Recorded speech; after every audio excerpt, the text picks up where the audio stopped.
Pong. The first video game to reach a mainstream audience was released in 1972. We started with pinball wizards and kings of the arcade, but now our players are elite, bourgeois, and even world champions. Games have become more advanced over the years, but our need for competition has remained. Gamers have become faster and smarter. They've become teammates and rivals. They've had incredible wins and suffered heartbreaking defeats. The IGN Pro League symbolizes this desire to compete at the highest level, rewarding dedication, creativity, and our ability to overcome the odds. We now gather to see the best of the East and West as the GSL and IPL meet in the ultimate esports venue, the Cosmopolitan of Las Vegas. Now bear witness as the IPL sets a new standard for competitive gaming. Welcome to IPL4 at the Cosmopolitan.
See an Italy in this game. I actually at Hanover, both we had seen some Italy from HotShot obviously, but sOAZ actually had played Italy at Hanover to take that pick away from him. The HotShot Italy GG, we gotta see that. But Karthus being the first ban out from CLG, they do not want to see that in the mid lane, and Rise being banned out by AAA right at the start. A lot of AP mids just going right out. We got the Ashe ban from CLG.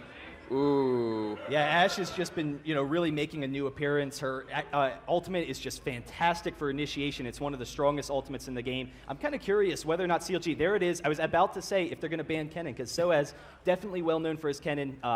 He's one of the strongest top lanes. It would be interesting to see that matchup. But, Ari that's gonna be off the last the game. one. So these are the bans: Ari, Rise, Udyr from AAA, and we got the Shen pick. Shen is open. And what's best about that pick is that there's the ambiguity. We know that Shen is a fantastic top lane champion. He had seen some nerfs, but he's still definitely very strong. And then Saintvicious also, with great jungle control with Shen. So right now, against All Authority, they don't really know which way CLG is going to go with that. So actually picking up Janna, which is just fantastic, versatile support play. It'll be interesting to see what kind of new champs we see, because we do have Lulu coming into the game, and I'm kind of curious, but I expect that we'll see a lot of Lulu in this tournament. She, definitely provides a lot for your team, has great lane control, particularly against a champion like Janna. And then also, my favorite pick for this tournament is probably going to be Nautilus, whether we see a lot of him in the jungle. He's just been proving to be so strong in the competitive scene. We got some nice shots of the team over here while they're rolling away, picking their champs. So if you leave Shen open, we are in a Lulu patch. If you leave Shen open, he's still quite powerful right now. You leave him open, he's going to get picked, but right now... I think Doublelift is fishing for compliments right now. He wants the crowd to cheer for that Akali pick. And it's just... I don't expect it's going to happen. So we're still thinking about it for CLG. And so right now we're thinking about Alistar. Corky has been locked in for CLG. We're still thinking about someone else. Sona, I think we're going to our support right now. I'm not sure where we're going.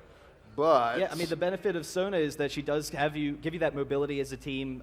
Against Janna, Janna is definitely a strong disengaging champion. Sona can kite very effectively, but she can also have that strong engage, give you the movement speed. So definitely a strong lane. Shen, Sona, Corky so far for CLG. Janna Nocturne on against All Authority, and Janna really has been one of the top supports now since all the heals. Whoa! Wait a minute. TF and Nocturne, they are missing out on the Ashe. That would have been like the holy triumvirate. The global. Of, hey, we still got champions. Pantheon. We still got Pantheon. We do. Well, I don't. We'll see if we see a Pantheon. I'm not sure that that's going to happen. You never know. You never know. I mean, TF and Nocturne, that's an insta kill if you're not ready for that. Particularly top lane, if you're over aggressive in any of your lanes and you're trying to pursue, you're expecting to get a kill. All of a sudden, TF and Nocturne come out of nowhere. Wait, hold on a second here. We got Ezreal coming in. Ezreal TF. This is global ult team. Can we get a cheer for the global ult team real quick, like as loud as you can be? So we'll see once all the action happens and we have those ultimates flying all over the place. It's going to be nuts. I mean, this global ult sandwich is like Nocturne coming in, Ezreal coming in with the true shot. Everything just converging. They just want to single out one individual person. And they have the mobility from Janna as well, yes, her passive. Absolutely. So it provides them with that fantastic ganking presence from Nocturne. It'll be interesting to see. They can counterpick that top lane, and HotShot is actually going to be taking Lee Sin, one of the strongest top lane champions in the game. We'll see if he locks in on that, but that's definitely a strong matchup. GG, he still has his spot open. He can counter out TF. He's definitely, he's played a ton of games as TF, so he definitely recognizes those counters. Ooh. Wow. The Anivia pick.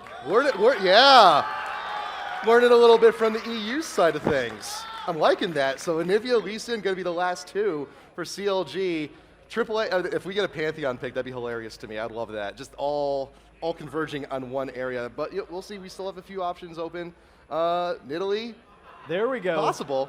So the Nidalee pick, right in HotShot's face, he's going to be like, yeah, guess what? There we go. I'm playing Nidalee versus Lee Sin. That'll be interesting because I'm not sure that Nidalee has enough sustained damage to really threaten Lee Sin in lane. but Nidalee does provide that poke later in the game, and that's really the big weakness for Against All Authority's team, is that they don't have a lot of fight control. They have fantastic map presence. Nidalee is a very mobile champion. They're going to be all over the place, just, you know, aggressive team fights throughout the game. But then once everything kind of settles down, CLG has Anivia. Anivia is just going to be providing that, you know, great AoE presence in the fights. Sona, you know, they have lots of disables, lots of control. Lee Sin is, you know, a really tanky champion, so they have great team fight control. So Nidalee is going to be, you know, a champion where they're trying to wear them down. They recognize, hey, we don't want to just go on head-on clash when we're all even here. So Nidalee is going to poke down CLG potentially, and then give them an advantage into those fights. Then for on the defensive end, for CLG, and we have Sona for, you know, the counter initiation with her ult, fantastic. But I mean, if you miss that thing, you're going to be in a lot of trouble. We have some protection from Shen, from the ult. I mean, we still don't know though. I mean, we may have dipped out of champ select, but we still don't know who's going to be jungling, Shen or Lee Sin. Yeah, that's true. There is we don't know yet. We don't know yet. And either of them definitely would make a strong top lane against Nidalee. I would expect it'll probably be Lee Sin, but we'll have to see. We are I guess we'll just have to see. It could be either way. We are in Vegas. We could gamble on it. We could take a few bets. I know. We shouldn't be doing that. We'll hold off the side bets until later in the tournament. I know. I've been seeing a lot of people. I'll pull out my quarters, and I'll have them nice little stack on the table. Quarters? Yeah, what do you bet with? Hundreds. Oh, all right. Then. If you're going to bet like a man. All right? All right, that's it. We're going to have to empty out our accounts. We're going to, like, one of us is going to go home very happy, and the other one is not so much. All right, yeah, we'll see. But, yeah, it's definitely going to be an exciting matchup. All right, we'll do, how about who's going to get first blood? You know what? I think Against All Authority might eke it out there for first blood. I'm going to take a stab here. Yeah, they definitely have a greater potential than CLG. I mean, if CLG can defend against that first blood, then, you know, they're getting towards that mid game, can get that presence. It'll be interesting to see whether Against All Authority can take that early game advantage right to the bank. You know what? I'll do a drink later for you know, we can do that. Who's getting first blood. I'll do we'll CLG. Do that. You'll do CLG. I'll do Against All Authority. So hopefully they don't let me down. They're going to be conspiring against me now. All right, so we got right now Saintvicious and Hotshot. They got their assignment. So it looks like we may have a top lane Shen at the moment. But, you know, we still got some time left on the clock. They could do some last-minute swaps if need be. Yeah, Lee Sin's definitely a more aggressive jungler. He can, you know, have that fantastic clear speed. Nocturne has a very fast clear speed. So Shen is a little bit slow. Do you want to pair a fast jungler, Nocturne, versus a slower jungler? Right. And both of them are equally strong in this top lane setup because Nidalee just doesn't have enough sustained damage, I don't think, you know, to deal with their shields, to deal with their regen. So, you know, we'll see. We'll get some aggressive ganks from Lee Sin. You can get those level 2 ganks. So, you know, we'll see if CLG pulls something out of the bag for me. But we are getting into this game, and we'll be there shortly. I'm kind of curious. It's, you know, very even lane matchups. If TF gets caught by Anivia, then Anivia definitely has that burst damage. If she can get that wall off, get the Lee Sin gank with the Anivia Flash Frost, that's going to be really difficult for TF to deal with. He's one of the squishiest champions in the game. He's got pretty short range. His wild cards, he can spam that at long range. But otherwise, he's a short kind of range champion. We'll have to see. So and where specifically does TF excel then? I mean, we do have the ult. He can be present in, it's not as powerful as it used to be. It's not global anymore, but it's still got a decent range. But if you see a TF mid, he can telegraph now with a reduced range where he's going to go. If you just see him just run a little bit like to Wraiths or to Wolves, you can kind of tell, you know, when he's going to teleport, if he's going to teleport at all. So he has a little bit of telegraphing motion in him now. But against Anivia, does anyone win like straight out? No, it should be a fairly even matchup. The benefit of TF is he can push the lane a little bit harder than Anivia before she gets blue buff. She will be very mana intensive, whereas TF doesn't really have those mana issues. He can just sit there, wild card, throw out a red, clear the wave very easily, and then when the wave's pushing, when Anivia is held up in that lane, then he can get off the ultimates, provide that great ganking presence. We'll see whether or not, you know, there's any effective counter jungling from Against All Authority. That's a lot of where you see TF come into play, is when you have those aggressive counter jungling ganks. Once Anivia gets some mana, once she gets blue, she can, you know, push against him and keep better vision control over mid. But otherwise, TF, you know, should have the range where it should be a pretty even matchup.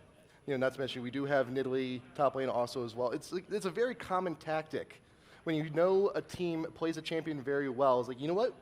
we'll give them a shot. I think we can play them better than you can. So I don't know. We will have to see. But the spectator delay is just about to end. We got CLG. We got Against All Authority. Can we get some cheers? Let's do one better actually. So Who's CLG? Who do you think is going to win? CLG? Oh. Now there's a cheer. Now, Against All Authority? Against All Authority. Come on, we got some EU fans in here. Repping the EU. There we go. I think we're about getting ready to get into this. Loading screen is up. Shall we go to it? I think we should. Yeah, definitely. We'll check out the teams sitting there in their booths, all kind of conspiring how they're going to run this matchup. I love that Nidalee taking this cleanse, and we did see cleanse on Nidalee in Hanover from sOAZ, but because they don't want to have these hard engages, that's a kind of a weakness. If they have an aggressive gank, Shen taunt, Lee Sin taunt, Nidalee can just get out of there. Yep. If later on they're picked off by all these disables that they have, Anivia, Sona, then Nidalee can get out of there, and then they don't have to worry about backup disables, because once their ultimates are down, they've got long cooldowns obviously on Sona's ultimate. Anivia has pretty long cooldowns on some of her abilities as well. All right, we are getting ready. Game number 1, match 1, CLG Against All Authority. Let's go.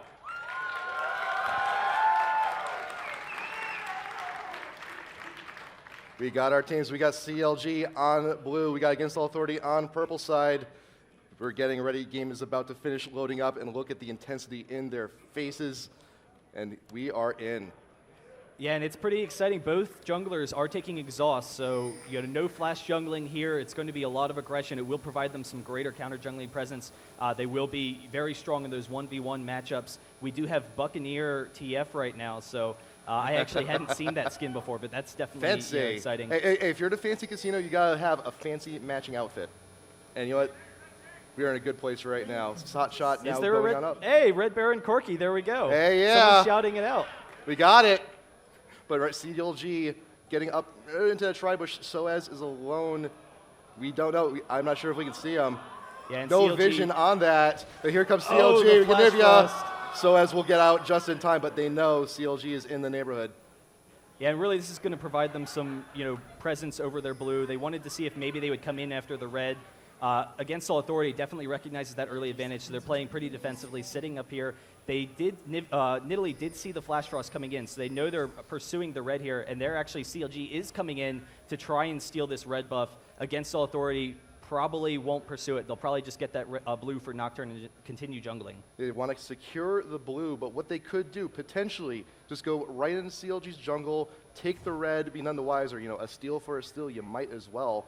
But sOAZ still wandering around in the tri-bush. CLG, they're starting to get a few members recalling just to be safe. 4 still in the jungle. Ping's going down by the wolves. Linak should be taking those convincingly and going down then to the blue. We'll have to see where to go from there, but CLG's now moving in, want to steal the wraiths. A little less for Linak to feed off of there. Red should be spawning soon. And we are now ramping up. So Against All Authority's jungle to start is going to be very barren.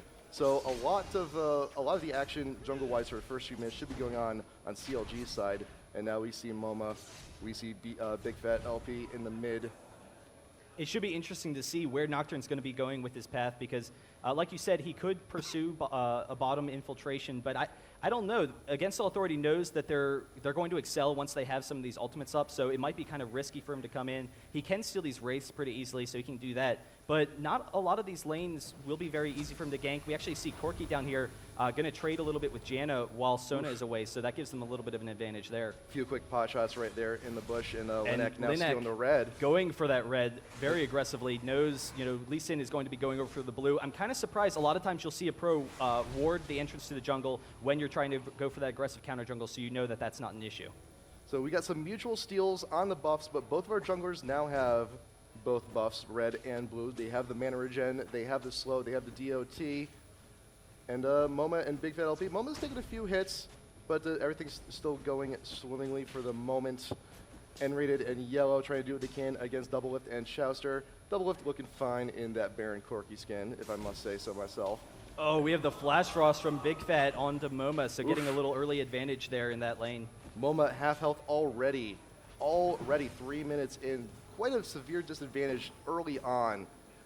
to have half health. I mean, like you can get a single gank from the jungler should be enough to take you out if you are not paying attention.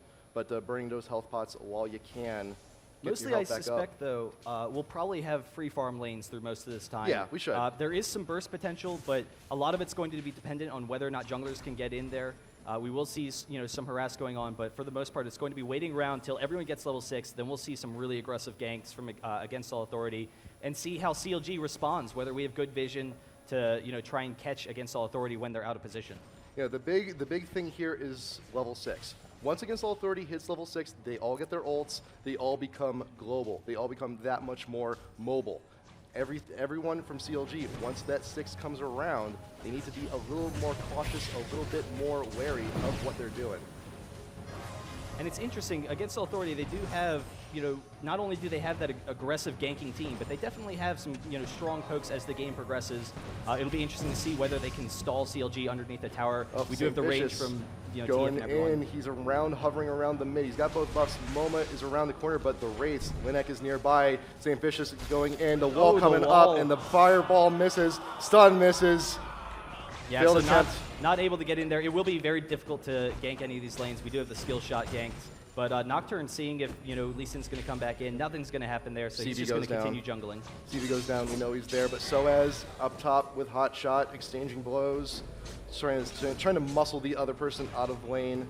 But there's a lot of sustain, lots of sustain up top lane. We got the heal on Italy, we got Shen with the shield. It's going to be a pretty big standoff. Top lane, bot lane, we still got a little bit of action going on, but Saintvicious is now making his approach. And they don't see him, so he's going to get the Yellow Q in there. comes Just some nice has damage to on flash Ezreal, away. but again, a very defensive lane. There's not really a whole lot of kill potential there. Both Ezreal and Corki are very survivable. It might be interesting. Chauster is really the one who's most vulnerable in this game. If we see an aggressive gank from Nocturne, and probably once we're level 6 with Nocturne again, that is when we'll see that coming out. I mean, Ezreal, especially with Janna, it's a little bit difficult to gank. He has got to shift away, he still has flash up, and Janna very good on defensive for attempted ganks. You have the slow, you've got the tornado, you've got the shield. It's gonna be a little difficult to try and gank Yellow at this point, but they're doing what they can. They're pushing the tower, they're keeping them under wraps for the time being, and mid MoMa actually getting a little bit of an exchange on Bigfatlp, just saying, hey, I could deal damage too.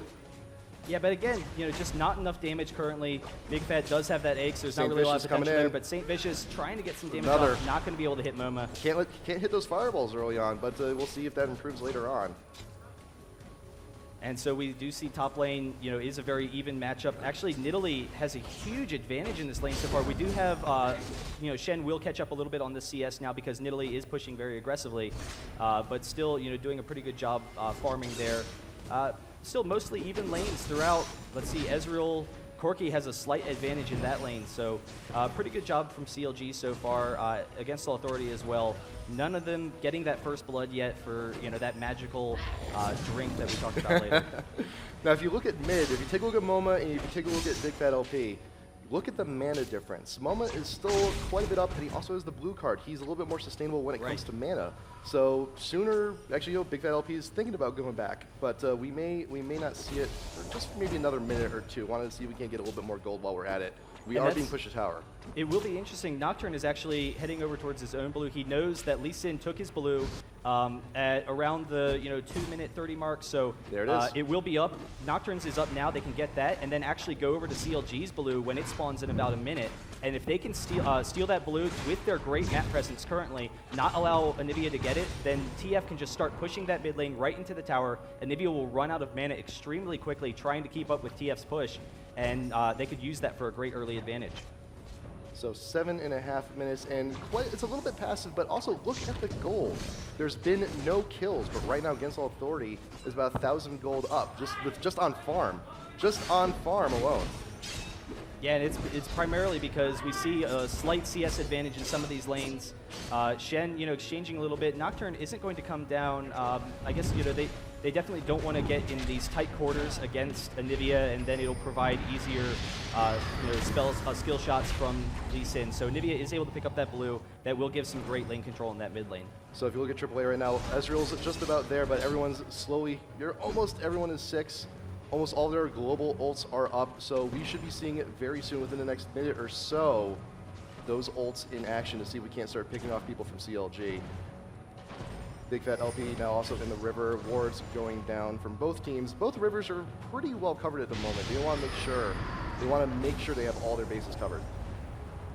Yeah, TF definitely has the range to farm, but this is where it starts getting questionable about, you know, who has the advantage in this lane, because Anivia definitely has those long-range stuns, is actually chasing after TF a little bit here, trying to prevent that teleport, not really sure where he's going to be going, and actually just going to get some nice harass damage, but actually Nocturne coming in is going to get the fear. Anivia trying to flash out of there, isn't going to get it, but the Shen ult as well. They do egg him, but here's Shen now, going to be turning against them. Big Fat will be coming back shortly. Can they pick up MoMa? They are chasing. Will we see a Flash Frost just barely able to get out of there? But look, sOAZ is coming in from top lane though. sOAZ is nearby, they see him in the bush, the ward is there, they know he's nearby, and HotShot doesn't quite know where to go at the moment, but sOAZ is still in the neighborhood. And then Doublelift in the bot lane, chunking Janna there, able to take some nice control, and Janna doesn't have the heal, but TF with the teleport in the bot lane, they're going to pick off Chauster, there goes the Chauster ultimate, but we did have the stun, and they are going to back out of there. So close. Wow. All of the global ults.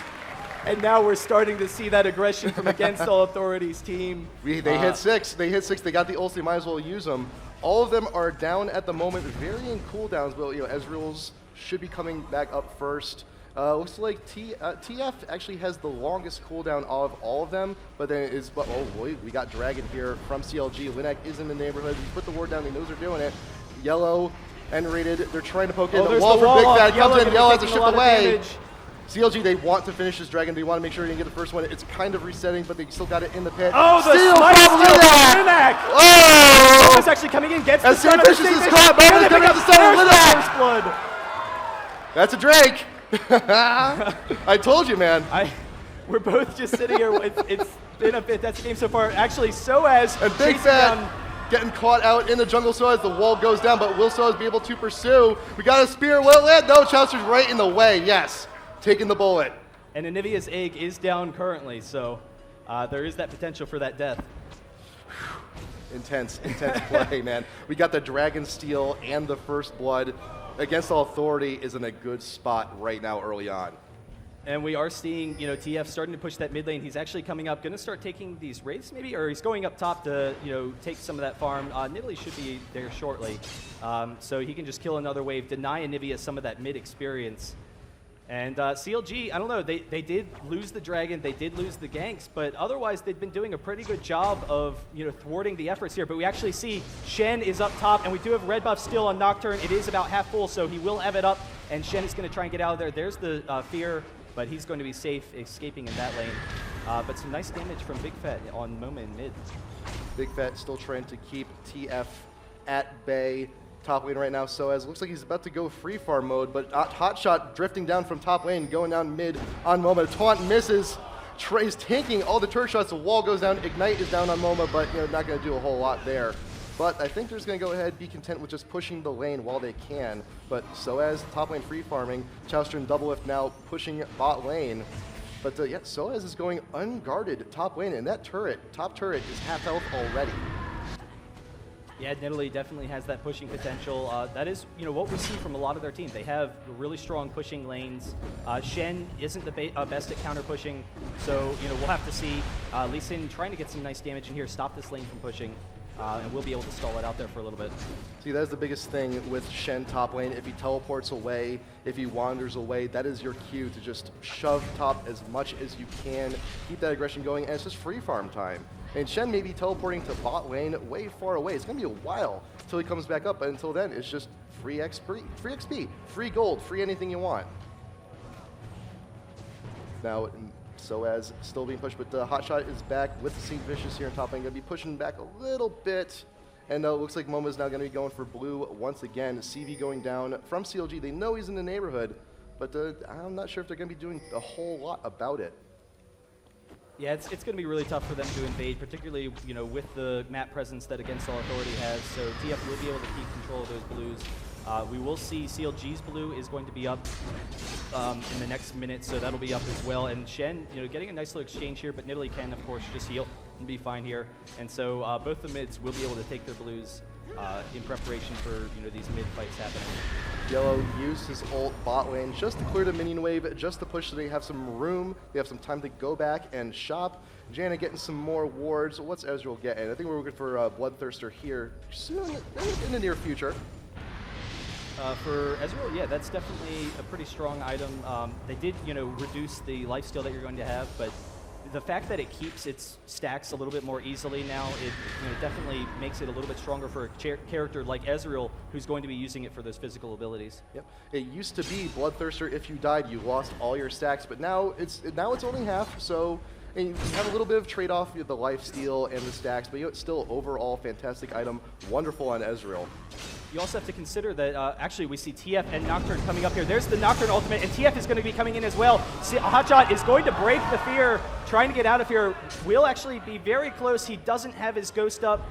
It will be up shortly, so they are chasing. Waiting to taunt through the wall, trying to go through. Oh, is he gonna? Oh, what is it? Where's the taunt? Where's he going? But here you go, Bigfatlp. Playing the point, but sOAZ is still in pursuit. Hotshot's got the shield, trying to run away. I thought he was going to be going to the Baron pit there for a second, but sOAZ maybe a little bit too overzealous, evades the stun, and we're safe once again. Yeah, and in the meantime, Saint did gank bottom, so we did have the excellent survivability from Janna. They were able to back off, but CLG is going to be able to take this tower if they desire, and having that early tower against a really aggressive team will give them back some of that map presence. We are starting to see MoMa coming down. Trying to see if they, maybe dive, but nothing's going to happen there. Yep. We saw 3 members of Against All Authority chasing after Hotshot. That was CLG's cue. Listen, we can outnumber them. We can outnumber them bottom. It's our time to push. They took the tower. First tower goes to CLG, so they got a little bit more extra money in their pocket, but they're still 2K behind. Yeah, and we do see Lee Sin picking up this red buff. It is interesting. We do have a very defensive team from CLG. Not only will they have that mid-game fight control, but we've seen the survivability for Shen, and then Shen, that global presence will help provide some safety against ganks if we see some ganks coming down bottom. Bigfat not going to be able to hit that Flash Frost, but almost getting in some nice damage against MoMa there. So Corky now bought himself a pickaxe. We got the BF sword. Probably got an Infinity Edge coming very soon from there. Nidalee got the Rod of Ages. A little bit of extra of everything. A little bit extra health. A little bit extra mana, some AP in there as well. So as Linak in the mid, trying to figure out what to do. Hotshot now taking his turn, free farming up top lane. Everyone's now just taking the opportunity. Let's go back. Let's buy. Let's stack up. We got what is it? We got a Wit's End on Shen. We got Anivia. We got the tier. Probably gonna be going for Archangel Staff eventually. But AAA now just gonna take the opportunity to shove mid while they can. But Dragon is up and they're wandering down, and there are no wards down there for CLG. They are none the wiser at the moment. But Bigfatlp puts down the ward. They got an idea, but looks like Doublelift is just going to go ahead and shove top while they take the Dragon. They're not even going to bother contesting the Dragon. They're out of position, and AAA is just going to go ahead and take that for free. Yeah, so the second Dragon of the game for Against All Authority will give them that gold advantage, but Big Fat with that second tower once again provides CLG with a little bit more map control.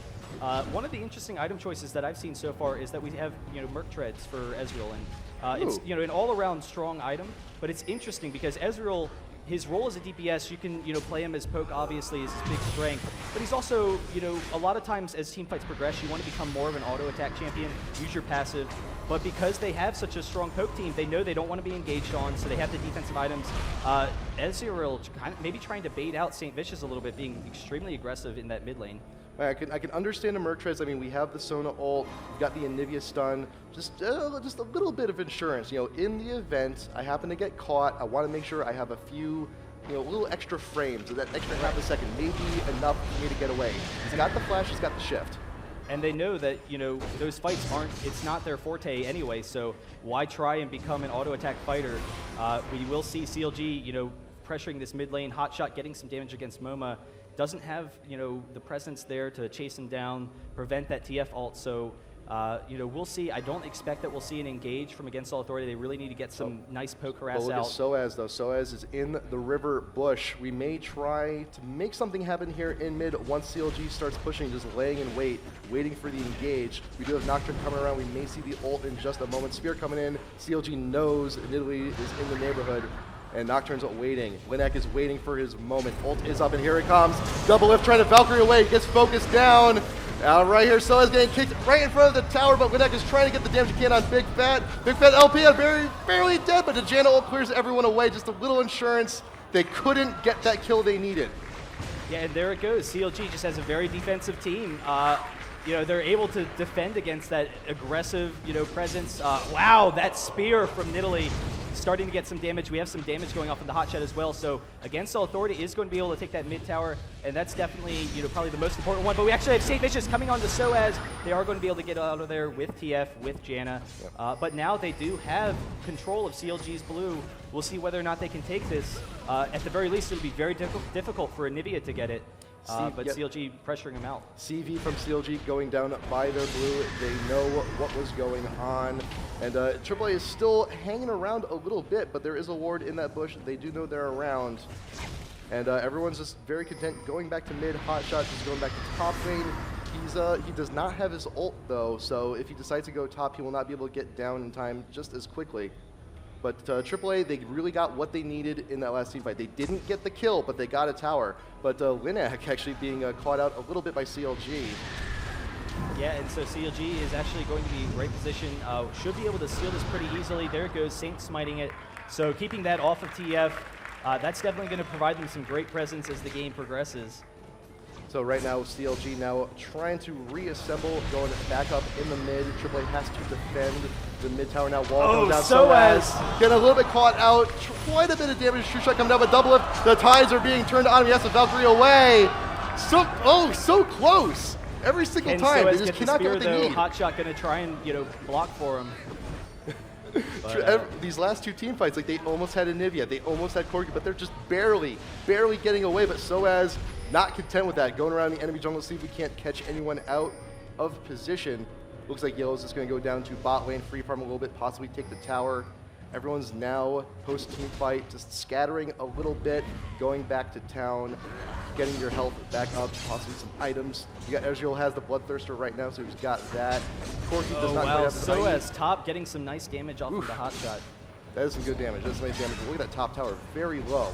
Nidalee wants that tower. They want that extra gold. They're still 2K ahead, and that tower that gold from that tower could be a little bit more. It's definitely some more items. Yeah, and against All Authority, because they have, you know, the small kind of skirmish team, they definitely want to, you know, pursue pushing all these lanes. Nidalee able to take that tower top, but they have, you know, two split pushers. CLG has one, the Shen, to counter it out. But if against All Authority can aggressively push, maybe, you know, pull CLG out of position because they're going to have to defend all these lanes, then, you know, maybe we'll see a nice TF ult, a nice Nocturne ult, able to pick them out of position. But against All Authority, coming for the second tower extremely aggressively, and they should be able to get some nice damage on it, maybe even pick it up. Well, Sona, Anivia, Lee Sin, they're all coming here trying to defend this tower. They will push them away. Tornado from Janna will dissuade them. And you know, we still got a lot of people hovering around in this area. I mean, we may see a Baron attempt if the right team fight happens. You know, if AAA can go in, maybe wipe out 2-3 members of CLG, they can go ahead and get that Baron easy. CLG content with just pushing down the mid once again. HotShot, bot lane, his ult is up. He can join the team fight whenever he wants. And I have to say, there's some good ward coverage going on right now by Against All Authority. They got all their bases covered, some great offensive wards over by the blue buff. Yeah, so we'll have to see, you know, whether or not this hot shot split push is going to work out for CLG. It can stall against All Authority, and that's definitely what CLG wants right now, is to stall. But we actually see against All Authority in mass all moving towards this bot lane to see if they can get an engage. There's actually the TF ultimate, so HotShot uses his ghost. It's going to be tough for them to chase him, so he should be able to get out of there. So HotShot trying to turn the tides. CV going down. They have a little bit of an idea of where AAA is, but Nocturnal going down in the mid, trying to shut down Saintvicious, not going to be able to get away. The Shen ult does come in, got that shield, but this tower is still up. They can't push quite as much as they usually should, but you know what? The health is low enough. They could go in, poke it down, but they're just going to go ahead, back off. Yellow is here to help save the day. CLG backing off once again. Yeah, really, you know, effective defensive play once again from CLG, but they do have map control now. They can come and take this dragon once again for the third dragon of the game. These dragons, the second dragon, like completely uncontested. I think they will as well, but the pings going down from AAA around Baron area, but you know, they see them in the mid now by the tower. They know they're not taking Baron, and they can go in from behind, see what they can do. Saintvicious not going to be able to get that Q off, but Stun getting nRated in the back. Spear, just out of range. Yeah, and we see, you know, CLG, they don't really want to have these engages yet. They want to stall out a little bit longer. They are getting great map control from all these pushes. Actually, we have the wall off going on to Anivia. There's the taunt with the flash rush. We do have the cleanse, but then Sona following up with the ultimate. And Yellow now being chased out by Saintvicious, so they will have a reset here. Just, you know, not allowing the fight once again. So many nail-biting team fights. Like, it's so very close. We have and one kill. It's only one There's kill. one kill on the board 23 minutes in. It's just so incredibly close. Every single team fight. But you know what? Baron has been worried by AAA. CLG, they're thinking about it. Are they going to go for it? We have the Oracles on Sona. We're going to clear out that ward. Yes, Baron will be started. So AAA, they're in a scramble now. They got to see what they can do about this. If we can get another godlike steal from Linak, that would be amazing. Yeah, that would be deadly for CLG, but sOAZ is going to be able to get some nice poke in here. It will be tough for Against All Authority to engage. If CLG is able to take this Baron, that will really shut down a lot of what Against All Authority is trying to do. We do have the flash in, and CLG is able to keep it, but MoMa a little bit out of position here. Can't flash out, actually ults, and now Linak getting some damage on the hotshot. We actually have the taunt there. The flash rush isn't going to hit, but there's the ignite, able to pick up the kill. CLG with the Baron. CLG secured the Baron. Against All Authority, they tried to get in there. They tried to snag it, but this time it wasn't like Baron, and it wasn't like Dragon earlier. They just could not get in what they needed. And unfortunately, Linak did get caught out, but I love that kick. I love that kick on the MoMa. It's like, yeah, you're not teleporting away. If you're going to be going out of this pit, I want to know exactly where you are. Couldn't get the kill, but you know what? They cleared the area. They got what they needed. They got their buff, and they're just going to go ahead and use it while they can. Yeah, and because, you know, Against All Authority at this point in the game, they don't have the same fight control that CLG has. They have that poke team, but that Baron regen is just going to be too much to sustain, have sustained damage from Against All Authority on. So we'll see whether or not CLG is coming in for an aggressive push. They are, you know, coming up this mid lane. Shen's going to be going bot in the meantime. It'll be extremely difficult for Against All Authority to defend against this. Yellow has to shift away just to be a little bit safe from the CLG push up here in mid. They got the buff. Wall goes down. Saintvicious is trying to make something happen, but you know what? You got in the back off. CLG should be able to push this convincingly, get as much damage on the tower as they can. Saintvicious putting out those Qs just to see what damage you can get. And that spear, oof, Doublelift. Yeah, and there's the concern with, you know, when you have this kind of engage poke comp, you're trying to, you know, pick people off early in the game. You're trying to get an advantage, and just any sort of lost fight, any lost Baron, really quickly, you know, puts you behind. So Linak going to be facing off with Hotshot here, going to chase him down a little bit, but you know, both of them have that global presence, so they can engage mid if a fight happens.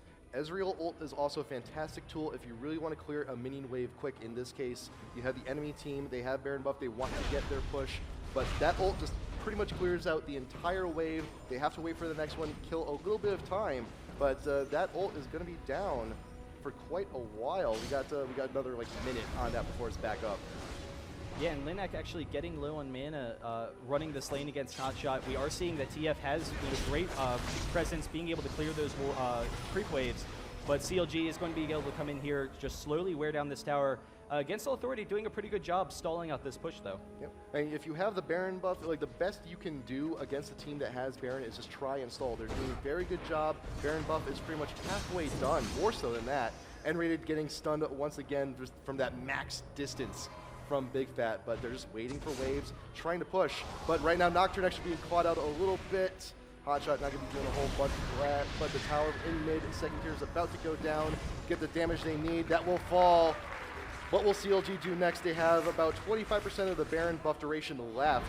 So I think they're going to go ahead, they're going to steal the red, possibly wander top lane, but sOAZ, Yellow, both going in. Oh, almost stole it. Yeah, Corki just barely able to pick that up. You know, that will provide yet again more fight control for CLG. And now Shen is split pushing bot, and Nocturne doesn't have enough range. They're actually trying to get in on sOAZ here. There's the wall right after the I jump. I don't think they're going to be able to do it, but just a little bit of damage on the MoMa actually. So some nice harass there. if they can start wearing them down, you know, they can continue pushing. But the big threat is HotshotGG in this bottom lane. They don't have, you know, the ults long enough to defend against that split push. That was a perfect wall. Waited for the Nidalee jump to be over. It can pass through the wall, but you know, if it's on cooldown, you can't use it. But CLG split pushing as much as they can while they still have Baron.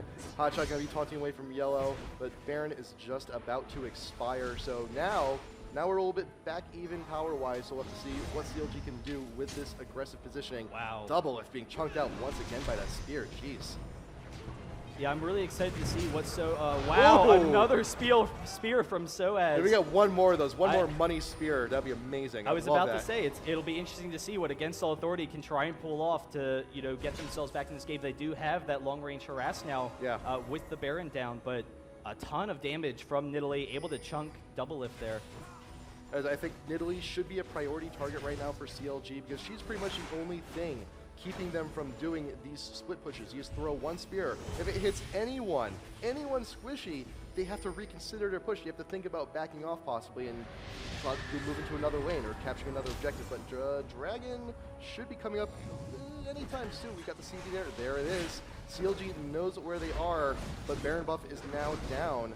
AAA is engaging. They should be able to get this uncontested once again, but CLG, let's see what they have to say about it. Hotshot's coming in. We need a charge. Yeah, we get the was able to engagement. get it, Hotshot comes in with the taunt onto Yellow. Yellow being focused down. Saintvicious getting chunked out once again. Bigfatlp trying to get damage to Linak, but nRated clears everyone away. Linak pursues on the Doublelift. He may not be able to get out of this one though. Linak in the pit trying to deal damage to Saintvicious, but right now MoMa will be able to get away. Doublelift manages to get out! And Linak is stuck in the pit with Saintvicious. Will Bigfatlp be able to finish the job? Yes! Yellow falls as well. sOAZ trying to get away. CLG get a 3 for free. Yeah, and a lot of with what that fight happened was, you know, the great fight control from CLG, but actually Saintvicious came in the beginning of that fight, and we have the wall off on the sOAZ. There's the stun, but the cleanse immediately after. But Saintvicious came into the fight, and right off the bat, he used his ultimate to knock Nidalee away from the rest of the team, so they were all kind of split up while CLG had that central core. Doublelift just barely able to survive. They just have all that great, you know, fight control right in front of them, able to keep them alive. So, you know, just really effective play by CLG, and, you know, Against All Authority not able to out-sustain their damage. Wonderful, wonderful team fights coming in from both teams, but I still am a little bit concerned for CLG. They're getting away from these team fights with all of their members intact, but some of them just barely. You saw how much health Doublelift had. It wasn't a whole lot. Even earlier on, and Nivea just barely escaping. If AAA can get that one godlike engage, get all of their ultimates focused on a one champ, they may be able, they still have time. They still could be able to take out these next few team fights, but Baron should be coming up very soon. So that should be our next objective. That should be our next big fight. There's also obviously the potential for Against All Authority, split push, pick people off, out of position, or even to just, you know, hold CLG at a tower. We'll start seeing their poke damage come into play. But the concern is if CLG can control this Baron with their fight control, then it will be very difficult for Against All Authority to have that, you know, sustained poke damage against that Baron regen. But this will be tough though, you know, because sOAZ has that poke while they're trying to do Baron. Baron has spawned. Saintvicious playing the guardsman, waiting for the rest of the team. Yellow out in front, trying to scout ahead a little bit. But in the meantime, also remember, HotshotGG, split pushing the bot lane. He can use his ult, join the fight whenever he pleases. But looks like the Ezreal ult will go down, clear a few of the minions. Almost got all of them. But that tower, is he just going to go ahead and take the tower? He will. So another tower for CLG. Hotshot, you know, just doing a fantastic job with that split pushing Against All Authority. Can't do it, but then Linak coming in is going to be able to get in onto Bigfatlp, but he's taking a lot of damage. There's the stun. Linak goes down almost immediately. The heal actually keeping him alive, and now Saintvicious has to get out of there. But CLG has this fight. There are some kills. And Corky, we see Bigfatlp chasing him down. Yellow and sOAZ are both picked up by Hotshot's taunt, and now sOAZ trying to get out of there. YellowStar will go down. sOAZ is going to go down as well. So another one fight for CLG. We'll see whether or not you can pick up the kill. There it is. Saintvicious able to pick it up, and now they're pinging this mid inhibitor. They know they can leave the Baron up. If they allow Baron to stay there, it provides them a means of, you know, saying, hey, instead of stalling at a tower, we're going to fight at Baron. And here, by pushing down this inhibitor really aggressively, they don't have to worry about that poke stalling them out from Against All Authority. I was not a big fan of that engagement from Linak. That was a little bit overzealous. They weren't quite in the position to get the kill that they needed, and they're going to be paying the price for it. CLG taking out the bottom tier 3 tower. They took the inhib. Will they be going around for the mid tier 3? I'm not sure if they will, but pretty much almost everyone is up from AAA, and Baron should be free for them if they go for it, because AAA is now on the defensive. They have an inhibitor down. The super minions are coming. Yeah, and there's the concern. We actually see a tower going down for AAA, but AAA, they need to kind of, stall out, have these long, protracted fights where they're getting in this poke damage or picking off CLG out of position. But now with the inhibitor down, CLG doesn't need to worry about that. They don't need to stall at a tower because the minions will naturally push. It will put Against All Authority extremely on the defensive. We see a spear almost picking up Bigfat there, but every single time one of those spears come out, I'm like. It's like going to the dentist even. It's just like, oh god. It's like you know it's gonna hurt. And really what Against All Authority needs right now is they just need some nice poke damage. If they can, take Doublelift out of a fight early, they can definitely pull back. They aren't behind that much in gold, but they can't allow CLG to get this Baron. If this Baron goes down for CLG, it will be almost impossible for them to defend. We see TF is going to sit across from Hotshot down here in this bottom lane. MoMa, does have that pushing capability, but doesn't have the range to group with his team if they go for the Baron. Hotshot still doing the split push up against MoMa in mid. So we have the 2 global ults fending off. We got 1 global ult fending off the push from the other global ult. But I gotta say, Hotshot's range is larger. He can be with his team at Baron if he needs to. But unfortunately, MoMa has to. His range is not as far on his ultimate. He has to go out of his way to get to where he needs to be for the range on his ult. Saintvicious also trying to see what vision he can get, sOAZ putting wards down in the Baron pit. Both teams, they know Baron has to happen. They know it has to happen sometime soon. And every time they put a ward in the pit, Sona's there. She's got the oracles. Come in, clear it, and leave. Yeah, and CLG is definitely in no hurry. They know that Hotshot can get that effective push bottom. Once he can pull TF out of position, it will be very tough for them to defend. And actually, CLG is going to be coming into this top lane, and they should be able to pick up this tower extremely easily. Linak is the only one defending the tower top for the moment. nRated is here, but sOAZ is actually going back towards the mid. Are they just going to give up this tower? They're just going to give it up. We actually but right see now, YellowStar. Hotshot's actually being chased down. We got Destiny coming in from TF. And she just dashes away. Dashes right away, just nullifies the ult completely. And there it goes, because Hotshot providing that great bot control, the rest of the team can push up top. We do see some nice damage going off on the Bigfat and Chauster though. So if sOAZ can get those spears out, then they can maybe pick up a fight when CLG is low. But the split push from Shen is very difficult for them to deal with at this point. Yeah, and not to mention Shen, very difficult champ to gank. Especially for TF, because we have the dash and get away if need be. And even then, if they try and engage on him, as long as they don't have a stun, Shen could just use the ult and go. He's gone. You can't find him. Yeah, particularly with the Ghost. I mean, he's got the teleport and the ultimate. He is actually maybe going to be coming down this mid lane, so rather than doing the hard split push, he actually is going to be transferring to the bottom. And I don't know, it's going to be tough. Against All Authority, they can clear the creep waves, so really just trying to see if they can catch CLG out of position, maybe get in some nice harass damage. But CLG can, probably within the next 3 waves, if they're aggressive, push down this top tower, though there's really no need to be. They can just allow Hotshot to get that split push going. They don't need to, be aggressive with their play right now. CLG can just go ahead, push as much as they like. AAA really has no choice. With that inhibitor down, they have to play defensive. We have all these super minions going down, MoMa trying to defend it. Yellow pushing the minion wave down with CLG now engaging here on the mid tower. When I tried to get the fear, but Hotshot just dashes away. Every minion wave, CLG is just going to be doing these engages to try and see what they can do. But again, we're seeing Against All Authority really effectively stalling out the pushes from CLG. They're trying to get the split push going, and Against All Authority is just not having it. So CLG is actually going to be going for this Baron once again. Their big concern is that if we do see a steal, then it will be very difficult.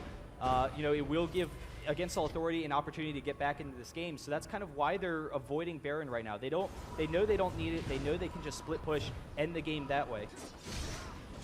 CLG, they've taken up their own blue. They're all recalling. They're going to see what they can buy. TF ult going down. Can we get some vision? Are we going to go for Hotshot again? Dashes away once again. Oh, but here's wow, no the flash. flash. He's got the yellow card. Here comes Nocturne. Coming with his ult. HotShot's being focused down a little bit. Can the fear go off? No. He's got an ignite on him. He's got so much anti exhaust. They want HotShot down, and they got it. But at what cost?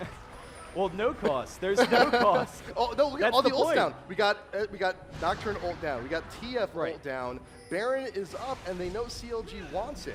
If they see CLG going for Baron, they are going to be a little bit less prepared now. But they knew that CLG wasn't in position to really take anything, so they were like, hey, you know, you're going to give us a free hot shot. We're going to chase him down.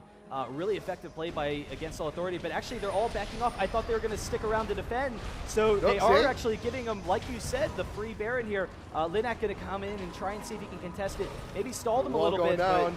but Linak's not going to be in range. He's not going to be in range to steal, but Saintvicious trying to get as much damage as he can, and CLG, they're just gonna, forget Baron. Linak's looking pretty tasty. Saintvicious up in front, getting the shield down and away. Wow, but Against All Authority just barely in time to stall out that Baron. CLG can't take it now. We might see them go back to it, try and force a fight. Like you said, all of the ultimates, except for actually Janus Monsoon. Wow, once again, those Nidalee spears. Nidalee does have that Rabadon, so has effective damage. Like I said, like every time, it's just like a trip to the dentist. Like you know it's going to hurt. But the CLG, there's a ward in the pit. They have cleared it away. Doing it Baron once more. Linak attempting. Can he get the steal this time? No, they're just turning away, and Linak is out in front. Caught out on the wall. We'll send him down. Sona in with the ult, finishing off Baron. sOAZ is next in line, has to flash away. And CLG will go ahead. They have the buff. The push flash and cross the stun with the flash. onto MoMa. He's in trouble. He's got his yellow card. The ult from Janna is not going to be able to do a whole lot, and MoMa's now caught out in front. HotshotGG's out in front, trying to get what he can. Exhaust going down on him. That mid tower. CLG waiting for the mini wave. They might as well just be able to tank this too. They've got the time.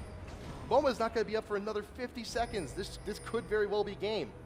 Yeah, and you saw, because the inhibitor was respawning, Ezreal, was trying to defend it, and as a result, he wasn't at that Baron fight. So, wow, some spears still going off. They are able to get 2 inhibitors, though, and that'll make it extremely difficult for Against All Authority to defend this. We actually see, CLG just going to be going for this last inhibitor, almost picking off nRated there. The wall just barely not grabbing him. The third inhibitor should be going down shortly. HotshotGG in front with Saintvicious, taking it down. Super minions now in all 3 lanes. Against All Authority, they are on the ropes. They have no choice but to defend. They're not going to be leaving their base for quite a while, and CLG is just going to go ahead and take every single objective they can to try and clean up. Yeah, but they definitely have a lot of gold, along with those 3 inhibitors down, along with the Baron buff. It will be, almost impossible for Against All Authority to pull out this comeback game. We'll see, whether or not CLG kind of blows it, because they would really need to throw it at this point. But CLG, just effective presence the entire game, able to dissuade those ganks. We saw so many aggressive ganks from Against All Authority, but yet only 2 kills in this game. It's been the beginning of this entire game just started off slow. We were on 1 kill for the longest time, and then we start hitting the team fights. Everything gets ridiculously close. People getting away with shreds of health. But CLG, they've got Shen, they've got the shield, they got all the counter initiation they need. And Nivea, a fantastic big player in all of this, and they're continuing to push down mid. They have the buff still for a good long while. It's halfway done, but they should be able to do what they need to do to finish this game. And you try and run a poke comp team against the king of all poke comp teams. I mean, this is CLG. That's what they've been known for so long. We're able to defend against it, not allow any kills from those aggressive ganks. I don't know. I'm really excited to see what's going to be happening in this game too. CLG just slowly pushing it in, putting on the squeeze here on Against All Authority. Once these super minions are here, they will be able to push down the Nexus turrets. We got a big minion wave following behind HotShot. This should be the one. AAA may have no choice but very soon to show up their last stand.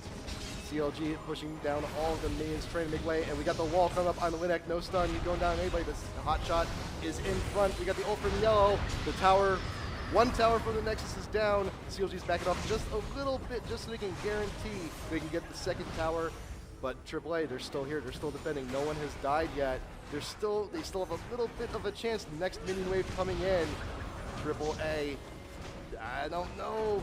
HotShot going in, trying to get as much damage as he in on the tower, just controlling the push. And here it is, the last stand from AAA. They're going in, they want Doublelift, not gonna be able to get it. Big Fat very close to going down, but he does have the egg. But Linak caught out in front. nRated will be next, has to ult in desperation, but will be in vain once they can catch up with him. Yellow goes down, the tower's very close.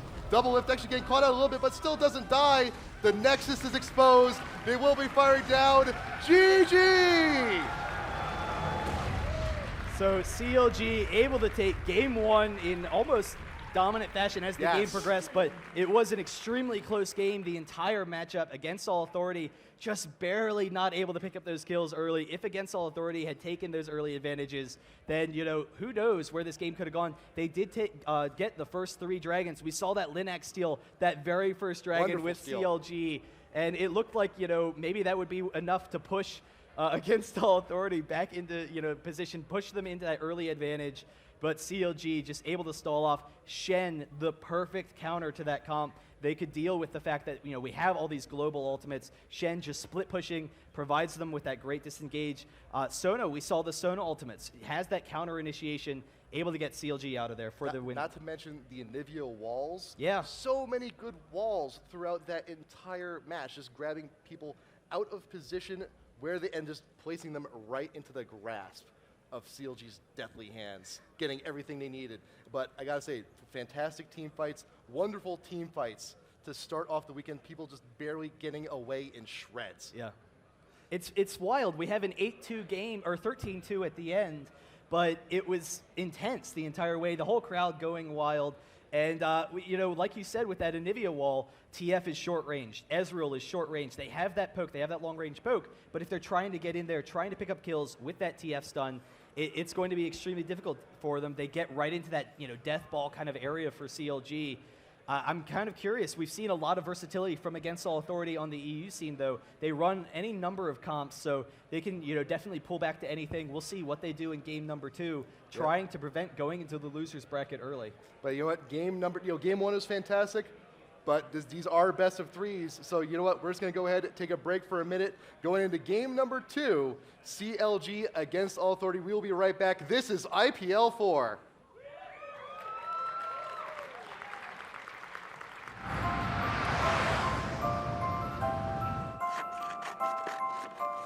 Hey, Machine. Hey, what's up, buddy? Hey, man. Listen, I'm just wondering if you could do me a quick favor. Hey, could you talk to Idra for me and see if maybe he could let me borrow his car for tonight? I have a date with a girl. Sure, man. I'd love to.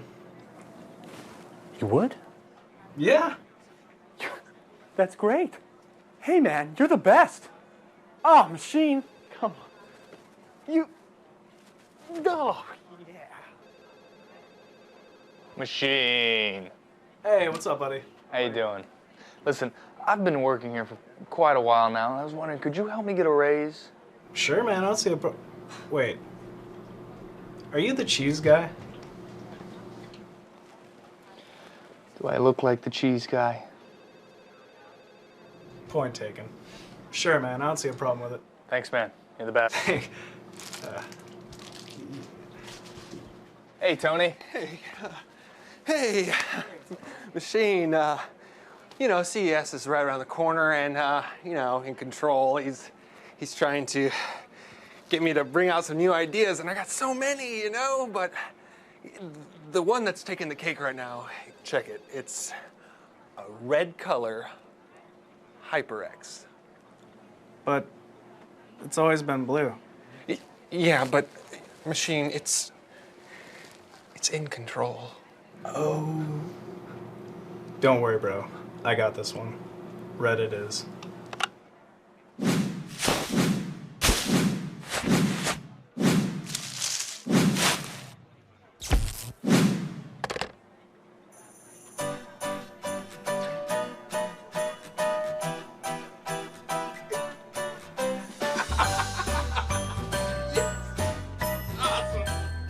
Yeah! Check it! It's red! Huh? Who's in control now, huh? Ah! Yeah! Me! What a fantastic way to kick off IPL4. How are you guys doing, audience? That was only round 1. It's still anybody's game. I hope the players are ready because now it's time for CLG versus AAA round 2. How are you guys feeling? I think the whole crowd's doing good. Good. I think everyone's just having a fantastic time. You guys, I love you. Thank you for joining us. I love your excitement. Wafting off with the breeze. Yes. But we do have a little bit of an update too, because while this madness was going on, Epic versus Curse. Well, it seems like Curse has won game 1. Yeah, they were actually saying with the picks, we did have Epic was running, kind of that single target lockdown team. They had Rise, they had Shen, they had Nocturne, a really tanky kind of core. That actually doesn't make sense. There's not a DPS in there. We're being told, they fed us this information on what's going on in the game, and we see Epic's picks, Rise, Nunu, Shen, Nocturne, Mundo, and I'm like, why would they run a team with no damage, no DPS? That would actually be really interesting if that was actually the case. But I'm going to assume that there was a Kog'Maw in there. But Purple had that AoE damage supposedly, so they were able to pick up some early fights with Morgana, Leona comboing those AoE ultimates. So able to pick up that win. So we are now heading in to game number 2 against All Authority CLG. Not everyone's in the room just yet, but we should have everything up and going soon. But man, game 1, fantastic way to start the weekend, I think. Yeah, and I mean, if Against All Authorities trying to run a similar team, they definitely need to bend Shen the next time, because Shen, just was such an effective counter to their team comp. We'll see. I mean, they could bait out the Shen pick. We saw CLG taking Shen first pick, and Shen's just an all-around strong champion. But then if we see Against All Authority pick another kind of strategy, pick a more AoE-centric team, a really aggressive fight team, then, maybe another aggressive top laner would. And as much as I wanted the global alt comp to kind of work, unfortunately they didn't quite get what they wanted. And they had their great initiations early on, but they had the inability to finish the job. If you get the initiation, you need to be able to finish the job, and they just couldn't do it. Corki, Valkyrie away, you had Anivia getting the wall, Sona there with the ult for the counter initiation, and Shen was there to provide all the utility they needed to wrap up any other loose ends. So we may see a drastically different comp from Against All Authority going into game 2 and possibly game number 3. Yeah, I'm definitely excited. I mean, it was a very well-played game for both teams, and that's what we had seen at IAM Hanover. It was a very even match. Even though these teams, they don't get to face each other that often, but we are into Champ Select, so we will be having this game shortly. We'll see kind of what strategies Against All Authorities trying to use, maybe a little bit differently. Both teams definitely have a lot of versatility in their play styles, though. So hopefully we'll see a Shen ban here. Is there anyone else really on CLG's team which may also benefit AAA to also ban it? Well, it's weird. I mean, we saw the really effective play, from the style they were running. I don't think we'll see Against All Authority running a similar team, particularly with Ashe down, because Ashe really is just the icing on the cake for that team. So we'll probably see very similar bans. They might even allow Shen, and if they have the same bans as last time, allow Shen and then move into a more fight-centric comp. Then Shen doesn't provide the same control, but we are seeing almost the exact same bans as the last game. Exact same bans almost from last game. Now, we also had a new Deer ban from AAA first game. We also had a Kennen ban from CLG from first game, and there's the Shen ban. So Udyr is open now. For the moment, we may see CLG pick them up, but the Kennen ban coming in from CLG. So we only have one change in the bans. So Kennen was swapped out for Shen, and Udyr will be picked up by Against All Authority. So there you go. Udyr is definitely one of those the strongest champions in the game. Can be very effective top lane. Shuts down a number of champions, but even so, you can't really counter out Udyr. Udyr can just sit there, tank, have that regen, so it's a very safe pick, but also has that versatility where Udyr can go in the jungle. So a very flexible team right now. We saw them ban it last game, but first picking now, not allowing CLG to get that Udyr. Both Hotshot and Saintvicious would have loved that pick. Janna, incredibly popular lady. And she's once again, top support right now since the heal nerfs. Fantastic utility. You got the shield, you got the tornado, you got the slow, you got the ultimate. Wonderful kit, and we may be seeing it with Corki bot lane. See if their Corki can't be even better. Corki was amazing last game too. But with a Jan on your side, that's even better. Yeah, Bigfat definitely doing a fantastic job there, getting low. I'm sorry, Doublelift doing a great job there, getting low a number of times. But the big thing with Janna, the shield, if you pop the shield, then you lose that AD advantage. Then Yes. Janna doesn't have the heals. Very quickly, Janna can be put behind in lane. And here we have, I was about to say, an aggressive laner down bottom is a very strong counter to Janna because you can burst that shield down. Then you don't have to worry about her. She is very safe from ganks. But we'll see. We do have blue team for Against All Authority. If they were purple, then maybe we see like a roaming support with getting that blue on Urgot, like we saw with M5 at Hanover. But not going to happen. But we'll see. YellowStar is going to be doing an awesome job with that Urgot. And paired with Leona, that is going to be... Don't see Urgot is actually coming back in popularity just a little bit. Not many teams play him, but the teams that do, very, very effective at it. And I also see that now AAA is now changing up their team fight strategy now. You have Urgot, he can swap places, and we also have 2 stuns right off the bat. We got Udyr with the bear stance, we got Leona, wonderful kit for stuns, and we'll see where that goes. Yeah, they have a lot of great lockdown focus right now. We'll see if nRated is able to get in, on Janna in particular, or Corki. Corki is a little bit more safe in lane, has that Valkyrie to get out of there. But if nRated is able to get the stun onto Chauster in that bottom lane, Urgot will have the very easy job following it up with the Acid Hunter. We'll be able to get the lockdowns on his Q, get some great damage early in that game. But we had the Shen ban, but you know what? Anivia still open. Will we take it? Yes. CLG got Anivia and Shyvana, so we should be seeing some a little bit of counter jungling this game, possibly.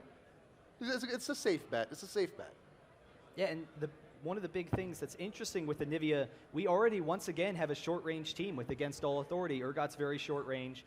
Leona and Udyr, obviously, they're melee. So Anivia has that fight control when you bring those champions into that short range. But then also, if Urgot's trying to get the swap, because that's the key. Urgot's going to be trying, swap someone in the team, burst them down, win a team fight very quickly that way. And Anivia's Flash Frost is just barely fast enough that if Big Fat gets that really just split-second reaction, he can stop Urgot's ultimate. But Urgot's ultimate is pretty quick, so it'll require some great timing by Big Fat. And not to mention, if you happen to get Anivia with the swap, she does also still Wow. have her egg. Whoa! What? So, What? And Fizz? almost all melee team, we have Urgot with the swap into the aggression from Talon and Fizz. They're both kind of anti-carry champions, but tons of burst damage for Against All Authority. And you know what? Talon and Fizz are also very big evasive champions. You have Fizz with the Playful Trickster, can go ahead, evade all those skill shots, like pretty much everything Anivia has to offer. So we may be we probably will be seeing the Fizz mid. It's like, oh, you're going to shoot that little ice blast at me? Nope. Just flip right over it. And then Talon, also, you have the ultimate. You got a little bit of stealth action going on. So, yep, we'll have to see how it works out. And last pick for CLG will be Gangplank.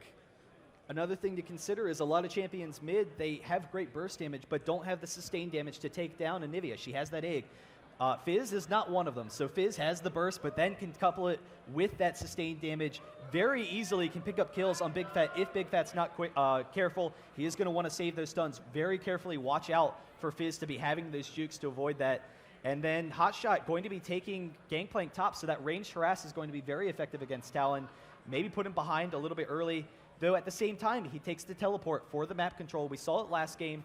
But against Talon, Talon has that Ignite that will provide Talon a better control over that lane. He has greater kill potential than Gangplank with the Talon Ignite versus the teleport. But actually, you know what? I'm thinking a little bit about this. Is there a possibility?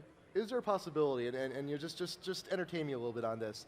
Is there a way we could possibly see like a super aggressive like double melee bot? We could see Talon and Leona bot lane and see Urgot go top. We could just to counteract the range.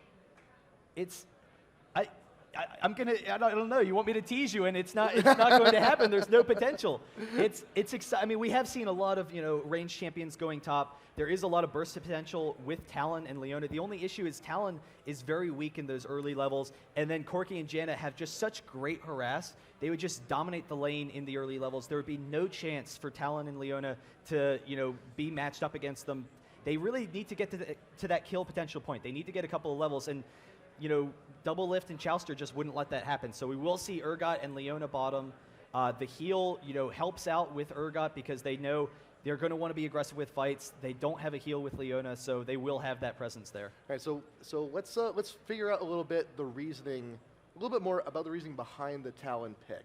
Doesn't do well. Then again, Gangplank was picked after. Yeah, you're right. Talon was picked. The Talon is actually a very unusual pick, and you look at what CLG has. They have a pretty tanky team. They have a strong team for disengaging. Talon is an anti-carry. I mean, that's what he does. He's an assassin. He's going to want to get some kills.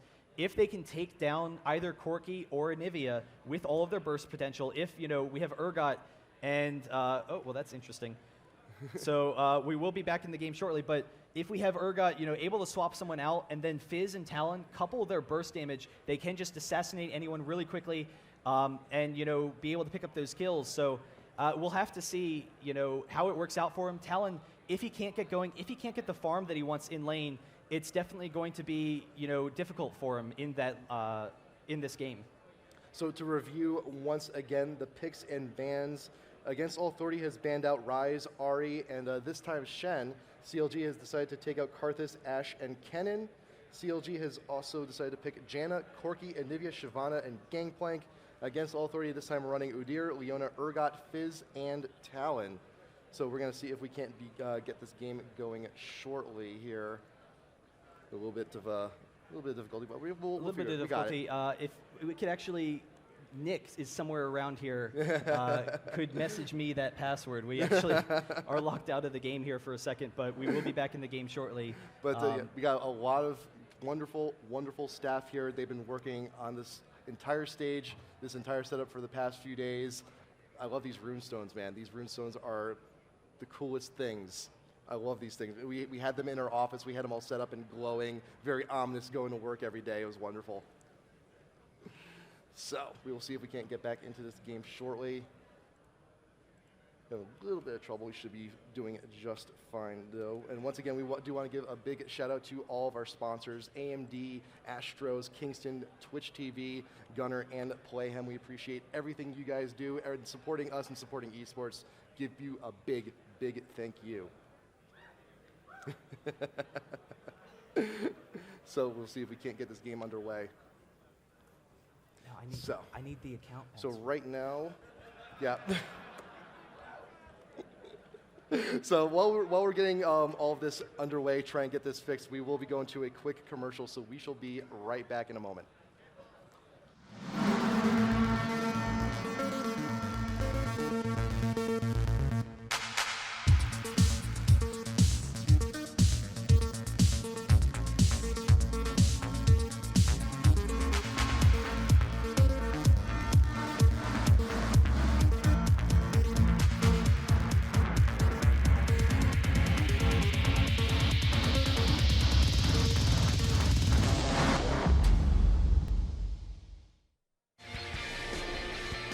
Get brilliant HD with AMD A-Series APUs at www.amd.com/vision.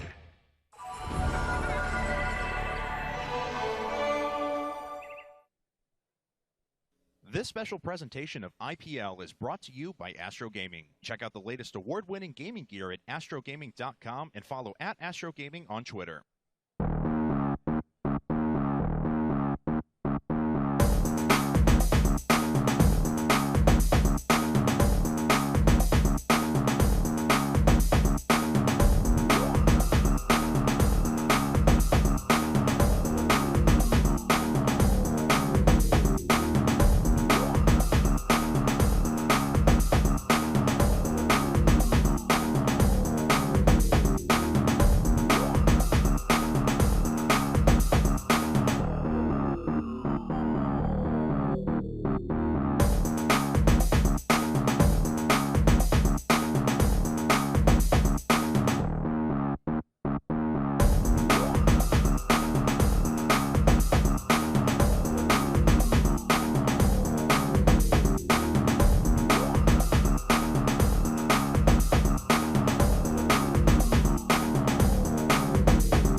Back. We got our stuff resolved here, so we're gonna be heading right back into game. Game number 2 in progress here against Authority versus CLG. Getting right back into it.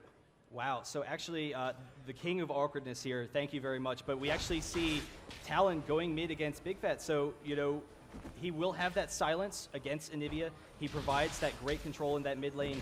We'll see whether or not he can pick up some kills. And then top, we see CLG. We have Doublelift and Chauster coming up here to shut down MoMa. And so, you know, this is going to be a very difficult lane for Gangplank, but Gangplank was able to get that early blue. So CLG getting that early blue for Gangplank so that they can 2v1 in bot and then send their lane up top. So Talon going mid against Anivia. So that was the whole grand scheme. That was the whole, that's the objective that we were trying to see here. But so mid lane, we don't see Talon mid lane that much, do we? No, I mean, Talon is definitely a very effective counter against a number of AP champions. You're right, he hasn't been played a lot, so it will be interesting to see. I can't remember the last game. You know, I had seen him in a tournament kind of setting. Yeah. This is actually the awkward pause, for me early, but we will be back in this game shortly. But I don't know, it should be interesting. The silence is definitely a very effective counter. He has the physical damage. He has, once again, sustained damage. So if he can burst down Anivia with his Ignite, then he's going to be able to provide that control in mid lane. So we can also take a look at the lanes we have set up. So we do have a lane switch on bot lane for CLG. So Gangplank has decided to go bot. We got Corky and Jaina up top lane to try and do some counter activity there. And usually there's something with switching lanes that usually the first team to switch lanes has the advantage, because you're forcing the other team to also switch lanes, and within that process you have 3 champs. They're not in lane, they're not getting gold, they're not getting experience, they're not getting last hits, they're not really getting a whole bunch of anything. They're just trying to equalize the playing field, and that process is the advantage. Yeah, it's definitely interesting. I mean, we'll see whether or not, CLG is able to take advantage with this, matchup that they have. Both Fizz and Talon need to get farm, need to get those levels in order to be effective in the game. And, right now, though we have the pause screen, Fizz only has 1 CS, a couple minutes into the game. Right. So when we start back up, how much farm is Fizz going to be able to get against Corky and Jaina? Fizz has a ton of damage regardless, but in order to be really effective through those mid-game fights, they definitely need to get that, farm going. So, I mean, Corky and Fizz is a very evasive little bugger, and he can get away from all those skill shots that Corky has, and he can get away from a little bit of Jaina's stuff too, but pause is over. We're getting right back into it, and we will see how MoMa fares top lane. Yeah, and so, once again, it is going to be a very difficult matchup for him. If we can go back into the game, thank you. We, do have Yellow trying to get some good control over Hotshot here, but, Urgod's definitely going to run out of mana before Hotshot will, so he can farm with that parley. He does have that heal spam ability, and that is going to be, a pretty even lane without Leona coming, because Leona is actually coming top to try and support MoMa here. Yellow pushing as much as he can against Hotshot in the bot lane, but mid CLG is pushing, top CLG is pushing. So it's trying to equalize a little bit, but Shyvana Saintvicious got the red buff. I think we might actually be having some action here, trying to get the gank down on Yellow. He actually does not have vision on Shyvana. Now he does. There's a defensive ward in that tri-bush, so he knows he's in a little bit of trouble. He's pinned up against the wall. Saintvicious trying to pick up a little bit of damage, but not going to be enough. Yeah, it's going to be pretty tough. YellowStar, he does have that great range capability. He doesn't have a lot of survivability to gank, so we actually see Hotshot coming in here, getting some great damage off. And Saintvicious with the exhaust, they're coming in for the kill. Right under tower, they can they cannot get it though. Hotshot's still under there. The tower. Saint almost going down, but there. The first blood for Hotshot. Look at Saintvicious. Saintvicious, that was single-digit health. That was single-digit health. Barely getting away. YellowStar almost picking up the double kill, but Linak is coming up top. He is going to be trying to get a gank off, and with that stun from Leona, he can maybe set it up. The issue is, we do have a lot of survivability with the Jaina Whirlwinds, with Corky's Valkyrie. It will be tough to engage in that lane. Yeah. In order for Linak to be able to get into that bush, they have to clear the minion wave first, but they're not going to be able to do it as effectively. He has to come in through the river. River is warded, so CLG knows when to back off, and Linak just has to go back right to the jungle. sOAZ now also returning to the mid. And we've got the, let's take a look at the creep score. 26 to 24, it's fairly even. But we also see Linak doing a little bit of counter jungling, trying to out-counter jungle the big counter jungler in Shyvana. Yeah, I mean, that's definitely a strength of Udyr as well, and so we are actually seeing he is coming back up, and we don't have a ward here, so nRated chasing him down, but is going to have to flash out of there, is getting very low, so now Linak not going to be able to really be that effective, get some damage off, but because, you know, they were behind, MoMa just too low, nRated getting too low, not able to get a successful gank there. Yeah. In order for a gank like that to be successful, you have to have the rest of your team in that lane right behind you doing what they need to do to get that kill, but nRated just got way too low, just got way too chunked out and had to back out. But Saintvicious now in turn also stealing the Wraiths. Yellow and Hotshot still going down bot lane. The creep score actually, Yellow's actually doing quite a pretty good job.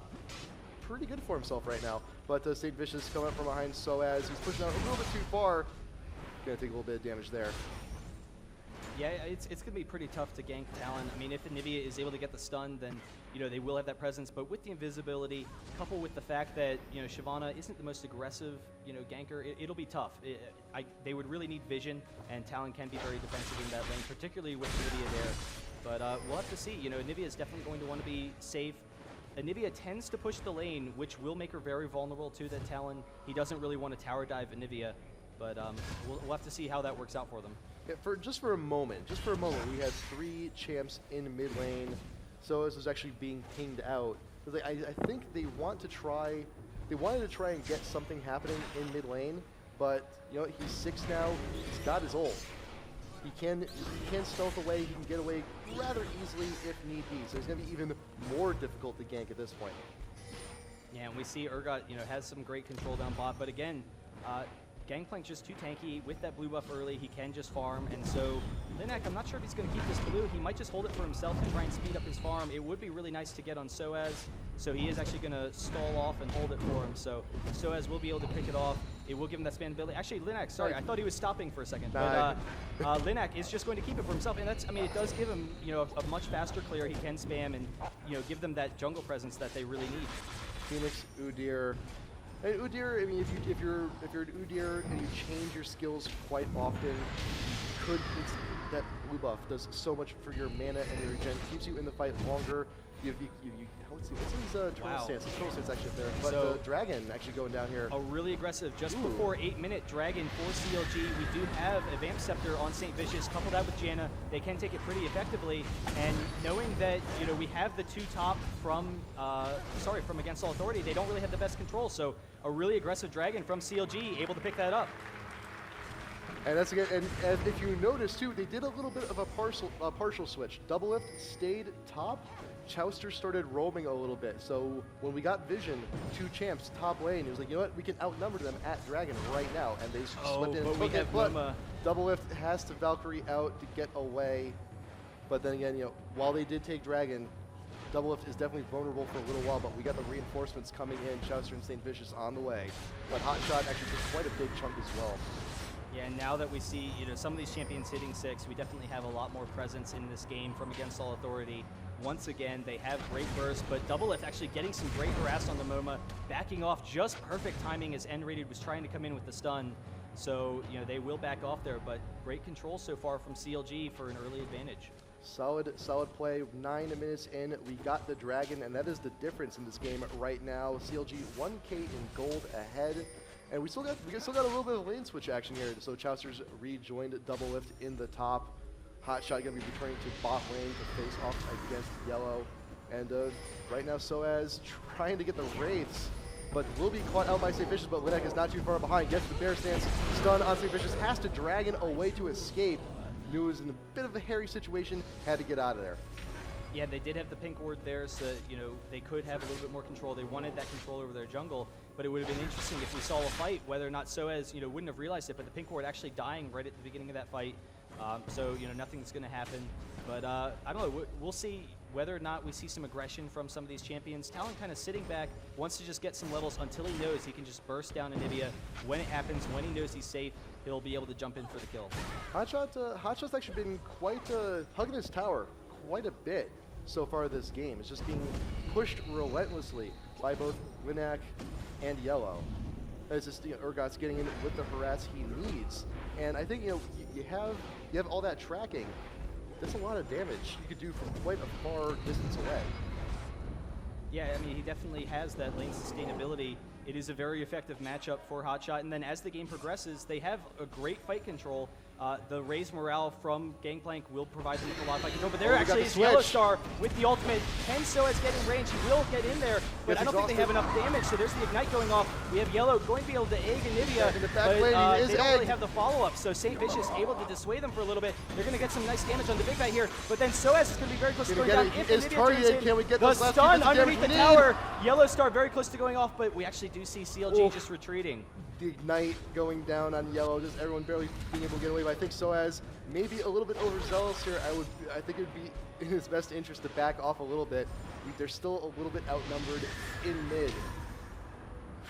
That was close. That was once really again, close. fantastic defensive play from CLG, just barely able to survive all that burst. And if you can survive those early kills, you know, we do have a very strong snowball comp from Against All Authority where they're trying to get that early advantage. Urgot, Talon, Fizz, all trying to get an early advantage. And if CLG can stop that, then they definitely have a lot of fight control. All their disables with Janna, with Anivia, it'll be very tough for this basically melee team to get up in their face. There was a little bit of indecision, though, in that last team fight. You saw sOAZ backing off just a little bit. You saw Yellow backing off just a little bit. It was like, oh, Anivia's an egg. Do we still keep going for the kill? Do we let her respawn? Do we just go away? They couldn't make a decision right there. That could have been a kill. Yeah, it could have, but at the same time, they were both very low. We had, you know, great control from Saintvicious coming in. Big Fat had gotten them pretty low, so it would have been tough. They would have had to go in for the kill, but actually we have the Flash Frost onto sOAZ, and his ultimate is up, but we have an Oracles on Saintvicious, so they're still chasing, but that early Oracles on Saintvicious is going to be huge. They're going to have the ward control, and they're going to be able to, you know, control some of these fights with Talon just completely shut him down early in this game. Well, Saintvicious has an Oracle. We also see that Linak has one as well. But I think the Oracle's being a little bit more beneficial here. Yeah, and so we actually see MoMa being focused down by Doublelift and Chauster. We got pings going down, we got CVs going down around Dragon Area 2. But here comes Linak with the Oracles coming on up the top lane. Oh, wow. So a kill on the YellowStar. Very effective play from Saintvicious. And actually in top as well, we have a fight going on. MoMa and Linak trying to get that kill. Doublelift chasing him down. So is able probably to get that kill. Can we have the juke? No. So he will go down, and now Linak chasing, able to get the kill, is actually going to be able to chase down Chauster as well. He doesn't have a slow, but he will be dealing a ton of damage. The flash out from Chauster will be able to get him out of there. But we have the flash from Linak with the stun. One more thing. Not able to get it. Just barely. Another couple of procs from that Phoenix stance would have been able to pick up that kill. Unfortunate, but you know what? We get a whole bunch of kills back to back to back, and I think I don't know, who ended out ahead in that? I think, you know, CLG definitely got the better end of that one. Yeah, I mean, definitely it was a, you know, strong exchange for them. We did see Linak was able to pick up a couple of kills top, but if you can get Gangplank going, if you can kind of shut down Urgot, then, you know, that's definitely strong, and Doublelift was able to pick up the kill in the exchange as well. So 2-3, we see CLG, they got a nice little 2K gold lead for themselves. They're in a nice spot early on, about 14 minutes in, waiting for Dragon to come back up again any moment now. It should be less than a minute. Pink ward going down. Do they see that? They do not see the ward in the pit. It is just right on the corner. Yeah, and so, I mean, that's the big thing. CLG knows that in team fights, they definitely have an advantage. So the early Oracles, great ward coverage all over the map, will provide them with that. They are going after the Dragon here, but Against All Authority is coming in to defend against this. And actually, we have Against All Authority, sOAZ is going to be coming on a Big Fat, but he's going to juke him a little bit, dissuade him there. So they are all grouped together. We don't have them split at all. They will be able to pick up that Dragon. Now chasing onto sOAZ. We do have the slow from Hotshot, and Doublelift was actually hit by Urgot by a little bit. But here's CLG coming in, and there's the Can't get away! Leona, and they're able actually to pick up this kill. How many kills can Against All Authority get? Here comes we do have the switch. swap onto Hotshot, and so Against All Authority is all grouped around Hotshot, but Hotshot with the flash out of there. So only a single kill. Wow. Almost able to get it. One Just more could have done barely. it. It's that Hotshot global taunt, man. He just can't get away. He looks too good. You got to get him down. You got to kill him. But even so, that was definitely, you know, an advantage CLG. They were able to get that Dragon. One kill definitely doesn't equal the Dragon, and now CLG, they can still hold out these lanes, still farm, doesn't allow Against All Authority to take an advantage from that, you know, basically one team fight, but they didn't have the follow-up presence. They were able to burst people down. We actually see HotShot teleporting in top so he can, continue pushing this top lane and prevent MoMa from farming once again. MoMa 90 CS doing actually a pretty effective job so far this game, considering that CLG has gone through such efforts to shut him down. HotShot now taking the top lane, doing a little bit of free farming for himself. I was like, you know what, I'm kind of sick of dealing with Urgot. I'm going to go on a little bit of vacation top lane. And nRated is up here to defend the tower. Linak still has the Oracles, going to be walking around. Saintvicious no longer has his. So once, if they get Talon in a fight, if he uses his ult, he's going to be a little bit more slippery, a little bit more evasive. And we also did not see Oracles being fought by Chauster either. So they're going to be a little bit in the dark if they get into another big team fight, because sOAZ will just go invisible and wreck stuff up. Yeah, actually, oh wow, the flash from YellowStar trying to get the ultimate on the Saint. Saint just barely out of range, so sOAZ able to get a nice chunk of burst damage there. Almost able to get the kill if Yellow was just in range, but we actually see Fizz coming up top, getting some effective harass onto HotShot. And then bottom, we do see Linak is kind of stuck in the middle of the team, but he should be able to get out of there. The rest of Against All Authority is coming down.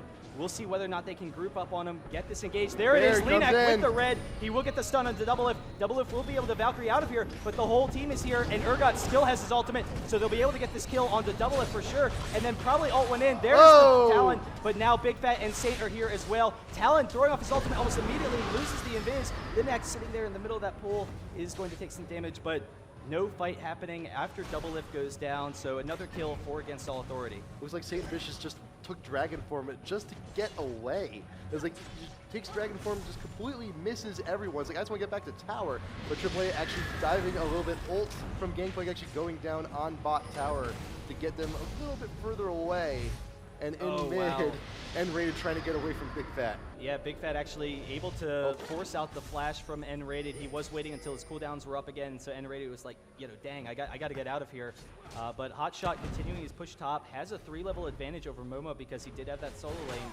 So, MoMa able to successfully farm here, but we'll see whether or not that split push continues.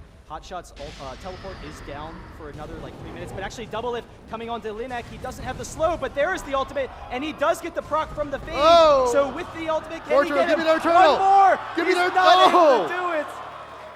Doublelift just almost able to pick him up. He did get that one proc from the phage, which he had gotten, but not able to pick up the kill. I was like, another turtle stance, another turtle. We need your shell. We need your help. But he managed to get the speed he needed. He managed to get away. Got right back to tower and will be recalling.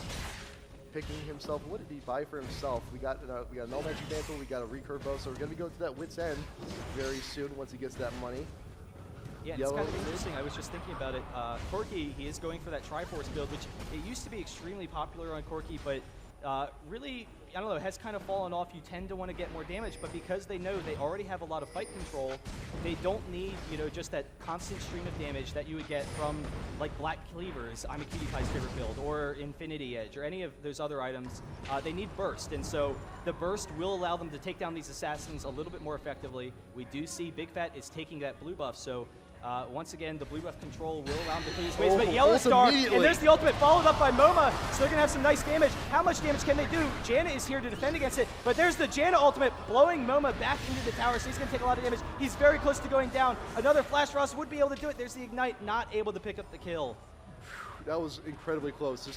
Yellow just wanders and it's like, oh, you're here, ultimate, and tried to get what they needed, but remember, even if they did get the health that they needed off of Bigfat, still got the egg. If he egged, would have been under tower, still would have been unable to be killed safely. Yeah, and so we see Against All Authority able to take this bottom tower. Definitely provides them some nice control, and they really need control because they're an assassin team. They need to pull CLG out of position, and pushing is the #1 way to do it. We'll see. nRated is kind of sitting up here top to keep sOAZ safe so he can continue that push. But I don't know, pretty even game so far. CLG able to stall them out. We do have a slight gold lead for CLG from those dragons, but we should have another dragon spawning probably in about a minute or so. So Against All Authority will probably recall. Maybe we'll see them grouping up shortly. CLG is actually grouping up here, so They are actually coming down for this dragon maybe, or even to pick off against all authority here. There it is. There's the whirlwind, the wall from Bigfatlp, able to pick him off. There's the stun onto sOAZ. sOAZ is invisible now. We don't have that oracles from Saintvicious. We lost it earlier, but they are able to get out of there and then control this dragon area. CLG has put down all the wards they need to pretty much almost all the entrances to Dragon. We got the bot Tribush still uncovered. Actually, nope, now there we got it. Chauster put in the ward down. So when Dragon does spawn, CLG, they've got it covered. They'll be able to take it pretty convincingly. There it is. And in the meantime, Yellow still top lane, trying to get some hurt on that tower. Shouldn't be able to take it down straight away, but this Dragon should be going uncontested to CLG. Yeah, and actually Hotshot with the teleport top is able to stop this push top, so, you know, CLG with the free dragon and then no push there. We do have Saintvicious coming down bottom. MoMa will be very survivable, but we'll see whether or not he picks someone off. Oh, He's there he actually is. Just going to get out of there. So the whirlwind getting off, but he should be fine, and Linak actually turning onto them. We have the ultimate going off in the Doublelift, and the stun from Linak, but they're not able to follow through with it, and now Saintvicious and Doublelift, they have plenty of control. Saintvicious with the ultimate pulling Linak back, so they're able to get the kill, but the Leona stun coming in, and there's Leona jumping in, not able to get anything happening, but in the meantime, we do have mid. Bigfatlp was egged, and now sOAZ is going to be able to pick up this kill. Actually, almost giving it to Yellow, but sOAZ going to pick up that kill. A very unfortunate timing on that stun on Corki. Got him while the Valkyrie animation was just starting to go, so he stunned when he landed, and that's not what AAA needs. They needed him square in one place out in front, and he just could not get it. He just Valkyried at the perfect opportunity. Yeah, and I mean, Urgot, you know, the control that they have with this comp, they have this Assassins coupled with Urgot. So if Urgot gets the pull, which, you know, is what happened against Nivea there, you can just take him down, anyone down so easily, and then Urgot is tanky enough that he doesn't have to worry about going down himself. So, you know, really effective play from against all authorities so far. Hotshot doing the same thing he was doing last game with Shen, trying to split push top, but not as successful this time around. Linak just taking Bear and Phoenix Stance, trying to chunk him out. But Hotshot's just going to be eating some oranges. He's going to be okay, but we got the rest of the team coming in. Hotshot flash from Linak trying to get another stun.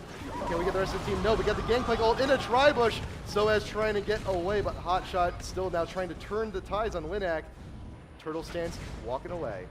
And in the meantime, Doublelift is going to be able to take down this bottom tower, and so, you know, once again, CLG last game defending against, you know, the aggressive kind of pick-off team that Against All Authority has, able to be very safe there, have Janna for disengaging. You know, Saintvicious has great mobility. Shyvana is one of the fastest junglers in the game, so can be all over the map, be able to, you know, help his team disengage.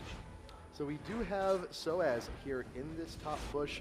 Udir's not too far away, but we got the flash. He goes right in. sOAZ right under tower. They're going for the dive. Can we get the damage we need? He's tanking the tower, but Linak in pursuit will be able to get the last damage he needs. But here comes Chauster in time to save the day with the ult to the wall.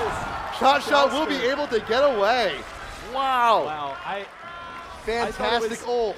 I thought it was a foregone conclusion that Hotshot was down, and so Chauster actually getting the slow and then the whirlwind onto Linak, but they will let him back off there. But That ult right on that sliver of forest, just on that one tree. Perfect timing, perfect positioning. But now Baron being pinged by Against All Authority, but they see Saintvicious is also in the neighborhood. nRated right in front of the pit. Saintvicious trying to get some damage he needs, but Linak is now here. We got a Bear. Can we get the stun? Yes, we can. Now we just need to see if we can out-damage Saintvicious just a little bit. Will he go over the wall? Yes, he will. Dragon form going over, and MoMa actually got the ult off on Chauster. yeah, so not able to pick him off there. A little bit of a desperate engage almost from Against All Authority, but that's kind of what a lot of their team is. They just need to already engage on people, so Bigfatlp, you know, trying to get some harass there. We'll probably be able to pick up this blue buff. They'll definitely want that on Anivia. sOAZ has the ward there. Maybe can, you know, try and blind steal it, but that'll be pretty difficult. We do see Bigfatlp really going to be able to get this. sOAZ trying to get it, not able to do it. Could not rake it. So coming into this, you know, next part of the game, it'll be interesting to see how Against All Authority is going to be able to, you know, try and continue picking people off. They still have that great assassin burst, but against CLG, once they have, you know, their whole team grouped together, they have tons of fight control there. We saw Janna saving Gangplank there a little bit ago, and it'll be really tough for Talon and for Fizz, for Urgot to continue with that aggression. So we haven't seen a whole. I've been focusing on Yellow too much. He's got his Frozen Heart now. We got a Brutalizer, so it's weird. You've got all the mana you need on him. You got all the damage you need, but we need to see him now a little bit more in these fights as we're hitting into the mid game. You get this. You swap places, get someone you need in position, and then you just focus him down. But you see a lot of Urgot's now getting a lot more tankier items, just because they know they're going to be on the front line, they're going to be taking a brunt of the damage, but we'll see if he can outlast it. And we also got our Lich Bane on Fizz. We got we got another Brutalizer here on the Talon, along with a Bloodthirster, and a lot of armor on CLG right now. Yeah, I mean, it is a heavy physical team, so once they get that armor, they can, shut down a lot of their damage. Fizz and Udyr are both magical, so, they will still be doing damage. It's kind of interesting. Urgot definitely, can shut down a number of physical champions. We actually see Against All Authority coming extremely aggressively in this mid lane, but there's the swap from YellowStar and Gangplank's ultimate, so YellowStar's gonna have to flash out of there. He's kind of out of position, and CLG doing great control here. There's the Leona ultimate. All of Against All Authority is pretty low. We did have the Janna ultimate separating MoMa, and so Yellow is very close to going down. Saint will be able to get out of there, but Hotshot, we do have Doublelift picking up the kill. Bigfat's going to be egged, but even with the egg, they're not going to be able to grab it. So CLG able to win this fight. They're going to be able to pick up nRated here, and then MoMa going to go down. Wow. CLG 5 for free and a Baron to go along with it. And you hear the chants from the crowd. They're going insane here because CLG has just shown fantastic control in this match. The Baron buff is going to provide them even more control. It's going to be very tough for Against All Authority to come back. But I was looking at it, and I hope Chauster doesn't die. I really hope Chauster doesn't die to Baron. That'd be very unfortunate. But Urgot, is definitely strong at picking off those physical champions. He has that Frozen Heart, which does shut down a lot of physical damage. But you look at what CLG's team has, and Shyvana, a lot of her damage is magical.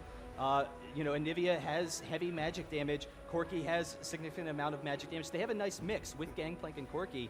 So it's just, there's not that same effectiveness where you're like, hey, we need to, shut down their attack speed. And as a result, they don't have that pickoff potential anymore. We just have all these disables from CLG, Anivia and Janna coupling together, just barely, keeping their team alive. You need to be able to burst people down when you have an assassin comp. Also in that last fight, MoMa was out on the side, trying his best to take out Chauster, but just could not finish the job. And because of that, he was so far away from the rest of his team. One of their major damage dealers was just not there. And when he came in, who did he focus on? Anivia, who still has an egg, who's still in the fight. It's essentially another character that you have to focus down. And they just could not get the damage they needed to off. The focus was a little bit off. And so CLG pushing very aggressively. We do have Saintvicious is going to be taking this dragon in the meantime, but this will be an easy tower for CLG. We do have the rest of Against All Authority split pushing top, so they will be able to pick up this tower. But we'll see whether or not CLG can take this middle inhibitor. If they do, then I don't know. It's not really worth it. But if Against All Authority can stall them out while they're taking, Udyr is alone. Talon did teleport, and they're actually pinging to just continue. So Udyr just going to continue pushing top, and so as Talon does have some wave clearing capabilities, but we'll see whether or not they can stall out this push.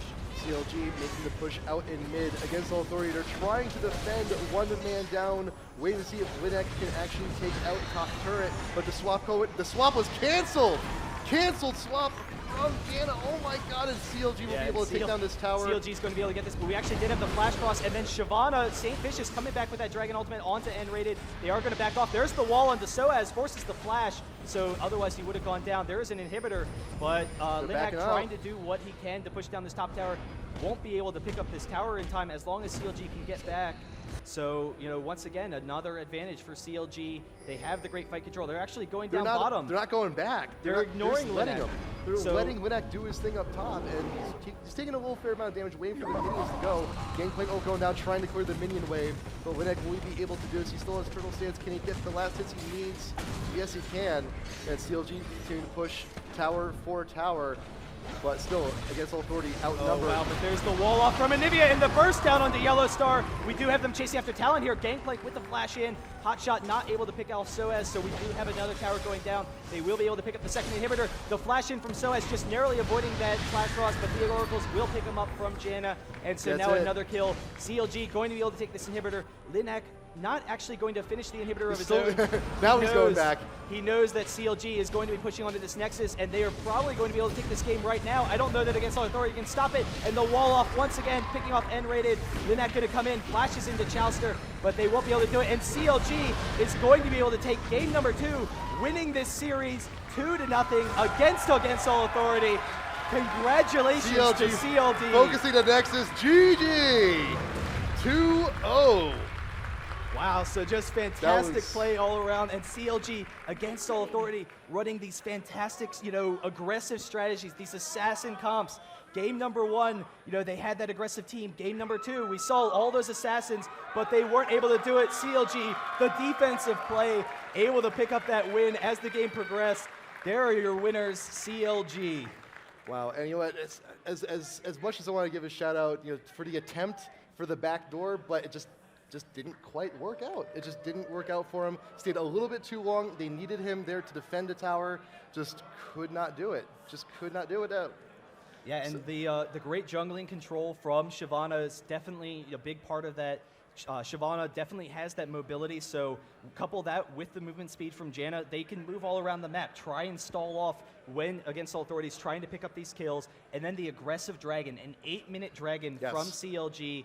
And that's what we saw, aggressive dragons, aggressive pushings, and those aren't really what we know CLG for. We know CLG to kind of tend to sit back and be like, hey, we'll win the mid-game fights, we'll give up those early game dragons, we'll, if they tend to go for a later game comp, maybe not pushing as aggressively, they tend to split push a lot, but we saw just aggressive team fights, and that's what CLG's bringing to the table. A new CLG coming from the Korean scene. We'll see, how they do as this tournament continues, but into round number 2, and then Against All Authority is into the losers bracket now. Yep, they're not out yet. They're not out yet. It is double elimination. So we will be seeing a little bit more from Against All Authority later on in the weekend. CLG moving on. We'll be seeing them. We should be seeing them play again later on today. But man, I can't think of a better way to start off the weekend. Wonderful, wonderful performance from CLG. I can't wait for the rest of the weekend. If this is what we started out with, imagine what we're going to end with. And we've been seeing a lot of kind of stall teams. We've been seeing a lot of passive play in the competitive scene, but that's not what those 2 games had at all. We just saw all-out aggression. They definitely want to be able to take out the win here. All the fans, cheering for them. We, have the Hui Hui Hui sign is fantastic. So CLG, one of those old-time American favorites. I've been talking, StarCraft, they have in the Korean scene the Bonjour. They have those players that they're revered like gods almost, because they're just, these all-time favorite hero players who are just, absolute masters at the game. That would be fantastic to have that in LoL, and CLG is probably the closest we have to that. Yep. So we're done with our first set. CLG moving on. AAA going into the losers bracket, but we got a lot more for you guys. We're going to go to break, so do please stay tuned. This is IPL4.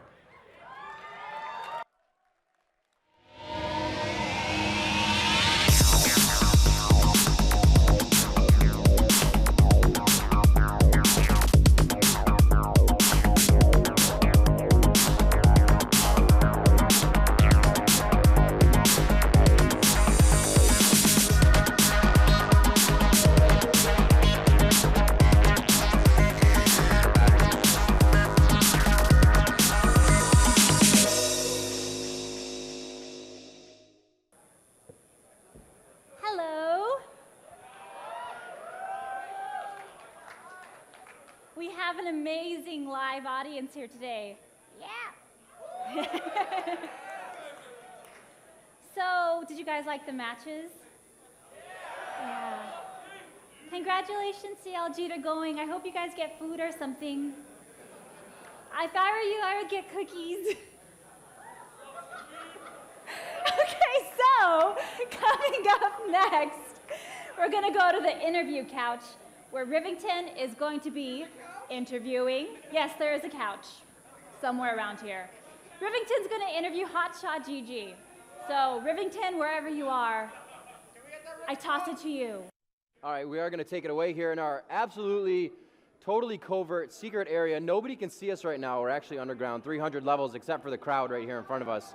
But I'm here with HotshotGG of CLG. Guys, give this CLG a round of applause again for taking that first game of the day.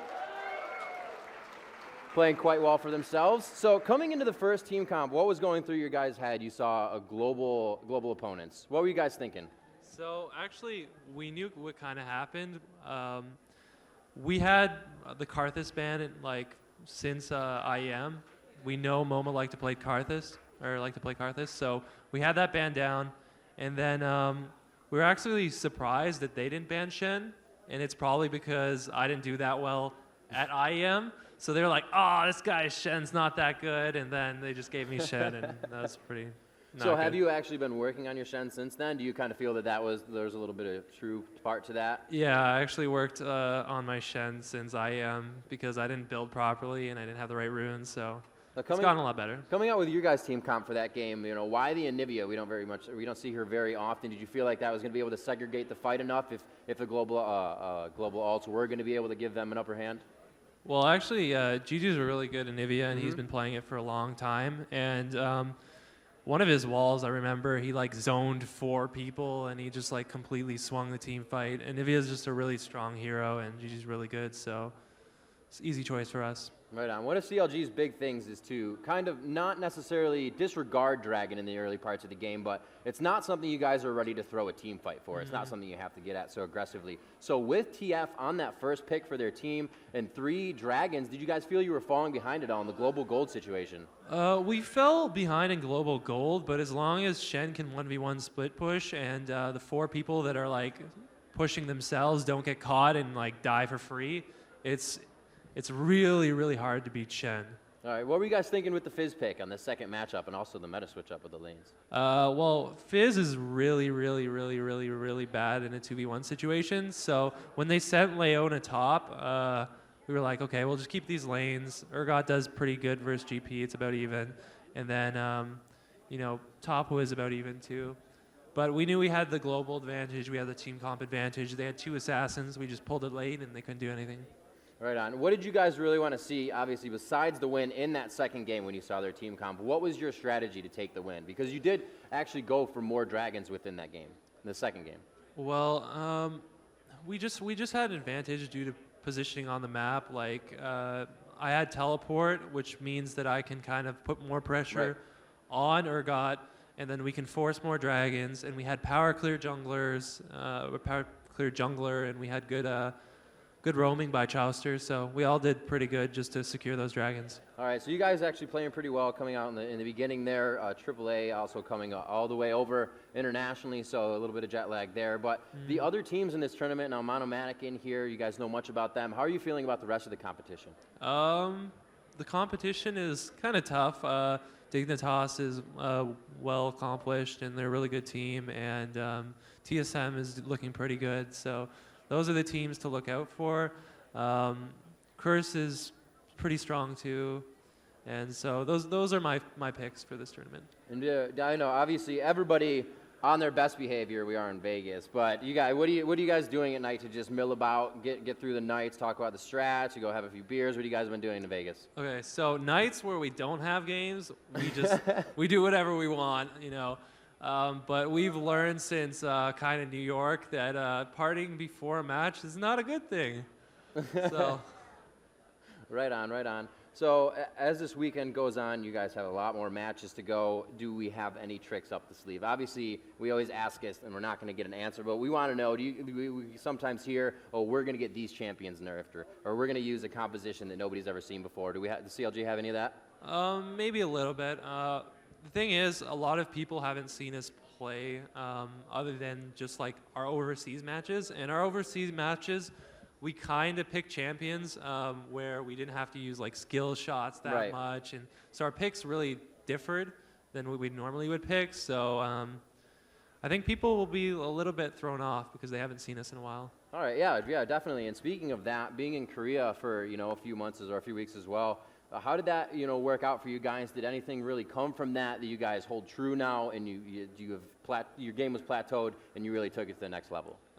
Yeah, we came in Korea a little bit rusty just because we didn't have everything set up, and it took us a while to get going, and we pretty much had a week plus downtime. Right. But once we got set up and we practiced, and we got a little bit of help from our friend Loco Doco, actually a lot of help.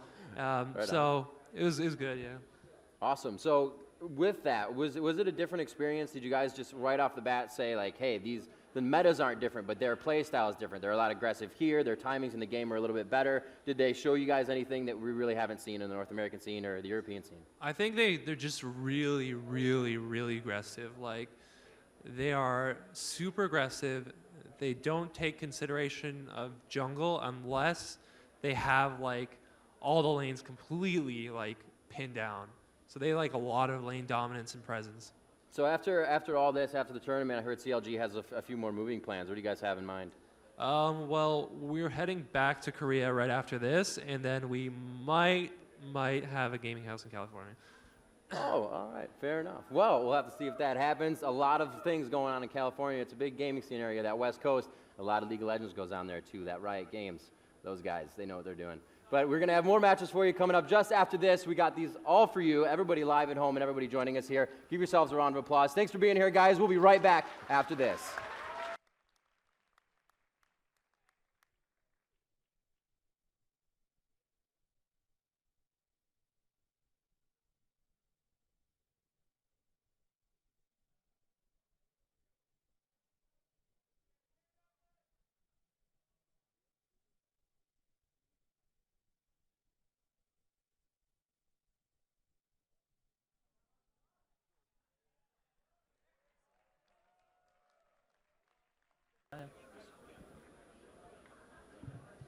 What's up, guys? And we are here. We actually got MoMa a secret backstage pass, so we got him back down 300 levels into the area. This is secret right here, so we're gonna give you some input. MoMa, how you feeling, man? Not really good. Not all right. We can see that. So starting yesterday, you know, coming in, you guys had to fly in. Actually, did you guys get in yesterday or the day before? We came 2 days ago. Like we used yesterday to watch the city and check everything. So. Have you guys been going over the strategies or whatnot during the nighttime before your matches today or last night? Yeah, of course. We prepared a lot actually, and we thought that we are good prepared to play against CLG this time. But somehow we just made little mistakes, like in the mid game, and then they just get the Nash and then they snowballed so hard. It was really, really bad play at one point from us in one game. So the global team composition coming out in the beginning, why actually didn't you use Shen as well? Because he can also have his global ulti in use. So instead of even not banning him, you allowed CLG to get him. I think we didn't expect them to pick Shen. Right. Like, we totally forgot about this, and we thought that we can handle him because, like Hotshot said, at the Intel Extreme Masters, we played nightly against Shen, and he got totally destroyed there. Yeah. And very true. We expected that this will happen again this match here, so we thought we can handle with it. But like he was split pushing all the game, and we couldn't catch him. And then we just hesitated so much, and we initiated with Nocturne, so stupid. Right. And then they just caught us all. So being a very dominant Fizz player and understanding Fizz and how his laning phase works, when they understood what you were going to play and then they put you 2v1, what is the best way to counter that? How, as a Fizz player, are you supposed to counter that play? If they put the AD carry and the support on the top lane, I'm playing Fizz there, like there's no way to counter it actually. Like I will just get zoned, so nRated needs to join me like for the top lane to support me. Right. And when I get level 4 or 5, it's totally okay with Fizz. But the first levels are so hard, especially against the range carry, so I expected that he will go top lane with the Gangplank, and it would be okay for me, because Fizz is doing so much damage with the W on level 3 or 4, so I could lane against Gangplank, so we didn't expect them to go with the range carry to the top lane, so we needed to improve something, like we needed to do something, and we just did it, and it went okay for us, but later on, we got aced at one stupid point, and then it went totally bad for us at this point. It seemed like the ball was in your possession the entire time, especially the first game. TF on your team, the extra gold, 3 straight dragons in a row without any competition. Actually, one was a steal as well, the first one you guys were able to grab. So coming into that, where do you feel, besides the team fights, you guys faltered in that motion? In the first game, we felt really good in mid-game because we took 3 dragons. CLG took some towers, but we took some towers as well. But then when it came to a bit later, like 20 till 30 minutes, and Shen was always split pushing, we just couldn't really get rid of it. Like we were running behind him with some people and tried to catch him, and he just escaped always with a ghost on Shen. and then they just could push with 4 people. Or we, as I said, we just tried to initiate on them, and Shen just came, and we did totally bad there. Yeah, it seemed like with Shen being so tanky and the only one to be able to stop him from pushing was maybe Nocturne, so that's a lot of DPS already out of the fight, and that split push really was able to help them. Coming into your next matches, as I asked Hotshot, you know, do you guys have that a specific thing you've been training or working on that you haven't showed anybody in your streams or in any exhibition matches yet? We will just try to pick setups. Like, we didn't really think about the next rounds yet. So we were totally focused on CLG the last days. We tried to get setups for this, but we need to see now who we play against, and we try to get information, what they play, and how we can counter this actually. So we will see. But I think we will pick champions you usually don't see. Right on. All right, some very, very dominant games from these guys. Like I said, it was only those few team fights, and then just happened to snowball them in the other direction. We're going to see more matches coming up for the day. We'll be right back after these few messages.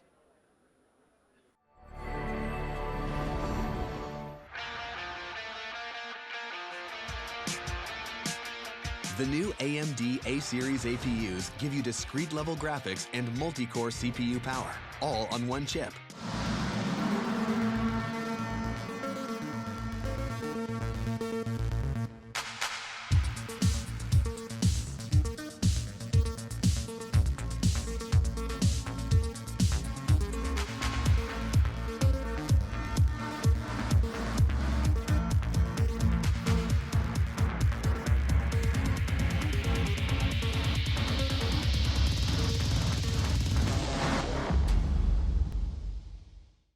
This special presentation of IPL is brought to you by Astro Gaming. Check out the latest award-winning gaming gear at astrogaming.com and follow @AstroGaming on Twitter.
Something revolutionary has arrived.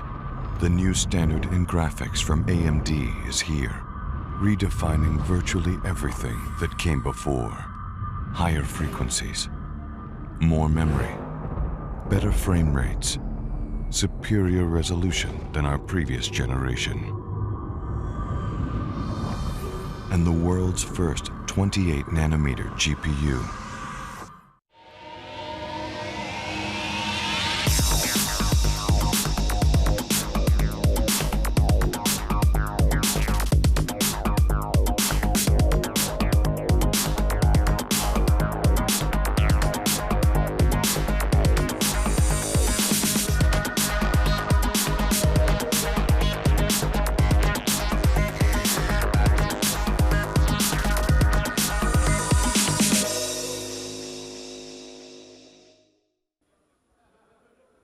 What's up? We're back in the interview booth. I'm here joined by Elements of Curse Gaming. How you doing? Pretty good, you? I'm doing fantastic, actually. We kind of have a tradition here of being on couches within the past few weeks. We do. Later, I got the popcorn. All right, I'm down. All right, yeah, we got this going. All right, so you guys played against Epic as well. Well, not as well, but you guys played against Epic. Yes, we did. First game of the day. So since we didn't see that match, hit me with like a 5-minute interval all the way through. Go. The first game was actually pretty passive. If you actually want me to do this. Pretty passive. It was just a lot of standoff, just a lot of laning phase. They surprised us with the Kale Nunu pick, actually bottom lane. Kale Nunu. Yeah, that is some terror. They first splitted not Sauce. Pole Belter top. They all kind of surprised. We were getting a little shaken at that point, but we managed to push in bot pretty good and deny KO some CS, so that actually worked out in our favor. And we just kind of sat in the laning phase for a long time, and then took Dragon advantage. And then when it came to team fighting, we were just a lot farther ahead because of our laning phase. That we just kind of like not snowballed the game, but you know we steadily chipped away at them, and that was just game one. Did that KO work bottom though? Like until you guys started denying the CS? Is actually pretty good. That was hurting. Yeah. Wow. They could definitely kill us. They could definitely kill us. Game two, it was kind of similar. Again, Pobletter got camped top big time. He died a lot. It's like he doesn't get to come to tournaments with you guys a lot, but then when he does, they're just like, let's focus him because we know he's going to be a problem. Basically. Yeah, he's playing Lisa in both games, so I guess he just couldn't handle it. That's difficult. That's difficult. So what in the picks and bans phase, what were you guys looking to ban out versus Epic? Like what were those terror? Both games we banned Vlad, Vayne, and Udyr, I believe. Right on. What were they looking to get from you guys? Were they focusing anybody in specific? They banned Kog'Maw, which pretty much everyone does versus us, and they banned Maokai first game, and then they banned can't remember who they banned the second game for that, but the other ban was, I believe, I actually have no idea. I can't remember. How were the dragon controls in your game? Who really had the map advantage like pretty much the entire time? I think we did. I think warding wise, we got early oracles and stuff like that. We started clearing wards and stuff, and I just kept warding that entire side. So I think we did a really good job of just controlling that. Nice. I had tons of pink wards for everything that Nat was dropping. So I think we did a good job of controlling the game in that sense. Awesome. How are you guys feeling about the other competition here? You know a lot about MONOMANIC or anything? Yeah, we played them a couple times, and TSM we've played like 1,000 times now. So I mean, I think we're prepared to play them. Right on. That's nice. V8 as well. How are you feeling about them? Pretty good. We scrimmed them a couple times. They're actually showing a lot more practice. They're a much harder team than we previously anticipated. So I wouldn't be surprised if we saw them go farther. And how are you guys feeling? What is your general makeup for the day before, the day of? What have you guys been doing in Vegas here? It's kind of one of those leave it all behind cities. Yeah. Well, last night was pretty passive. We just went out for dinner and just a couple of drinks and just kind of relaxing. You know, went to bed kind of early and you know, I slayed in bed, watched Gladiator last night. It's a good movie. Good movie. Good snooze. A little rewatch. Yeah. Wasn't there to be on the couch. I'm sorry. Yeah, no couch, unfortunately. So did you get to see any of the matches, or you guys finished the same exact time? Well, yeah, we played like 10 or 15 minutes after the start of the CLG match, so it was like ongoing, and then like the casters are loud and you can't hear anything, so you gotta like yell at each other, and it's like all. So CLG against All Authority, what would your pick be in that game? I don't know. They both kind of have somewhat similar playstyles. Like you saw, like from when I was watching, they had the poke comp that AA had, and they're also Nidalee players as well. So it's like I guess they're like kind of similar teams in that sense that they like those that style of play. But again, they're both even teams. I wouldn't give it to either one of them. Right on. Yeah, obviously CLG coming out on top. They were able to come out with some strong games, but it seems like you guys did as well. So actually, let's give these guys a round of applause too for winning that second game of the day. They were able to pull that out. We'll have some more matches coming up as well. Do you guys want to give any shout-outs, sponsors, anything going on? Yeah, we actually got a Facebook thing going on. We're signing 5 shirts. The entire team is signing some shirts. That's at just Facebook/Team Curse. You can get there. You can sign up for the contest, and you can win hopefully some shirts signed by us. And also check out lolpro.com for all the pro guides by us. Oh snap! Check it out, guys. And we do have some more interviews to come. These aren't going to end just yet. I'll be back here with a few more players just after this. This special presentation of IPL is brought to you by Astro Gaming. Check out the latest award-winning gaming gear at astrogaming.com and follow @AstroGaming on Twitter.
hey, Machine. Hey, what's up, buddy? Hey, man. Listen, I'm just wondering if you could do me a quick favor. Hey, could you talk to Idra for me and see if maybe he could let me borrow his car for tonight? I have a date with a girl.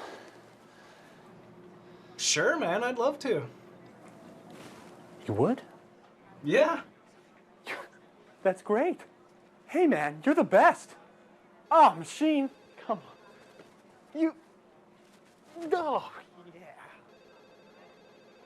Machine. Hey, what's up, buddy? How you doing? Listen, I've been working here for quite a while now, and I was wondering, could you help me get a raise? Sure, man. I don't see a Wait. Are you the cheese guy? Do I look like the cheese guy? Point taken. Sure, man. I don't see a problem with it. Thanks, man. You're the best. Hey, Tony. Hey, Machine, you know, CES is he's trying to get me to bring out some new ideas, and I got so many, you know, but the one that's taking the cake right now, check it. It's a red color HyperX. But it's always been blue.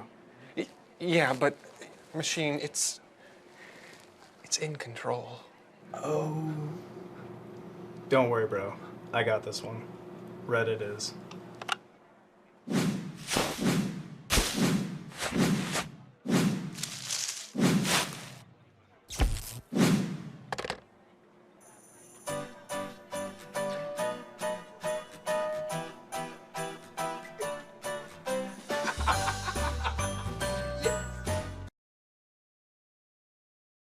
Check it! It's red! Huh? Who's in control now, huh?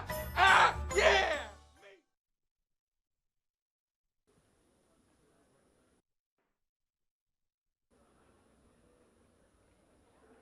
Hello everyone, Travis here from State of the League. I have actually kicked Rivington out of this area for the time being so that I can interview Nyat Nguyen from Epic Gamer.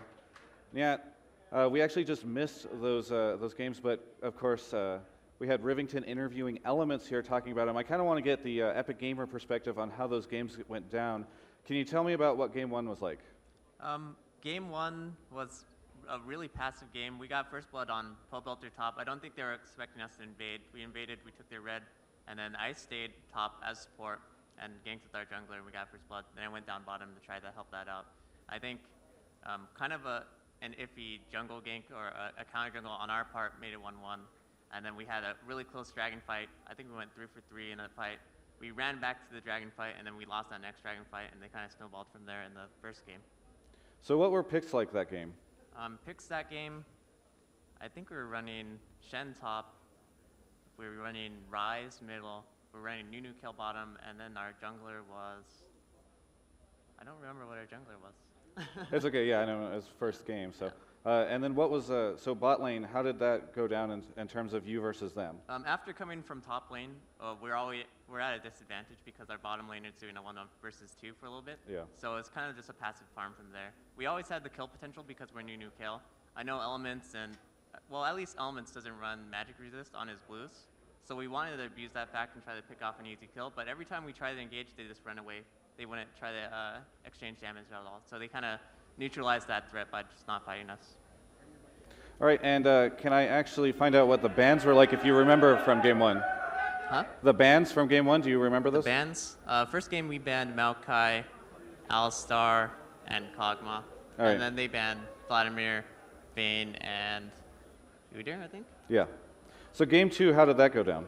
Game 2 was similar bans. We banned Rise instead of, I think, Maokai. And we wanted to give them Maokai, but they didn't pick it up. They still picked Mundo, and they banned the same things. Now, of course, Lulu, the newest support in the game, everybody's sort of wondering if she's going to see a lot of play here. Do you personally plan on picking her, or do you want to keep that kind of a secret, surprise some people? No comment? It's more of an opportunity thing. It just depends on the matchup. I know Muffin Cutie on V8 plays it. I know Elements also plays it as well, and then me. Yeah. So I'm not sure about the other Do you think that there are certain lanes that she just excels in over others? I don't know. It's still, she can play both ways. You can play really aggressive maxing Q first, the glitter lance, or you can play really passive by maxing shield first, which is her help picks skill. So you actually have a brand new lineup at Epic Gamer. Of course, Dyrus leaving for TSM, Dan stepping down from his place on Epic. Can you sort of tell me what your new lineup is? So our new lineup is, we lost Dan in the jungle. We picked up Clicky D. West Rights moved from AD back to top lane because Dyrus is out. And then we picked up Mashme for AD for this tournament. How's Clicky D and Mashme working out for you? They're really good. They're really raw players. They're really, I guess, underrated because people don't know about them. But they try really hard. We work really hard, and hopefully we would do better tomorrow morning. Yeah. So Clicky D actually, he's not new to esports. He actually is part of the fighting game community, correct? Yeah, he plays Street Fighter Cross Tekken, and he likes to win a few tournaments playing that with Marn. All right. Yeah. So do you think that he's feeling a lot more comfortable at this event because of his previous experience? And, yeah, he has a lot of these tournament kind things? experience. Yeah. All right, fantastic. So, hey, going into the rest of the tournament, what do you think that your personal chances are? I don't know. We'll just take it game by game. We have to see who wins or loses versus TSM and V8, and then kind of game plan around that. All right. And are there any specific teams that you're kind of concerned about? We're just taking one game by at a time. game. Yeah. All right. Finally, last question. Do you have any predictions for top 3 at the event? Top 3? Yeah. I hope us. All right. And so then I don't care about the other 2. Really? Okay. I just want to do one myself. Just you. All right. Really quick, any shout-outs or anybody that you want to say hi to? Shout-outs to my team, Epic Gamer. Shout-outs to all the players at the event, the people in the crowd, and everyone's sponsors. Because thanks. Also IPL, for hosting us. Fantastic. Hey, thanks so much for doing the interview with me, Nat. Good luck to Epic Gamer throughout the rest of this, and we're actually going to go to a commercial now, so we'll catch you guys later. See if we can go higher. So this would be 8-4-20 if we can make it. 8-4-29. Congratulations, everyone. That's awesome.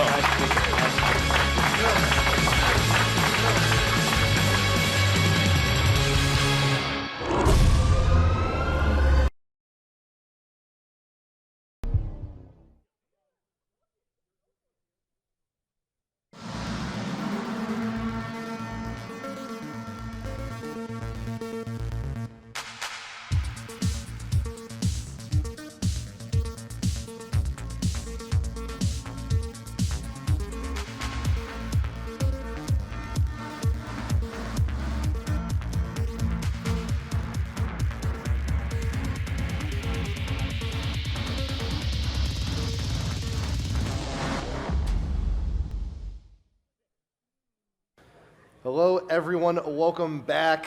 I'm HatPerson. With me is TheRedBaron, and while we're getting ready for the rest of today, thought take the little opportunity just to inform you a little bit. We got the bracket. So if you're just tuning in with us, so we have 4 teams who were invited over from IPL3, and we got 4 teams from our qualifiers. We just saw CLG and Against All Authority play. CLG will be moving on winners. AAA is going down to the losers. So we had Epic and Curse just play as well. Curse moves on, Epic drops down. So we still have 2 more first-round matches to go. So coming up next, I believe we're going to be seeing Dignitas versus Mono. No, actually, I think we're going to be checking out TSM V8. That's definitely we got options. Right. Yeah, we definitely have options, and it's either way, it will be an exciting matchup. V8 definitely has shown a ton of aggression coming into this tournament. Through our qualifiers, we saw them running Leona bot a lot. Is becoming quite a common ban against V8. It's just, I don't know, such fantastic play from Muffin Cutie. They have that aggressive kill bot lane. Takashi X, his AP mid play has been fantastic. I mean, he was one of those people who carried them through South by Southwest. He was there and just had that fantastic Morgana play. Takashi X has done some LeBlanc. The players walking around here. That's what it's so great about this live event. We get all the love for the players. It's fantastic. And V8 against TSM and Sola Mid, definitely one of those established teams from the community. They're very outgoing players. Dyrus joining the team. It'll be interesting to see how that new dynamic comes out. Because, Dyrus, he always was that really strong top carry for Epic. And he likes sitting in that top lane, getting that farm control. And it'll be interesting to watch. Pretty much just these past few weeks, one word to describe TSM is indeed Dyrus, because Dyrus not only fantastic player, he's also now a verb. So, but you know what? It's going to be an amazing match to see them play. Dignitas also, we gotta go back to Dignitas Mono. Dignitas, yeah, incredibly consistent team, returning champs from IPL3. They did pretty well for themselves these past few months, but we also have to take a minute. We have to talk a little bit about Mono because they are, in this tournament, the complete pretty much unknowns. They've gone through our qualifiers. They got their spot by beating M5. We played, whoa, we got protests going on. What happened? We had, so Mono did go through our qualifiers. They did beat M5 to get their spot. They're the only team on Killing Spree to get a Killing Spree. Yeah. Only ones. They started it off with the win against Solo Mid. So yeah. They definitely, they're a young team. We'll see how they kind of, develop. They're kind of at that point where Goose and V8 were at IPL3. And both of them, we've seen them, come into top competitive play. A lot of aggressive strategy from Mono, like in our Killing Spree. That was the big thing with Mono, is they were being very aggressive about when to take Baron. With the Baron changes, since he doesn't crit anymore, that's the best part. You can sit there. We saw Mono take Baron with everyone at like 200 HP. They're all one hit away from dying, and just that coordination, you can cycle people in and out and know that Baron isn't going to just instantly kill someone. And so that's kind of what we've seen from Mono, that aggressive team play. It'll be exciting to watch. Aggressive team play, creative team play, but they really seem to focus their team a lot around like one champion. Like a lot of our Killing Spree matches, a lot of their focus was on Nintendude as Olaf, or in a few other instances, Jarvan as well. So we'll see where that takes them here, because we have a lot of teams here playing with a lot of different varying styles.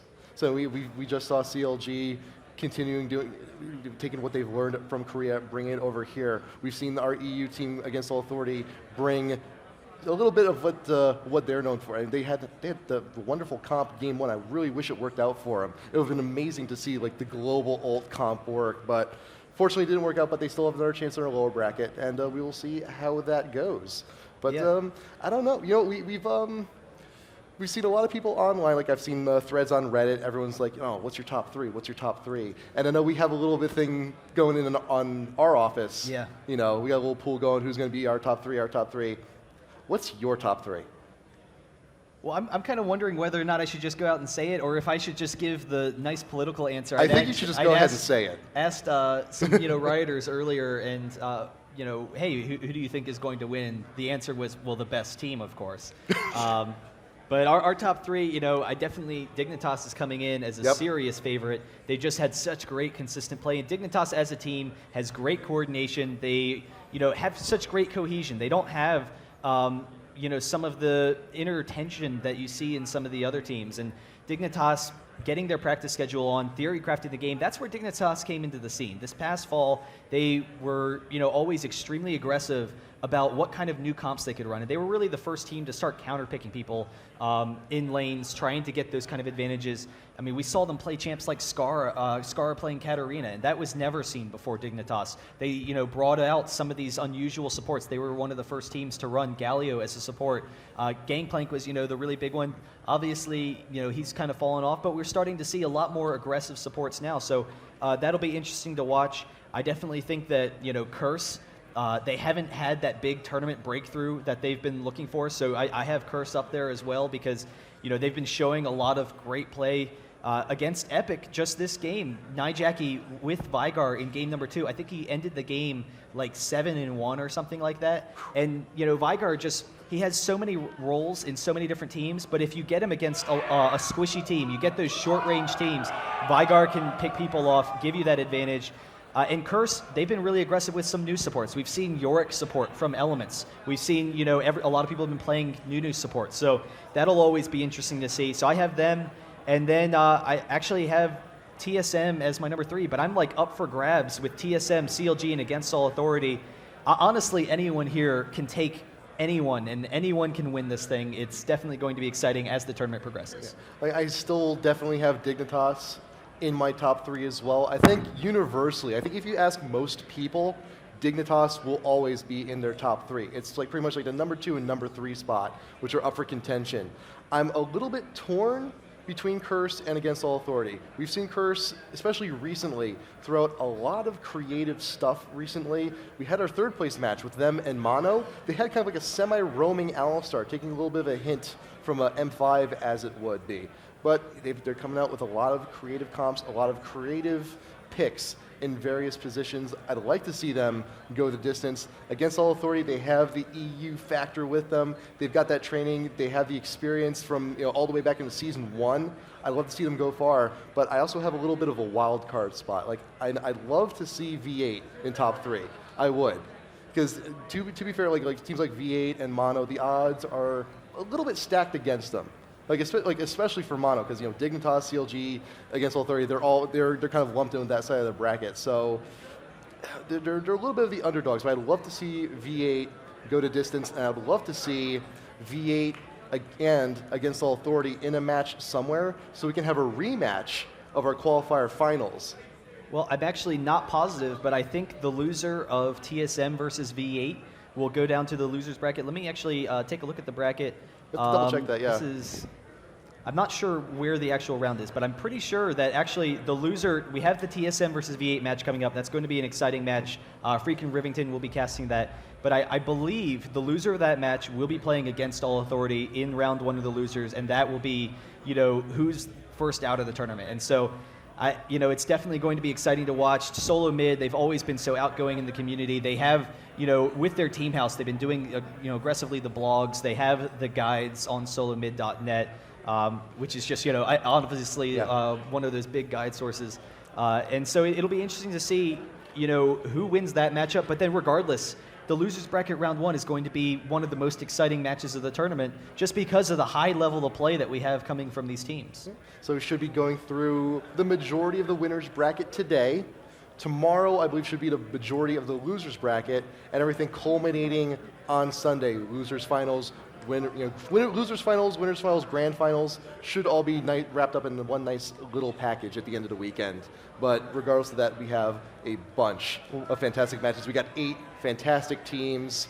The potential is limitless. We also have to consider, because this is double elimination, the winners finals for this tournament has the potential to be a 6-game series, because we have best of 3s and then it resets. It's not, an extended series. We're not doing a shortened thing. It is a full 6-game potential for the finals. And could you imagine, any of these teams, with the kind of play that we see coming in here, having just a 6-game marathon. That would just be awesome. That would make my day. That would be amazing. So that is pretty much it. That's wrapped up for you. If you just tuned in with us, if you did not know the bracket, now you know. So we're just going to go ahead. Definitely check that out, ign.com/IPL, and also the League of Legends site. You can see, all the brackets and take a look at the teams and whatnot. So if you didn't know, now you know. We're going to take a short little break, and we will see you in a little bit. This is IPL4.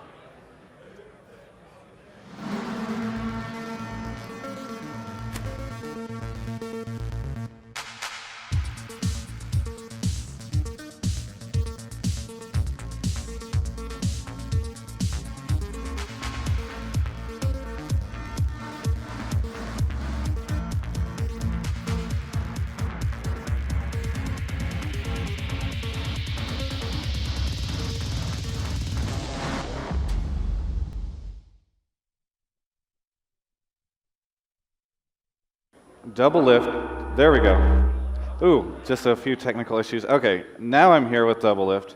How's it going, Doublelift? It's going good. I took a shower and then I came back here to do something, and then you ambushed me for this interview. So. Yeah, that's what I do. A lot of people don't know, but Doublelift is actually my roommate. I have missed him so much since he went to Korea, and he has missed me so much, right?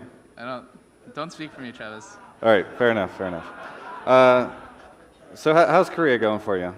It's pretty good. It's really fun. Like all the people in Korea are super nice. Oh yeah. There we go. All the people in Korea are really nice. One time I stepped out of the booth from like a game from our tournament match, and like the director guy stepped up and hugged me and then said I love you. So they're pretty nice. I don't know if that would fly in America, but it's pretty cool over there. I like it. So what are those? I keep seeing for OGN they use these promotional pictures of you guys that look super serious. Like there's that one of Saintvicious just looking like a superhero. What was it? Did you guys do like some sort of photo shoot? Oh yeah, we did. Mine looks like I really want a hot dog or something. Like it's really bad. Yeah, you have that whole angle going on. It's just like, I didn't know what to do. Apparently you're supposed to grimace, but they didn't like convey that in the photo shoot, so I just looked like an idiot, but the rest of it looks cool. Yeah, we did go to a photo shoot. It's like really well produced. It's on national television, so it's like everything's really well produced. Yeah, actually, I think it was Hotshot or Chauster. Somebody was telling me that there are really, really strict rules that if you guys cuss at all, even while playing in the game, or say any like profanity, some stuff goes down. What's the deal there?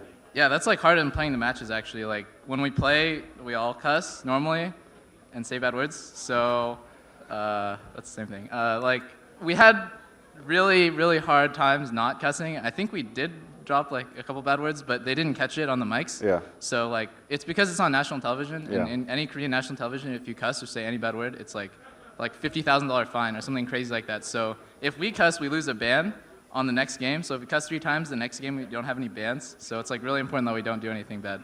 So are you guys like sending Saintvicious to coaching? Wait, what? Are you sending Saint to coaching for this kind of thing? Cause, oh yeah, he's going to rehab. Yeah. Like, yeah, real just bad. cussing rehab. You know, what else is going on over there? There's the gaming house. Is that really helping you guys out? Are you learning a lot, working together? Lots of great teamwork happening behind the scenes? No, we just argue a lot more than we normally do. But the Koreans, like the biggest thing that's come out of this gaming house is we play the Koreans, and they're really scary. They're like crazy. They train like 10 hours a day in like a room that's it looks like a closet. Like straight up, you can't even move because it's so small. And these Koreans just train all day, and it's real scary. They're pretty good. So do you think that, you know, if they start showing up at international tournaments and stuff, they're going to start stomping people, or? Well, I wouldn't say stomp. They're really good though. Like they could rival a lot of the top teams out there already. Yeah, I know Loco Doco's supposedly been kind of helping you guys out, right? Yeah, okay, so like one time we lost to Many Reasons team, Storm, Xenix Storm, and afterwards we were all yelling at each other. We were about to like get into a fist fight. And then Loco said that he would help us out. He would help us out by basically being our coach, like our team coach, and like coaching us through things. So like Saint's like the designated caller now, and every one of his calls we have to listen to, otherwise we get like salary reduction or something crazy like that. And like a lot of things just got worked out because we just argue in the middle of games, and that's one of the reasons why we did really poorly against Xenix Storm. So actually it's very funny. Whenever I saw Gigi earlier at the hotel, he was talking about how you sleep 14 hours a day. That's actually, you did that at my place. I thought that maybe once you were at a Korean gaming house, you'd start, you know, actually spending some time awake. I sleep a lot. Yeah. Have you gone to a doctor for that? No, I don't need to go to a doctor. I can sleep less if I want to, but I like to sleep a lot, like a lot. Is that like a thing? It's a thing. All right. You know, what else is, you have any other good stories out of Korea? I guess I want to find out so much because you don't ever talk to me when you're over there.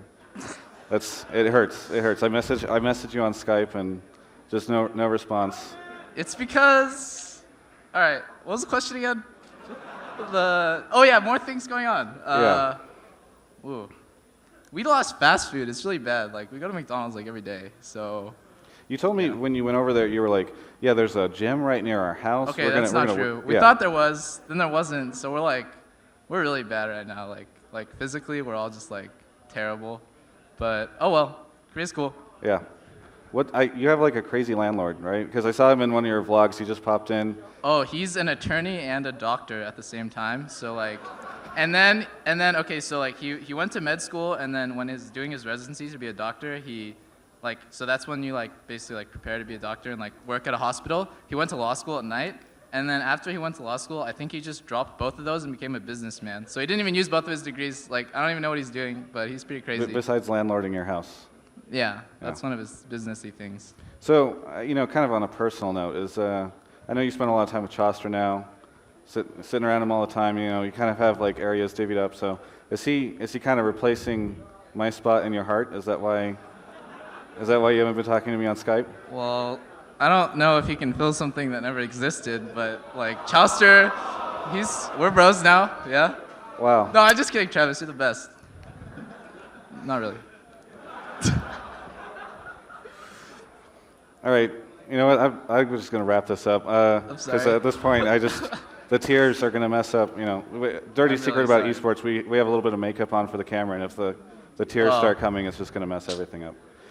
Just tell me sponsors, shout-outs, that kind of thing. Oh yeah, shout out to Razer, OWN, obviously CLG, like everyone who's incorporated with CLG, and Tina. That's it. All right. And hey, you're going to actually be on State of the League with me tonight at 9, from 9 to 10, with Hotshot and, well, some other surprise guests we'll see. But so we'll have to talk more then and maybe work some of this out. But we're actually going to go to a preview or a break now. So hey, thanks for the interview. I've learned a lot. Me too. See you guys next. Something revolutionary has arrived. The new standard in graphics from AMD is here, redefining virtually everything that came before. Higher frequencies, more memory, better frame rates, superior resolution than our previous generation. And the world's first 28nm GPU.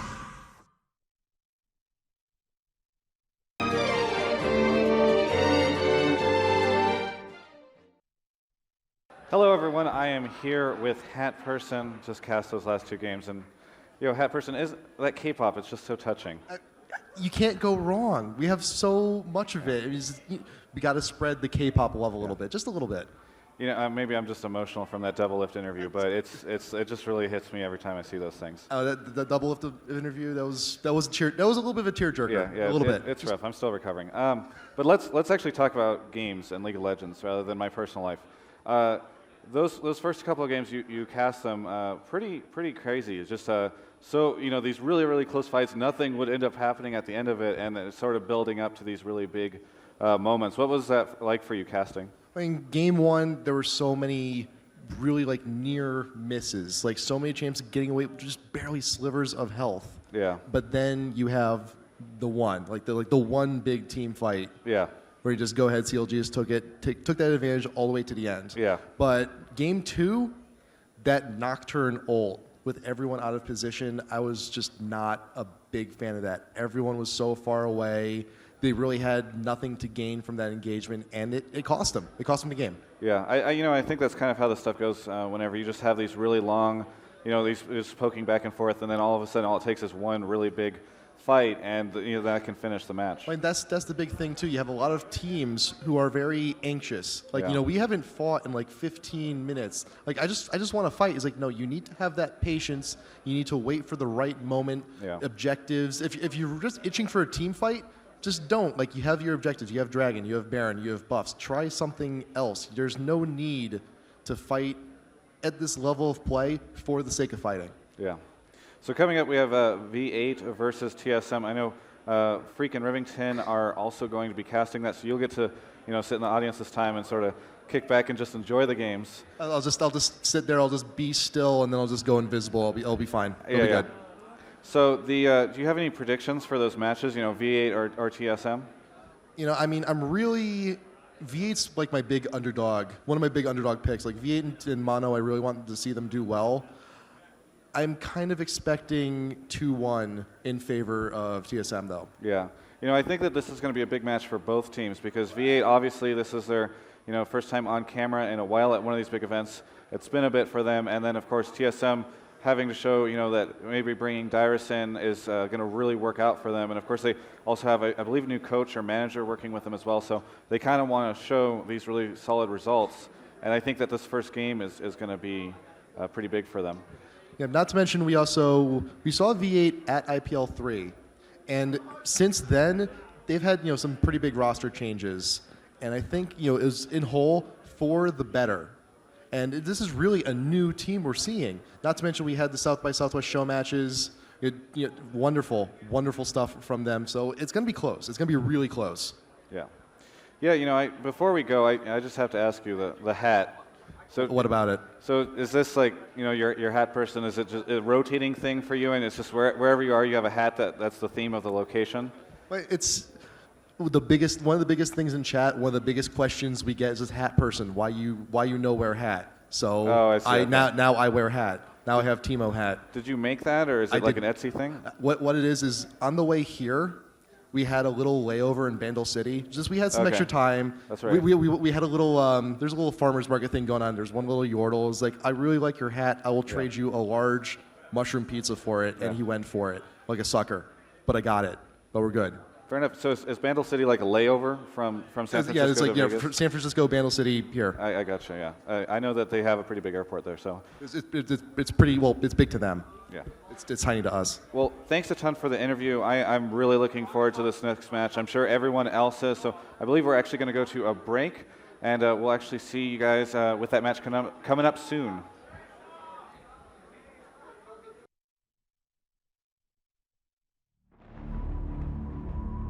Something revolutionary has arrived. The new standard in graphics from AMD is here, redefining virtually everything that came before. Higher frequencies, more memory, better frame rates, superior resolution than our previous generation.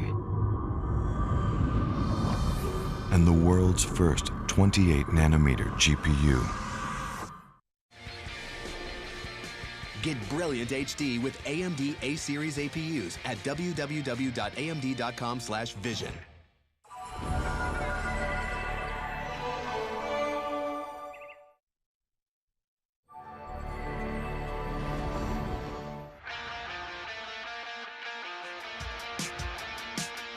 The new AMD A-Series APUs give you discrete-level graphics and multi-core CPU power, all on one chip.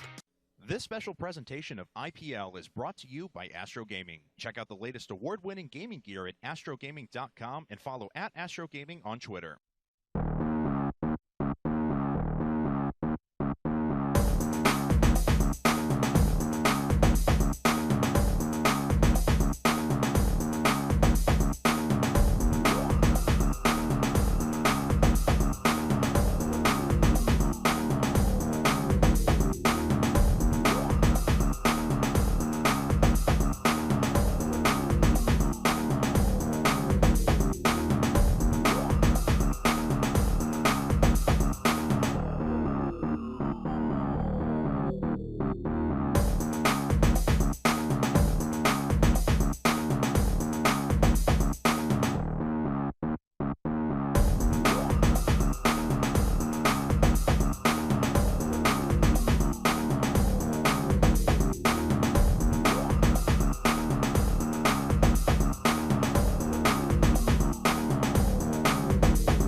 Let's see if we can go higher. So this would be 8420 if we can make it. 8429. Congratulations, everyone. That's awesome.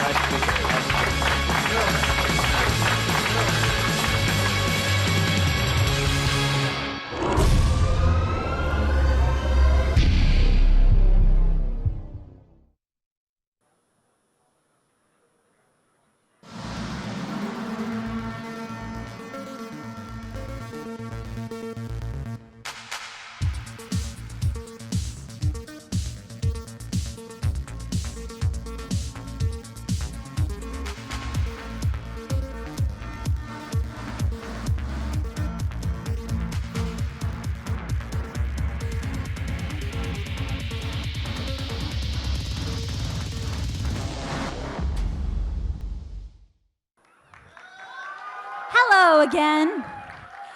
So, in a little while, I get to embark on a great journey called lunch. So I want to introduce you to the beautiful and talented Rachel.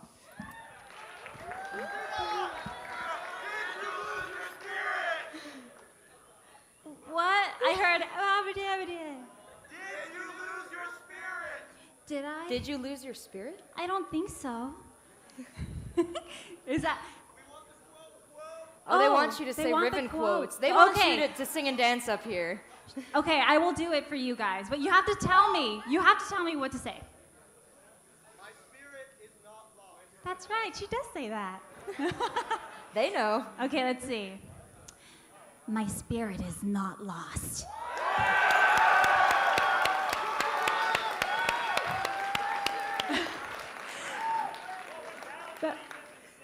That's right. I wonder what Battle Bunny Riven would say. I don't know. Something a bit more Easter related, maybe. Yes. But did you guys know that Cristina V doesn't just do voices for League of Legends? No. If you're playing a video game, there's probably like a 30% chance she's talking in it somewhere.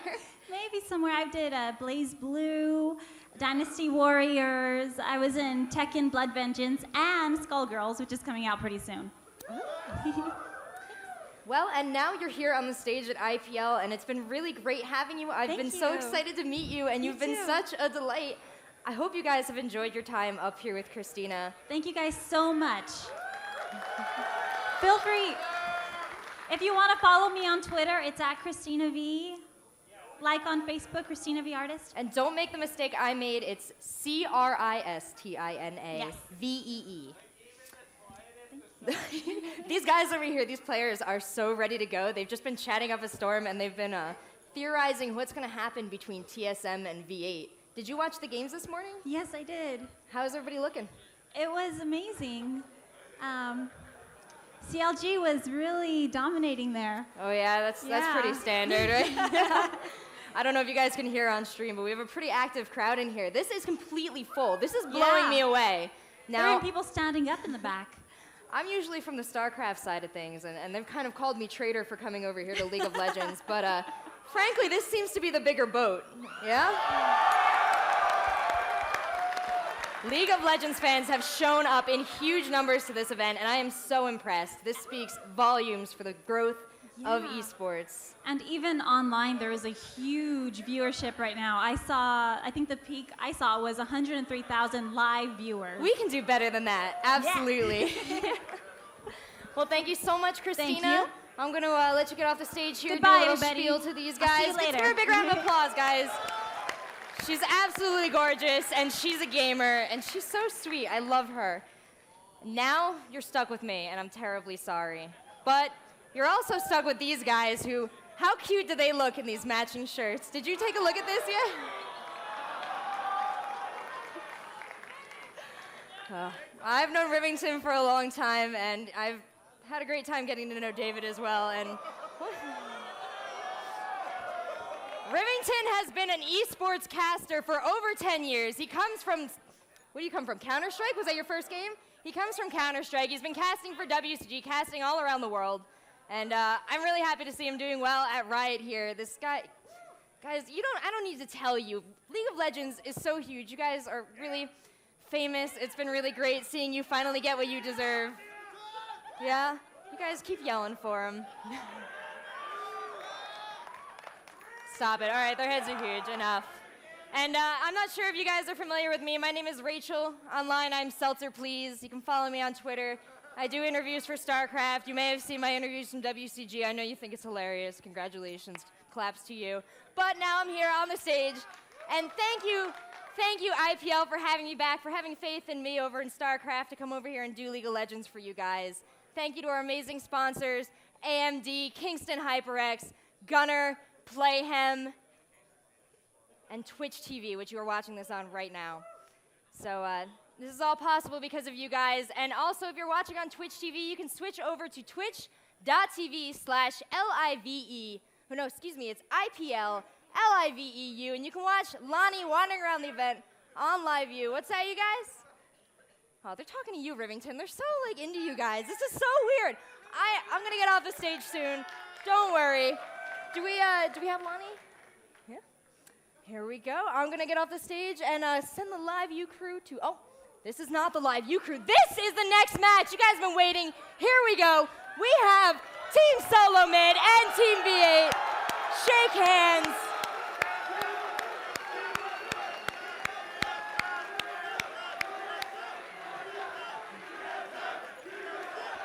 That pillow.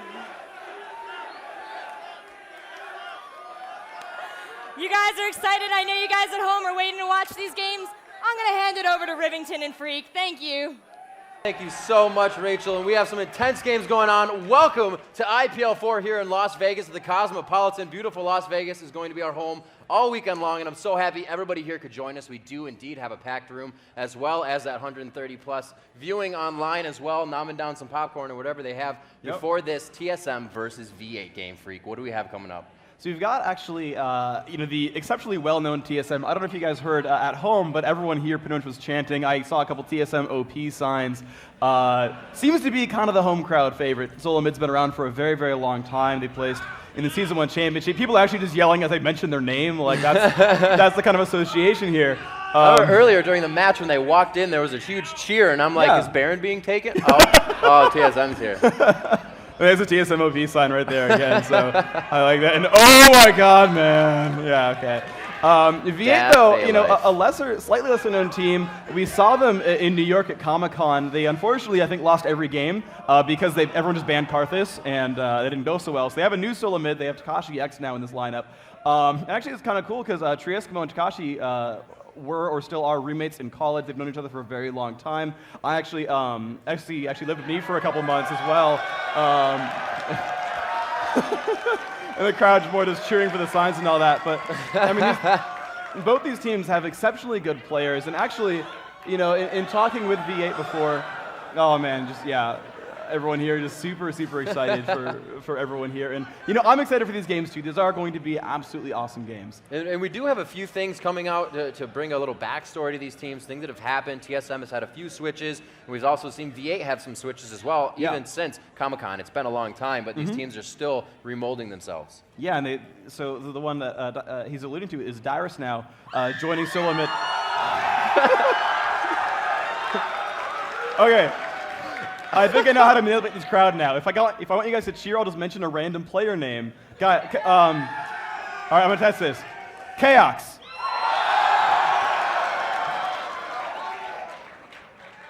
Reginald. TheOddOne. Wow. Rivington the Third. That was tons of damage. And I did already mention Dyrus, so you guys aren't going to do that one again. Or you do. I mean, sure. Okay. But there's got to be some V8 fans out there. Come on, let me hear you guys cheer for V8 too. All right. It's going to be good. So yeah, as he was saying, Dyrus replaced the Rain Man in between the last event and this one. Actually, some interesting rumors. I actually heard that the Rain Man actually might be running another solo mid team at some point. Yeah. That there might be a solo mid 2 at some point later when it's a compilation of 5X Teemos versus. Oh my gosh, 5? That's an unstoppable team, by the way. You can't beat 5 Teemos. That means they've already been cheated to get them all in the lineup, so you're screwed at that point. But anyway, yeah. So Dyrus now joining solo mid as their solo top champion player, and he's actually been doing phenomenally. They've been running a lot of scrims. They've actually not been streaming for the last week or so, and have just been practicing. His depth of champions actually seems a lot bigger as well. They've been running double AP a lot. I would not be surprised to see Vladimir Kenin run a couple of times by solo mid during this tournament. Of course, Jax also very, very well known for playing Singed and Jax. And when I saw those Singed picks at Solo 1 Championship, I was real excited. Now, unfortunately, he does not play Teemo like the Rain Man does, so I have that little tinge of sadness. But I'll be excited to see Singed and Jax either way. So we're going to see, what kind of champions they bring out here. So what do you think they are going to run?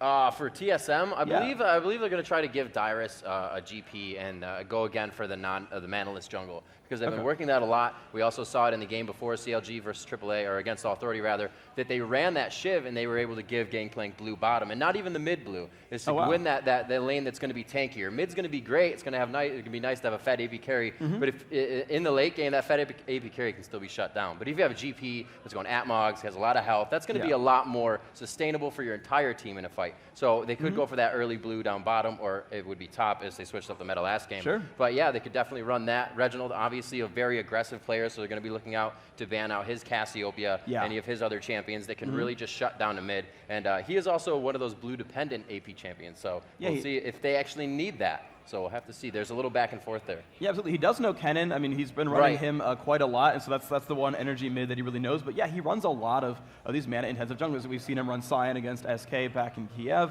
And actually, I'm surprised I haven't seen LeBlanc come out of him in a while. I remember that was actually a thing that happened. That was kind of his, you guys don't know what I'm going to pick this tournament. He built that up. Yeah. Well, but also, he has this secret AP that we still don't know about that he sort of alluded to at Kiev back in, I want to say December-ish. I actually don't remember what month it was, unfortunately.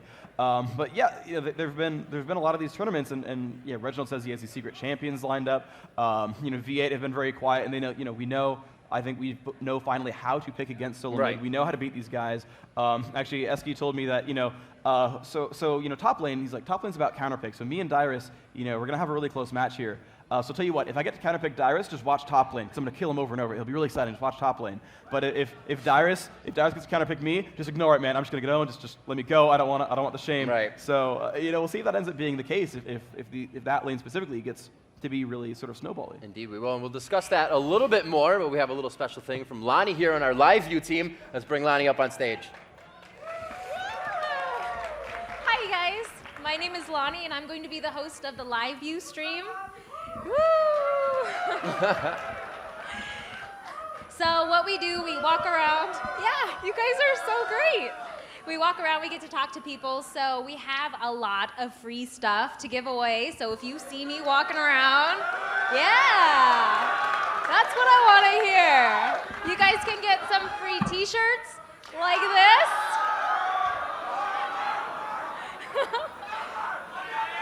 Yeah?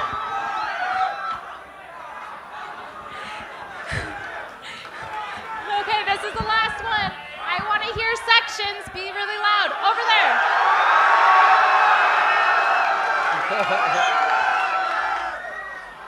Oh, I throw like a girl. Okay, you guys were such good sports. I'll work on that. So be sure to check us out. We're roaming around this. The stream is twitch.tv/IPL Live View. We have a lot of cool things that we're walking around viewing, lots of free things to give away, so much swag it's almost illegal, but since we're in Las Vegas, it's pretty much okay. So check us out. Check me out on Twitter. I'm LonnieBot, Lonnie LANI_bot. Tweet at me, talk to me, hang out with me, and we can have a really good time. All right, thank you very much, Lonnie. Let's give Lonnie one more round of applause. Make sure you are finding her as you're walking about the Cosmopolitan. I don't know who doesn't want free stuff, so that's a good idea. Yeah, absolutely. Actually, what I really like about this match is apparently it's a tale of a bunch of my old roommates. I actually went to college with Lonnie back in the day in San Diego, so apparently we've all shown up in the same place once more. As gigantic as the esports world is, yeah, friends are like this. Oh man, yeah, absolutely. A lot of hearts go out to everyone involved in esports. No favoritism at all. If you're a fan of esports, put your hearts up. Yeah, I'm actually really bad normally, but put them up there if you love esports, man. Esports is the way to go, man. We're all part of it. I like it. Thank you guys so much. Yes, absolutely. Hearts for all esport fans. So what is our ETA getting into this game, man? Yeah, we're looking to jump back into it. The players are getting themselves ready, discussing what they want to pick and ban. Obviously, VA, as we said, hasn't really been in the circuit too much or in the limelight, so they may be a little bit harder to ban and pick against for TSM. Yeah, it's true. Actually, we'll see what goes on with that. Yep. I'm hoping the players can't hear me because I've actually had him confide some of the picks in me. Oh, they hosted blind pick, so fail at host there. Dyrus, Dyrus might have been the host. I forget. It always changes. But we will have the game going underway very soon. Once the players can't hear me anymore, once the picks go through. Eski did confide in me sort of some of the champions they wanted to run. It's like, if this guy gets this champion, he's like, well, Afromu can play everything, and if I play this guy, they're going to be in a really bad place. If you give Takashi a certain champion, it's going to be harsh for you. So, we'll see how that ends up turning out if they get the picks they want or not. But I am spectating up into this game, and we are going to be running into champion select in the very near future. Solo mid going to be blue team. They've got first pick and first ban. So we're going to see if it's going to be the story of Shen, which we saw for CLG versus Against All Authority, or if it's going to be if it's going to go for a standard comp and not worry about these very, very big picks. But in talking to V8, he was saying that these compositions are about, there's a bit of counterpicking there. You do need to counterpick these lanes. You need to win your lane, but you need to have a team that overall works, that overall functions together. Because if you can't rely on winning your lane, if you win your lane by only a little bit, or you don't manage to shut them down, or you happen to die, you have nothing to stand back on at the rest of the game. You've got to snowball the whole way through. And so we're going to see if these players can build themselves these champions that work well together. It's a team game. There are various roles involved. You've got supports and tanks and carries and mages and all that. And you've got to make sure that this all works together cohesively and that you can keep your momentum going. Yeah, I'm really, really excited actually to see what TSM can bring to the table, shutting down their stream for the past week so nobody can see what they're doing while they're streaming, and really taking into consideration, as you said, they lost all their games at Comic-Con coming in there, not really taking a respectable look at going into the games or the night before, but now definitely switching it up and coming in here. They're already a very strong team of high caliber. They've been together for a long time. As we said, the only switch here that has been made within their roster is the Dyrus for the Rain, or the Dyrus, is Dyrus for the Rain Man. Yeah. So, you just mentioned his name. I just said it is the Dyrus, so I'll just say the Dyrus. Yeah, yeah. But to see what V8 can really do to stop TSM is going to be quite tricky. Yep. So I mean, we'll see. If they can stop them. So what is the one champion you think is going to come out here? If you had to pick one champion that would show up, and whether to pick or ban, is it Shen? Like, is just Shen going to be the story of this game? For both of these teams, I think it's actually going to be a Karthus. A Karthus ban. Karthus, okay. I think Karthus is wanted in this game, but it's also going to be a ban. Okay, so you're going for Karthus. I'm going, well, there's an Alistar ban actually out already there by Solo Mid. And actually, Xpecial is actually one of his most common champions there. Lee Sin getting kicked out. So they're actually running through these bans really quickly. And there is that Shen getting kicked out. So Solo Mid, despite being first pick, don't want to deal with that. I know Dyrus has practiced that champion before. So we're going to see if that's actually a ploy. Because right now they're actually banning things that mess with double AP. You've got Alistar who can drop initiates. You've got actually Soraka getting kicked out. Ooh. The Mundo ban also quite excellent. Soraka and Karthus are kind of complementary. Oh, that's true, a little bit. But it's interesting, TheOddOne actually has been learning more and more of these carry-type junglers. Normally you had a really big definition between TheOddOne and Saintvicious, where OddOne was really good at supporty junglers, tanky junglers like Maokai, and Saintvicious was like, I'm going to run, Udyr and Lee Sin. I'm going to try to gank every minute and tax your lane. Yeah, pretty much, and then tax the lane for mini kills. And actually TheOddOne's been getting better at playing carry status. He actually has a 6-0 gangplank in Challenger Circuit events throughout all these lands. Very so nice. Actually, wow, V8 actually banning out Udyr, and that was the champion actually that Eski said, if you let me get him, I'm going to do well. But apparently they're afraid of that first pick Udyr coming out. Yeah, Udyr can be very strong. He just brings so much utility to the game, and he will he will usually win his lane, especially if he gets a few ganks early, blow that flash of your opponent, and you can really just take advantage of bear stance and keep ticking away with Tiger in lane. It looks like we're going to have the safe Janna pick. As always, we see this a lot of times. Janna is one of those supports that can really help to disengage, engage a fight, or really keep someone alive with that shield. She isn't exactly your healer type sustain, as most of them are in the game. They can throw out heals, but she really is all about the utility and facilitating her team in and out of the fight. Wow, the insta-lock cannon coming out, and they are, oh wow, immediately V8 knows what they want to do. They're already picking up champions. They're picking up Kennen, which can go mid or top. So they've not played out any cards here. True Esculo could play Kennen, Takashi X could play Kennen, and so TSM does not really have any new information here. They don't know if Reginald or Dyrus are going to be fighting against these champions, and ooh, they're going to possibly grab Kog'Maw for Chaox, and he is really, really dominant with that champion. I think Kog'Maw might be taking the reins pretty soon for sort of best AD carry. These teams have been kind of fighting for Kog'Maw a lot, actually. Oh no, they might switch it up a little bit. Looks like Reginald is going to grab Galio here, so maybe it's a bit of an AoE comp coming back at them. You can see quite how that pans out, but they have picked these champions up. I do like Galio because he can lock up entire teams with that ultimate, and that's going to allow... oh wow, V8 just grabbing stuff. Man. Lulu coming out, first time at the tournament. Probably a support, though we have seen her jungle, or solo mid or solo top. You can always hope, but of course they have Maokai.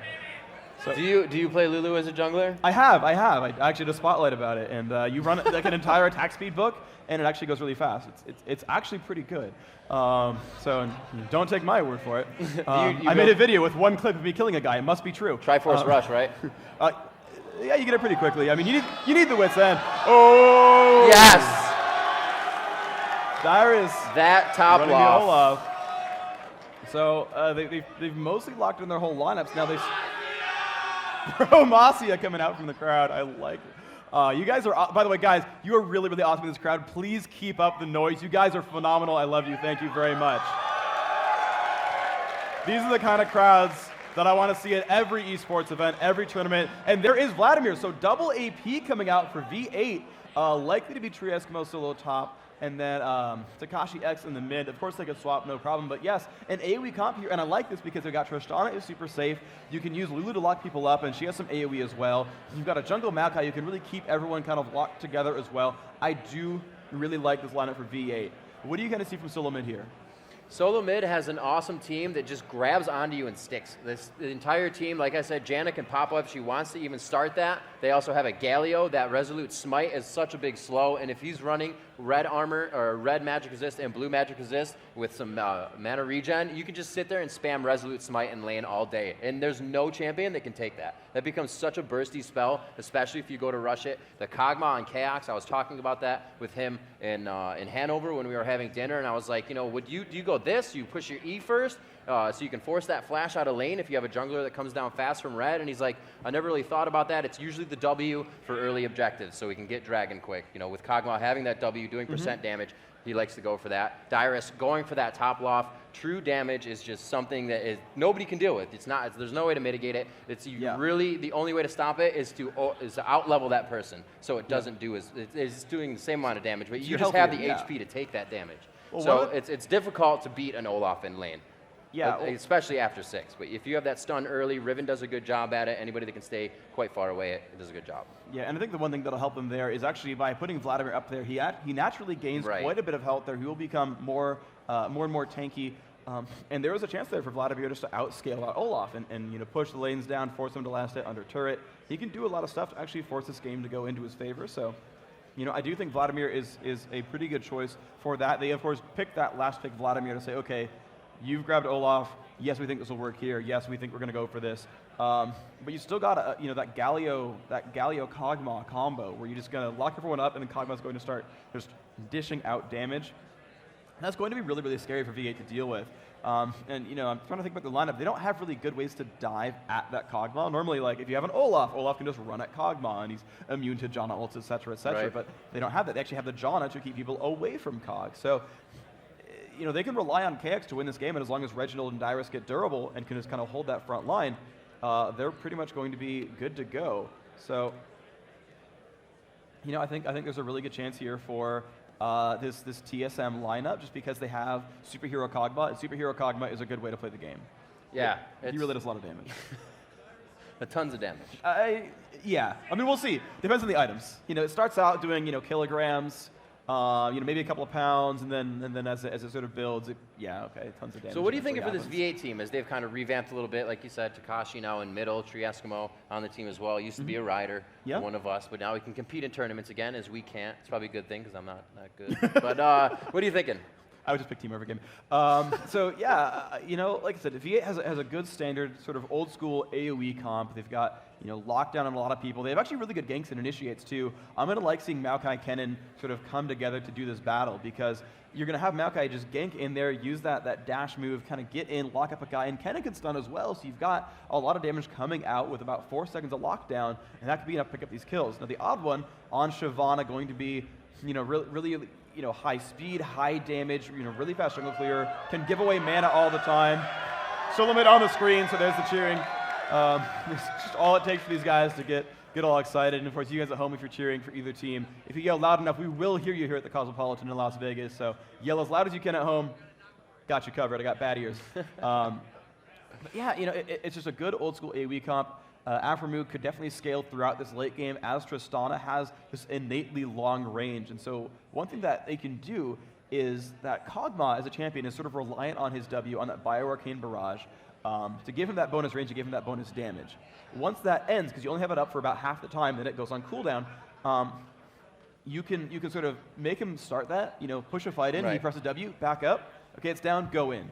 And then during those about 10 seconds of time, you can kind of go in and do all your damage, and Kog'Maw won't be as scary. His range will be lower, so you can actually catch up to him for once, and that might be all his team needs to make that happen for V8. But I think V8 needs to outmove her, because solo mid can sit behind the ranged champions, poke, and then ult and go, and they can just sort of play methodically. I think V8 needs to sort of cause some sort of hectic moves. They need to cause some, you know, strange things to happen, and I think that's going to be the, you know, their plan there is that, you know, in talking with Tree Eskimo, he said, we need to outpick TSM. I think both teams are just good all around. There's no weak links. There's no super duper all-stars who win games by themselves, but we need to pick well. We need to beat them. Right. And if you guys, there's so many of you in here. If you are looking for a seat, this is also being done in the EA Sports Bar downstairs. Dan Din is hanging out down there if you want to go chill with Dan Din. But we do have seats full here with the crowd as well, the original crowd here at IPL4 and the Cosmopolitan. Thank you, everyone, for joining us. I am Rivington Bism III, joined by David Turley, also known as Rivington III and Phreak. We're going to be bringing this match underway in just a few moments. Like I said, Dandin hanging out downstairs in the EA Sports Bar. If you want to go hang out there, get some shots in, and also be sure to catch Lonnie running around as well for some free stuff. Yeah, running around giving out free stuff, kind of giving you guys the view if you're actually watching the stream, and that is /IPL live and the letter U. And that's going to give you kind of the view of what's going on at the Cosmopolitan, walking around between all the convention halls and sort of staging people out. CLG walk around to the front row and everyone's cheering for them. They're not even in this match. But it's like, oh my gosh, it's Chauster and Bigfatlp and Saintvicious. So, it's great. I love this about League of Legends is that because everyone streams, everyone's kind of made themselves into be a superstar, right? We saw, the crowd cheering for every individual player on solo mid, and I would do it for V8, but they don't stream as much, and so you don't have quite that same level of notoriety. But as these guys compete in more and more tournaments, they're going to be bigger and bigger crowd favorites. You're going to kind of see these guys build themselves as all-stars, and it's just great to see the crowd react to seeing the favorite players' faces and just seeing the favorite teams play. It's awesome. I love that you guys are so invested. Because let's take a look at these players. Let's take a look at these two teams about to head off. They're kind of just chilling out in their own sections. Maybe. Yeah, we're going to have the awesome IPL4 graphic and the versus sign. It's even color-coded blue to purple. It's just great. too good. I know. I actually just noticed that today. I was like, these overlays are awesome. And then I'm like, wow, they're even color-coded. So I was missing stuff. And there we go. Dyrus with his pillow on the left. TSM on the left. V8 on the right. Let's hear it if you want to see TSM take this game. This side of the room, pretty TSM heavy. V8 also in this. Let's see if you want V8 to take this game.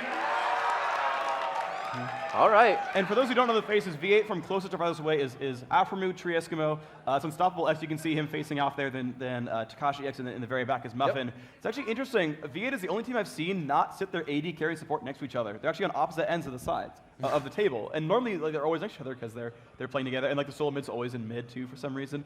But that's actually not the case. The only team I've seen actually do that is V8, and that's just a random thing I just decided to point out. It's really gameplay relevant because they're all in voice chat, but still, I don't know, it was a thing. So yeah, we're getting into the load screen here. The game is going to be going underway very, very soon. I feel like I've talked to death how this AoE lineup's going to work for V8. So just, what is your prediction here? I'm just staring at Tree Eskimo's heel Vlad. That's kind of cool. It makes a lot of sense. It makes a lot of sense also. That's definitely a troll bait for Dyrus because you can get in there, you're thinking you can hit that last reckoning, and you're going to get a heal. Yeah, we actually saw that in CLG AAA too with the heal bait from Urgot from YellowStar. Yep. Basically got dives and almost double killed under his own turret, but at least traded back out. So. There's a lot of catch up here. Muffin Cutie can do a lot for his team. Tristana's got the jump. We're going to look for a twisted advance from Maokai to start this fight off, and then Takashi's going to come in once they are able to lock down that one person. However, you have Reginald, and Reginald's going to have to be careful because if they can get within that range of a stun as he's going down for his ulti, now there's not too much. You don't have an Udyr constantly in bear stance around you, just being annoying. But their team can still stop that Galio stun, so he's going to have to be careful as he projects that. Here we go. Into your third match of the day. Phreak, take it away. All right, guys, we're going to see solo mid leading the charge here. We're going to see Chaox running around as Kog'Maw. And guys, I'm going to give you the builds. See if we can press the buttons properly. Oh yeah, I rebound everything. So you're going to see Kog'Maw. Here's his build. 6 attack damage though. 68 at level 1 with boots and potions. Learns W at level 1. So here's the lesson plan. Xpecial there. Look at this stuff. Got a little bit of bonus magic. It's actually 49 MR. Look at the armor there, 40 as well, so a lot of stuff there. He's got Fairy Charm, 4 potions. Has not yet learned the first skill, so we're going to see what pans out for him. Ooh, nice early A little bit of movement in the middle, though. We're going to watch out there. Uh-oh. Slow comes out from Galio. Eskimo's got to be a little bit careful there. Looks like they'll be all right. See what Reginald is running on Galio for his magic resistance when you're done. Oh, yeah, how much MR Galio's got? Looks like 58, so plus 18 from Runes and Masteries. Actually, not even going Magic Pen at all, so it looks like not even 9 in offense. Just already 14 mana regen per 5. Yeah, so a lot of MP5 going for him, and then just relying on the magic resistant tankiness. Oh, is the text too small for you guys? You can't quite read it very well. I'm sorry about that. I guess I'll call it out then. Yeah, so Galio build, let's see. Let's go down the rest of this lineup. Dyrus, looks like not a lot of bonus armor, actually. Got 55 magic resist at level 1, though. Looks like he's at least 9 offense, got percent armor pen. No MP5 on that page. Oh my gosh. I mean, it spawns at 230? Level 1 dragon. Yeah, level 1 dragon's at 230. No, they're going to invade. Okay. This is not beta where it's like already out there. Actually, going back far enough, Baron spawned at the start of the game, and Kale had invulnerability at level 1. You could level 1 Baron. Oh, Chaox. What is he leveled? Twisted Advance or his? He's waiting. He wants to use Sapling to farm. Yeah. OddOne did take out some of these Wraiths, though. Are they going to stay around for Reddit? Just spawn now. It looks like they're just going to move back across the map. Vladimir actually stayed top, so they're not going to lose too much effort there. Reginald looks like going to help out Dyrus. And there's Kennen in mid. So looks like the lanes have just started up again as Unstoppable X. Actually about 15 seconds behind, starting on this golem, waiting for Lulu to pull it for him. And Galio actually getting blue at level 1. So that's pretty interesting. They're just going to have Shyvana invade still. OddOne actually has been found by Takashi. This could be pretty interesting. Takashi going to throw out some damage. Actually learned W at level 1. Putting out some damage here. He's got to be a little bit careful. OddOne's still taking some damage. Galio coming up. Takashi not in a happy place. Looks like he's going to survive that for now. Reginald getting pushed back out. Maokai farming out with blue. OddOne's going to keep stealing away these raids. I like that move from the OddOne. I think that's the right play for him. Very good job so far. Just seeing Unstoppable continue through his jungle. He is going to be denied that resource as he makes it up to his wraiths. Very nice job there as OddOne is going to now go up towards Tribush here. Triaskimo getting pushed back to his tower, but Dyrus quickly out of mana. So he's going to have to kind of wait in lane. And a beautiful job at counter jungling right here. It looks like they're actually going to catch him. Oh, no. Beautiful CV right on the backside. He said, my wraiths aren't there. I want to know what's going on at red. 3v2 situation. Galio coming in from the back. And Dyrus coming up with the first blood on Olaf. They now chase out Triaskimo and Unstoppable. Triaskimo not yet having pool. He will not be able to get out of this. A double kill coming up. OddOne and Dyrus picking up the first 2 in the game. 3 minutes and 30 seconds in. TSM now 5,000 gold. That's a G up for them. The crowd yelling Bromacia. Excellent job by Suleiman. I really like that move. You had Dyrus shove the top lane in order to force Triaskimo over to his turret and then immediately just run over and say, hey guys, I feel like taking over your lizard buff. And the fight was really, really good. I like that because Vladimir does not fight that well in the first maybe 5 levels of the game. And so, you know, it was kind of an automatic advantage where it was almost a 3v2 despite being a 3v3. That was actually very, very excellent for solo mid. You're going to see Takashi X back in mid. Reginald with some nice gold though. So. No, that was a really great job, especially when they saw the CV. Usually you will second guess that instance and be like, hey, we probably shouldn't do this, but the entire team folded on it, and it was the perfect idea for TSM. They were able to grab the upper hand in that fight. Reginald felt confident enough to flash into the fight, even with without his ultimate. But yeah, usually you want to save that as your escape, especially with the Galio. I mean, you have your E to get away, but at this low level, that's not something you want to expend just to get that. But he feels safe about it. Still farming in lane. Takashi, 13 to 23 creeps. Reginald in favor there. Gonna head to top lane and check out Dyrus. Dyrus is 26 to Vlad's 11. CS not too bad there. And we go back down. We haven't really gave too much attention to the bottom lane as they're just doing their own thing as top and middle just continue to fight with the jungle. Good damage to Chaox there. A little bit of trade back and forth. But Aframu's gonna have to be careful. He's pumping potions here. And no, only one on Chaox as well. They have, both of them neither have that heal support. So the damage they do is going to stick after they're done with those potions. Yeah, so by the way, one thing we actually saw at Hanover was, I'm trying to remember the player, but it was a guy who went Lifesteal Quince on Kog'Maw. I forget which player it was. I think it was Cop from Curse. And then we kind of mentioned that Chaox was kind of using that rune build, but did not actually go for any Lifesteal going Quince. top. Ooh. Triaskimo going to get jumped on. He's got the slows there, but he'll stop from behind. They will not manage to catch the OddOne. They will not catch him under the turret either. It's going to be pretty much safe there. But let's see what this Vlad's actually running here. Triaskimo does have a lot of bonus magic. It's actually 47 MR right now, 43 armor, so a lot of defenses. Does get magic pen and all that normal stuff, and a little bit of CDRs. Looks like a 21-9 build for him. Bot lane still pushing for V8. Aframu actually not running armor pen either, so not really trying to go for aggression with armor pen, just going standard. The OddOne is just playing mind games right now, pulling Unstoppable off those golems, now going back to do the golems, and they will actually steal his red after the entire thing, probably giving this one to Dyrus up top. Beautiful job. No, it actually went to OddOne. He smited it out. Yep. That's perfectly fine. You always want jungler to have that. And there's still, I don't think OddOne has even been in his jungle. Not very much. Oh, they're going to jump on Takashi. There's a level 6 jump. Takashi not in a good shape, and there's the rest of the damage output. The kill happens 3v1 underneath his turret. And Solo Mid is continuing to grow this advantage. You can see they're up 2,000 gold already, 6.5 minutes in. And this is the aggressive play that Solo Mid is known for. Reginald, the strat caller for that team, and known for being an extremely aggressive player. And he's been doing a lot of good stuff with that. He's managed to pull them up a good number of kills, 2 points of Righteous Gust, 2 in Resolute Smite, 1 in Bulwark, and 1 on that ultimate. And he's just being tanky. He's got the Chalice already. He's going to start building some more health. Looks like that's going to be probably a Catalyst next. And poor Triesco not able to really leave his out for him. So far, Solo mid are dominating these solo lanes.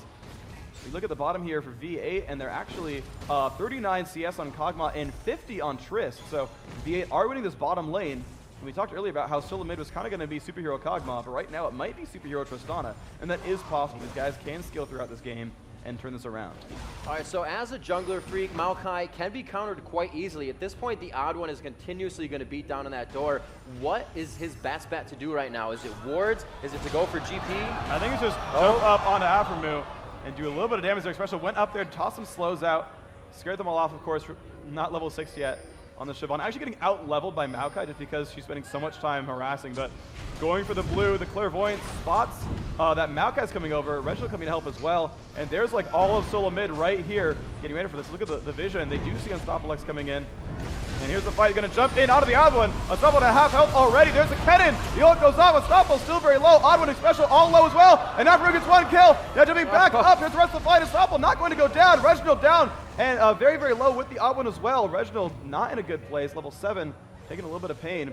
Blue buff did go to Unstoppable. So there we go. V8 pulling back that kill. And the kill went onto Aphromoo. And that is awesome. He is just now dominating Kog'Maw in gold as Tristana. And that's going to keep growing, honestly. That's going to get more and more scary here. That was a really great job by them. The OddOne had to start remembering, you know, we've been counter jungling a lot. They're going to want to stop this soon, and that's exactly what they did. Mao did not have to go in there, and he took a lot of damage doing it, though, but with the confidence of his team, they were able to pull out that. We saw Tristana jump straight onto Xpecial, almost got a checker kill off of that, and just continued to jump around, but did not get that kill on Galio. We can see finally that point you were talking about where Triesco can somewhat stand up against Dyrus at this point. He just gets his health back, cools out, and will be able to go back and forth. He's forced to farm under his turret, but as long as he can stay in that lane and gain XP, he can still kind of thwart Dyrus getting way too tanky and becoming that 30-minute time bomb. Yeah, I mean, both Vlad and Olaf become time bombs, honestly. Vladimir can scale really, really hard throughout this game. And Dyrus' build, by the way, stacking MR, actually built 2 Null Magic Mantles before anything else, aside from Boots. He's already upgraded 1 to a Hex Drinker. He's actually maxing Undertow, by the way. He's not going for the Reckless Swing build. He's actually spamming that Q to push lanes and to deal a lot of physical damage. He's actually focusing on more of an AD-centric build here. We'll see if that actually pans out for him, because right now, I mean, no one's really stacking that much armor. I think they're mostly afraid of magic damage from Kog'Maw. Oh, wow, nice bit of damage there on a Triesco. Of course, he will sustain a little bit back. He's, of course, maxing Transfusion, going for that Hextech Revolver. Double Woda, likely to be the build here for V8. Chauster already has one, or at least has the Revolver there. So it's going to do a Will the Angels before too long. And actually, Gallia moving around, wants to take over Wraiths, but with Dawn right now. Oh no, he's instead going to go towards the top lane. This could be really, really scary. Oh man, he's coming up around that right side. His pool should be up again. We'll have to see. He's about half health right here. He is coming back. They're pinging for Dragon because they do see the Galio is missing. They're going to go hard on this one. He does throw down Hemoplague, but I don't know. It is going to kill Dyrus. No, that shield from Hex Drinker saving his life. Wow. But at the same time, V8 takes that Q to go for Dragon. So they do trade Dragon out. They pink forwarded it. Unstoppable X got the smite there. So they're actually keeping the game to only a 1,300 gold difference, which is kind of a lot, but that's actually better than it was before. And Aphromoo, again, gaining gold. Oh, he got it. Oh, Dow's got a turret. Oh, wow, he was face-taking a turret with no health. Nice, okay. Oh, wow, again, the pressure on a Chaox. Aphromoo actually getting a lot of damage. Oh, wow. That got painful really fast. Too bad they weren't on the same wavelength there, because that would have been Kog'Maw's W just walking through his Voidus, and Trist forced to jump out of that one, leaving Muffin Cutie behind by himself. Those W doing so much damage, he gets it on, just jumps out, and she actually gets ulted by Muffin Cutie to keep her alive there. Yep, he's running a BF sword right now, whereas KX got Zerkries and another Doran's Blade, so both sides have it back to buy once. Philo Stone, you see actually on both of those supports right now. Takashi's still farming out mid as best he can, using that AoE damage, and by the way, actually maxing Q first, then W there for the cannons out there. You see the OddOne on Shyvana maxing W first, 1 point everywhere else. Dyrus now putting his second points down to Reckless Swing now that he's got more points on Undertow. Man, Unstoppable being countered so much.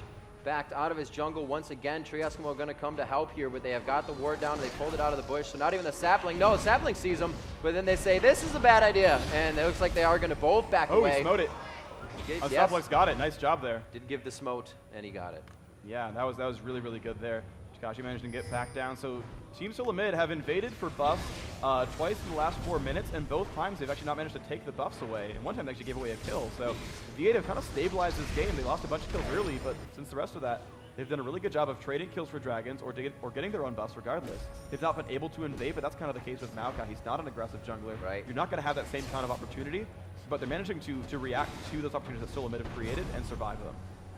So actually look at Mao's build here. He did go for 2 GP5 or GP10s. He's really getting hurt on the gold there. He only has 48 minions to 55, but that Shyvana also has kills. TheOddOne doing a very good job. As we said before, TheOddOne starting to play more aggressive junglers instead of the support junglers. And we can see it here. He has not spent any time outside the enemy jungle, and actually, yeah, it's cleared his finally, I think twice now, but cleared the enemy jungle quite a bit more. Looks like Vlad moving to middle here. Triascimo forced to kind of roam around now as his lane is pushed, so that's going to stop his experience and level growth for a little bit as Dyrus continues to level. That Vladimir is 8, Dyrus is 9, and he's got more waves coming at him. Yeah, so KX actually managed to stabilize the minions and pull ahead. He's 99 to 84, so now that gold, we're going to look at it, 3,500 to 3,500, so they've actually equalized the gold despite that kill there. And the dragon on the one side. So let's see, Aftermoon still is pushing through as Tristana, trying to scale through at this game. I think Kog'Maw still does a little bit more damage late game, but Tristana is much safer, so you can see how this late game turns out. The AoE comp can actually make it work for V8 here. The thing about both of those champions, which is really good carrying them into late game, is both Tristana and Kog'Maw are relatively inexpensive champions to do a lot of damage with. Yeah, you have kind of free steroids on both sides. Kog'Maw, I think, a little bit free-er because he gets kind of damage that he won't scale himself. Right. With that W there, whereas Tristana actually has some innate burst damage in lane. She actually can be a very aggressive laner, and then has free attack. And mid, thank you. And Kachek's taking a lot of damage there. Oh, getting really, really low. Dyrus still charging through, taking a lot of damage, but it could fall to the Hemo Plague. Very, very low. Will get picked up there just barely. Looks like 1 for 1. And my map awareness has grown by playing at LAN because you guys yell lanes for me. I'm sorry for missing out at the beginning, but seriously, thank you guys. You guys are really, really awesome. There we go. KX still crushing these minions. OddOne still kind of growing his minion lead. You can see now 2 above 100 minions. Galio and Kog'Maw both hitting the 110 mark. And the best that V8 actually has is the 96 on their Trist. So Solamid growing their gold lead, and they're going to keep doing so, I think. Yeah, we can see if you switch over to the change purse and see how much gold they have. We actually have 3 members over 4,000 gold and none on V8 side right now. So TSM is really bringing in the gold around the team instead of just one person getting fed. They're doing a great job at comping during their fights, allowing the assists to happen and the kills to happen for the right people. Yeah, let's see. Yep, Takashi is still pushing through mid. The V8 really haven't been making any big moves. They've been kind of content to farm and then wait till late game. That actually might be their strategy. Say, look, we know we can win late game. We know our comp works a certain way. And honestly, Maokai is probably one of the best late game junglers in the game. Having an AoE 20% damage reduction, like as soon as Galio ults, you're just like, okay, well, ult on top of you. Don't care. And you absorb kind of everything, and you can kind of turn it back to their faces. So I think V8 wants to kind of stall this one out. They're kind of playing a CLG sort of game where, you know, regardless of the enemy strategy, they just want to hold on, win their lanes, farm up some gold, and then make it happen by the 50-minute mark. And CLG, they 2-0'd against all authority by doing that. We'll see if V8 can make that same thing happen. And right now, you just kind of see TheOddOne, you know, taking all his buffs away. They're going to try to invade again when the other buffs keep respawning, when Dragon comes back up. They're going to keep trying for that. I don't know if Chaox, maybe he was looking for a little bit more slow on Void Ooze, a little bit more burst damage as he was getting his ultimate out, but usually you'll see Kog'Maw go for that Q level and the passive attack speed next, but he is leveling his E after the W, so that's a little bit different there. And doing great damage though, coming out with some crits. And gonna back off. That's the thing about Kog'Maw is you're getting hit by 2 things at once. He's got his W, which becomes stronger, and that's just the auto attack, and then his ult is falling on you as you're trying to get away. So he can pretty much direct what range he wants you to go in. Kennen milling about here in a ward, actually. Janna coming up. Looks like they're gonna throw it down. Could have a dragon soon here. See if these teams start to converge on that area. Oh wow, Kog'Maw doing so much damage to Aftermoon. He's got, oh my gosh, more crits coming out. He was 1 hit from death after that if he crit again. He's got a lot of crit chance. He's going for that fast Phantom Dancer to scale the attack speed up. Triascimo has actually taken mid over now. Takashi coming back. They both now have their Will of the Ancient, so there's a lot of spell vamp and free AP for both these champions. But Reginald with blue buff, just spamming. Has not really given up minions much at all. And Hog actually going for some turret damage now. Chaox doing a great job there. But he's going to run out of minions. He's going to take some damage from this turret. predicts he has a little bit of lifesteal, so we'll be So okay. in the end. they understand what's going on. They're like, guys, we need to group a little bit more here. We can see that Trist already came mid. She is going to have to back, though. She was very low. But TSM now has a lot of aggression. They can focus it anywhere they want. They have a lot of power. Just trying to get a slowdown on Galio. Muffin Cutie trying to harass there. They are going to push him off just due to no minions. But if they still had a wave there, I'm pretty sure they would not have mind that 3v3 fight. Oh, they might cut. Okay, Unstoppable's going to find the oddone in the jungle. He's not going to jump in. Didn't know if the rest of the team was there. Looks like the Lizard has come out. Chaox did get that bottom turret by himself, so excellent play there on that Cogma. And now they're just going to jump in. They've actually pink boarded their own brush because they assumed Solomid would have boarded it. They've been invading so very much. There's 125 gold spent by V8 just from the earlier aggression from TSM. So you know, Solomid's really kind of been mind gaming him ultimately. Just trying to look at these Cogma and Triss builds. Cogma doesn't have too much damage, but that Doran's Blade is really what's winning in these extra fights with that HP. Takashi in middle still trying to farm against Reginald. That's going 158 to 105. So Reginald taking a 53 creep lead in mid, doing a very nice job, as well as been roaming and getting kills. So these guys have a great advantage for themselves. V8, like they seem to be doing now, really need to get a group up for that 5 fight. I think, as you said, Unstoppable, that Maokai ult, the 20% reduction in damage is really going to assist them in continuing that fight. It's going to be a long one. I don't think anybody's going to be bursted down. That Olaf's going to be able to focus one person with Cogma, but there's going to be some time for V8 to come out and do some of their own damage in the next fight. And you see Triescamo still a level behind on Dyrus right here, but he's pretty close to level. You see the experience bar in orange right down there. Dyrus coming in from the back. There's a little bit of damage there. Nice trade-off coming on both sides. Looks like Eski's actually going for Riley's next. He's got the belt of giant strength, so he's going to be building for tankiness as soon as possible. Looks like some movements towards bottom. V8 wants to try to catch solo mid down here. They might be able to do so. Oh no, they're actually going for their own blue. Wards on both sides here. Good damage from Galio, hitting Unstoppable. And Dyrus made the move first before Triescamo, so numbers advantage right now in the mid and bot lanes for Team Solo mid. They don't press too much into that. A little bit of damage to the turret, and now they've got complete position over this golem. That is going to go to Reginald. Reginald got the blue up. Good steal there by Solo mid. They're going to figure that out, respawning at 23:55, and because they killed it, they know that time. That was on purpose by Solo mid. They wanted that to respawn under their own thumbs. They knew when that would come back up. They have to be very careful about their positioning here. They have a lot of slows, and he is going to grab it right in front of the turret. Kennen gets melted down. Unstoppable trying to get away, but Chemo Plague will cause them to just back off.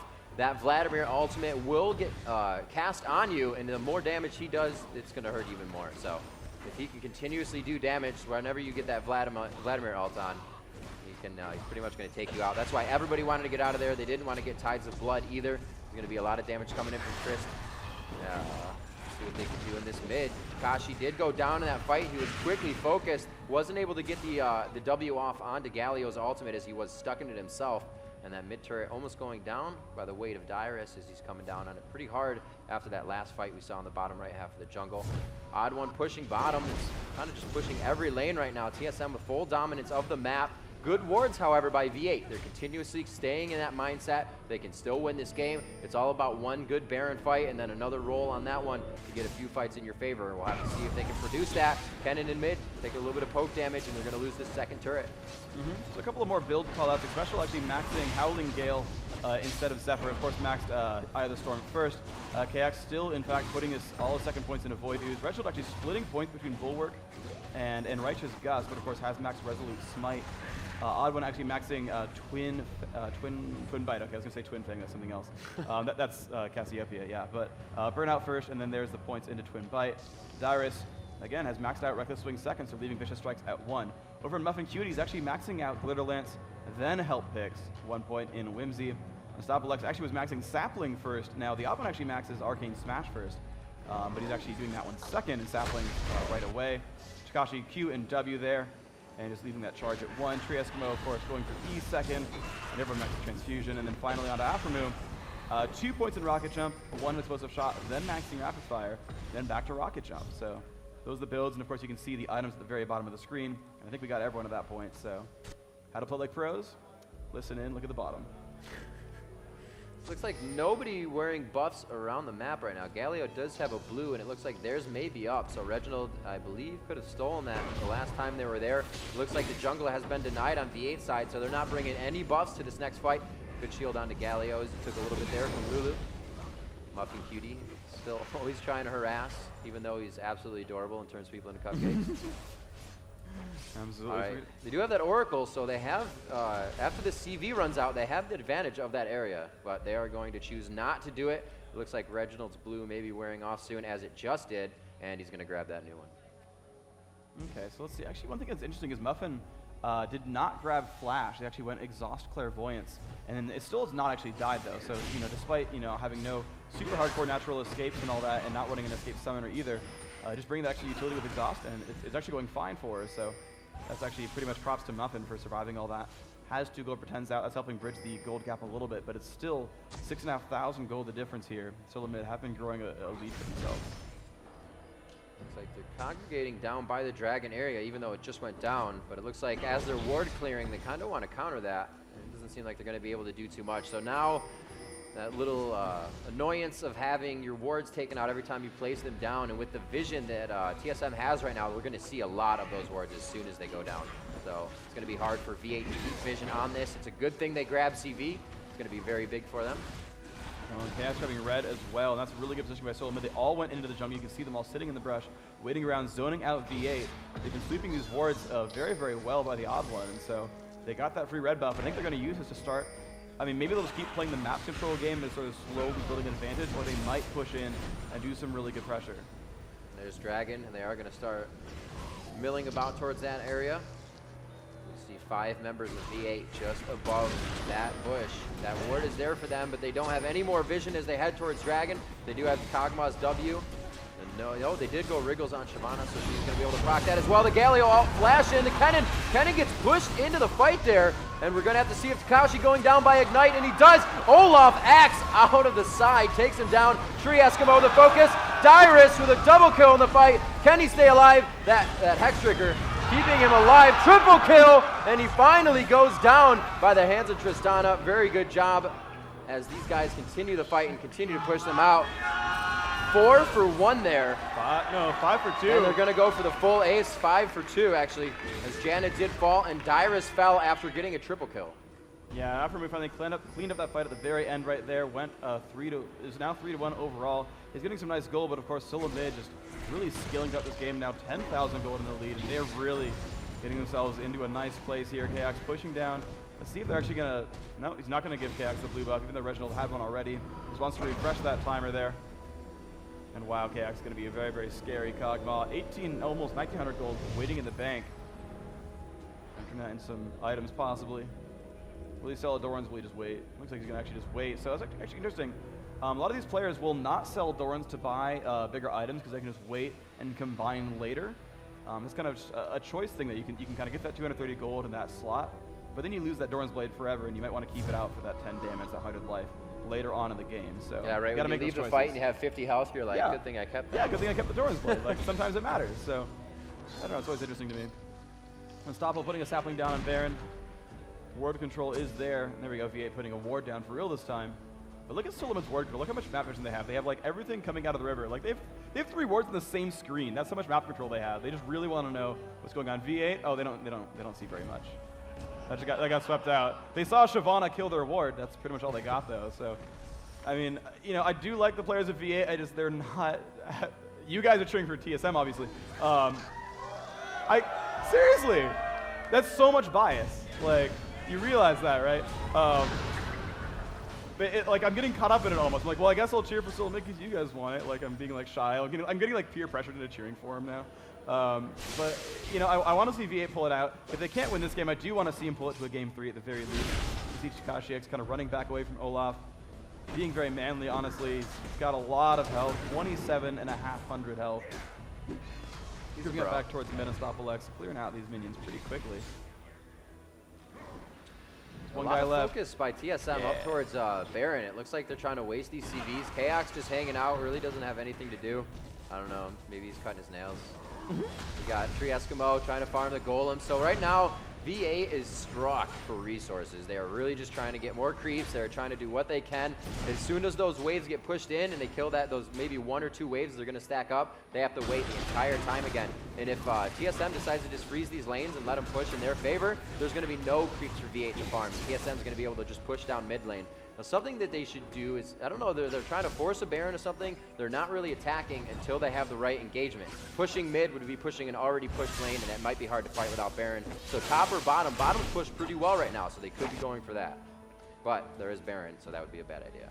Yeah, you don't want to go bottom when Baron's up. Top is actually not too bad, because you can move back towards Baron pretty quickly. It'd be really hard for V8 to get around Solomid and then into the Baron pit and then not get caught afterwards, because Solomid has such great ward control. And actually, I can't find an Oracles on V8, so these wards are actually going to stay up. So Solomid going to keep that map control. But yeah, they could just push top and not allow Baron by their positioning and then kind of get the rest of the turrets out that way. But it looks like a lot of aggression coming in Chaox. And this low to Eski, taking a lot of damage. Eski already on a half health. Oh my god! He just became untargetable. That's why he lived. That was a W in the air that was about to kill him. Very nice job. And they're going to see them defend at the turret. It's not a half health. Team Solomid needs to wait for minions to come back in so they can tank those turret shots. Right. They're going to ping over and say, hey, let's look at this wolf camp or wraith camp. It's empty. So right now, top would be a beautiful idea. They're in position for Baron. They get a turret they can push on from both sides. They can have people come around through that path and as well as in front of the turret. So I don't know. It looks like they're going to clear out their jungle. Getting Galio, that blue buff, will be very nice right now. Before they even want to do Baron or fight, very smart idea. And it looks like we may see something here, Phreak. Yeah, see what they're doing with this. They've got to be a little bit careful, of course. The ward control's still there. For Solomid, D8. Yeah, oh, they're gonna get, yep, they are gonna get jumped at. Here we go, Reginald coming around the side. Red buff, Afro really, really wants it. Can he get it in time? He's gonna get it, and here comes a team fight, potentially. They're still running in. Oh, Lulu dropped by Kog'Maw, nice by Chaox. And they're gonna catch Takashi as well. He will drop 2 kills for none right now. And V8's gonna have to run away from this fight. There's no way they can hold up to this. Even Baron's not gonna make a 5v3 work for him. Afro, they know where you are? Okay. Still want to contest this. There's definitely going to be saplings over the edge every 10 seconds from Maokai. We're going to see possibly a Triss jump in, but I don't. That's going to be deadly for her. So I guess it's all up to the sapling. His smite's up. The flash in from Mao. Can he do it unstoppable here to turn the tide of the fight if he can get in there? If he decides to flash on this, he will throw down his ult, so he can pop that. Oh, he whipped the flash! Wow. They don't know that, though. They don't know. They actually pulled back, not knowing he whipped flash, but they did get that kill, the free kill onto Vladimir. Going back onto it now. Unstoppable's gonna have a hard time with this one. Oh no! I don't think. No, he didn't get it. Okay, so Team Solomid picking up that kill and Baron. He picked up 4 unanswered kills in a row. 15-4 this kill score, and now 13,000 gold as well. Solomid, I think they just need to push at this point, and I think the crowd's happy about that one. Yeah, there's a lot of tank there. I don't even think they need minions to get this next turret. Kog'Maw with that attack speed, Phantom Dancer, and then Janna's shield on him is going to be a lot more damage if she throws that there. And they're going to be able to take this down quite easily. That inhibitor will fall. Now they have about 15 seconds before they're really going to face a fight here. Tristana is top, so they can continue to just mill about. It looks like they may go bottom now. That will be the safer bet. Baron's gone. They're going to be able to just control this tower. They're going to take it out nice and quick. Yeah, it looks like around 36 minutes going to be the Baron respawn. They're going to grab blue first. They're just being diligent about controlling the map. They've not given away and dragon. Never mind. Almost anything. Yeah, they're going for the dragon as well. They just picked up blue on a Reginald. They could turn now. I mean, Auburn has lost some health. Yeah, he's actually going to run towards the back and then recall. They're actually going to wait and buy items first. Look at their gold individually. 1,900, 2,000, 13, 17, 1,800. Everyone's got like 15 to 2,000 gold. They're going to spend that first, buy some items. You have to lose part of the Baron buff, but it's worth it. At that point, if you're not full health, you've still got 2.5 minutes of Baron buff. Buy the items, then go for the push. That is advice that I can give to every player there. Be patient, buy your items, then go for it. Use the rest of that Baron buff. You got about 2 minutes, about 4 minion waves worth. Push from there, get the items first.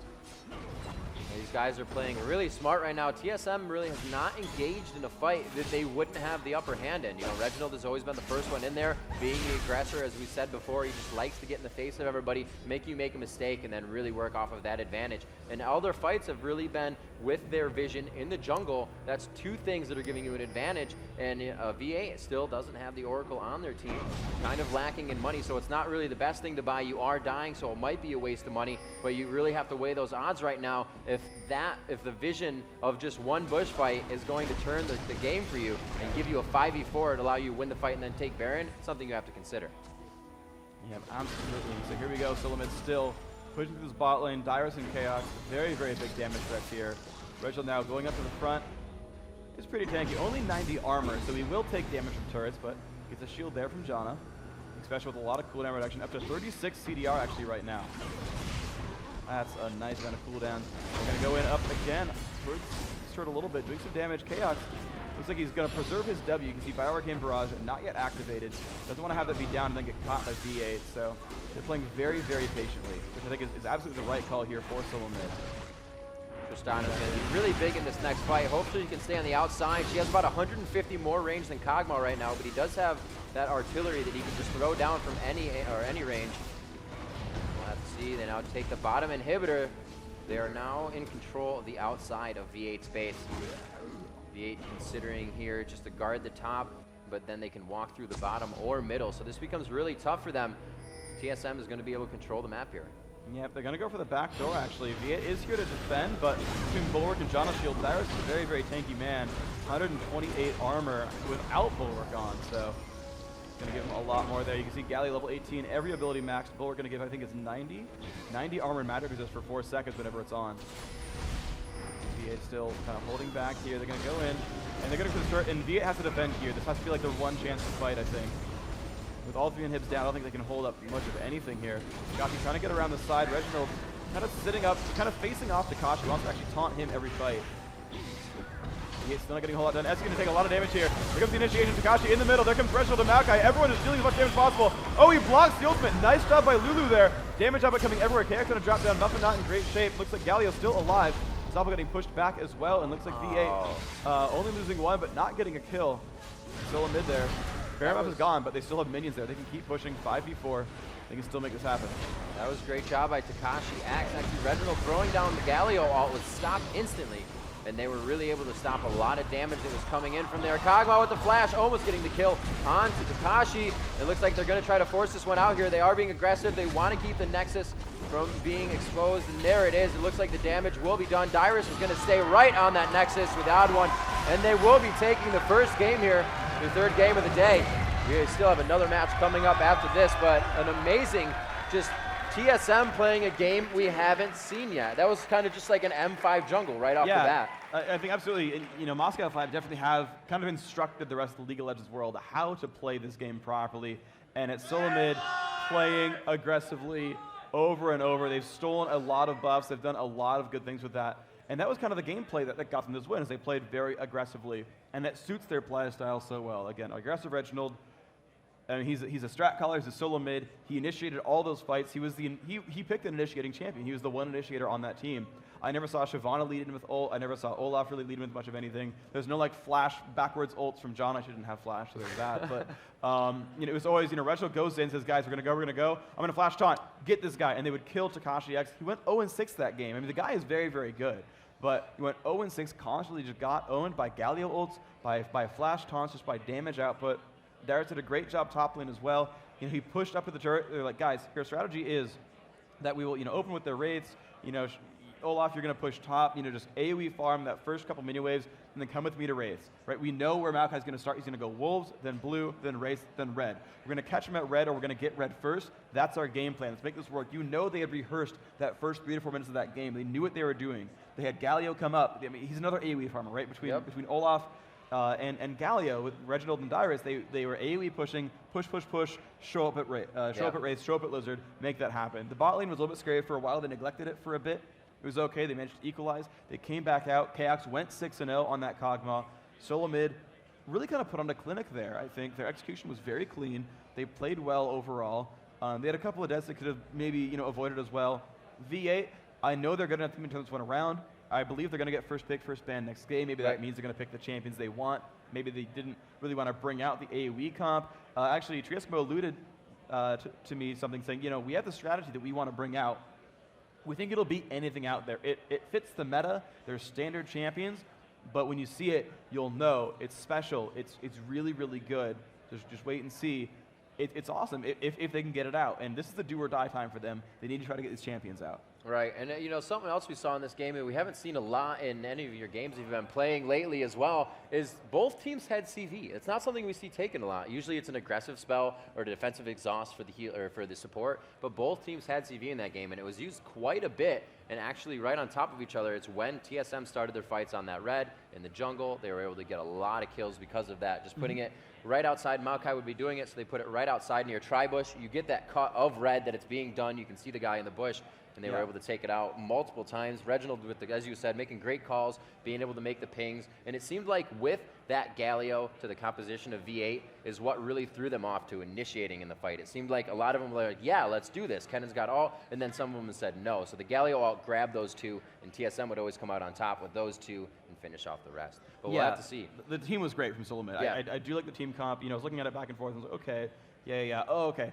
And a lot of the reason it worked is because the individual players did so well. Dyrus, Reginald, TheOddOne, those are the kind of the main contributors. Everybody was making money. Yeah, everyone was making really good plays individually. You know, there's not inherently super high amounts of damage in that lineup. You know, with Olaf not maxing out Reckless Swing, you're not bursting someone that hard early on. But when you play that well, when you get a bunch of attack damage early on, when you get enough magic resist to survive that entire lane, I mean, you know, his opening build was boots, null magic, null magic. Yeah. The jungler solo top and solo mid was a mage, and a mage. So he's just like, I'm going to not die ever, and I'm just throw out all the damage, and it's going to be great. No one's going to touch me. Just keep stacking it up. And that actually, I think, is something that V8 needs to consider, is saying, look, you know, the way solo mid is playing is they're playing very aggressively, and they're focusing on the top of the map. They're focusing, you know, where Dyrus, Reginald, and TheOddOne can play together and make things happen.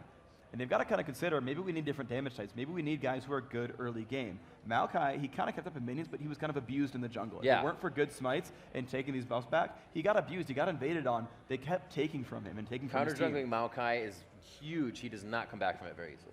Not easily. I mean, you can farm without blue. You're a little bit slower, obviously. Yeah, you can gank without red, but it's not as good. And actually, Maokai never got to gank. I don't know if just Reginald was untouchable and Dyrus was untouchable, but I never saw a Maokai gank. Right. And that's the reason you pick that guy. You get Twisted Advance out. We'll have to see. V8 can change it up. We're coming into the next game here from the Cosmopolitan, IPL4. We'll be right back. I'm Jeff In Control Robinson from Team EG, and this is Kingston's HyperX Genesis. It provides an ideal speed boost to increase the performance of your PC without the added price tag of hundreds of dollars in component upgrades. Genesis offers outstanding thermal dissipation, high frequency speeds, and low latency, so it's a perfect match for PC enthusiasts, system integrators, and gamers running Intel's i5 dual-channel motherboards.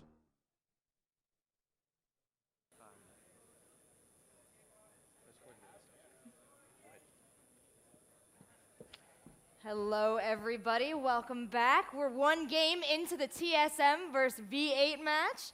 TSM is, of course, up by 1. Just want to let you all know, at 5 p.m. tonight, over in the StarCraft room at the AMD booth, there's going to be a Street Fighter 4 Arcade Edition tournament, and a chance to win some really cool stuff. And there's a pretty neat photo booth over there. If you got some friends at home watching on the stream, you can take a photo and email it straight to them so they feel real bad about not being here. But, you know, I'm not going to waste too much of your time. I'm going to hand it right back over to Rivington and Phreak. Give us game 2, guys. Great. Awesome. Thank you very much, Rachel. And we will do just that as we're about to get into our picks and bans here. We saw our first matchup, TSM, an absolutely dominating game with first pick, first ban. They were able to come out with a very strong team comp that just shut down any movement of V8. They really couldn't get in. Kog'Maw was able to shoot from outside Galio's ult. They had Janna disrupt as well. It was a really great team composition, and the synergy they had actually got them about 3 kills within the first 3 minutes of the game. I think it was like 3:30 at 3 kills. So TSM coming off a very strong win, a lot of momentum into this game. What have we seen in past V8 play style that would counter anything that just happened? I don't know necessarily. I think they have, a lot of times they haven't run before. And again, I don't want to, you know, in case they get here, I don't want to call it the champions, but I know there are champions that V8 runs normally, that are very confident in. Individual champions that were not banned, you know, and just were not picked, and they're like, well, I guess we're opening with AoE. And the AoE did not go well for them. They were abused early game by aggressive play. And so they either need to do something that will beat aggressive play, or, you know, they need to pick champions they're more comfortable with that can actually stand up to these lanes. And basically, they need to do something that'll hold up to what Solomon's doing, because they're getting walked over and they're not holding up these early games. So we are actually into champion select right now, though. V8 blue team first pick and ban, team solo mid gonna be second up. Right now the bans Lee Sin and Alistair right now. We're gonna see where else is pans to, and they're actually taking a good long time with their second ban here, V8. And you know, I don't know. Are they going to just ban out Galio? Are they going to ban out Olaf? Those were big players. They are going to ban out Olaf. So Bromacia not going to be represented here. Shen dropped out by solo mid. So these teams, I think everyone's learning to respect Shen. You know, we saw it at Hanover. Yeah. In day 1, he was in or banned in every single game. And we're seeing, I think, it come back. He's been nerfed twice since, but They're just still all about this Shen right now. He's a ninja. You know, I mean, he's been represented well this tournament so far. Yeah, I would not, for sure. Yeah. Actually, Shen did lose in one of the off-screen games of Epic versus Curse. Curse did 2-0 Epic, and in one of those games, the losing team did have Shen there. And as a quick update, MONOMANIC versus DIGNITAS is going on right now, actually, and MONOMANIC is up by 5 against DIGNITAS. So we'll have to see what they can pull out into this game.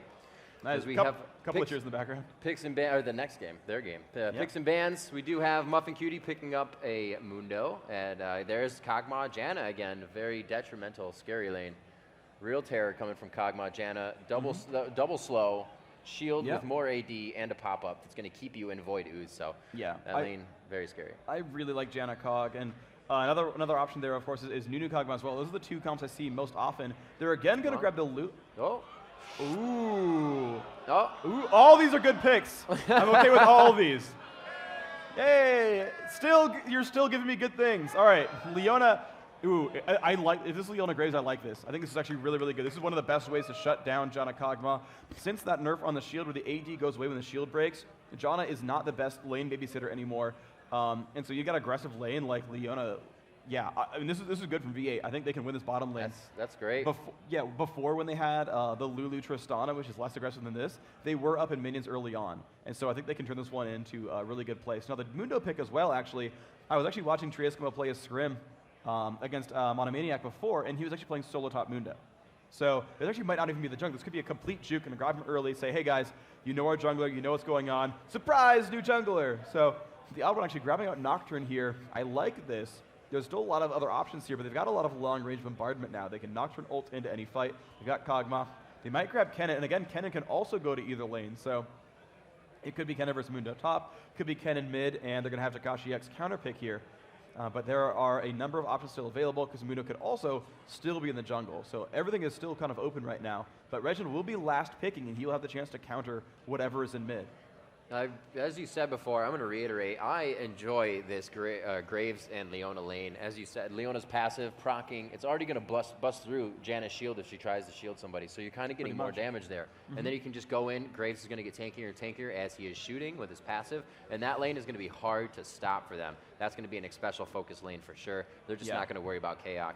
Still got a few picks to come in. Good global movement with Nocturne. He can get himself around the map, especially with Janna as well. It's going to give passive movement speed to the entire team. We have a good V8 has that sticky composition, as I like to call it. You get found in the jungle, you're not getting away, and that'll solidify that as well. We may have a Scion coming into the game on Triescamo. Yeah, that is actually one of Triescamo's favorite picks. I was kind of talking like, you know, what are these like favorite champions? What do you think is going to be a likely pick or ban here? And he's like, the other one's really obvious for us is Scion. I think people know I like to run Scion, so he's going to be running that. And I think that might be the Mundo jungle, and we'll see what Takashi runs. Morgana was actually a big deal for him. That was the champion that I was, yep, there it is, all right. So Morgana on Takashi, that is a beloved champion. And I'm guessing Karthus. So basically V8 said, oh, if we pick Morgana, they're going to go Karthus. Because Morgana can't bully. Oh, it is! It's going to be Singed. This is all kinds of interesting. Oh, this is going to be good on both sides. There's going to be a lot of laughing in top lane. A lot of laugh spam there from Dyrus. So you got a very, very tanky V8 team. Every single person has some way of giving themselves bonus health, bonus resists, something like that. All of them are very durable dudes, and they're all likely to build some kind of durable item. So V8 is tanky. And they've got a lot of burst damage. They can jump on one guy and hurt him really, really hard. Team solo mid, they've again got Superhero Kog'Maw, and he went 6-0 last game. He had a rough start, but he turned it around and became very, very dominant. You've got, again, great initiation from Reginald and Dyrus. You've got Singed and Kennen, which is actually a little bit analogous to Olaf and Gallia, where you've got these flash AoE stun ults. You've got Dyrus kind of running in there and locking up individual guys. Of course, it's Fling instead of Axes this time, and you've also got the DIGNITAS who can kind of clear very fast, can run very quickly, and can jump on enemy champions. So solo mid, honestly running a fairly similar lineup to last time. It's a couple of different guys, but the things that they do are very similar, and they're going to have very similar fights, and they're going to have a good chance in these battles ultimately. V8, they've got Jungle Mundo, which will definitely keep up and actually outpace Nocturne, which is a difference from last game. They've got a very early game focused bottom lane, much more so than before. I think they've got champions they're more comfortable with top and mid. I think that's going to play out for them as well. So if there's a game that V8's going to win, it's this one. They need to win it to stay in the upper bracket and bring it to a game 3. Yeah, it is double elimination, so they're going to have to be careful, especially some of the teams after their first game have already lost today. And it's really coming down to the 5-on-5 team fights. Nobody's pulling it out anywhere except for that TSM game where we're kind of just like, whoa, you've never done that before. And maybe that's why TSM had their streams off for the entire week, because they were like, will this work? We just saw Moscow 5 do it and roll everybody a Hanover. Let's give it a whirl. And the only thing that was really different about Moscow 5 was Janna was in the jungle with Shyvana. But they really worked it so top and bottom could be the facilitator for those kills. And the CV came out huge again. Don't see it this time, actually, only on Xpecial. He's going to be running the CV. And these teams are really getting into it right now. Head-to-head, they're discussing what's going to go on. They do have that Dyrus going top. Going to become a very tanky Singed, able to give himself HP, armor, and a bunch of things you don't want to be chasing, obviously. Yeah, in that you don't want top to chase lane. Singed. No. Guys, do not chase chase. Singed. Chasing please. is bad. There's a public service announcement brought to you by Riot Games. Do not chase Singed. It is a bad idea. Don't do it. You will die, and he will laugh the entire way through. Yep. Then we see Unstoppable on Mundo, and that the new kind of, if you have innate speed on your jungler, or passive speed rather, and any abilities, you're going to run Exhaust. Because if you meet that jungler with a flash in the jungle, I don't know if it's going to be the same for OddOne because of how much damage that Nocturne does even early game. But that Exhaust is going to shut down that flash jungler, and they're going to be forced to flash away, and you're going to have control of that jungle. And all these lanes are gankable too. Every single lane that V8 has brings a stun or a root. They've got Morgana for Dark Binding, which is very, very long duration. You've got the Scion stun plus shield combo. You've got Leona there at the bot lane, who can also lock up. There's Iron Stylus cheering because I said Leona. Hi! Absolutely. So yeah, can we get a cheer for Leona? Can we get that for you guys?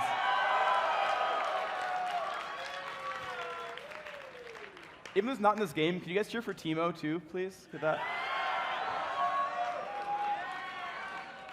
HatPerson wearing a Teemo hat, actually. So I asked you wear it on stream next time, please. No, just for you. I mean, I have a Teemo hat now. My life is complete, possibly. I didn't bring my Trinity Force pillow, but I do have a Trinity Force pillow, by the way. It's awesome. It's by my desk. Everyone's jellyfish about it. Anyway, so V8, very tanky team. They have stuns in every lane. They've got Dr. Mundo with Exhaust there as well for that gank. That's going to be a lot of power, and if they can actually get these ganks to come out, they need Unstoppable X to gank. I really think they need this. They've got such good ganking potential here. They need to go for it. Now, solo mid, they've got, I think, really, really good late game. If Kennen doesn't get shut down, Kennen gets really scary. If Singed doesn't get shut down, Singed gets really scary. Everyone just cheers for Singed, of course. Kog'Maw doesn't get shut down. Kog'Maw gets real scary. So I think V8 needs to make some early game strides. Indeed, guys. So we got TSM versus V8 coming up right now. If you want TSM to take this matchup with one more game, let me hear you. All right. And if you want V8 to pull this one back and bring us a game 3, let's hear it. All right, Phreak, let's see what they got for level 1. Let's see what they're going to bring the crowd. All right, well, right off the bat, they're actually moving both sides out the base. They're going to have Dyrus watch top. So Sulamid don't want to invade. They want to watch for aggression because, oh my gosh, the level 1 invasion from V8 is really good. Everyone can stun. Everyone can do crazy things. If they catch Reginald, he will die and just get chain stunned until he does so. They did... they did not bring Clairvoyance V8. They actually brought Exhaust Heal on this Leona. And so they're really just going all out for that lane. They're going to be a little bit unsafe not bringing Clairvoyance. But they're pinging out. The whole team's going through. They're going to check these brushes. Let's actually watch Chaox. Sees a Morgana. He's running away from Unstoppable X. Kog'Maw, why are you turning around? Don't do it. It's a trap. They're actually all there. All right, now V8, of course, they don't see anything. And yeah, you can see just Sulamid running away. They know they're down here somewhere. There's a ball. I'm surprised they're staying in that brush, honestly. Like, I mean, they can see both ways out, but if they blind Dark Binding, like seriously, they could blind Dark Binding and just go. What are you gonna do? Suddenly! Oh my gosh! Where'd they go? Oh, that was free kills. That was straight up free kills. Oh well. Oh wow, Sulamid actually invading up. Look at that. They're actually going right away for this wolf camp. Oh my gosh, I'm gonna laugh if they catch him here. Wow. They have a ward. Thing is, they saw him come down. Like, they know they're here. This is going to be awesome. They're setting up Oh a my defensive God. wall. Oh, it's Reginald. Riot Oh, shield. it's Reginald. Oh, Reginald flashing out. The ignite ticking down. I do not think it's going to kill him with a cleaver hit. He's going to have to throw this blindly. Reginald only has a little bit of time. Oh, coming up. Dyrus getting taken down. Almost going down. Dyrus will not fall. He still lives. Reginald's still alive in the bottom. Dyrus trying to stay alive. Oh, the stun comes out. True Eskimo. First blood. Unstoppable. Second. Oh, my gosh. The chase of chases has just occurred, and 2 minutes into the game, we have 2 kills. TSM has faltered twice, coming in on what was a ward that gave away the vision. TSM losing That 2 was, people. I mean, that's a really smart ward. Like, that was practice. That was like, hey guys, we know our level 1's really good. Let's ward our jungle because they will go for it. And that was really, really good. That was super awesome from VA. So guys, I was wrong. If you have 3 stuns, do chase Singed, because apparently it'll work for you. But now that their cooldowns are down, maybe anyway. So really good opening here. The first bloods went on to Dr. Mundo, who now has cloth and some potions still. He's just kind of clearing out, has that early blue buff. Pretty happy about that. Triesmo, solo lane with the first blood kill, has a full level on Dyrus. He is going to be bullying quite a bit. Of course, there's a lot of minions here. Dyrus will get a lot of these back. It just depends how well he can last hit under turret. That's going to be a big deal with last hitting. Morgana doing what she does best and pushing the minions into the tower. That tower is quite hungry, and it's going to start stealing all of Reginald's CS, but he's usually quite good at grabbing that back. Actually, not nailing that one, but he was going to grab it with the right click. Very nice. We do see bottom lane only starting off a little bit here, but it is going to be 17-7. It looks like Aframu's being pushed out a little bit here. He's got a couple more minions to choose from, and he was part of those early team fights, so Chaox This is true. got some free time in that lane, but yeah, I mean, they need to win this lane too. I mean, I think Triesco will still do well against Dyrus, but after a certain point, I mean, it's hard for an AP Cyan to bully someone out of lane until you get a lot of mana regen. And we'll see if he has enough money to buy some items. He has 1 Doran's. Oh, okay. Mundo's coming down. He's been spotted by a ward. And they're actually going to say, yeah, never mind. No, I mean, Muffin could land the combo. He's got EQ. No, they're going to let Mundo go back into the jungle. They're not going to go for the invasion here. Triesmo actually getting flung around by Dyrus. Has the shield still up. Will pop it there. Dyrus actually losing some health. He might actually recall here. He's out of mana as well. And that's going to be pretty easy for him to tank minions. He's got that passive that just blocks damage whenever he takes it. The Nocturne nearby. Oh no, they're actually going to send him to recall. Eski just continuing to farm up. Actually turned off Enrage. Okay, there we go. It's back on now.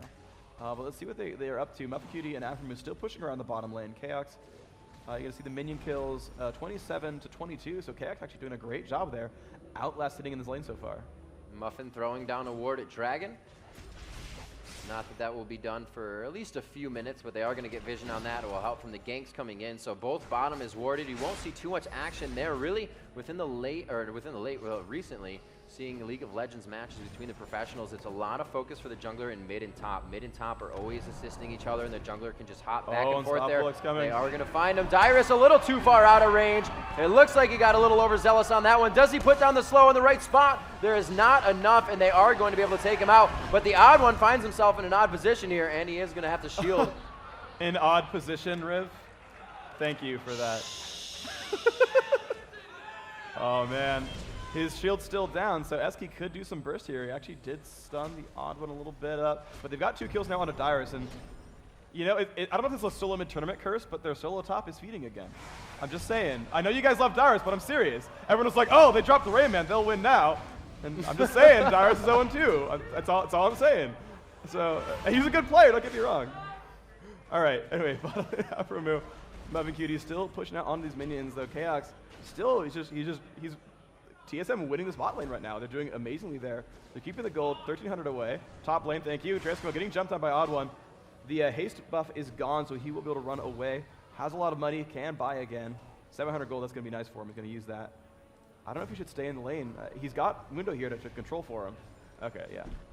Well, you can see that after that, Takashi actually back to buy already, but hasn't been back since after those first few.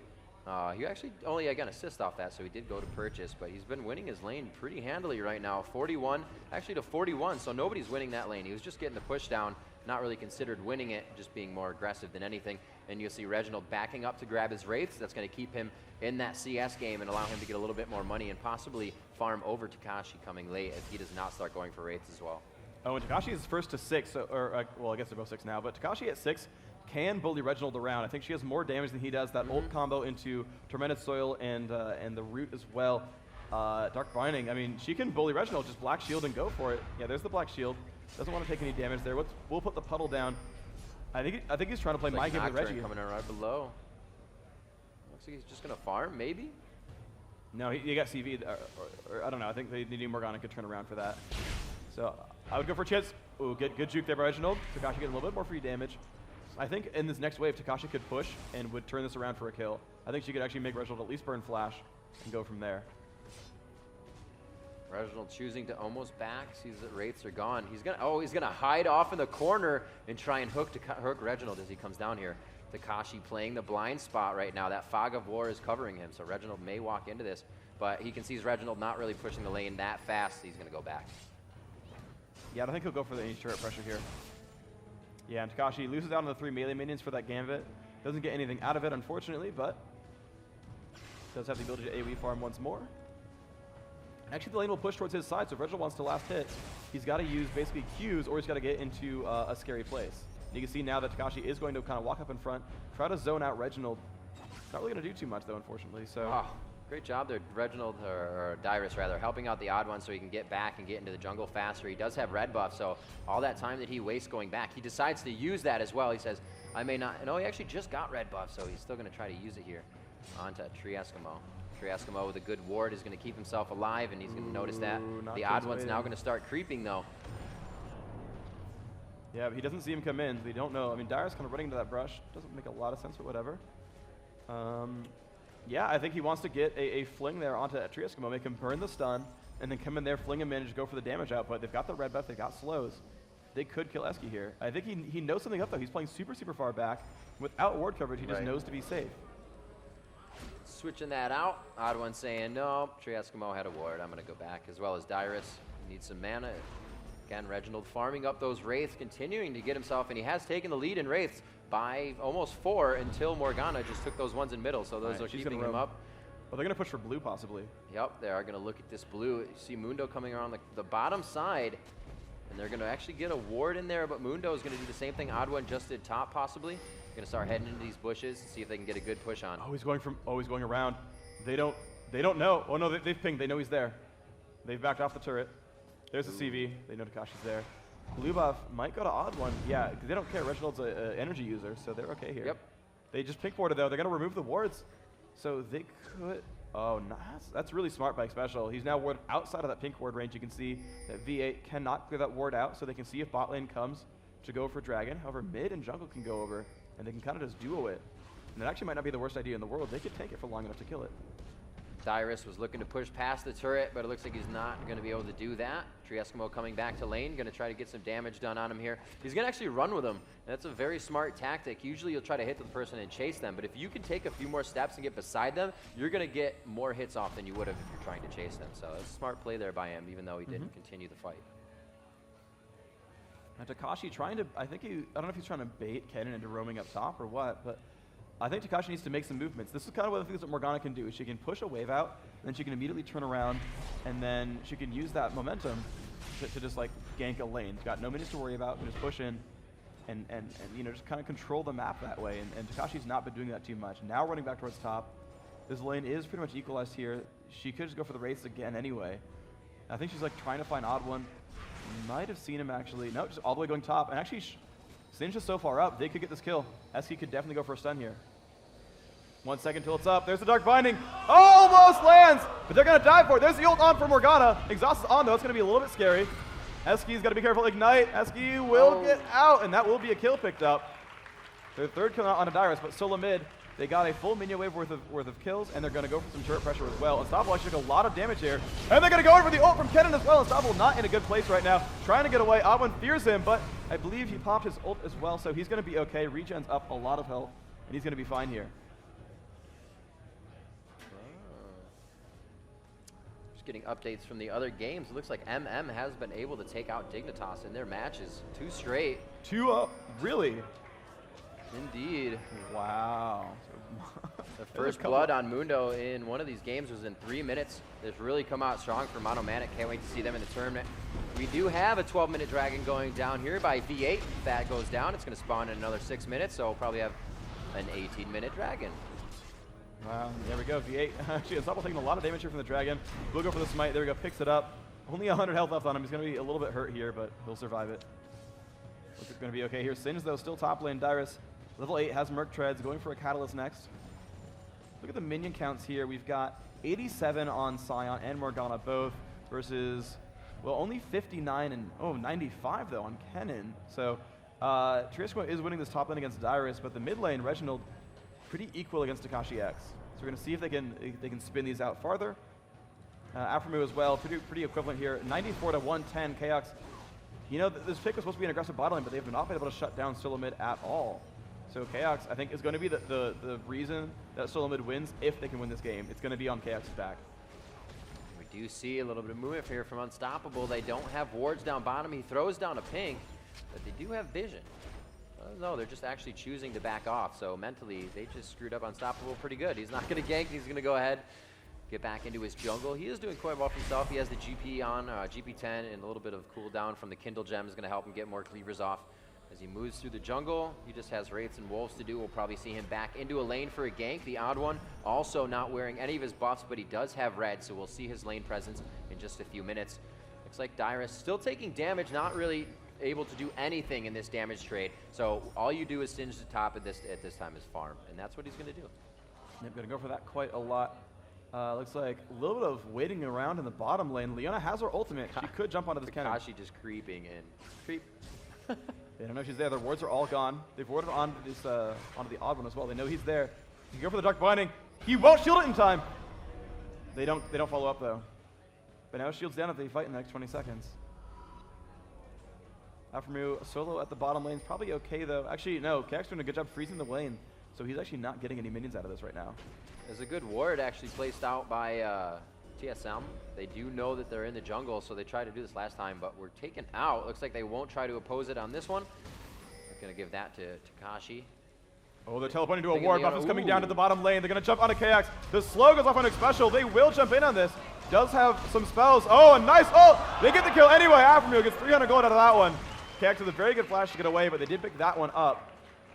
That's one of those times when you're like, I did everything I could. And they just had so much range there. No, that was really good. She went down, still got the slow. Yep. Landed everything else, and knocked her back. I mean, just a lot of good plays, but yeah, it was not quite enough. Good movement there. The summon teleport had to be used though, so that was a little bit of pressure. Reginald doing a great job of keeping that farm up at his tower, 114 to 108 right now. This looks like we do have Scion creeping in here. The TheOddOne does not know he's coming around. They do have a ward though, so we may have the shield up in time. He does get the shield. Triasco sees that, and he will not give him that attack speed by trying to do the Cryptic Gaze. Okay, it's a 4v, 2 to 4 right here. V8 are going to go maybe for this kill here. Afremu's kind of low. No, they're too afraid of Reginald showing up. Thing is, they had the numbers advantage. Xpecial was gone. Dyrus was gone. They could have probably fought there. Reginald not level 11 was not all that scary. They don't have a repeat ward here, so they know. Ooh, they could go for an initiate here. Oh, he just used his E, so he does not have Electrical Surge, but he does have that path up top instead of going back to his turret. Mm-hmm.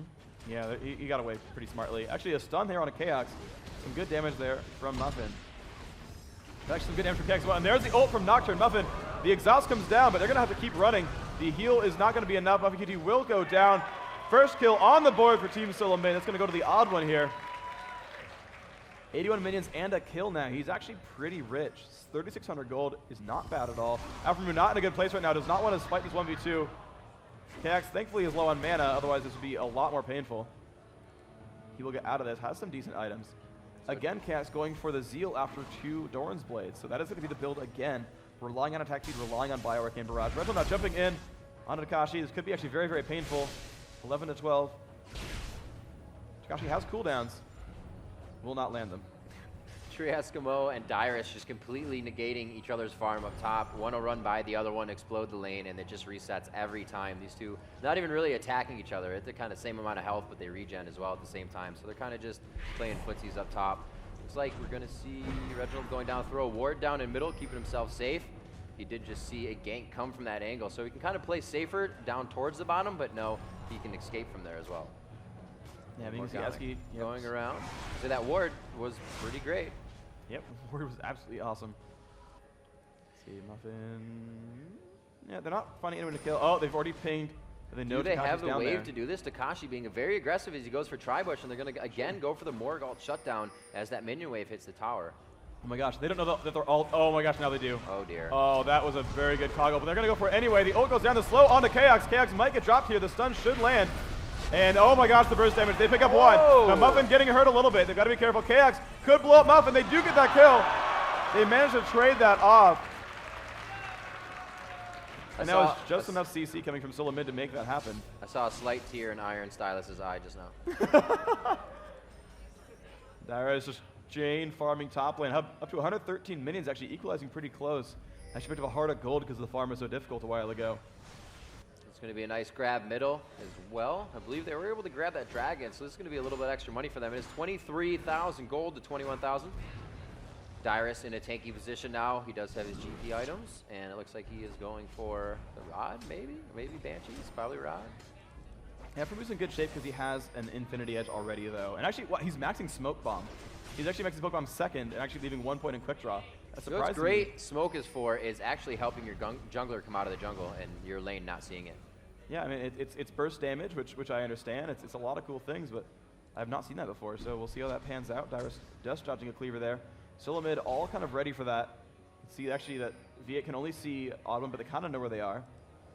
V8 actually all on the Fog of War as well for the most part, and they're just kind of just standing around in front of each other in front of Dragon. Now there is an Oracle for Unstoppable X, who's going to clear these wards out, and they knew they have their own green ward at Dragon, so they know they can deny a lot of vision here. Solo mid does not see them. They have to ping and guess. They do have a CV. V8 does not know where they are. This is scary. Actually, they're all leaving, though. They can go for this dragon for free. Yeah, they kind of all waited it out. They did get the CV down, and as soon as the CV goes, just as you would start Baron, they are going to get the Drake and take that out. You're going to see that coming out about 25 minutes. And Dragon actually came up only 50 seconds ago, so they had really good movement going for that. They were already ready and poised to take it. Not much TSM could have done in the first place. Yep, 2,200 gold the lead, which actually I feel like is shrinking from before. They're up 4 kills. And did they get both dragons, basically? Are they 2-0 on dragons? So they're 2-0 up on dragons and 4 up on kills, and they're only winning by 2,000 gold. Oh, the stun goes off on the OddOne. They could jump in for this. He's taking a lot of damage right now. A beautiful John ult comes off. Now Muffin is alone. He is going to be scary. By the way, actually it's 1-0 mono Dignitas. It's not 2-0. FYI, they're both still in that right now. Yeah, the second game is underway. So okay, but Eski taking some damage right here from KX. They did not manage to pick up the kill after that OddOne stun. Looks like he did burn his flash to do so, though. And actually going to sit back, and Dyrus laughing all the way to the bank, picking up some more minions. And oh, Eski shows up, is like, hey buddy. Oh, they could pinch him. I mean, he should not let him recall this brush right now. What? Why are they letting him do this? This was a free kill. Okay, Dyrus stops recalling. He wants to die, is what I'm getting from this. Oh, here he goes. He's going to tank the turret going past. Oh, that is, what? That is silly. What is it? Oh, that's a good fling, though. Wow. All right, Dyrus, you're silly, man. I got to say, Dyrus, thanks for keeping it classy. He's making it interesting. I'll give him that. He's like, well, they won the first game. I'll run around randomly a little bit. And then we'll just try again or something. I don't know. But wow. So Dyrus making it look close. But he's going to farm out these minions. Now he will really recall after he got that extra minion wave there. I'm up to get Clairvoyance there. Xpecial's been really good at landing CVs in this tournament, by the way. Like he's spotted like every gank coming. They have, I mean, really good coordination overall, and just, I mean, they've been really good at that. So. The really good thing about his CVs is he's not like, I think the guy is here. He'll place it in a general area to give him vision of other vantage points that would be helpful to see as well. So he tries to figure out what the best position for his CV would be, and not just right on blue golem because I can see him. Yep, the OddOne picking up some of these. Wait, did their red get stolen? Because no one's wearing red and he just cleared out the rest of that camp. Unless KX got it, I guess. KX has a red. Okay. Cool. So the OddOne clearing out a little bit of mid. Kind of a lot of movement here. And actually Reginald is getting blue for the first time. They're going to let him pick that up now. Actually not going Voda, by the way. He doesn't have another mage on his team. Actually, I mean, Dyrus could use it, but whatever. He's going for the fast Abyssal. Hasn't even upgraded boots, though, which is a bit surprising to me, but I trust him, of course. Picking up these. I like how OddOne and Reginald actually switched lanes for a little while. He was jungling and OddOne took mid. Again, Eski trying to fight up onto Dyrus. Will land that stun. Wants to blow up the shield near the minions as well. Actually, he could take a lot of damage here. Dyrus could do a lot of pain. Yep, there's a fling. Oh, nice move by Eski. Gets him flung back into the turret instead of flung back into the poison trail. Unstoppable X is here. He'll have to wait for another minion wave before he can push in on that, though. He could wait, though. Looks like Dyrus is going to come back in. This is great. I love Dyrus. I thought he was going to help the OddOne again with golems, but it looks like he's going to do him for himself. Just tank those out. Looks wraiths are being taken as TSM gathers up their jungle to get back into these lanes and try and push V8 back. Right now it's 6-2 in favor of V8 after a very dominating TSM game. So V8 definitely rethought this one out, pulled out their A game, and they came into this one straight heads on. So we'll see. They've already been doing better. They still are up by about 2,600 gold right now. It's going to help them out a lot, especially if that's distributed out amongst your AD and AP carry. And we do see that Eskimo is doing well top. He kind of went for Dorans, but he has that Rabadons as well as Morgana with the Zonias, and that can really throw an entire team off if you're getting ready to use your cooldowns and you're just staring at the person, and then their whole other team comes out from the backside and takes you out because you can't attack them. So big things and big items right now for V8. Those two things could really make this next fight for them. But the items coming out, you said Abyssal Scepter on Kennedy. Didn't go for that WOTA too much because there aren't too many mages on the team. Makes sense. Dyrus is tanky. His ultimate's going to do that for him anyways and giving him HP back. We're just going to see where the initiation comes in from. With all the stuns that V8 has, can OddOne just Nocturne ult in? It's really not going to work that well. Yeah, well, we'll see. They do have good initiation again because they can basically shove everyone up towards V8 and be like, choose who you want to kill. Dyrus, the OddOne, Reginald, all three of them can just jump at V8. And if they don't coordinate well, they're not going to really get to choose who to kill. And they can all actually survive it as well. Reginald has a lot of MR. Thanks to the Abyssal Scepter and all that. Actually, Eski's gonna have to be careful. They're all coming up for him. There's a Nocturne ult. Eski's been found. He blocks the stun. Great spell shield there. Actually breaks through Eskimo's shield additionally. And he's gonna run. Oh, good flash. But can Dyrus catch up anyway? He goes. There's the fling. Another shield comes out from Eski. And oh wow, Reginald coming down through the turret. This is not looking good for Sign right now. Still trying to run away. He's killing as much time as possible. Trying to land a stun. Still going to drop down.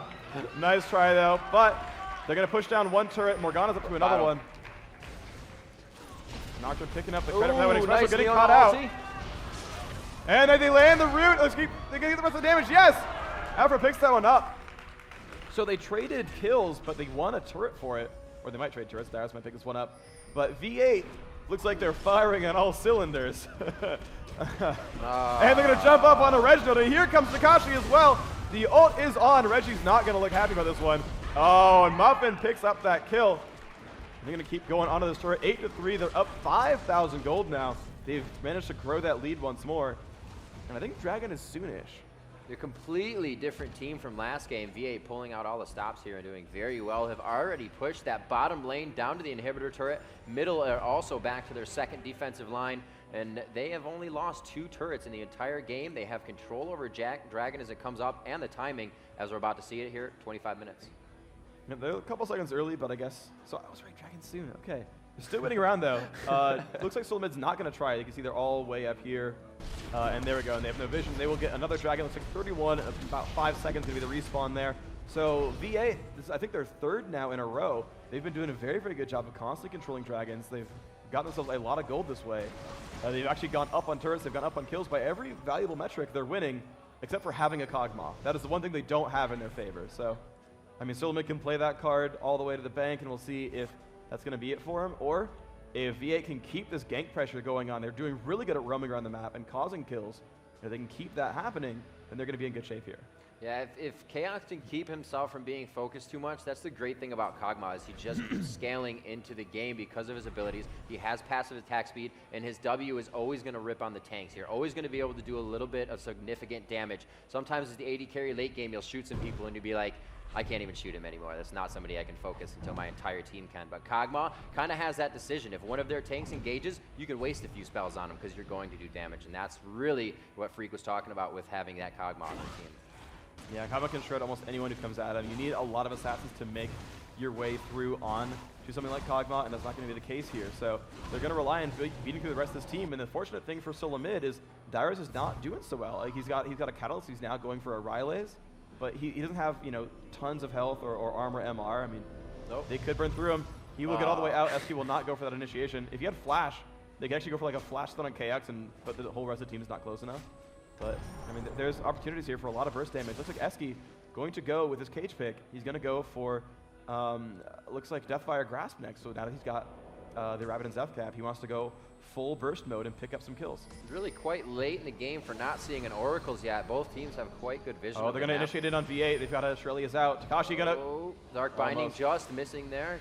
Got a Shuriken coming out from Reginald. Looks like they're going to take down the Wraiths to stun, but Dyrus not the one to initiate on. It looks like he actually popped his ultimate because of that, so that will be down for the next fight. That's actually really massive there. For yeah, that's for very big, V8. especially for Singe. That movement speed throws people off. You think you have the kill, and Singe will keep you running forever. And as we said before, don't chase him. They're pinging to stab for blue. You can see Unstoppable X kind of pulling that one down. If Remu nearby, they put the ward down. And they are... Nope, they're just going to let Unstoppable X pick it up because they're very afraid of getting pushed out. You can see solo mid Dyrus does now have that Rylays. That is a very, very big deal. It's going to make him a lot more disruptive in these fights. His fling will slow for 35%. His poison trail will slow for 15%. And that's going to be the entire team, the entire fight in that case. So that is a good amount of slow to have. Still got 40 seconds on that ultimate. Does have Ghost and Exhaust. Oh, they tried to go for a cheeky little Leona stun there. Oh, there we go. They finally see the ward. Yeah. Let me go ahead and grab that out. As I said, there's no Oracles on the map. Unstoppable making me a liar. Looks like he's going to see what he can clear. We do have 3 gathered in mid here. Nocturne and TheOddOne just jungling about, trying to see if his buffs are ready for him. I think, you know, it definitely doesn't look like it's there. It would be a skull on our screen as well. And another ward is placed, so Xpecial continuing to keep that up. He still has 2 more on him, but no pinks and no oracles. And his cash flow right now probably isn't the best being support. 704, so he has enough for an oracle and still some wards. You have to see what he gets when he goes back. They have gathered 5 in middle. Looks like they're going to do a nice push down mid. After this, we could see a Baron. There's a pretty nice wave down bottom. Is going to take that turret for him as well, so they're getting a little bit of free gold there. And looks like they can keep the pressure on. You're going to see Eski go ahead and try to clear out some of these minions. Let's do a great job with the shield, though. We're going to see if they can just last hit these anyway. Some decent gold coming out for V8. But yeah, still mid just kind of knocking on their door, which is surprising because they're down about 5,000 gold. They're down 5 kills. And they're like, it's okay. We got this. We know what we're doing. We're going to kind of pressure you guys. And, you know, it worked out. They managed to sort of stabilize the game. They're going to let this game run on a little bit longer. And honestly, the later it goes, the scarier Chaox gets. And honestly, Sion, he's better early than late. His amount of dominance early is really, really high. His amount of dominance late is more moderate. And so, you know, the more this game goes on, I mean, really, TSM's going to be happy to have this game run on. Indeed. They got to be careful, though, because they haven't seen a 5-on-5 yet. It's usually been one person just kind of picking off somebody else. And if we look at this, we have Morgana, Mundo, you got Tree Eskimo stunning and his shield going off while popping his ultimate and just getting all of that lifesteal back. So once they get into a huge fight, especially Leona ultimate coming down, stunning, there you have a lot of AoE burst damage. If they can catch that in the right area, they're going to be winning that fight for sure. Jana and Singe are far, so V8 going for the Baron attempt. They're going to try to get a catch with Shirelli as Reginald's close by. They land. No, he flashes the slow. He's going to be okay. They've managed to burn that. So a flash for a Shirelias and a Leona ult, and Reginald's kind of stuck here, and Alpha's going to look for him. That was a really great job by Chaox, just firing off his ultimate to get full vision of Baron. They've pinged it back. Another Reginald's far. They might go for it again, which makes a lot of sense. They can again sweep wards. They have the oracles, and Stoplex going to lead the charge in. Hey, look, a ward. Let's do it. Afro going to take turret shots. Bottom. Reginald's so far away. This is going to be big for them. They do have a lot of damage. The shield is down. They're not going to really want to time this until Baron's low, so they can go in and steal it as well. But they're also watching the cooldowns. We see Sion using his ultimate right now. The Aegis is being procced on everybody, though, so they're getting a little bit of attack damage and armor. A few initiations going out. Reginald is going to be milling. Not Reginald, rather Dyrus going in. Dyrus looking for a flip, but they catch Chaox. The ultimate from Takashi is going to do quite a bit of damage, but they flash out of this. It looks like the damage being done by Afromu, and Graves will fall. Takashi will be the next focus. The Janna ultimate slightly saving Nocturne with a double kill. Great job by TheOddOne to keep this fight going. And TSM finally able to turn it around for a kill. The third one in their favor, and it looks like they have grabbed a good amount of momentum off that fight. Like I said, it was going to be a very big, scary fight for them. With all the AoE, TSM had to adjust a few times. A great Janna ult really broke up the damage that V8 was doing. They just gained full control of that Baron area. Yeah, that was actually really, really smart. Reginald came around the left-hand side over here. Unstoppable wants to stop Baron. He will not be able to, and actually Reggie could pick up this kill. His ult is still down for 6 seconds. If Reginald can land a couple more spells, there's a stun. One more attack. Can he land it? One auto. Can he juke the Q? Can he juke it? No! Does not juke the Q. Wow. Great shuriken. There are all the kills. Now the thing is, still the gold lead is there for V8. But yeah, Reginald came around the left-hand side, initiated in, and even though Chaox got caught, there's a good Janna ult. Sion managed to disrupt the Tree Eskimo Sion the entire time, or Singe managed to do that, so they were not able to follow up on the amazing sort of pet there onto Kog'Maw. He managed to survive the entire fight and just spit out damage. You can see he's 2, 1, and 3 now, has an Infinity Edge and a Phantom Dancer. And SolarMid just got rich off of that, and they're going to be really happy. Only 1,000 gold now the difference. That is not enough to really matter. And they're going to move actually for Dragon, which will completely equalize it by that point. Oh man, Dyrus coming out with the Rylas. Now you won't be able to chase him. We do have Kennen finishing that WODA. That's going to be helpful for both him and Rise to just keep his poison on, run around the fight and heal. Or Singe, thank you. And we got Graves coming up into mid as Afro Moo.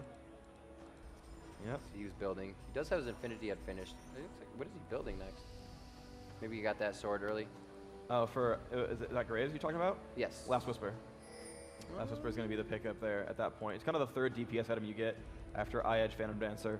And he needs that so he can actually start chopping through Dyrus, who's actually going for a Frozen Heart next. He's really trying to chop down the auto attack damage, get some armor to sort of tank out Afro. And they're finally going to actually go for the Dragon this time after picking up blue buffs. A little bit of farm. They're going to grab that one. And now they're up for 100 gold right now. Since the beginning of the game, TSM have finally built themselves a lead. They turned this one completely around. They've got Baron buff still for about 2 minutes. There's going to be a 5-minute timer left. Looks like 38 minutes going to be the respawn on Baron, 39 the respawn on Dragon. We'll see if SolarMid can make this work or if they're going to wait around and let V8 kind of catch back up. Looks like they will be able to clear these minions quite easy on the turret. No big push here from TSM, but they are staying right at the front door. They lost a lot of turrets, and that bottom lane is also pushed all the way. So that was good money for V8 to grab in that time. The team fight, however, as I said, I thought was going to go in favor of V8. But the positioning and mechanics right now of TSM, very smart, stayed away from that, waited for that Janna ulti as everybody was really low in health and they could focus somebody else out. Just as it happened, able to grab Baron after that. We have 2 blue buffs, one on Reginald and one on Chaox. So these guys cooldowns to the max as they go into this next fight. Maybe they can get in front of this minion wave, possibly just put Dyrus on that and take this turret out. Nope, staying away from Tree Eskimo. It's still, V8 has a scary team. They got some good damage on the Dyrus though. The Dark Binding into the turret range is pretty good. There's no dedicated healers there for solo mid. However, Baron buff's going to give them a lot of regeneration. You see his health kind of coming up. And of course, Voida now being finished as well means his Poison Trail will heal him. And Dyrus will like that quite a bit. This is kind of one of those things you have to consider. We're pushing a semi-pushed lane. Look at top. We do have Baron. We should utilize this. Looks like Nocturne is going to start doing that. Or he's going to go around. He saw something in the jungle. I think he's going to split push, then ult into the fight. He's going to kind of pull a HotshotGG at that point and just go solo top for a little while. And then kind of join the team later on. Be a guy who can kind of get across the map. There we go. And they do see him moving. You can kind of see him now doing a switcheroo, going back to mid. They're going to get this split on. So it's going to be a pretty nice minion wave top. They have sent one of the best clears. Sion's going to be able to do that quickly. Right now they just have control, but they're not utilizing Baron. They got the gold and whatnot. They don't have to do anything with it, but it would really help to get another turret, get another push down, get the minion waves up, and you go back and clear Dragon. Oh, SC could get caught out right here. He has to flash away from Kennen. He will make it out, but yeah, Reginald could have full combo at that point. Baron has war off. We'll see that again in 3 minutes. Yep. 38 and change going to be a respawn there. They're going to still push through. They've managed to knock at the mid turret. Looks like top turret's going to be their thing though. V8 are not ready. They're going to get this turret for free. Excellent job there by SolarMid maneuvering and causing V8 to move around in weird ways. Let's see if they have the timing on this. Another 40 seconds and they'll be able to go for Dragon as well if they want to just kill this mid minion wave. Head down there. They're going to go ahead and back and get ready for Baron. They need some more wards on the map as they've been out for quite a while. We do see Xpecial doesn't have any left right now. Heading over to see if Muffin Cuties picks him up. He does have an Oracle, but they do not have any wards to place right now. Oh, they catch Dyrus though. This actually could be enough damage, and they will completely melt Dyrus there. Excellent by V8. They need to turn this into an advantage. They need to get 2 turrets out of this. They're still down in gold because of the earlier turret kills and the advantage that TSM had, but they've got 48 seconds to make something happen. And without your main initiator, that can be a lot. Let's see if they can do this. They have they have basically 2 minion waves. They have this minion wave and the next minion wave to make that happen. So they're going to see if they can clear it. Oh, they catch Chaox. Will they get, oh my god, the stuns are coming off. Chaox down to 1/3 right now. Reginald getting hit up as well. Morgana will land that stun. Can he get the rest of his damage? Reginald has gone down. Chaox might fall as well. They will pick that one up too. Oh, has to force back Takashi. Zonya Zing will survive. Chaox some nice damage from his passive. Eski did fall, but they picked up 2 for 1, and they're going to go on for this turret. They have 50 seconds with Kog'Maw and Kennen gone. Right now it's a 4 versus 2. Wow, great job there. And actually, you can see Chaox on the chat screen for us, just picking up a Quicksilver Sash. That would have saved him in that fight. Yeah. Had it a little too late there, but a great fight there. 1 for 3 as they came out of that. Looks like they're going to grab this inhibitor nice and clean. They do have a bottom wave to push into that turret. They may just let that go by itself, as they also have a top wave to be cleared. So good minion visibility, actually, for V8. They can do pretty much whatever they want for the next few seconds. Yeah, well, they've got to wait until, I think, 30...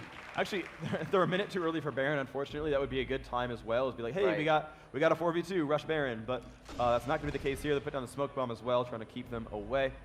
And let's see if they can regroup and pick anything up. The blue buff is back up for them. They could use that. The red actually respawned for solo mid, so OddOne I think is going to make a stab for that pretty soon. Or give it to Chaox. Dyrus charging back through mid, wants to pick up some gold. Actually, no, not going for Frozen Heart, but going for Warden's Mail. So that might be a Randuin's later on. Does have the Heart of Gold, so I do see that. But yeah, he switched to armor stack. He's got 191 armor He's got right a now. bunch of recipes going on. Yeah, he's got a lot of half-built items, which I actually think is good because they're all very efficient right now. Yeah, none of those are any waste of money. They're Not all at all. helping him. They're all assisting his team as well. So definitely good buys. Yep. The OddOne just kind of push through. They're going to deal with super minis, which means it's going to be a little bit harder for them to push every time they go for it. Baron's going to be up in about 14 seconds. We'll see how that's going to pan out for him. That's going to be a very, very big deal. And TSM in the fog of war is going to be real soon. There it is. It is up. V8 must know about this. Xpecial throwing out the words. Finally went back and got some as everybody back. Looks like Kennen is going to... He's staying mid. He's saying, no, we're not doing Baron. You should not go that way. It's not... Okay, that's what we're doing. Here we go. As Kennen starts moving up from middle, it looks like Tree Eskimo says, I'm not buying it. He goes in with Morgana's shield. His shield is also up. That wears off. And very nice job, TSM able to grab Baron before the fight begins, and they're going to turn onto this one. Reginald going with the ultimate, but Morgana's ult is on with Zonya's. A lot of damage, and looks like Reginald gets taken out by Graves. Chaox coming up big onto Sion there. Takashi gets taken down with a beautiful snipe from Kog'Maw and Nocturne.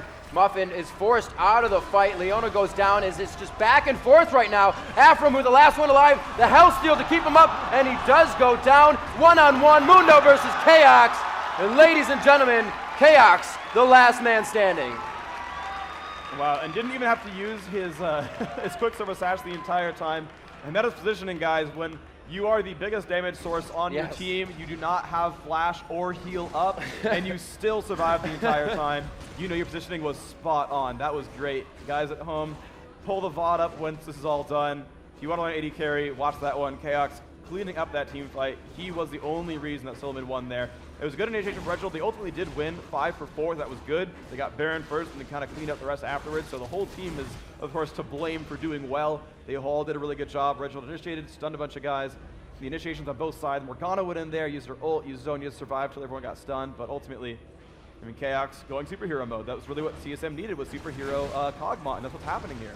Really a great game of the AD carries, an 8-2-4 Afromu versus a 6-2-5 Chaox. Awesome job by the carries right now. 308 farm by Chaox in the game, 260 by Afromu. So we can see Kog'Maw is going to start doing a lot more scary damage as well. He'll probably be able to start grabbing up some elixirs for himself, and those green elixirs on Kog'Maw are so painful. It's not something you want to play with. No, almost not at all. We're going to see him keep going for the spam, and of course, Chaox got to be rich at this point. You look at that build, and it's, aside from that last slot, pretty much completed. Yep. He's got 1,400 gold left in the bank as well, so you know he's kind of saving it for one big buy. Might be a Bloodthirster, might be GA, although I think he wants the lifesteal to kind of stay around in that build. You can see 13 lifesteal right now, so it's the Masteries plus that Vamp Scepter is his lifesteal. That's kind of enough. You can see it was, you know, it let him kill Mundo with half health left at the end there. So lifesteal is a big deal here. You can see him kind of fighting each other around the map a little bit. Oh, they catch Dyrus. They almost got Chaox, but of course he could cleanse that. They should not chase right here. This is a little too scary for him. Yo, Trisco is going to go for the flash stun. Oh, he's going to cleanse it. Nice. Now, can they get the rest of the damage here? Dyrus is a half. Takashi going to take some damage as well. Going to move on towards Muffin Cutie. Chaox there at half health. The ult comes off, and they're not going to land it on anyone too much. Chaox on 1/3 health. He's just chopping up Mundo right now. The OddOne picks up the kill. Dyrus getting away with no health left. OddOne now in the middle. Takashi getting hurt as well. Looks like she will fall down. It looks like no kills still for D8. Alphamoon left alone and will fall. 5 for none. Team Solomon cleaning that fight up.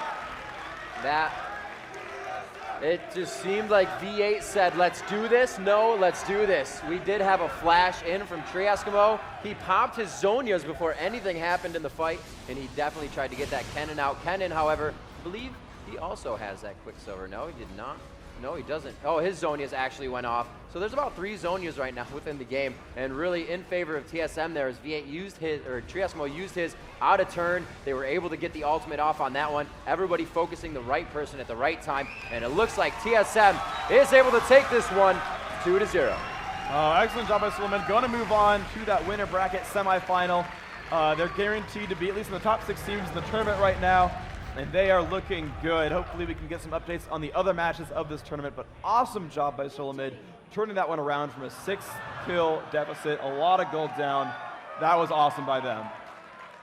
Yeah, for sure. They played a really great game, even though he is having trouble top lane. You can see Dyrus there absolutely spent from playing against Trieskimo. That's Sion. He did a great job. He knew he wasn't going to be able to fight Sion in the beginning. What he would do was run past and farm the minions behind Sion, and when Sion wanted to come to him, he flipped Sion towards his own turret, and he had his whole lane to just walk away. Kept doing that. His damage trade wasn't in his favor the whole time, but he knew he could stay alive in lane and be something for his game in late. Yeah, his team in late game. Yeah, he got some good regeneration, got some early magic resist, kind of kept it going.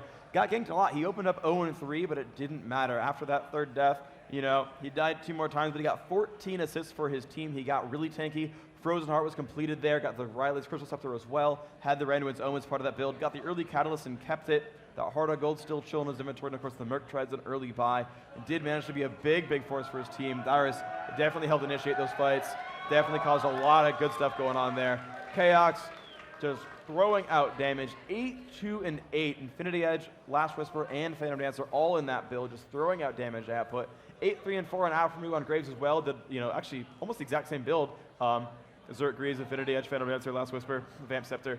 You know, both these players, you know, doing a whole lot. Reginald actually went negative in kills, but it didn't matter. He went 1-4, but 12 assists. Caused these fights for his team. Went in there, popped Zonias, took a bunch of the damage, spell vamped some of it back, was tanky. You know, Zonias and Abyssal Scepter and Merc Treads was building towards, looks like Riley's is the next item as well. Just was a durable force for his team. Definitely some excellent play on all sides. And of course, V8 not counted out yet. It's double elimination. They will continue to play. I don't know if the match is going to be today or tomorrow. I believe loser bracket game is going to be on for the rest of today as well. So we will see V8 either on or off stream continue to play in this tournament. We will see that happen today. Of course, we do have a couple of other games in the background. I want to get the update on MONOMANIAC versus DIGNITAS. They were up 1-0. I don't know what's going on, but I can see they're actually still playing right there if you want to look over. You can see those guys in their jackets. They're still playing, so we do know we've got games going on still throughout the day. Do not go anywhere. We at least have another best of 3 on stream, if nothing else.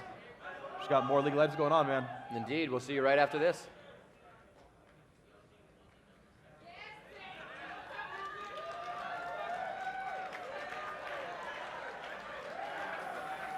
Nope. 1 second. There we go. All right. Now I'm here with Dyrus. How's it going, Dyrus? Pretty tired lately. Yeah? Yeah. Just overall lately, you're pretty tired? Yeah, I kind of fell asleep during the last match. Oh, okay. Yeah. That's what happened? Well, you had the pillow. Do you think that the pillow is helping, or? Oh yeah, the pillow is doing great. Okay. You know, one of these days I'm gonna write a book, How to Get Carried 101 by Dr. Dyrus. You might see it on Donkey's channel one day. So should we expect those pillows in the TSM store soon? Possibly. Like the last time someone offered me $80 for it, so I was like, whoa. And then I realized that when I practiced without the pillow, I started to play worse, so I started practicing with it, so now I'm bringing it everywhere I go. Well, as you sat down after winning, you gave me this Bay Life bracelet, which I'm actually gonna see if I can't put it on now, but talk to me about that first game, because that was pretty convincing for you guys. The first game, we decided to, we gave Galio our blue buff, and we just decided to push up all lanes. I had no mana. As we entered the enemy jungle, what really got us ahead was we caught Takashi off. I just used Ghost Exhaust and just went all in on him, and just a little bit of snowball with the right champions after getting raped by Voy Boy that one match. From Voy Boy. He did it to me on my birthday, so it was a pretty good birthday present. So now I can kind of demonstrate it here. But yeah, other than it being my birthday every day, for winning that game, we just slowly snowballed to victory. So in the second game, it looked really scary for you guys in the beginning, especially your lane was having a bit of a hard time. You want to walk me through that game? What happened was we saw them run to our blue, and we've watched a lot of pre-scrims and what they do. Usually they stay there. That time they went back and they caught 2 of us, and then it started to snowball backwards. So at this point in the game, it's really, really easy for me to get ganked. Like, Mundo could be in the brush. Like, I've been thinking of all these possibilities. I'd ward every time. Sion is going to outlane me no matter what. So my goal was I get a Heart of Gold, just farm the late game. We got Kog'Maw. We got Kennen, we got Nocturne, we got pretty decent team fighting, and with some key team fights, we barely came back. There was one dirt point where we had Baron, and Chaox was alive, because he's always alive, he's always the last one killing everyone, but there at that fight, the moment we got Baron, I wanted to run away, and then everyone was like, no, go, and I was like, okay, and I went. And the reason why I wanted to back and kite there, it was the kind of dirt moments because my exhaust was up in 20 seconds. Yeah. And, that was probably the best time to go. So I went after, and then we didn't get the best trade we could, but we did come out on top. Also, the next dirt moment was when we were winning. We were running back and forth middle. I got caught in the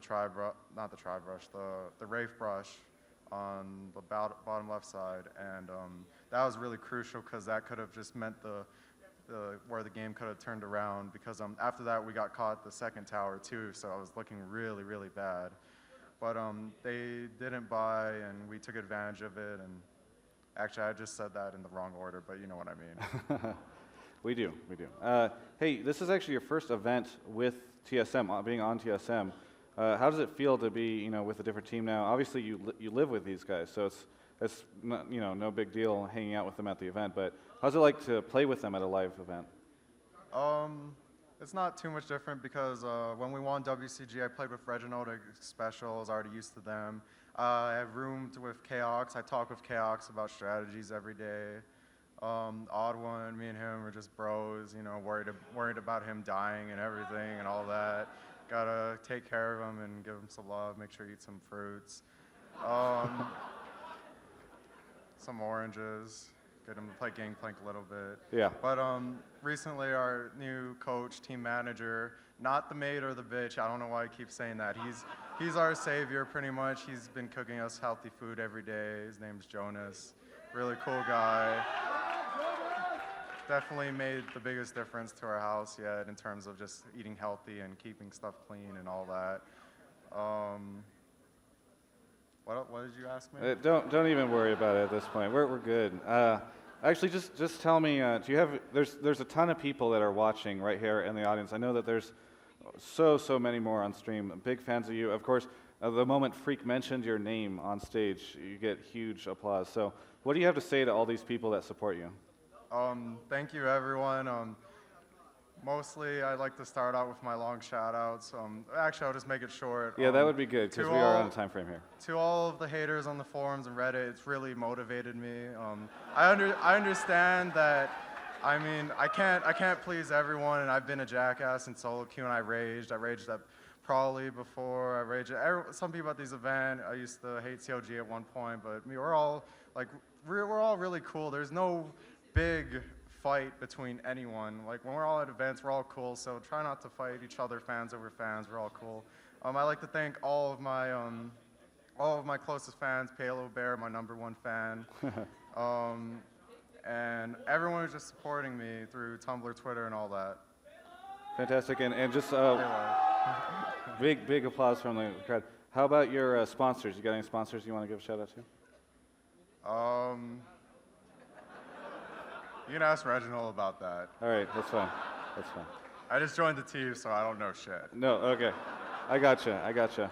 Well, hey, I'm hoping you'll be able to join us for State League tonight at 9, but definitely can't wait to see you in even more matches, TSM, see how you guys do at this event. Thanks for the interview, and I think we're going to head out to a break now. How to get carried 101. See if we can go higher. So this would be 8-4-20 if we can make it. 8-4-29. Congratulations, everyone. That's awesome.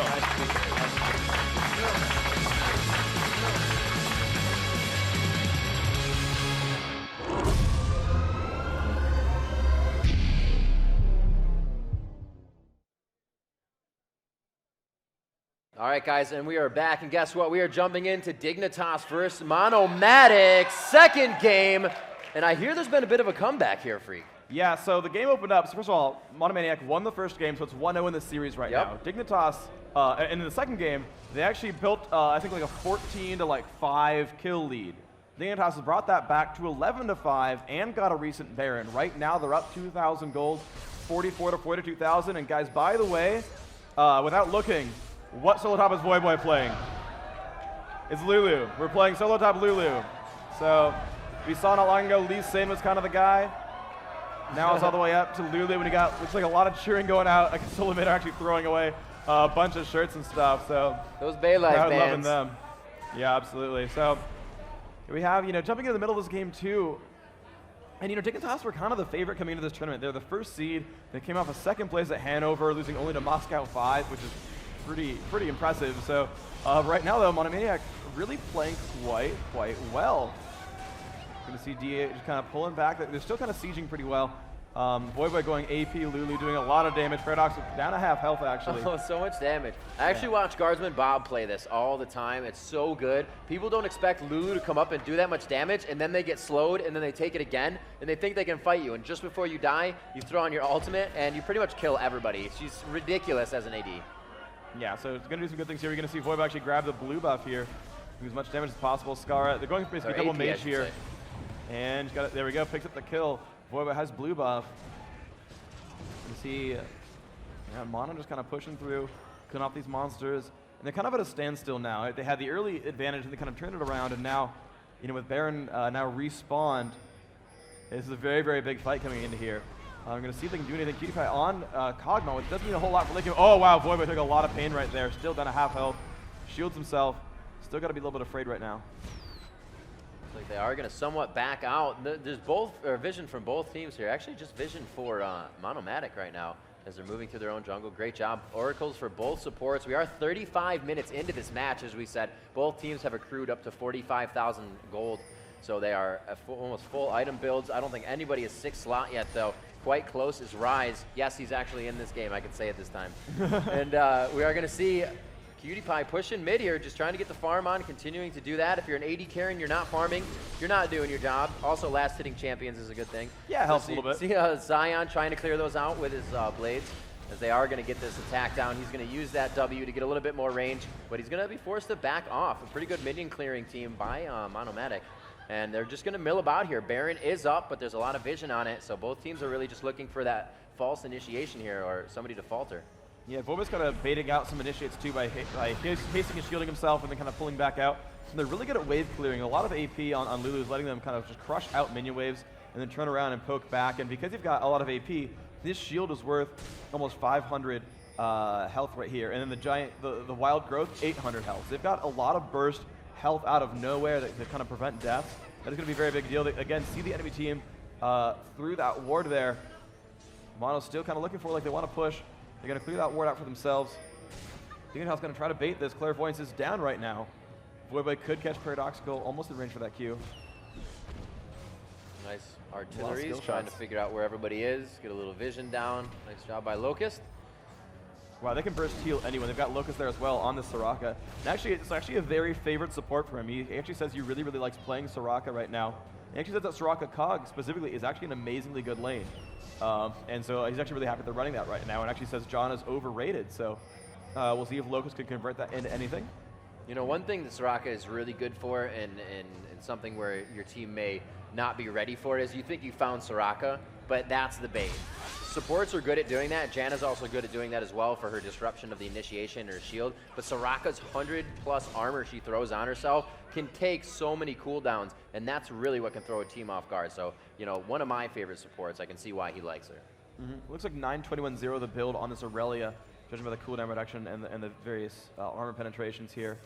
I'm going to see Shirelles is up here for Monomaniac, and they do have Oracles here. They swept out Baron. Dignitas cannot see them. Actually, both teams fighting blind, although I think NM has a little bit more information here. They can move in. They're going to go for this Golem buff. Looks like it's going to be Void Boy on it again. And there we go. Does pick that one up. Has now an Archangel Staff with 1,000 mana tapped onto it, so 600 AP here. Quite valuable here. Also has the Will of the Ancients picked up. Skara has one as well, so double Woda is the build. Dominate kind of leading the charge here. Not super tanky, but doing okay. Nice artillery. Is going to give them vision of what's going on. They're going to clear this wave. We do have pings down on Baron here, so we will see what they do. That was a ping from Mono. They're going to back. They're saying Morgana's going to get a purchase on here.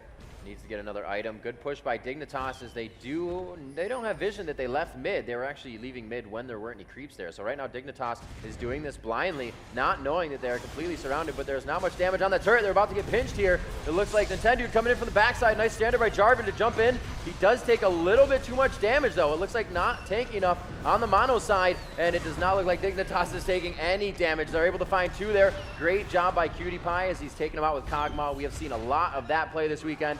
There is a nice shield coming out, but not enough. Kog'Maw coming up with the triple kill in this fight. Great job by Cutie Pie, and it looks like they are dominating the rest of this lane, and they may be able to grab this inhibitor. They may want to keep pushing too. They've got about 25 seconds with no one else, or they could run for Baron.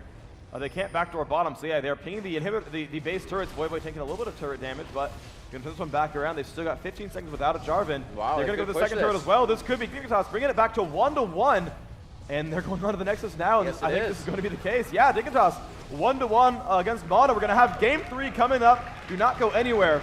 And as a quick schedule update, we also are going to have the winners bracket matches coming out today, not the lower bracket ones. So we will see some or all of Curse, Solo Mid, Counterlogic Gaming, and the winner of this next match coming up. We're going to see those all come out in the near future. So you've got at least 3 more games of League of Legends coming up tonight. Up to 4, I guess, unless we kind of switch over. We might have even more than that, depending on how the BO3s go. Yep. We've got more games coming up, so really, really, really do not go much of anywhere. Okay, so we only saw about 15 minutes of this game. Right. But what did you see kind of going on here? I saw Cutie Pie doing work. He was just positioning himself very well. They were able to come out, as I said, in that last fight. It almost seemed like, you know, they had an awesome initiation. You're pincering the other team from either side. That means you have the AD carry right in front of you. But as Jarvan went in and he flag tossed, he took a lot of damage, almost like half health right off the bat. And just the tankiness from Dignitas overall won them that fight. They could have stayed in that and done it again. Yeah, they absolutely were very, very durable. Yeah, they jump in and it's like, do you want to kill Ryze, who's got a Glacial Shroud and most of a Banshee's Veil? Do you want to kill Toxter Mundo? Do you want to kill Lulu, who can burst someone for 1,000 health? Do you want to go for Soraka, who's in the back? And honestly, who cares if you burst Soraka? Also, by the way, we were just talking about that bait. Yeah, that Dignitas lineup, I mean, that's super clever. You've got like 1,200, 1,500 burst health on anyone you want. Yeah. Half of it is immune to Ignite. You've got superhero Kog'Maw, and we've seen Kog'Maw just do well every single time so far. Cog has dominated. We saw it for Chaox. We've now seen it for Cutie Pie. We can actually pull up what the champions were for this first game and see what caused that win there. But you know, we're gonna have the Game 3 still coming. We'll see if the bans change, if the picks change. But right now, I mean, Dignitas definitely did a really good job pulling that one around. We are actually pretty much ready to spec into this game. Looks like we've got 9 players in the game. And we're waiting for that 10th one. Looks like we're waiting for Cutie Pie to join in from Dignitas. And we will have Game 3 coming up. And this actually means a whole lot. This means their spot into the top 6 guaranteed. Because, I mean, the champions of the loser bracket are also still really good. You've got Against All Authority, you've got V8, you've got Epic, and you've got one of these 2 teams here. None of these are slouch teams. I mean, you've got good things going on everywhere. Against All Authority, the 4th place team from Hanover, made some little mistakes, gave away Baron, almost beat CLG. Yep. You got V8, who almost crushed TSM that second game and had a chance going through it. You've got Epic. We didn't actually see those games on stage, but they had some really good matches as well against Curse. And this is actually the first time that Curse has really brought their full lineup to LAN as well. Pobelter, that's true, playing for them here. and it gave them a 2-0 victory in the first round. So every one of these teams is bringing something out. He's ultra focused, as they say. Yeah, like they're ultra focused. And actually, I was talking with Pendragon, who's here today. He was talking with the actual founder of Curse, the original Curse, the website. Of course, the team is related, and he didn't want to say it, but he was like, "Yeah, we think we're going to win. Like we think Curse is going to win this tournament." We've only seen 2-0s in the first round up till now. Yeah, I was just about to say that. This is our first third match of the day. You've got a lot of dominating teams coming through, doing some really good things. This could go almost anywhere. I mean, this could really be anything, and any of these matches could happen anyway throughout the rest of this tournament. Right. Yeah, it is. So we're going to see Champ Select. These guys are almost ready. We're going to take a quick commercial break, and we'll be right back here at the Cosmopolitan with IPL4 right after this.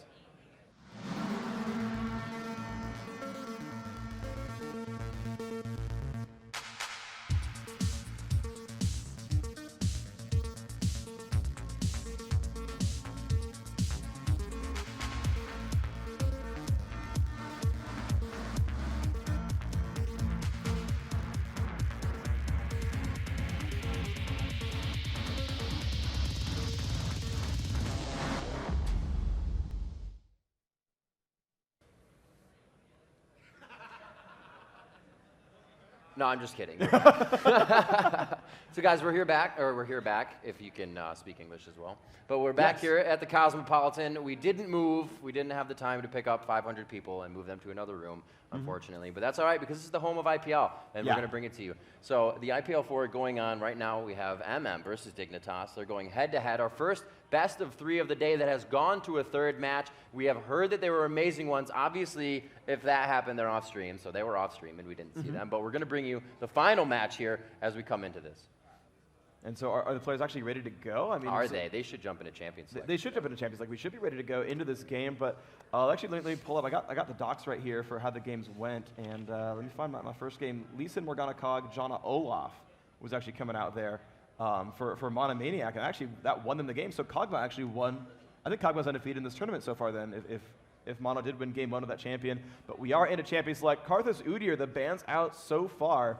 MM, do you have first pick, first ban? If I were Dignitas, I would ban away Kogma right now. He's just been very dominant. Or I'd find a way to actually shut him down, because they didn't manage to do it last time. And maybe it was the Morgana plus, maybe it was the Morgana plus Cog that allowed them to do it because they have the black shield there. Yeah, MM has used Morgana within their past few games. Really? Mono's actually the one banning out Kogma, though they were, that surprised me a little bit, because that was, something they tried to grab out there. And it worked for him, but it's okay. We'll kind of sit this one back. Urgot actually being banned out. I don't think we actually saw him played before, but that was actually banned, at least in the first game as well, by Dignitas. They just do not want to deal with Urgot. I think it's a champion that QtPie does not know, and they just don't want to deal with that part of it. Trying to get that tankiness out of there, that burst damage. That Rise ban does make a whole lot of sense. And there we go. We have Cassiopeia. A lot of focus on mid-ban. And the rush to Lee Sin. So Lee Sin definitely really, really big there. They want to keep that one away from Voyboy. Now, Urgot is here. We have seen Voyboy run an Urgot. We've seen him run Rumble, though I haven't seen him run Rumble very well, actually. Right. I would be a little bit afraid for Dignitas if they ran that, but Olaf I do like.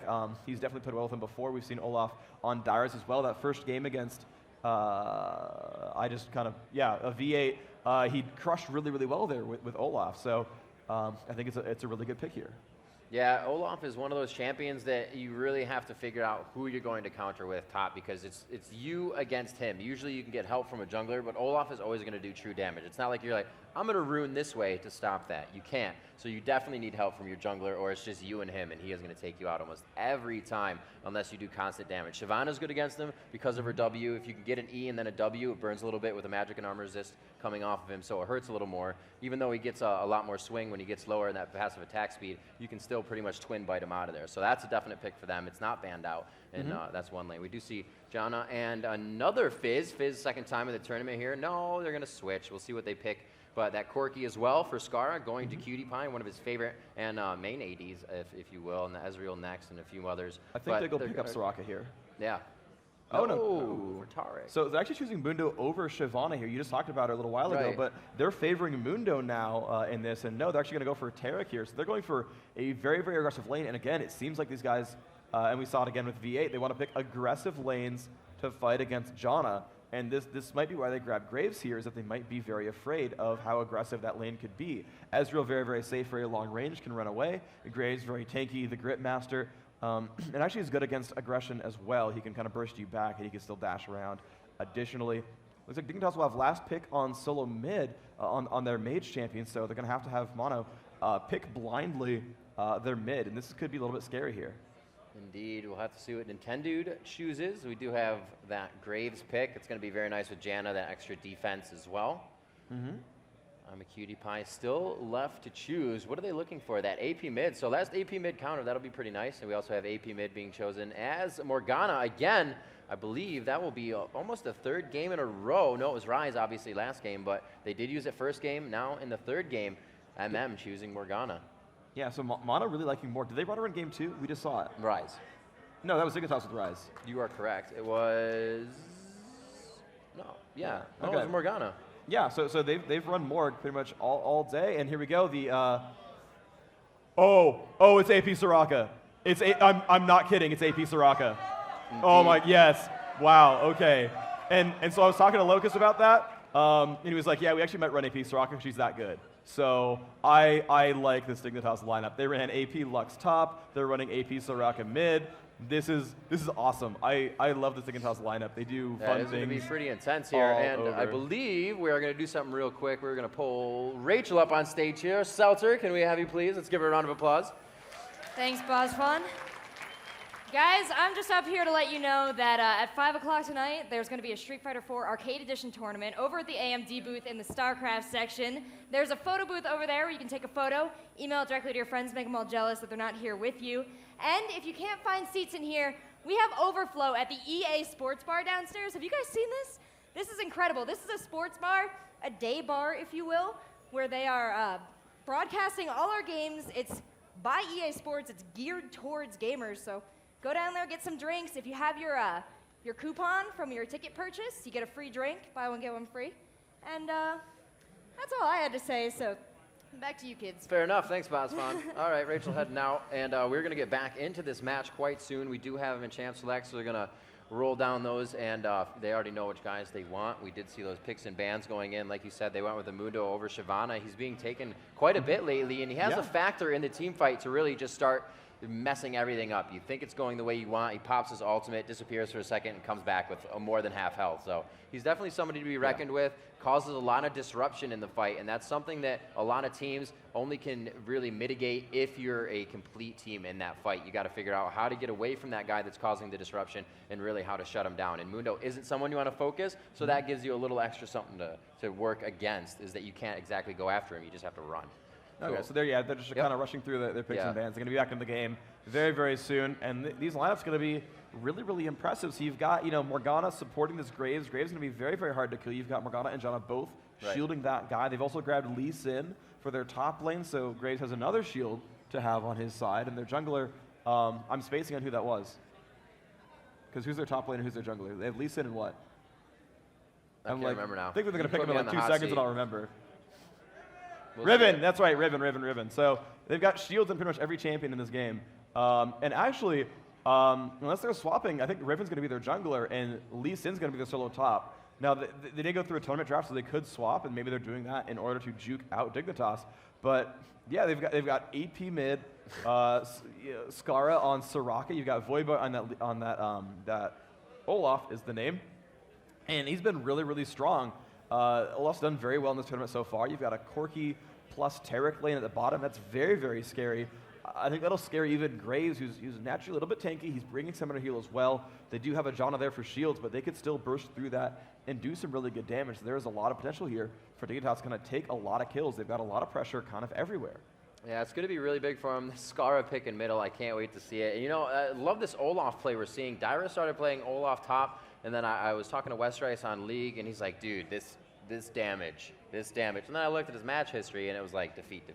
But no, I'm just kidding. But no, he's really somebody to be reckoned with top. It's hard to stop, and he can just be so detrimental late game. You go in there, you pop your ulti, you get a little armor magic resistance. Nothing can CC you, even though Death is the best CC. Death is the best CC. Death is the best CC. You can revive Death. It's actually better than Cleanse in that case. Yeah, sure. And better than QSS. So run Revive. Run Revive on every champion and teleport and just push the side lanes. Just go. So these guys getting ready, chatting it up. Communication is one of the biggest things in League. These guys always have open communication between each other well in the game, as you would with anybody else you're playing on Skype or on Vent. And if that doesn't work for them, they start having problems. And they can use pings and whatnot in the in-game communication, but the seconds and that fraction of a second that things happen in the fight of a League of Legends or a League of Legends 5v5, they need to be able to communicate all the time. So as you see these guys, we jump into the versus screen. You'll see them kind of milling about, talking to each other, getting their runes and stuff already set. Obviously, yeah, getting those set. But talking about what they want to strategize. Do we want to level 1 invade? Let's look at this team. They got a Mundo for slow. They got Corki that can AoE with Phosphor if he decides to grab it first. Locust with a stun. Undertow from Boy on the slow. But you have a pretty good team coming out from MM. They do have Morgana's stun, Janna's pop-up. Lee Sin can get in and slow down if he gets in there with his E first, but he's probably going Q, obviously. And you got stuns from Riven. So these are the things the teams talk about. Can we first invade? Do we want to play passive? Are we going to switch up the metas? And there's just a lot to be said during this point in the champion select. Both teams can poke at the brush. They've got Lee Sin Q, which will reveal. You got the Mundo Q, which you can shoot at as well, and you'll hear the splash come out there. You got Corki with his Q as well, can reveal brush, use that phosphorus bomb. And when they actually go for a fight, you've got Locust has a stun there on that Taric. You've got Voidboy with Undertow. You can use that. The fight should be close. I don't know who has a hard favorite right here. Right. I kind of feel like it's a little bit better for having the Morgana route and then the Riven jumps and all that. I feel like Mono is a little bit better of a level 1 team, but the way these fights run out, usually someone gets caught or the position's really weird. So you can have games that even if you're technically a better level 1 team, it's all positioning, it's all base damage, it's all who can do that stuff first. You've got 3 exhausts actually coming out from Dignitas versus none. They've only got like 2 ignites though. So the amount of sort of shutdown available to Dignitas is really, really high. If they can coordinate those 3 exhausts and get all the damage output from those and sort of just deny those enemy champions, Dignitas can win any team fight. I think their scaling is really good. I think Corki is a bit better late than Graves, although the laning it's kind of got to go either way. You've got the Jana Shield giving AD to the Graves Burst, or you've got that Taric Shatter on top of the Corki Shred on top of QTPie, who always gets a Black Cleaver. You can kind of go either way with it. Yeah, and all right, let's check out these two teams. MM versus Dignitas going head-to-head for our first third game of the day in these best out of 3s. These guys about to go and match it up. We'll see them here as they face off against each other. You can see the teams on the screen right now. We are going to have your blue team is going to be MM. We can see them, and your purple team is actually going to be Mono. Yeah, switch around. So yeah, you are showing the right people on the screen, but in game, blue is Mono. Yeah. So pretend the colors are swap. It's okay. That you can see Locust close up there. There's QTPie down. You can kind of see his nose there is I Will Dominate as well. Unfortunately, I actually don't know the Mono players by sight, so I apologize that I can't call them out. But we will soon, it seems. Yeah. They're playing very well, and they're going to put themselves in more matches. We'll definitely know who they are quite soon. Yeah. But right, guys, we're into the game, so let me hear the cheers. If you want Mono to take this game, take this third game, move on. Let me hear you guys in the crowd.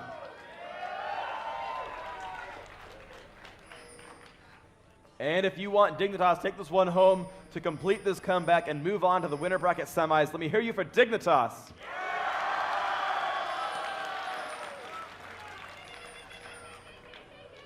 All right, so we do have some crowd favorites coming out here. Let's go through the builds if we can real quick. Looks like Voyboy 9-21-0, opening cloth 5, and Learn Q. Locust there on Taric looks like probably actually has a lot of CDR. So CDR blues, and someone's about to get caught. Skara gets jumped on by 910 dude, and there's the root as well from Morgana. Skara going to drop right away. First blood picked up by Riven. Oh no. And they're going to re-invade this jungle. A very Doublelift-esque start to the game. We're going to see if... now, that's actually going to hurt a little bit more. It's money for... Let's see. That's going to be Riven. To help her in lane, but Skara not being the real support and actually being in mid, that hurts a little bit more. Yeah, she'll get back in lane without losing any gold or experience, but you basically, you've given away gold and XP to all of MONOMANIAC. You've given it a lot to the jungler.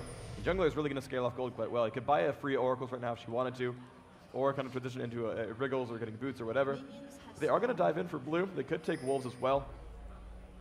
Everything's been reset. They've actually sent Zion, Spartan, and Lee Sin back out. By the way, his build looks like 21-9-0 actually. Cloth 5 as well on that build. So they're really just going to help dominate, clear out those raids. They want Voyboy kind of in on the action. Leaving that wolf in the camp. Very nice job there. Looks like they're all focused to go for red. They have taken raids. They're going to give him a little bit of help here. Dominate could be going for that early gank. He is running that exhaust on Mundo.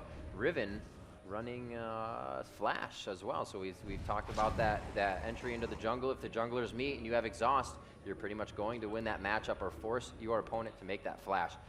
Zion Spartan, first top. Voyboy on Olaf versus Lee Sin here. Lee Sin, a very strong top. It does have the shield to kind of pull back and stop the damage that Voyboy is doing. So we'll see if he can do that every time they go to trade damage. That Soraka mid lane is going to be very nice for the spell shield. She can just continuously star call past that, stay within her minions. She may take some damage from the Tormented Soil, but she'll just be able to dodge Dark Binding, continuously star call. A great lane for her there, and pushes just as well as Morgana does. Bottom lane is that Graves and Janna versus Taric and Corki. A strong lane there. Dazzles into Phosphorus, and Corki Gatling is quite strong and can take somebody out very fast. Yeah, looking through the builds again, I think Skara went 9-21-0. That kind of looks like to be the build here. Is getting CDR per level, it seems. And we're going to see how the rest of these sort of pan out. Olaf still fighting against Zion Spartan here at the top lane. They kind of both losing a bit of health, chugging through some health potions. Both open up with Cloth. So there's going to be a lot of sort of damage action on both sides here. Skara, let's see if you can last hit a turret. It's normally a little bit difficult here for Soraka to do this, but see if you can make it work. So far working fine. Top lane, there is Riven coming up onto Voyboy. Exhaust goes off. Voyboy's not liking this one at all. Does go down. Second kill coming out there for MM, and that one actually going to Lee Sin, so that gold's getting shared around a little bit now. And this is not looking too happy for Dignitas right now. They're actually losing out on a number of kills. There's a silence up on Paradoxical, actually trading quite well. But there's the Black Shield. Can he dodge the Dark Binding? He's up to melee range. Scar's got to be a little bit careful here. If he takes too much damage, he'll fall. Oh, gets the heal. Still going for the pressure. Dodges both spells. There's a silence. The flash is still up. Skara spamming Qs. Paradoxical down to negative 11 magic resist. So that's working out for him, FYI. PewDiePie staying up, pushing away on Zig in mid lane, or bottom lane rather. That was nice by Skara. That was a good juke. He needed to make that juke happen or he'd be dead. Negative 11. That was fantastic. Like I said, you know, if Skara stays within those minions and just star calls, it's going to be really hard. Morgana has no spell that comes up that fast, so she's constantly taking damage. It's almost like an auto attack coming from Soraka, so you just got that all day. Mundo moving back into the jungle. Looks like he's starting towards that top side. Red is still on for... No, he's not going to have it for any of his ganks, so they did not utilize that, and we'll see Nintendo picking up his red for the first time. Will we see any lane presence from him?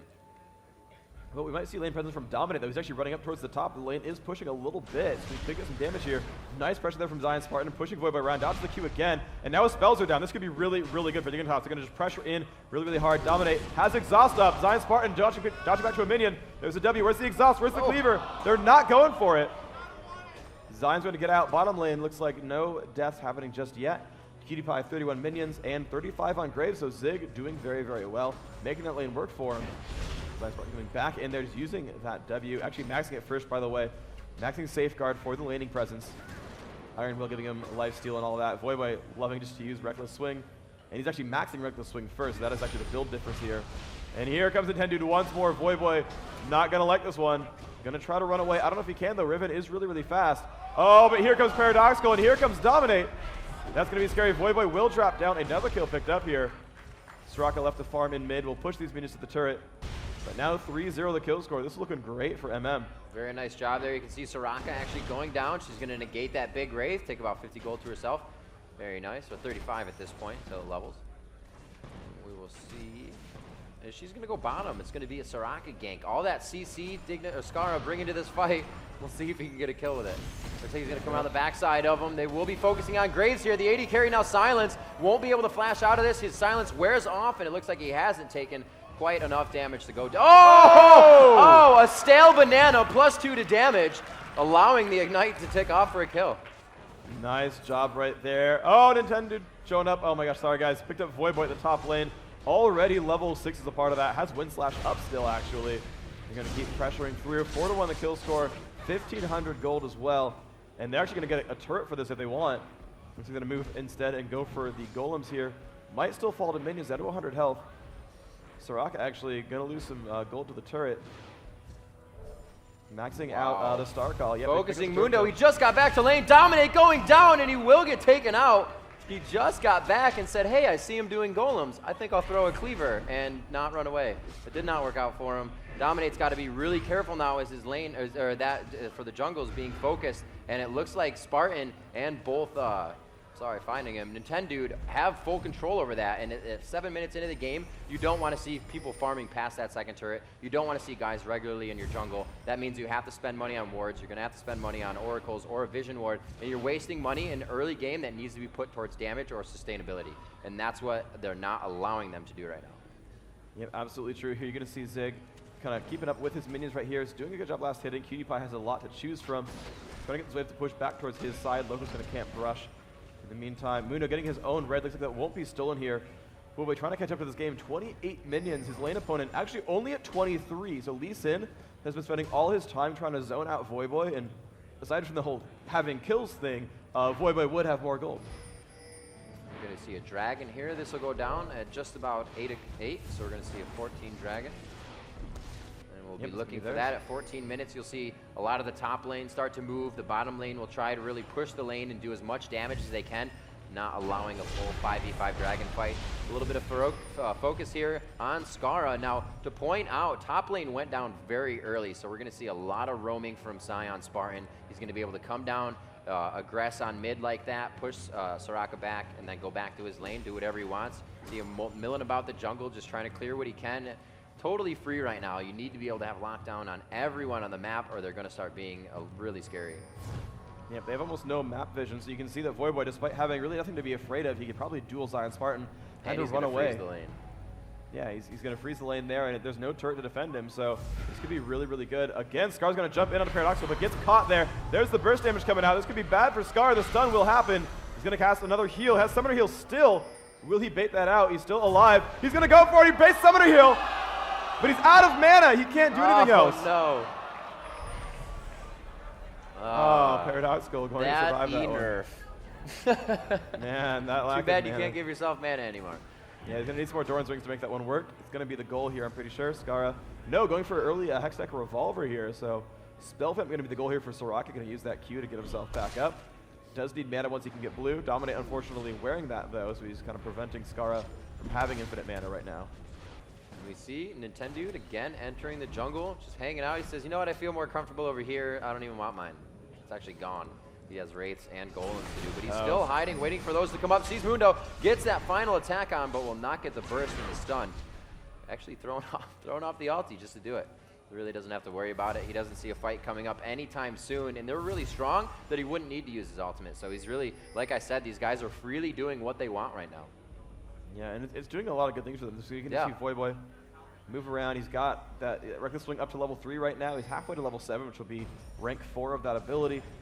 Pixel and Zig still doing a good job bot lane. 75 minions, actually 80 total if you count them both up. They're actually ahead of PewDiePie and Locust, and we saw that Dignitas, they won the bottom lane in almost every match they ever played at Hanover. And now you're going to see that, you know, they're able to survive and win pretty much all of these lanes. They're winning everywhere. Their whole team seems to be very, very strong. And a lot of people kind of counted them out. They said, well, you know, you had to beat European teams in the North American tournament realm. And here comes Dark Morgana. Binding just missing on Voyboy. Looks like the ultimate will break any CC he's got on him. And he will be able to make it out of that one. A blind Dark Binding possibly to come out from Paradox, but no, that Ghost Olaf is out of there. Down the bottom lane, a lot of damage on the Pixel. One hit from death, almost lands it. Locust hurt from Zig right now, but Zig out of mana means he'll be fine right now. PewDiePie going to keep pushing through, kill this minion off. They could go for some turret pressure. They can actually pressure Zig too. Oh, he pulled turret echoes, got to be careful. And they're going to get a lot of free turret pressure here. They could technically dive this. There's no one else around.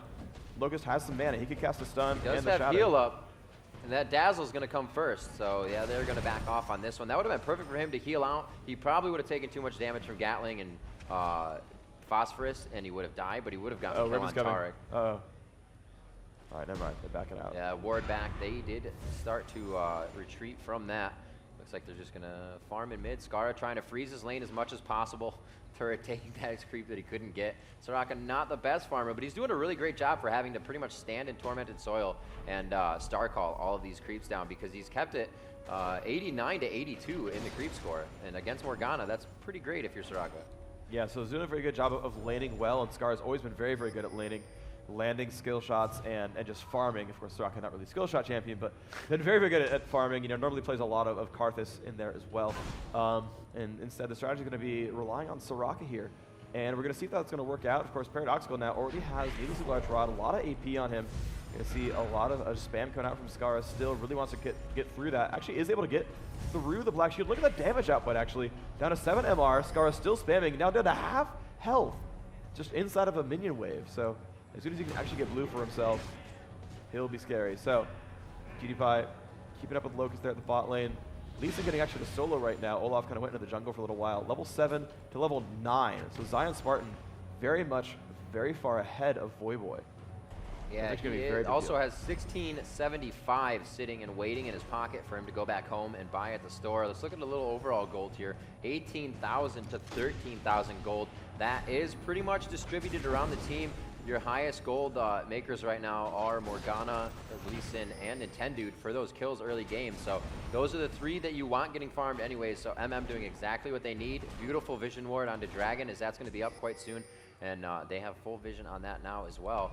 A good amount of warding, though, from Dignitas, keeping themselves safe. Dominic trying to get away from Spartan. Voyboy comes in as well. Nice kick. They're going to get them both out of the way. Here comes Soraka. Can he do the damage? Oh, he lands the Olaf Q. Lands the cleaver. Can Spartan get to anything? He's going to flash the wall. And he's going to jump to Nintendude. Nice job there. Nintendude actually dashing in there as Riven to give him something to run to. Nice escape there from Dominate. Now back to the bottom lane. Looks at Corki. Trying to get Zig off his turret. And last hit, 110 to 111. So still this lane is pretty much equal. Though again, that Berserker's Reeves triple Dorans coming out from PewDiePie. Always that same build. The BF sword already grabbed for Zig. He's going to like that quite a bit. With the only turret in the game right now. They have. Oh, they jump on the Pixel 3. Sorry about that. The ult comes off. It's getting pushed back. Nice shield, though. Keeps him alive through the Ignite. That would have been a kill otherwise. 115 health left. And there comes Nintendude. Locust. Sun is up soon. PewDiePie taking a lot of pain, though. Oh, Morgana's coming, too. This could be really scary. Will she land the Dark Bind? PewDiePie, not a face check. Finds Morgana. Locust was typing. He's like, oh, I'm going to say. Oh, sorry. Yeah, there was no way he's going to get away from that. I'm surprised because he actually had queued the brush before to check it, and then just ran into it this time. That was very unfortunate there. And then I don't think they're going to get stopped here. I don't think they're going to. They shouldn't try. I don't think they can do it. They have a minion though. The minion revealed that they were there. Them pet minions. Looks like they're going to be able to grab this. It'll be a nice dragon for them. About 20-30. That will respawn again. They are going for blue as well. Full control right now. in the driver's seat of this game. 15 minutes in, we do see them with that tower. 2 dragons in their favor, and it looks like they may be able to grab Locust here. Howling Gale does hit him, just doesn't knock him up, and he is going to take the damage enough to put him down under. We do see it is now 7-1 in favor of just playing amazing right now, and definitely showing us they are one of the top caliber teams to be reckoned with here. Yeah, they're doing a great job. But we're going to steal the blue back, so it's going to be nice there, and equalize that a little bit. The cooldowns actually will help him quite a bit. The mana actually for the Q spam will also be good. He's actually putting his secondary points there into Undertow, so pretty much the reverse of what Dyrus was doing for solo mid. Paradox are going to keep spamming away on these minions. You see that Scar is able to just shove these things down, has the early will of the Ancients. That will actually help the spell vamp for Voyboy's E, so he can kind of heal himself back a little bit of that health cost when using that reckless swing there. Zig spamming at these minions pretty quickly. A lot of gold being gained here. 113 to 130, Zig is getting ahead. Yeah, doing a great job. Those Dorans. He also went 3 Dorans and has a BF as well still, so that kill definitely helping him out as well as an assist, I should say. And looks like top Voyboy taking a tower shot. Why not? He's going to go back here, probably get himself a buy. Yes, he is backing. Blue buff is on. He'll have that when he returns to lane. It's just about fresh. Locust returning back down. We do have a ping here coming out from Pixel. Or somebody pinged Pixel, actually. Yeah, he got spotted by a ward. Move on over. You can see just Scar's able to easily clear these minion waves out, but of course, and then very easy to farm these when there's no minions to steal the kills. So, oh man, they do see Tarek Corki bottom, and they ping Baron. Do they have enough damage to do this? They have enough Baron to force that fight and then win the fight, but I don't think they have enough damage to do Baron at the moment. But we'll see. They have BF swords on a couple of champions here. Right. Double go for 10 on Jonas with the delay. Oh, Scar getting caught here. He's gonna put the heals out. Dominate taking some damage. And there comes the flash ult from Morgana. Flash. Scar's gonna get caught out here. The heals come out. It might not be enough though. The damage output going to be massive. Scar will drop Dominate. Looks like he's gonna be next, and there is a kill picked up. Zion Spartan stunned here, but out of turret range.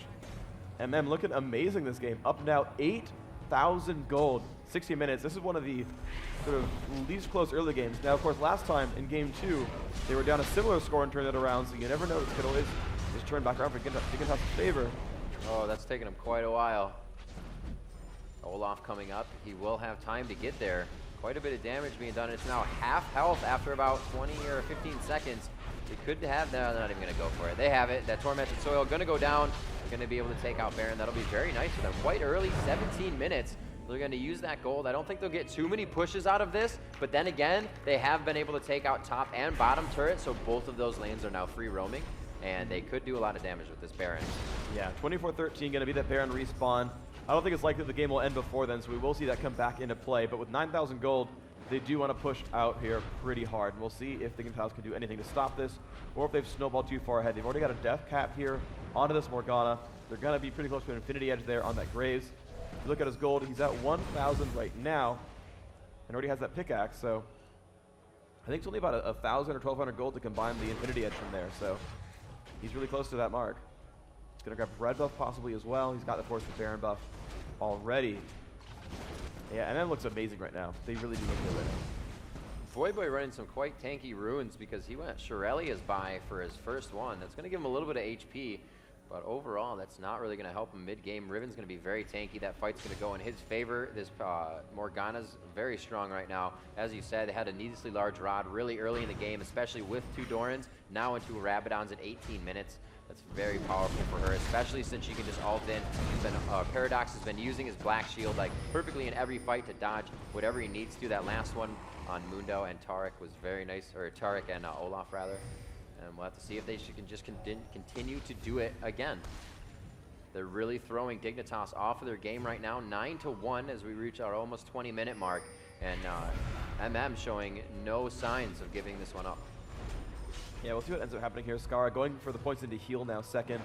We'll have some good health coming through on those right now. It's about 260 HP per heal. Feeding that at a cutie pie. And they're going to like that for the poke here. We'll see if they have enough damage output though. You're going to see that MM going for this turret kill, and they're not really getting stopped here. So this will be another one grabbed. 4 turrets to 0 right now. Dignitas not looking happy about this one. You're going to see that. Actually, no, they're going to catch Zion Spartan at the top of the map. Sorry about that, but Voyboy managed to bait him out. They picked up that 1 kill, and I mean, that's the start of a comeback, I guess. They're 10,000 gold down, but you never know they can make that one happen. 2-1-5 was that Lee Sin.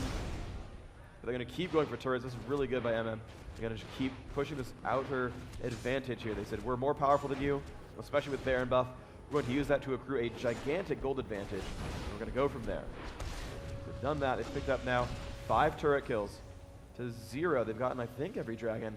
They've got the only 1 Baron so far. Right. That's very nice there. They use that Baron quite efficiently. Now they're going to back. They have some things to buy. You see Morgana picking up a rod, or a blasting wand rather. And it looks like attack speed for Graves. He's going to be trying to build into a Zeal there. A good amount of health. That Giant's belt on Riven. Everybody's getting their purchases on now. Looks like Lee Sin has finished the Frozen Mallet. I believe he finished it a little earlier though. Zion and the rest of MM really completing a lot of early first items here. And it's just giving them a huge advantage in these team fights. Corky farming bottom still has yet to make that Infinity Edge, and he still has to buy a pickaxe as well, plus another 200 to 300 gold. Soraka trying to grab that blue buff Skara by himself. May not have the damage here, and they're going to be pushed out of that one. Well read by MM. They're just really not giving Dignitas a chance to get back in this one. Yeah, they're just going to be happy to keep pressing it around. They're going to kill off a bunch more wards. They've grabbed the blue again. It's going to go to Zig, actually. I like that. I like having Graves with blue buff. The low cooldowns and great mana regen gets him a lot of spam out there. He is spell-based a little bit. He's going to like that. These guys are going to push through on the dragon some more. He's going to go and just get dropped down. 27 minutes going to respawn that one.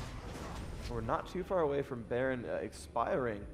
So we only got 3 minutes to go until that guy respawns. And I'm getting ready to push the bot lane, which is the 1 remaining turret outside of Dignitas' base. Yep, they are gathering down there. Baron is still on for about another 30 ended. seconds. Just about to wear off. Oh, just wore off. I'm looking at someone's red buff. Yeah, that one's going to last a little bit while longer. Yeah, let's see if they make it in here. They have a huge minion wave. Does not look like this is going to be challenged. A few Corky rockets and an Olaf, a Mundo getting stunned, and that's the turret. So here we go. Cooldowns are coming back up for MM, so we're not going to see an instant fight, but this next turret could definitely be a fight. Dominate getting quite far out. There's the cooldown again for Binding. They catch Voyboy. Ultimate goes off for Voyboy, and he may make it out alive. The Ignite is on, and he dodges the Morgana ult. Morgana takes out nobody with that. Paradox doing a great job, however, of taking a lot of cooldowns for himself and really putting Dignitas out of that fight. That was kind of just a fight of cooldowns. No one really gained anything out of that.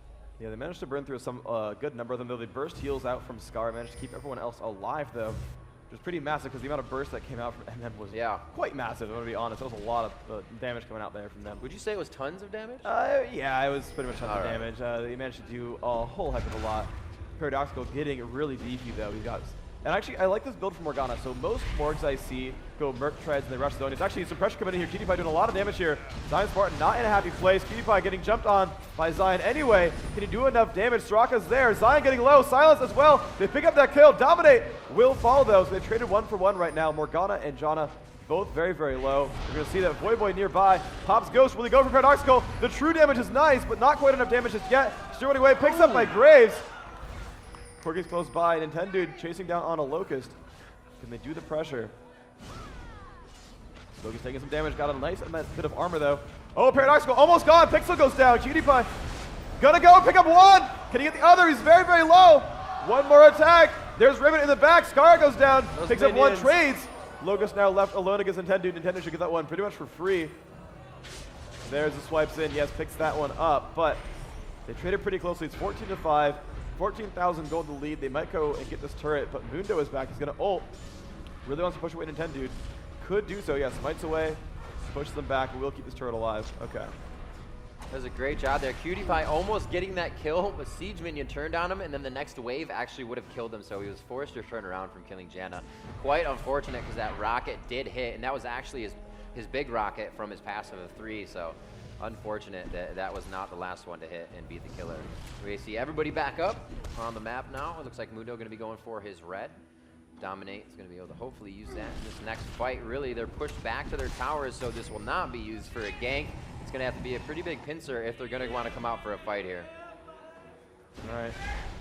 See, running on through. Zion Spartan at the bottom is Lee Sin. Blind Monk doing some good stuff there, killing off these minions. Dr. Mundo recalling, and actually, by the way, Dominate, a little bit interesting build, not actually maxing Burgundy Agony. That was normally what I saw from most of these Mundo players, but he's actually switching out, actually maxed Infected Cleaver first, and going for kind of, you know, the CC and the heavy damage from that spell instead. See if that actually plays out for him. Scar, of course, putting out those rates. Oh, Nintendo's right there. This is scary for you. Baron is back. MM wants to go for it. You see all of Dignitas basically, and their ward is now gone, so vision advantage for MONOMANIAC. We'll see if they can do anything else with that. Looks like they're backing off rather than giving them vision. They do have one in that bush, so they know Mundo is there, but that vision near Wraiths is something they don't have. That's exactly what MM has, is they crowd this bush. The one below, Riven taking that, and there's going to be the Shirelia's pop. Mundo and Olaf starting the fight, but where's the HP that I was talking about before? And it looks like Voyboy may be able to keep himself alive with W, but not for long enough. Corky, PewDiePie just left a fire on the team from the outside, and he's doing some work here. So much damage from PewDiePie, and he's doing a great job with Riven as well, trying to stun and get out of this fight. PewDiePie still in the mix of things as they finally take down Lee Sin. And as I said, they are keeping PewDiePie alive, and he will be the one to focus this fight. Oh, wow. With 2 alive, the lifesteal was just enough thanks to those Doran's blades. And you know what would have been funny? So he actually did this thing where he actually sold that 3rd Doran's to get a BF sword. I would have laughed to be like lost with John at 12 health. It was like, told you not to sell that 3rd Doran's blade, bro. But that worked out for him. Great job. That was crazy. They didn't focus him, and then after jumping into the fight with Valkyrie, wanting to do damage with the burning ground underneath him, they still didn't focus him. He was kind of just getting hit by AoE damage, and whoever wanted to throw something out. Riven obviously stunning up, but pushed herself out of the fight to try to turn around and come back, able to get the kill on her. So PewDiePie, really great mechanics during that fight, was able to pull out the win for his team. What was, I believe, 17-5 is now 17-10. That's quite a big jump. Yeah, that's definitely very, very awesome there. And you know, one of the cool things though is Voyboy kind of ran in, Initiator took a whole heck of a lot of damage. But the thing is, they had that Soraka dumping heals onto him. And you know, they kept him alive longer than you would have thought. They're like, oh, it's Voyboy, let's go, let's go, let's go. But Voyboy's building tanky. And oh, wow, they're going for Baron, and the team is not close. You're welcome. People yelling for the items back in the crowd. Voyboy getting caught though again. Pops the ult, PewDiePie's gotta be careful. They're gonna jump on a Zion, he's got a half health right now. They managed to interrupt the Baron attempt. There we Dominic's go. gotta be a little bit careful though. Voidboy finally grabbing that Giant's belt. Now he is definitely someone you do not want to fight. You can see him not taking any damage. Every time he's grabbing that undertow, he'll be able to chuck it again just about 0.5 to a second later, and that will continuously slow you. That's when he just comes and recklessly swings at your face. Recklessly swings. Minions mid are not going to be doing much as they are now milling about. Binding goes down. Voidboy is stopped. Does he have his ultimate still? He does not. So Olaf's ultimate is down. If he is caught, he can be bursted. They do have the amount of damage to do that, especially now with Graves going for now a Bloodthirster, getting himself a little more sustained, but he doesn't have the damage from the Bloodthirster yet. Just the Scepter. Nice pop-up on Soraka. Good damage there. She gives herself the heal. Morgana getting chunked down. Does not even get to use her ultimate. And it looks like Dignitas has the upper hand in this fight. Pushing out Nintendo Dude. He goes down quickly. I'm a Cutie Pie. Another kill for himself. Now 10-2 in the game. There is another one. 10-2 Cutie Pie, Valkyrie forward. Oh, gets popped up by Janna. Won't be able to finish this one. And it looks like Dignitas has turned this one around. MM had a huge lead in the beginning. Still 45,000 gold to 35,000 gold. So MM still has a 10,000 gold lead in this fight. They're going for Baron. They're going to go for Baron, hopefully killing some of that lead or gold lead here. And bringing up some of those levels. Nobody's even close to level 18 yet, and this game is 18 to 13. Oh wow, nice smoke bomb there by Graves. They're really screwing with Dignitas' ability to see what's going on there. He might go for the steal. I mean, it's possible. He's a little bit too far away though at this point. They will pick that one up. Nice by Dignitas, getting that Baron back for themselves. Still down 8,000 gold, but their positioning has been great. Cutie Pie has been able to just hit people over and over. That was absolutely awesome. So after taking quite a beating and having 0 outer turrets on the map, Dignitas shows a lot of life and a lot of momentum as they come back, grab Baron. Almost 30 minutes into this matchup, Cutie Pie is being the carry that is required by the AD. And he has 230 CS to Graves 185. He's also 10-2-2 to Graves' 6-3-7. However, Graves has been a pretty big factor in these fights. Ziggs has good positioning. He's doing good damage, so definitely a force to be reckoned with still. As you said, that blue buff Graves, he's just keeping it on himself. Still has half of that left. And it looks like they are going to gather here in mid. Dominate did not get Baron. And yes, Cutie Pie did, of course. And they're actually gonna wait for the push, but I don't think they're gonna get it. They don't really want to put themselves out of position because they know MM has a great team fight. Yeah, the team fight's gonna be really good on both sides. A couple of things happened though, is that Graves had burned his ult a little bit earlier in that fight. He kind of fired it from down here onto that brush. And they all kind of retreated over to this side, then the fight finally started. So they got to regenerate a little bit of that damage. And of course, they've got a couple healers there with Soraka and Tarek, so they're able to burst, again, a lot of health back into these fights. And right now, all the Ignites are down for MM, so this is actually the best time for Dignitas to get a battle going. They've got 2 Summoner heals. They've got the Soraka in there as well. Actually, the Summoner heals are down, but they've got Soraka regardless. And of course, Tarek and Mundo. And so with the Ignites down, is the best time for Dignitas to fight. They've got about 30 seconds with that status. They're exhausted. Look at the status. They actually have 1 or 2 up as well. So Dignitas really do want to get something going here. They might poke at this turret. They've got positioning for Cutie Pie to do so. Voidboy off the wings. They're a little bit afraid still. Does make sense, I suppose. Let's see if they can get this pressure going. They finally got some armor onto Morgana. She's going to go for Zhonya's as her next item. Very late Zhonya's. I liked the AP she had earlier. Let her do a whole heck of a lot of damage, but then that last fight you saw, she got caught out and dropped because she didn't go Zhonya's. So got a little bit too aggressive there with that build, or at least with her plays there regarding that build. So see if they can get the pressure going. The Ignites now back up, so this could be a lot of fight again coming in here against Dignitas. A lot of pressure is available. Paradoxical taking some damage. They don't have heals, unlike Dignitas, so they do really want to play these poke games. Yeah, they're doing a really great job having Porky be able to poke and throwing that undertow out, just clearing minions wave after wave after wave is just feeding these guys experience. Voidboy's getting all that gold, and right now that's going to start happening for them also top and bottom. They're going to be able to push these lanes. However, that's going to give MM really good vision of what Dignitas is doing, so they can formulate now. Dignitas has some wards all over the place, but do we have an Oracle's on MM? Yes, we do. Pixel does have an Oracle. Mundo does not. I thought he was clearing one, but that was just a ping. So it could be, vision favor of MM. It could win them again another fight if they can get into the jungle, maybe around Mundo's red, maybe around the blue. We haven't seen too much focus there, as it has been a big factor in a lot of other games that we've seen today. Mundo roaming around the jungle, waiting to gather with his team in mid here. Let's see what they can do. Okay, so Scar, actually the build is a Rush for Frozen Heart. He's actually going sort of tanky AP. That was actually the sort of standard Solomon Soraka build is you get that wood and then you go for tank stats. You got that Frozen Heart in there. It's going to really chop down the damage that Lee Sin, Riven, and Graves can all do. So that, I mean, you wanted that Frozen Heart even sooner if possible.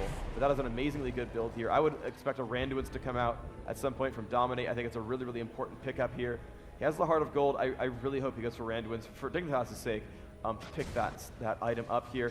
Dignitas actually the same way have 3 auto attackers. You're not really going to see Tarek auto that much, but you do want to see MM pick up some minus attack speed as well. Riven's not super likely for it, but I don't know. I mean, the problem is they don't have like these mana using melee champions, so you're a little bit less likely to see that build come out from them. Yep. Moving down bottom as we're focusing, Dignitas rather is kind of all over the place right now. They're trying to push, not really wanting to focus on fights or catch anybody off guard. They're not. Oh, they're gonna base trade. Like if Dignitas goes to push bottom, they're gonna lose mid. They have to be right now. Yeah, that's what I'm saying. Like exactly. They're going bottom. They're showing themselves. They're not initiating in any fights. They're not really trying to counter ward. They're just really all over the place right now. It doesn't seem like they have a collective mind at going into these fights. And MM is just doing so many big things right now. I mean, look at just Riven, or look at Zion and Nintendo. Those HP bars, they're so discouraging in a fight. Those are the people you don't want to focus. And they have a lot of those. However, Olaf now very, very, very tanky. Finally getting that Warmogs after rushing Shirelias. So it seemed to work out for Boy so far. I guess can't question the carry big player of Hanover. Scar getting dropped to half health again. I love that Deathcat Morgana build. It's so, much damage. You can really chunk people down. Get him to half health with just a couple of spells. Dignitas has to be careful. They've used red elixirs now on Mundo. PewDiePie still has blue. They're going to jump in there. Going to go for Zion, maybe Paradoxical. He doesn't have the Zonias yet. They could go for the damage up, but Zion at half health right now. Everyone's getting bursted. Scar needs to pop those heals. PewDiePie trying to get away from Nintendo is doing so kind of. Zion Spartan's still very low. Zig drops down. PewDiePie picks up another one as well. Is godlike. Logan's about to drop down to Morgana. No, gets the heal off in time. Will not die to ignite. Oh, he lives. Boy getting some health back. And again, 2 kills for nothing and just the barely survival. Scar with that blue elixir, enough AP to make that wish hit for his 550 health on everyone on that team. And I mean, they needed exactly that much health. So they're going to move in. Dominant taking some damage here. Not too bad though. If I were Scar, I'd be afraid though of getting bursted out of nowhere. He's very low on health. They're going to keep pressing. They've got 20 seconds here. There's that root from Paradoxical. I think Boy needs to run at this point. He just says, whatever, I'm going to throw an axe at you. Yeah, that's fair. So Dignitas coming out with very big fights there. PewDiePie again was on the outside doing some great damage. Boy again coming in strong. Now that he has that HP, he's definitely somebody that can get into the fight. We saw it happening for a few other teams is that they try to initiate without the HP and you really just get taken down. Yeah, it looks scary coming in. You're a big dude with axes, you're a Viking, but if you can't take the damage, you're going to go down fast, and Olaf does not excel at tanking without HP. I want to put out Locust's build, by the way. It's upgraded boots, gold for 10, part of Shirelia's, 10 wards. Locust's build is 10 wards. I like that. You already have passive defense, so that works out for you. Yeah, he's got a lot of armor. I mean, he's got 170 armor, right? He's like, okay, if more goes for me, they're bad. Everyone else does only physical damage, so I'm just going to stack the heck out of armor, hope I don't get owned. So far, he's not. He's honestly, 1, 2, 13. PewDiePie, 12 and 2, full carrying this game. And so Dignitas are they're stabilizing ever so much. They've actually, shrunk the gold lead to 6,000. They're still only down 3 kills. They're positioning again around mid lane. This could be really close. Pixel just out of range of that ward that was above him. Did not see it, and it looks like they saw the wards that were placed. Great placement just above those rocks right there on the top left of Baron. Obviously not being seen by the support. They are going to chase here. Olaf just trying to bait out some skills. You can easily take a Dark Binding and Tormented Soil and run away happy with it. We do have PewDiePie grabbing a Guardian's Angel. So now not is he only not being focused enough in fights. When he is, he's coming back to life. Yep, and hopefully the cooldown on his Valkyrie will be back by then. It's only a 12-second cool. They're actually still coming in the brush. Whoever's going to jump in there gets caught first. There's all the initiation. Let's see if we can do enough damage here.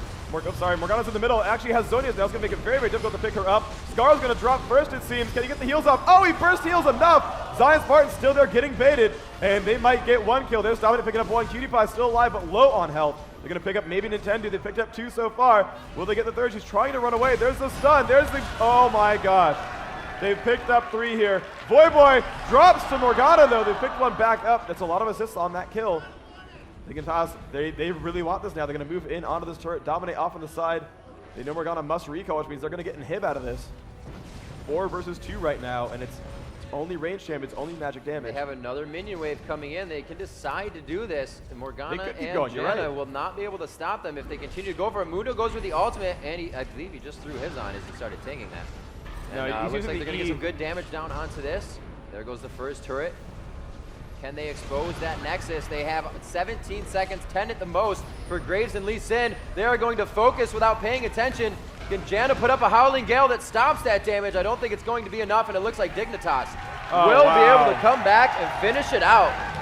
And I was sure they weren't going to make that too. The first one, when they came in, it's like, yeah, they came back from a really big deficit. But they came back from a deficit with without Baron and without tower kills in the map. This time, 9-1, 5 turrets down. They still made it happen. I am floored by the late game there from Dignitas. That was phenomenal from those guys. They did a really, really good job of turning that one around. I mean, that was just excellent, excellent play from Dignitas. They will make it on to the top 6. Of course, this is a double elimination bracket, which means MM are not out of this tournament. They're going to be going down to the lower bracket with the likes of Against All Authority, V8, and Epic.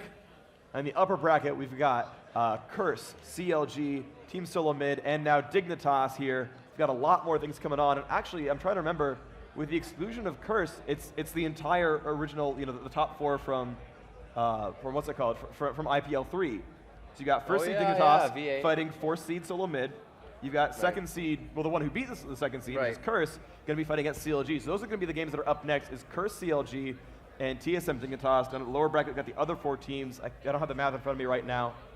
But still, some really great games still ahead of us. And they're happening today. Yes. So still don't go anywhere. Still a lot of great League of Legends matches. I'm really excited to see what Mono can continuously bring out. Against the powerhouse Dignitas, we all know Dignitas very well-traveled, well-played on LAN, great experience, a well-comped team. They've been together for a really long time. I Will Dominate coming in recently as well, being a great jungler for him. But for MM to be able to show that well coming out of this, I didn't know too much about it. I'm not saying they were bad before this, but that's awesome. To see new teams come out to light in this and actually have them underdog a team like Dignitas so hard, and then to see where Dignitas was like, wow, we underestimated these guys. We faltered. We need to bring it back to the top caliber game. And Dignitas did that, but that's what they needed to do to beat MM. So everybody's going to have to do that as well. They buckled down. And PewDiePie they trusted, and he went 13-2. It was great. So for a gold comparison, PewDiePie had 15.7 thousand gold, right? 15K. Second place, 10K. 50% more gold than his next teammate. He had all the kills, all the gold, 300 minions. Managed to make them win that game. Now, if you're MM, now what are you thinking, right? Are you thinking, okay, guys, we had a really, really close series against Dignitas. We think we can turn it around. Or is it, why do we keep throwing games? I'm so sad. What mindset do you think they're in? Right now, I believe they're in a mindset of, I don't think we've ever been in this atmosphere before. It's very loud. There are people cheering. It's a little bit off-timed as well, so you're feeling the emotion of something that happened. Maybe it was actually a poor event that happened to you, or it was a good event. So you're re-feeling that emotion when you hear the crowd as well. And in this atmosphere, it's not your home play. It's not your chair. It's not the level that your desk is on, and all that matters in the mentality and the mechanics of the game. So right now, I'm sure they're not playing it 100%, but for them to give us that show is awesome. Yeah, they're coming out obviously with some very, very good strategies. They're coming out with things like we saw from the game 2 from V8, where they can kind of collapse on places on the map, can choose things, can pick these up, can pick these kills up, and build these advantages over and over and over. They have the mind game there. That they know what they're doing and how to pick up kills. They're not intimidated by these other top teams. But what they need is the ability to close these out, to turn these games back into victories, to say, okay, now we know what to do, how to win a game against a team like this, because these are the best teams in the world ultimately. These are, it's like how do you finish a game against one of the best teams in the world? How do you make that happen? You can build an advantage, you can beat up single players, but then how do you close that out? It's maybe something they don't have a lot of experience with when they're fighting this hard. In a scrim, you'll probably see teams go, 9-1, oh, you got Baron, all right, GG, forfeit, let's play another one. In a game like this, you don't have those situations. No one plays those out almost ever. You normally see the forfeit, but when you're on LAN and everything matters, you fight those out tooth and nail, and you're like, no. Yeah. Hold on, let's try this again. And sometimes they just work for you. They turn them around, they make those into victories, and that's what they've done here. We've got more games today, we've got more games in the weekend here in Las Vegas. So seeing these games so far, who are your favorites here? Right now, Mono. I love the fact that they were able to bring that out. The thing I saw about them, though, is they allowed Dignitas to get late game. And a lot of teams do have that problem, that you can focus, but the push, you're pushing the same lane over and over, and that wasn't really the problem, but sometimes that happens. I've mentioned it a few times. You're pushing a lane that's already pushed, hit top, maybe top, Baron is still up, it's still a good position. But I definitely want to see Mono. Obviously, I always love seeing TSM play, especially after a week of not streaming and really taking the time off. They've done this a few times where they've said, we're going to revamp everything. The first time it was kind of like, we do too much on stream, we goof off too much, we're going to buckle down. And they did good in the next tournament. And then they come in and they show us an M5-esque jungle strategy in their first game here. And that really sparked some interest in me that, maybe they did change it around this time. So They did. TSM They've got strats. Like, for the first time, I think, really ever for solo mid, from what I've seen, they've actually got strats coming out here. They're not like, well, we're going to install Cassiopeia because Reginald likes her. It's like, no. We know what we need to do. We're going to pick these bullies, these pushers, these guys. And honestly, he's picking up Galio from Alex Each, right? Like, he's picking the champions that dude used to play against them, and he's like, no, Galio, dude. Galio is the way. And it's funny, actually, when you talk to some of these players, SK's Ocelot is one of these guys where he, like, kind of every couple months he's like, no, the new thing is this. The new thing is tanky AP. That's what you got to play. Tanky AP. Ocelot's so that's the way to win. And then, you're kind of seeing Reginald kind of follow that same pattern. And a lot of these players have good relationships with each other. They talk to each other all the time. They discuss strategies. Even on other teams, they'll do that. Like, Ocelot and Reginald are friends, and they kind of all know the same champions because they all practice the same guys. And they're like, the new dogs in here, Moscow 5, Crush and Faces. Okay, we're gonna pick those strategies up. We're gonna say, okay, we're gonna run Galio. We're gonna learn that guy. We're gonna pick him against nothing, right? Like the mid wasn't picked yet. And they're like, Galio. It's gonna be Galio. You're grabbing double AP. Nice. Thank you for picking double AP into Galio. We appreciate your business. So that was a little of a mispick by V8, I guess, right there. But I'm also interested to see, does Paradoxical know of any champions other than Morgana? Because you realize, he's run her every one of those games, done well every one of these games as well. 4-2. Actually, purple team won this game, and blue team is still up 19-18 in kills. Like, they were down in kills when Dignitas won. Like, they had such a commanding lead early on.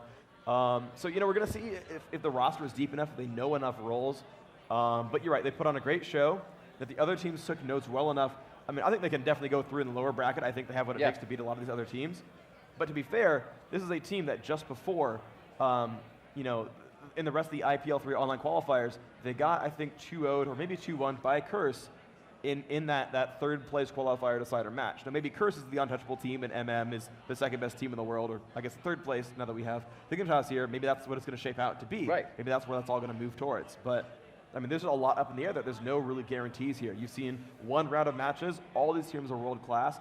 Any one of them can come through the lower bracket and make things happen. That's true. Nobody is out here at IPL4 being held with the Cosmopolitan. I want to thank everybody else for hanging out here if you're able to make it, and if you're coming this weekend, it's going to be amazing. There's going to be tons of rioters here. If you're watching at home, thank you very much. We have a lot more League of Legends matches to come today from the winners bracket. Don't go anywhere here from IPL4. Something revolutionary has arrived. The new standard in graphics from AMD is here, redefining virtually everything that came before.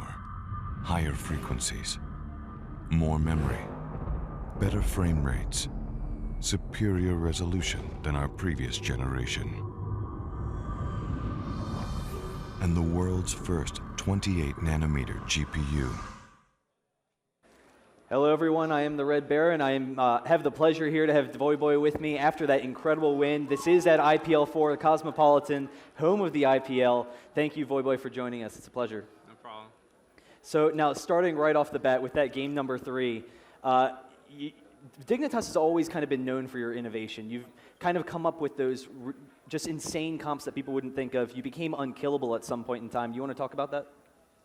For which games? Game number 3, the Soraka tank comp. Yeah, so, I mean, game number 3, like, our team comp was good, but we messed up the early game so badly. Like, right from the get-go, we got first blood, Soraka, Riven got a kill, and that allowed her to snowball, and then they just camped me really effectively top, and that just set me so far behind. So I was just like, I was caught between a rock and a hard place trying to farm out, like, Dominate's jungle, and that just snowballed to put our whole team behind. And, like, we ended up, like, I think it was like 19 or 20,000 gold, and then suddenly Cutie Pie just got fed beyond belief because he farmed out bot well, and they couldn't pressure bot, so he was able to do what he wanted there. And like we just ended up winning like a few good team fights, and we pushed it and it worked out. So I'm at a loss for words. But Yeah.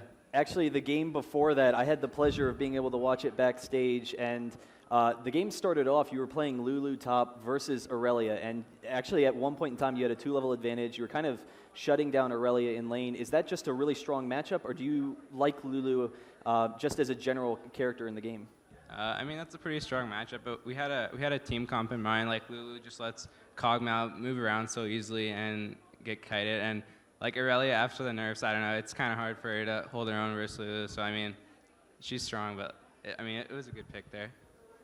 As the game progressed, there was actually a point where Mono came back and took a huge lead into Game 2. Even though it started off okay, what was going through your team's mind? Like, what were you guys thinking then when it looked like they might have 2-0'd you at one point? Oh man, it was pretty brutal. Like, first game we lost it pretty badly, and then like we were trying desperately to hold on to dear life in the second game, and when they got it was like, I think it was like 15-7 or something. We were just like, how do we let everything go so wrong? But then we just kept our head in the game and we pulled through. So. Well, that definitely kind of goes to the whole Dignitas mentality. Everyone looks at you guys as just a really great team that has great communication, that kind of fortitude to stick through those matches.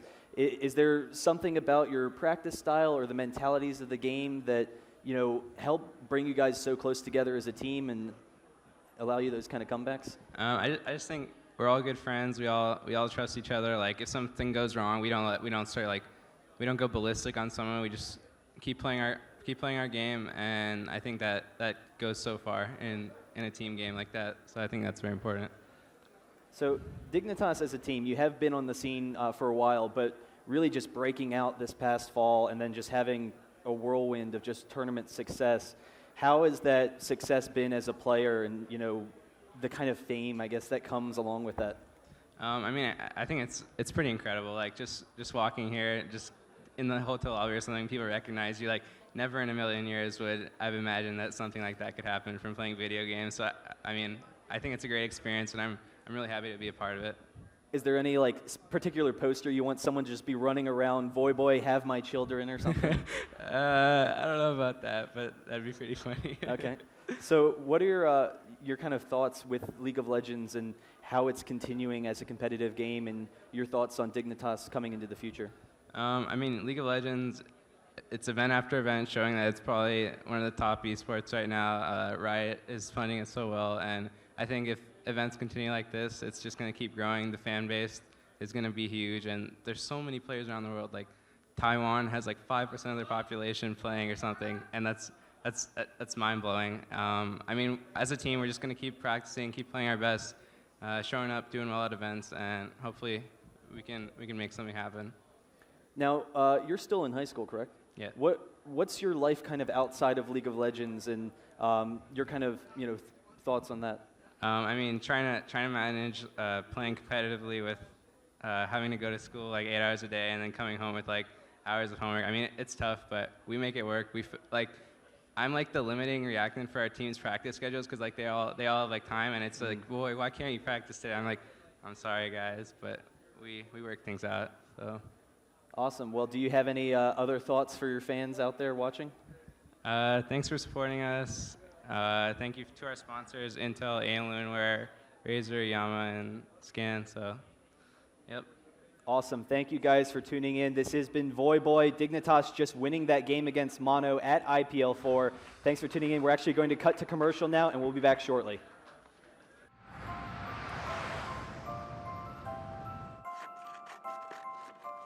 Hey, Machine. Hey, what's up, buddy? Hey, man. Listen, I'm just wondering if you could do me a quick favor. Hey, could you talk to Idra for me and see if maybe he could let me borrow his car for tonight? I have a date with a girl. Sure, man. I'd love to. You would? Yeah. That's great. Hey, man, you're the best. Oh, Machine, come on. You. Oh, yeah. Machine. Hey, what's up, buddy? How you doing? Listen, I've been working here for quite a while now, and I was wondering, could you help me get a raise? Sure, man. I don't see a Wait. Are you the cheese guy?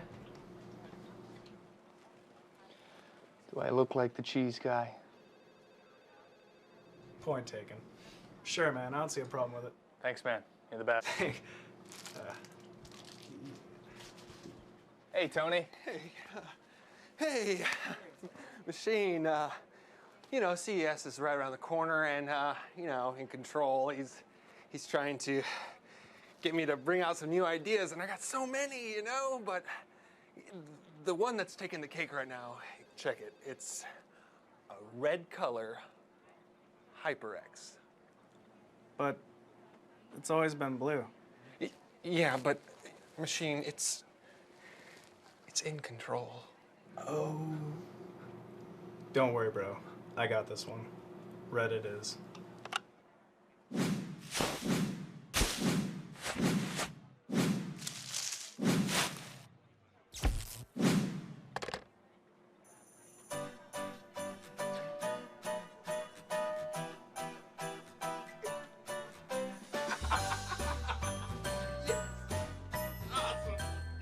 Yeah!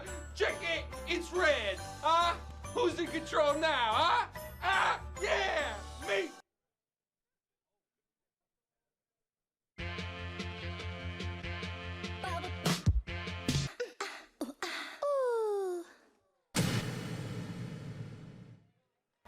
Hello, everyone. Once again, I am TheRedBaron, and I have actually Nintendude X from Mono joining me here at IPL4 at the Cosmopolitan, home of the IPL.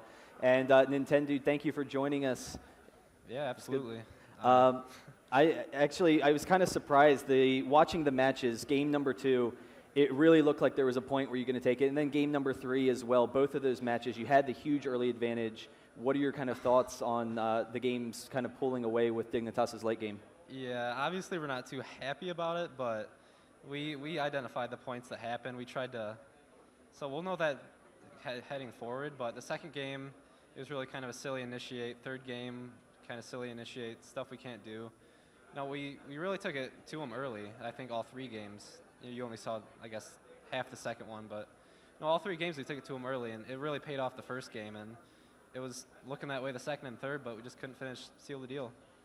So Riven in game number 3 as a jungler, we haven't seen her a lot as a jungler. She's been played some, but it definitely had some early game aggression, and then you kind of almost carried. There were a number of fights where you're kind of the last man standing. What are your thoughts on her as a champion? I like Riven a lot as a jungler just because she's got a lot of early CC and mobility, and also I kind of camped Olaf top lane. I especially like her against Olaf because most Olafs run Ghost, and it's very easy to combo your CC, which I did with Lee Sin. Very cool. So looking back, through the qualifiers, you were the team that took down Moscow 5. And at Moscow 5, everyone looks at them as the best team in the world. They're not here because of you. And then with Killing Spree, you had beaten TSM, you had beaten a number of other teams. What are you guys, kind of trying to do in this tournament? How far are you looking to go? What are you trying to prove to show you're one of those top contenders? I mean, the attitude we've had is we're going to go all the way, and I still believe that even in the losers bracket. Just, even if we lost to Dignitas, the way we play is going to give us some confidence going forward. Even though we're in the losers bracket, I still think we can run this table, I guess. I mean, we have all the confidence in the world. So I'm not positive, but I believe you're going to be matched up against All Authority in the losers bracket. Do you guys have any thoughts on that kind of matchup? What kind of comps you might run against them? We don't know a lot about them, but we were here since 10, so we saw their games against CLG and kind of what they do. So that gave us a good idea on what we're going to do moving forward. I can't really comment on our strategies, but that's for the future to see. Okay, well, would you like to comment on your IPL experience so far? I mean, we have this fantastic venue. How have you guys been enjoying the tournament? Oh, it's been amazing. I've only kind of been here a little last night and all day today, but it's been incredible. The crowd's been great. This is our first LAN. I think we're the only team this is our first LAN. It's been a great experience. Great with the Riot staff out here, and everybody's been really humble. Kind of the big story with Mono has been that you've had such huge overturn. We've seen that with a lot of teams, but you guys in particular, right before this tournament, we have Zion Spartan and we have Zig coming in.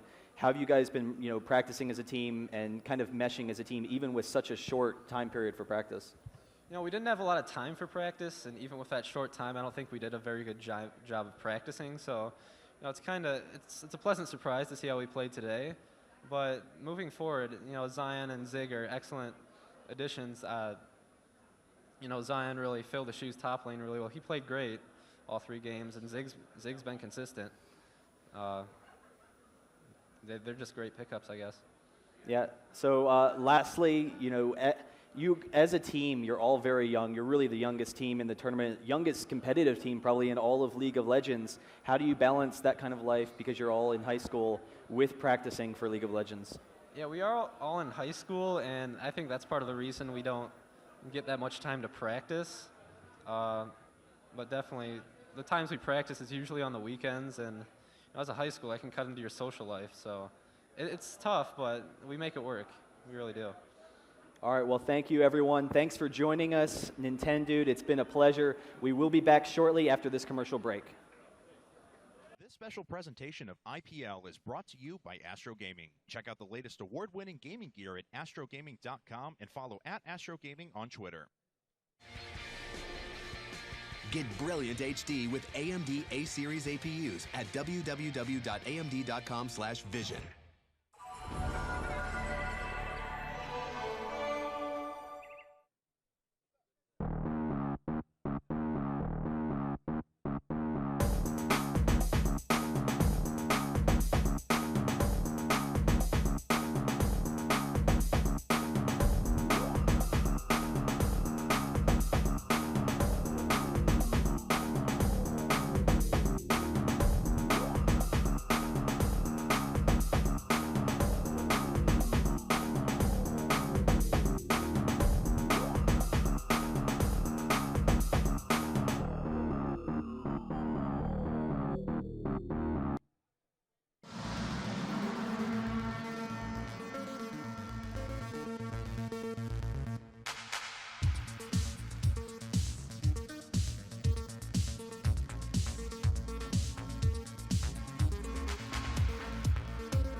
Something revolutionary has arrived. The new standard in graphics from AMD is here, redefining virtually everything that came before. Higher frequencies, more memory, better frame rates, superior resolution than our previous generation. And the world's first 28nm GPU. Hello, everyone. Thank you so much for staying in your seats for those amazing games from Mono Esports and Team Dignitas. What did you think of that? That was some esports right there. Well, my time on the stage is done. I do want to take a moment to thank our wonderful sponsors. We have Astro, AMD, Twitch, Kingston HyperX, Gunner, and Playhem, who are making this all possible for you to enjoy. Let's give them a big round of applause. If not for them, we would not be here. And like I said, my time has come to a close. If you liked me, you can follow me at Seltzer, please. I'll be back tomorrow. But in the meantime, one of the pillars, the pillar of State of the League, Travis, is going to take over. How's it going, everyone? Super excited to be here. And you know what? I'm so sorry that you guys are going to lose the beautiful Rachel. Wonderful. They're not that sorry. They hate girls in esports, no, man. They're so excited for you. Oh, I don't know about that. But I do want to ask you, what do you think of this crowd? So much energy, so much excitement all day long. There's a reason I defected from StarCraft to come do League of Legends, man. Yeah, no. This crowd, this energy, these viewers, this is awesome. And this is esports to me. Yes. Yes, it is. I'm so glad that I'm here. You know what? Actually, in the audience, a lot of people on stream might not know this, but we actually have a ton of rioters that have made it out to the event. I know Iron Stylist is out there, Ginsu, I saw Pendragon, saw Average Gatsby, Riot Renan, all these great rioters showing up. And there's tons more that I'm forgetting, but I just want to say how great it is that there's a company out there like Riot Games supporting esports, coming to these events, watching it. Really fantastic. Yeah, all those employees have a long history of esports and a bright future in esports as well. And you have a bright future on the stage, so let me leave you to it. Yes, let me take over for you. Thank you so much. Everybody give Rachel a round of applause. Well, I know that all you guys want to see the next match, which is actually going to be between TSM and Curse. So without further ado, let me actually call them up to the stage for a handshake. Actually, you know what? They are not available at the moment. Just in the game, getting ready for that next matchup. So instead, I'm going to pass you over to the wonderful Baron and HatPerson right here. They're going to be doing the casting for this match. Take it away, guys. Thank you, Travis. And you know what? I'm looking forward to this, our last set of the day between two very good teams. And we got Curse. You know, they've been really busy lately. They've had LOL Pro. They've had the Curse Invitational. But then there's this TSM. They seem to be somewhat popular. I don't know. Like the crowd seems to like TSM a little bit. Am I right about that? Just a little bit. I think I'm a little bit right. A little bit. So what about Curse though? I mean, Curse is definitely an up and comer. All right. Well, we're dying down a little bit. It's the end of the day. But you're absolutely right. LOL Pro, they did run that Curse Invitational. Was very successful. And Curse as a team, they have been kind of moving up in the ranks for quite some time. They've been one of those top teams. Haven't had that signature win. So we'll see whether or not they get it this tournament. So not to mention, while this is going on, we also have Dignitas. We have CLG. So they're going to go ahead, fight it out while we're doing this. And if this ends early, we might go in, check a little bit of Dignitas action, some CLG action. That may happen a little bit later. But for now, this is the priority. I just want to be here casting a game with Dyrus. That's really all I want. Whoa. We see Dyrus. He's definitely got his fans. I mean, he's a fantastic player. It's been a really exciting addition for TSM. I'm really hoping that pillow does hit the store. I kind of the pillow. Oh. It's going to be like crudely hand drawn. That's actually how they're going to sell it. I'd still buy it. I think a lot of people have to buy it. I think we're good. Actually, they've been handing out the little Bay Life bracelets. I had to get a few of them for myself. Very snazzy. But yeah, we will be in this game shortly. I'm definitely really excited to see how these teams square off. They've been playing each other a number of times. We are looking at the crowd there. The hoi signs, always good. But I don't know. It's kind of interesting. They definitely have even matchups. Pobelter, one of the strongest tops in the game. Yep. Dyrus, definitely up there. He's been an incredible competitor for the longest time. But he kind of, I don't know, he has his swings. He has games where he just absolutely dominates and just, hard carries. And then these games where, maybe they pressure him a little bit. Maybe he falls behind. We'll have to see how that turns out this game. But Curse is also a very creative team at that. They've made a lot of strange picks. Like when Nautilus patch first came out, they're out on the forefront, Nautilus jungle. When we had their third place match with Mono, roaming YellowStar, just like running that M5 style, that very aggressive semi-roaming, semi-support role. And we've seen a lot of interesting stuff coming from Curse. And I want to see if they've been having anything secret, anything waiting for us on the back burner to try and bring out here. But you know what? It's I'm excited. I cannot wait for this. And going back to what you were saying with the roaming YellowStar, we actually do have that kind of potential set up this game because Curse, they are on the purple side. So when you're purple, this is something Moscow 5's done. We saw CLG do it earlier today. Curse has done it. They did it in their match against Mono for the third place.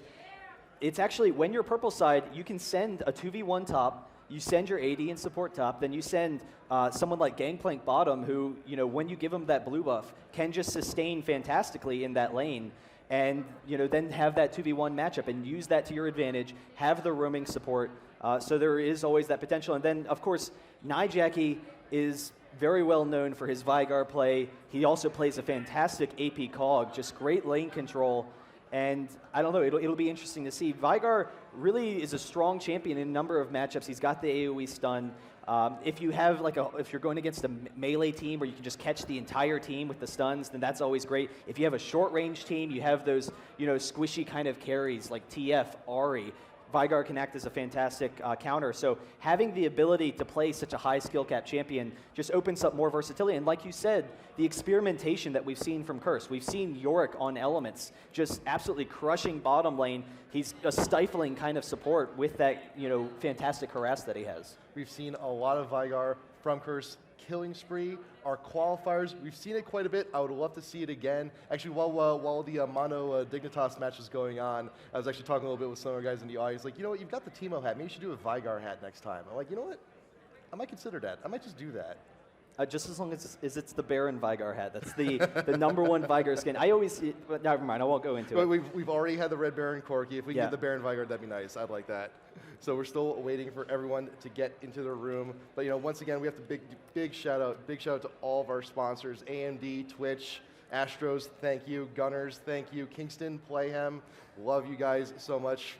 And thank you for supporting us. Thank you for supporting esports. Everyone here appreciates everything you do for us, and the gamers here do as well. Yeah, definitely. It's really fantastic, all the support that they've been giving. AMD just going out of their way to help us with South by Southwest, with IPL4, really is awesome. And I haven't been able to check out the AMD booth, but I saw when they were setting it up, and it's unbelievable, the kind of stuff that they have out there. I think they're doing a tournament right now. I'm not positive on that, but it's definitely fantastic stuff. So it seems like we have our teams assembled. So can we get a handshake? I think we need to get handshakes for some good sportsmanship here. Handshake? All right, well, if they want to come on this. Are we bringing out Curse and TSM? I guess we are. So Curse and TSM, please take the stage.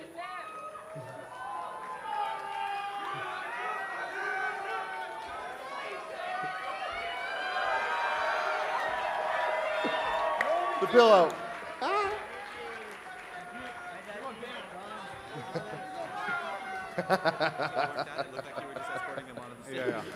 Fantastic. I love the Curse jerseys. Why does TSM? They've got all the. Why doesn't TSM have those? I know. So we have everyone here. They've done the handshake is done. Everyone's getting into the room shortly. So we should very soon be getting into our picks and our bans. Hurry that right up along. But yeah, so we've seen a lot of stuff from both of these teams lately. So is there anything we can expect in terms of maybe a few picks or a few bans? Because I think we've seen a lot of Nautilus from Curse. I'm kind of expecting it, but it may be a bit of a waste. Yeah, I mean, Nautilus is definitely going to be a strong pick. I don't know that you really ban Nautilus. He does, have his counters. You can run him in a lot of really aggressive comps, so it will be a really exciting, match. We actually haven't seen him yet this tournament, which is, I definitely expect that we'll see him played more often. As far as TSM's concerned, I don't know. I'm kind of curious. We have seen a lot of really aggressive comps from TSM. A lot of it depends on what Curse is trying to run. And so TSM, a lot of what they're kind of bringing to the table is that versatility. We have seen Reginald running very aggressive mids. And as a result of Reginald running aggressive mids, you kind of expect that Curse is going to want to run a very aggressive jungler as a result to try and pressure Reginald. Because Reginald, his play style, he's an aggressive player. So he's going to be putting himself out of position at points. And it'll be key for Curse to be able to win that jungle battle and see if they can, gank him in that situation. If that's the case, we might see, someone like Morgana from Curse, which is going to be a very easy mid for Curse. They, can lane that against Reginald, against the pressure from TheOddOne, and not have to worry about the fact that they're going to be just constantly piling it on mid. And Morgana, she turns into a free farm lane. She can lane with anyone. But then if you couple Morgana with an aggressive jungler, someone who's got a root like Maokai maybe, there's any number of junglers. It sets up the Morgana snare. You get that quick damage in, maybe pick up some kills. So it should be definitely interesting to see. But we are in the picks and bans right now, and TSM immediately getting rid of YellowStar. They do not want any of that roaming business. Galio being banned in response, and Morgana targeted there at Curse. Yeah, it's definitely a smart ban, just for what we were saying. She's just a generally strong champion. The Galio, I love that Galio ban because for anyone, we all got to watch that fantastic Galio play from Reginald earlier today, and it's just astounding. Reginald can shut down, or Galio can shut down so many carries mid. He has that, fantastic sustain in lane. He's got that spam ability. And then to have that great team fight control, particularly if you combo him with a super AD carry like they have with Chaox and Kog'Maw, it's just a really strong matchup. Ban for Olaf now also coming in. Do not want to see that going at top lane with Dyrus at all. And there's been a lot of stuff like specifically targeted towards the top lane, but Dyrus, very versatile player. We saw the Singed today.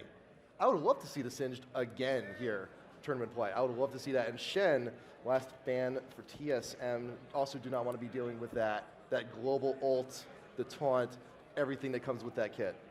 Yeah, and the big thing with Olaf, not only is Dyrus just such a fantastic Olaf player, but Olaf actually hard counters a number of top carries. When you're going to put those melee kind of bruisers top Olaf with his true damage, he can exchange extremely well, so kind of take that out of the picture. And then the Kog'Maw ban is definitely, you know, kind of one of those expected bans when you have a fantastic AD player like Chaox, if you can support him with that overall team. So TSM now thinking about what they're going to do for her first pick. Janna's nice, safe pick. Top support right now. We've seen her quite a bit today, but we're probably not going to stop seeing her at all through the rest of this weekend, and really showing why she's top support right now. Wonderful, wonderful kit with anyone right now in the bot lane. Yeah, and I would probably expect Curse to maybe pick up their bot lane right now because they do have that 5th pick counter pick, so they can leave their top, leave their mid open. They could pick their jungler now if there's, you know, someone in particular that they're looking for. Nautilus, like you said, actually is a very aggressive jungler, but Udyr has that versatility. He can go in the top, he can go in the jungle, so they still have a lot of that flexibility with that 5th pick counter pick. So Udyr, he's possible. With we still got one more pick. We could be seeing a Nunu support. I think we may be seeing Nunu support down bot lane. But we still have options for Udyr. He could go top, he could go jungle. Kale will be thinking, whoa. Wow. I can't even remember the last time I've seen Kale in competitive play. Last time, well, I can remember last time I personally saw Kale, and that was my first week playing. I haven't seen her in a while. The crowd's just sitting here like going crazy over this Kale pick. I mean, Kale, you know, she was nerfed almost a year ago. It's so long ago to think back to it. And, you know, back then, she used to be one of the strongest champions in the game. She could easily carry any game. She has that shield. It's just, you know, it was a 6-second invulnerability. So having that ultimate coupled with all of your damage is just fantastic. Now it's, you know, a real short ultimate. I think it's like 2 seconds, I'm pretty sure. And then, I don't know, she doesn't really have the same damage, the same lane control. It'll be interesting to see how they use her. She has a lot of damage in lane, at least. Yes. It comes when she gets out of lane, how well she does in team fights, because she doesn't have a lot of burst. She's very short range, so she's not usually the strongest AD carry. However, if you couple her with like a suicidal kind of melee team, just these champions, they're going to be really strong to just get right up in your face, and then use Kale to counter out the enemy burst. There's a lot of flexibility with that, you know, pickup. So really, the goal here, it's almost like playing a Zillion a little bit. You want to do what you can to make sure that she's not reduced to just an ult. Her ult is fantastic. You just throw it in invulnerability. You can't beat that. But she has so many other good skills that she's very team fight centric, but we want to make sure that she's not focused down and she only becomes for her ultimate. So in the meantime, TSM, Udyr and Lee Sin, we could do a swap there. So we know one of them's going top, we know one of them's going jungle. They are interchangeable. And Gangplank and Mundo for Curse. I'm kind of curious whether or not Kale is going to be going in that bot lane, because I could definitely see that matchup with Kale and with Nunu. Kale has a really high damage output early in the game, so she can trade with AD carries very easily. But if TSM is actually going to run an aggressive carry like Urgot, then all of a sudden the balance switches back, and they don't have to worry about the fact that Kale could, you know, maybe shut down characters like Tristana. Kale definitely has that damage output, but you know, Urgot with the early shield, it'll be interesting to see. And Kale and Nunu, they actually don't have a lot of burst damage. They have sustained damage. So if you have Kale and Nunu versus Janna, they can't pop the shield as well as other burst lanes can. So, you know, Urgot is going to be able to get that AD benefit if Kale is going bottom. And we got Cassiopeia and Urgot for the last 2 picks for TSM. Cassiopeia, she is quite possibly one of the top AP mids in the game right now. She's not countered very easily. I mean, once she goes mid lane, she becomes quite unstoppable really quick. Fantastic ult, the poison, the DOTs, amazing, amazing all-around character. But we still have 1 pick left for Curse. Rise is open. Rise is open. We may see that. Rise is definitely open. I don't know. They really have a lot of flexibility right now. Like you were saying, there Vygar, it is.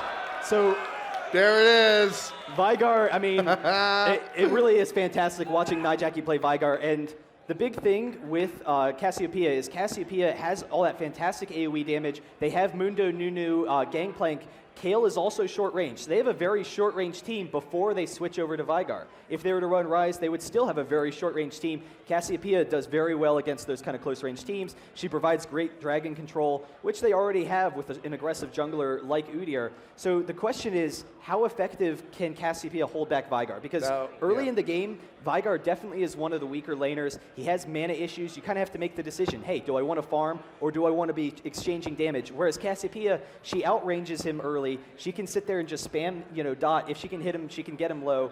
But as the game progresses, Vigar has the range advantage because Cassiopeia, she is kind of short range as far as like her ultimate is concerned, as far as her large AoE is concerned. So once Vigar gets the mana where he can sit there, use his ultimate, he could maybe pick up some kills against Cassiopeia and then burst her down because she is that squishy caster, which is what Vigar does particularly well against. So now I'm also looking at the summoner spells here.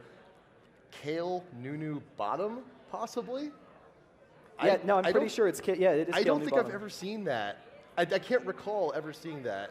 And I think the big thing that they were expecting is if TSM had run a more standard AD, if they had run someone like Tristana, one of those champions that Chaox really favors, then Kayle has that damage output to exchange very well because Janna doesn't have the heal. TSM threw him for the loop. They went with that Urgot, that really aggressive lane, so that works out very well. But as the game progresses, it's going to be interesting to see how this works because TSM has a very bursty team, whereas Kayle can prevent some of that burst, keep their tanks alive, and then all of a sudden Mundo becomes even more unkillable than he already is. Yeah. And then if Urgot is going to be trying for those aggressive swaps as the game progresses, Vigar is going to have very easy stuns set up. So Urgot trying to get a swap into his team, trying to pick someone off. Who is he going to pick off? There's no real, other than Vigar, there's no real valuable targets, and Vigar has the range advantage on Urgot, can get that slow, get that burst down. So I think these are it's a very tricky situation here with both of these teams. If you get the godlike Vigar Sun,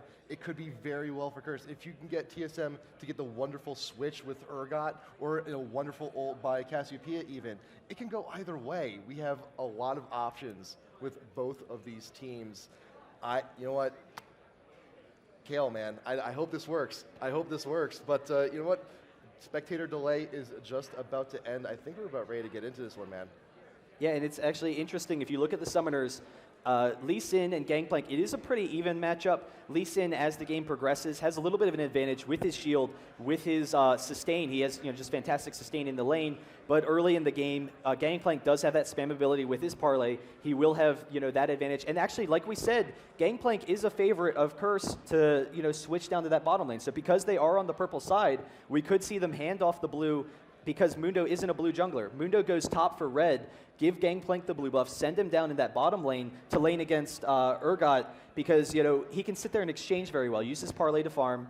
So that is always a potential. But then as the game progresses, we do see a lot of aggression from TSM and just a really incredibly tanky team from Curse. So it'll be interesting to watch. So here we are. We're getting into it. Winners bracket, game 1, TSM versus Curse. Are you ready?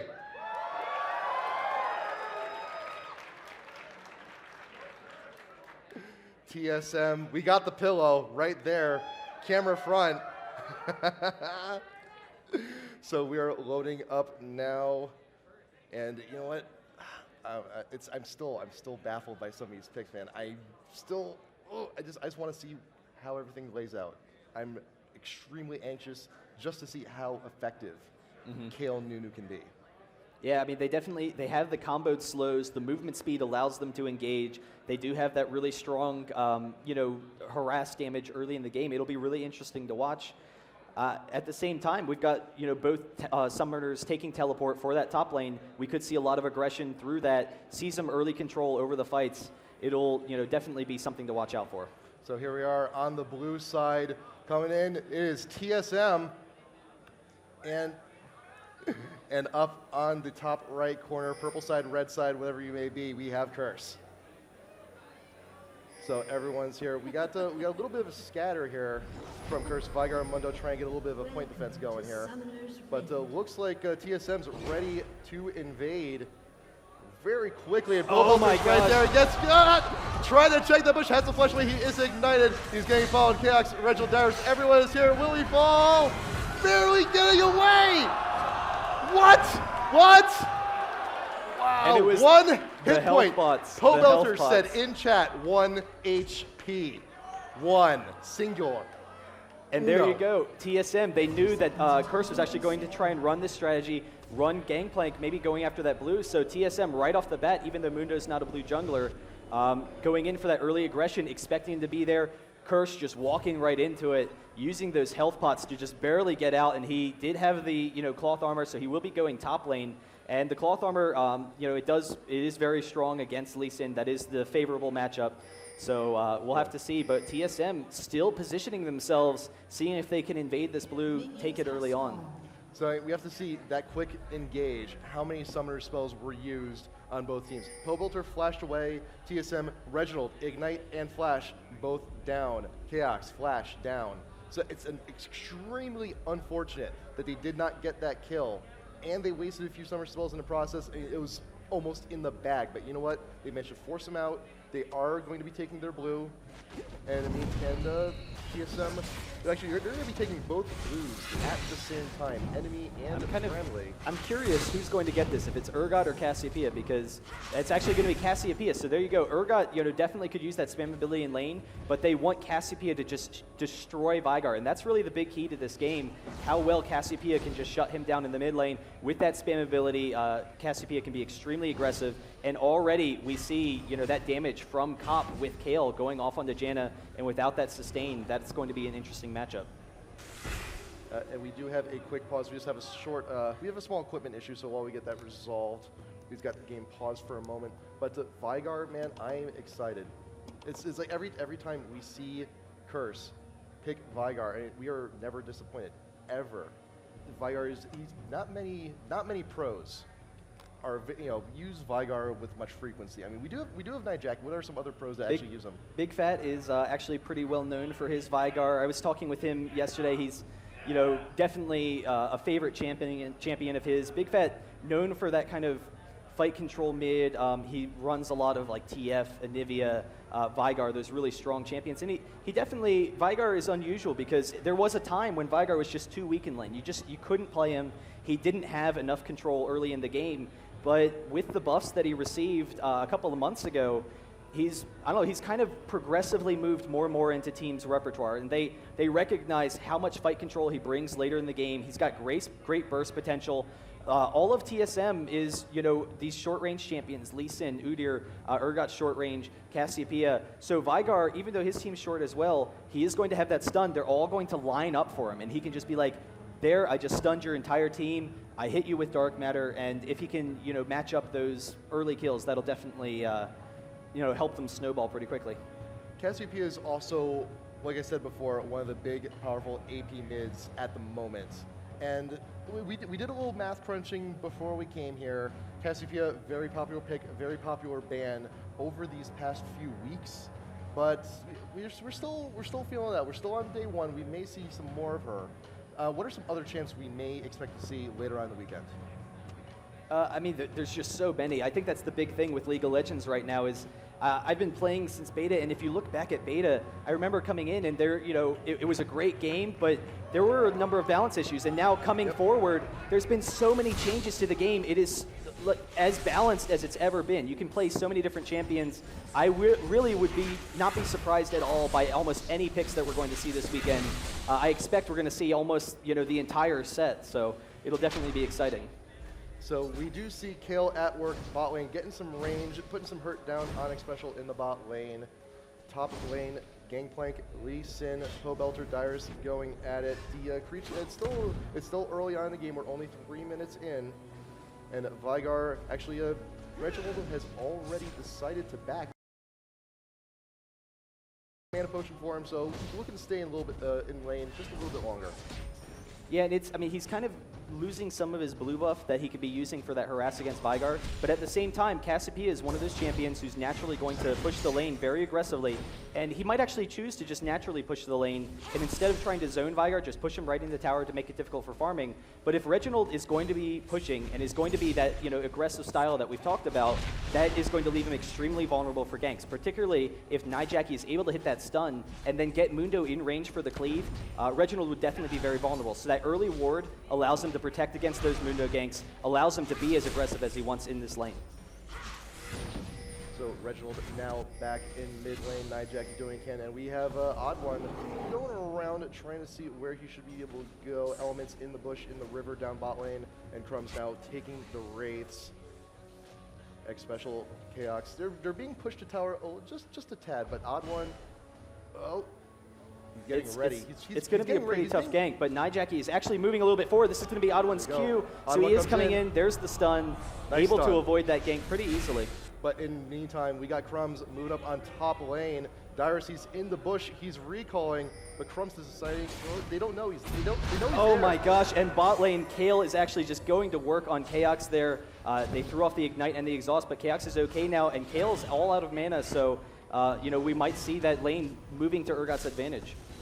It's close. It's close. There's just huge chunks of damage going on both sides. It's just a matter of who's going to be able to get that first kill down bot lane. And you know, I think we may have a little bit of a range advantage for Chaox on Urgot. If he goes ahead and he lands that axe, just go ahead and home on in. But Pop, I mean, with that speed buff from Nunu, it could be the game changer. But yeah, and we actually are seeing OddOne coming in here, you know, stealing some of that jungle, really focusing on this mid lane, wants to see if nYjaki, you know, comes out of position, or Mudo's coming in for the gank. So we'll probably see him, you know, squaring off there mostly. The Udyr decided to back off a little bit, just go right back into the jungle, and still Chaox and Xpecial push 2 towers. So we will see. We have a recall from Cop and Elements. See what they're going to buy. Doran's Blade. We got some boots. Looking to gear up a little bit more, get some of that extra health. Second Doran's Blade for Cop actually, and Crumbs wandering around a little while, but Reginald taking a huge chunk. Yeah, I mean, that's the threat of Vigar. I mean, he's not even level 6 yet. He doesn't really have that spam ability where he can, you know, continue pressuring that. So we'll have to see, you know, what kind of an item build he's going for, but he definitely has that early burst damage, and we saw it right there. You know, as he gets a couple more levels, as he gets level 6, there's always that threat that they're going to be able to pick up that quick kill on Reginald in that mid lane. OddOne is definitely sticking around mid quite a bit, but we're not seeing a whole lot of return on the time investment. But we do see Elements wandering around, trying to see what he can do, and actually being followed by Reginald. He's going down, wandering down bot lane and pinging it towards the river push. We may have an attempt on Cop and Elements here. Waiting for his moment, waiting to see if they're going to go ahead and push. Oh, wow. And Elements getting ulted right from the bush, and will fall down his first blood.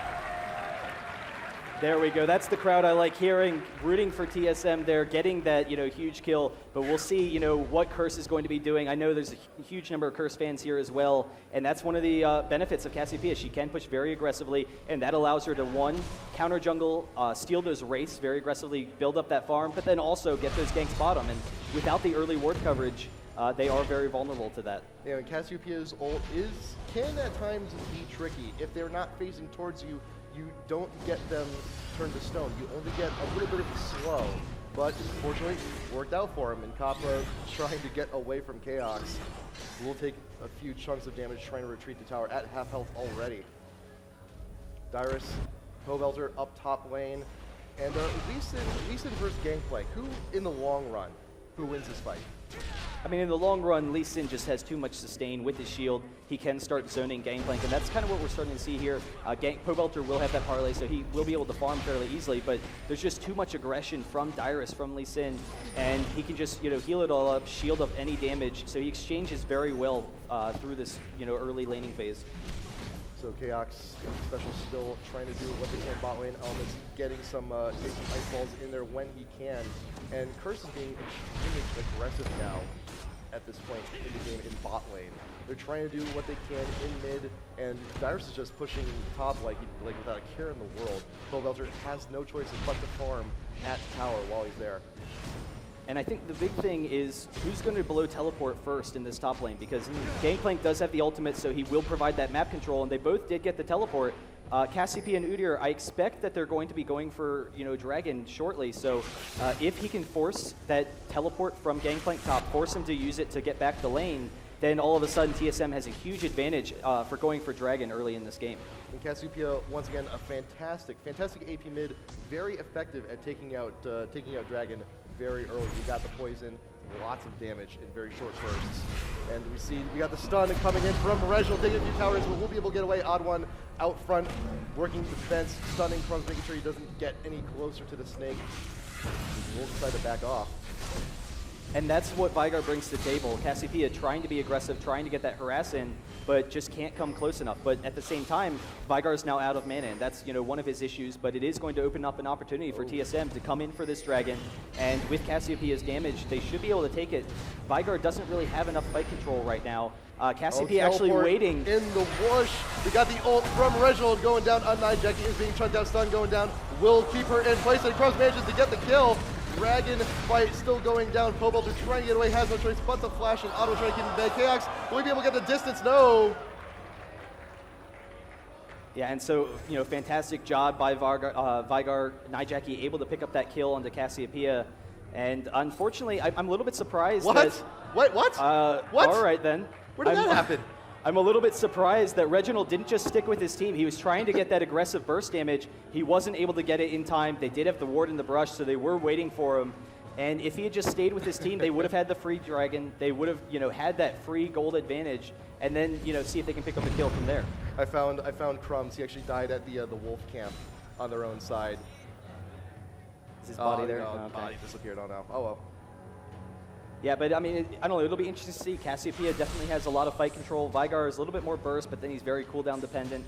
If you can control that blue buff from Vygar, then that really is going to hurt him a lot. He is going for a lot of mana regen early, and he already has that passive for that fantastic mana regen. But the lack of a large mana pool, rather than going for like a tier or a catalyst, it is going to hurt him if TSM can control the blue buff. So we'll see whether or not, as a team, they look to counter juggle that. But actually, Chaox coming in here on top. He's stuck in the river. He's trying to get away. He is exhausted, being chased by 3 members of TSM. The bear stance comes in. He's trying to edge away, but it may not be possible. Crumbs is here, but a little bit too late, and Cop does fall. But Crumbs is now in a corner. Stun going down from Nijaki to try and protect him, and he will be able to get away. But Cop getting caught out, could not get away, and now Dragon will be going to TSM here.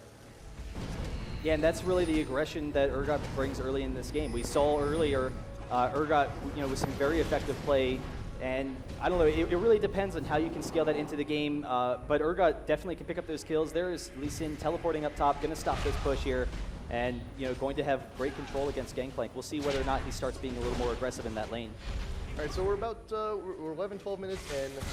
We were talking a little bit about this earlier. So far, how is the Kale pick working out for Curse? Is it too soon to tell, you think? I mean, I'm kind of curious whether or not they wanted Kale to go bottom or top.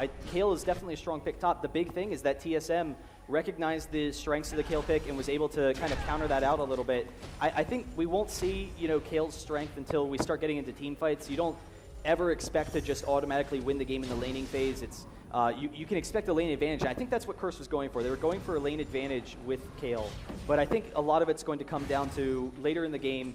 She provides them, tankiness against that burst, that invulnerability. So Nijaki has decided to buy his Deathfire Grasp. Very good core item on Vygar. Get a little bit extra damage on there. He does get extra AP from killing at minions with his abilities there. Get there, right there with the Q. Gets a little bit extra AP every single time he does it. Yeah, and it just increases his burst potential, and that's the big thing. A lot of these competitive matches, you don't have a whole lot of kills, so Vygar scales very well, he snowballs very well as a champion. If you can guarantee those kills, which is what Deathfire's Grasp does, if you get the stun, you can almost guarantee those kills, and then you have a little bit more aggression. Cop trying to get away from the aggression down at bot lane. Snowball is there to help cover his butt, and OddOne will be passing the blue buff, being a nice guy, passing the blue buff along to Reginald mid. Should be able to help him out a little bit against Nijaki. And Ping's actually going down from Curse into the bottom river. Elements is making his way, and Ping's also going around towards mid. OddOne's there. And so we do have a ward going down by Dragon area just to cover their bases. But Reginald, OddOne now wandering down. Maybe not quite sure where they're going to be going. But OddOne's been spending a lot of time around mid. Lots of time. Yeah, and that goes to TSM's kind of general strategy. Reginald is a very aggressive mid champion. You want to get him fed, get him those early kills.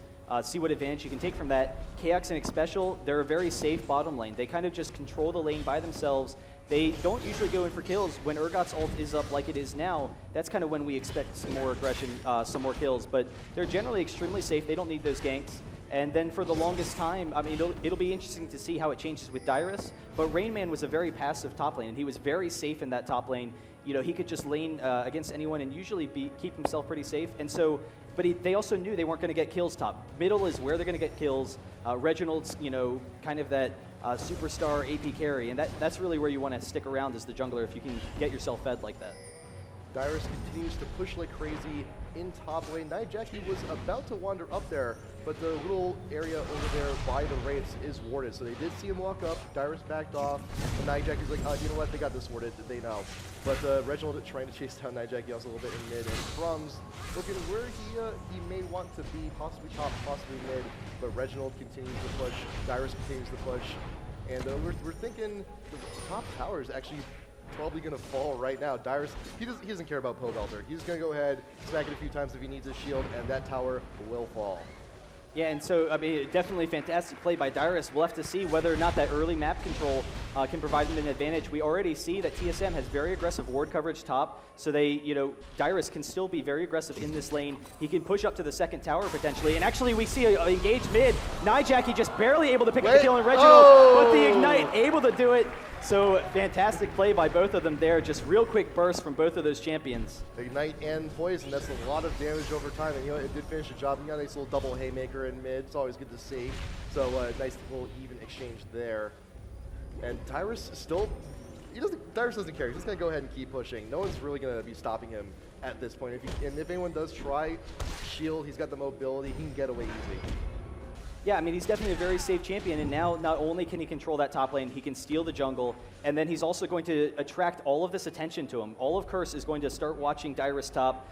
If he can pull them as a team up there, we'll see. He's actually stealing these wolves now, but Crumbs is going to walk into him, and he's just going to shield out of there. No big deal. He's, you know, perfectly safe in that top lane. So now Cop has decided to travel up to top lane to see what kind of farm he can get. Now that Dyrus is focused his attention in the mid, NiGhJacky and Elements now going up to defend the mid tower. Stun, barely missing the odd one, but he will walk away unscathed. And Chaox and Xpecial, they have a free lane. They can AFK farm if they really want to, but Chaox will decide to recall. And actually, we're seeing now, Kale is going to be going in this top lane, does provide a little bit more control against Lee Sin. He has that mobility, and because, you know, those early dragons aren't as much of a factor, they don't have to worry about the fact that, you know, Kale is going to be top and they don't need that Gangplank teleport. So Gangplank is going to be coming down bottom so he can continue with his farm. And we'll see what, you know, Elements is going to do, whether we'll see Nunu roaming a little bit, doing some counter jungling. TSM, you know, trying to ping off, see if they can get any aggression. I'm curious whether or not OddOne may pick up an early Oracles, you know, because they do have decent map control at this point and don't want to allow Curse to pick up any quick kills.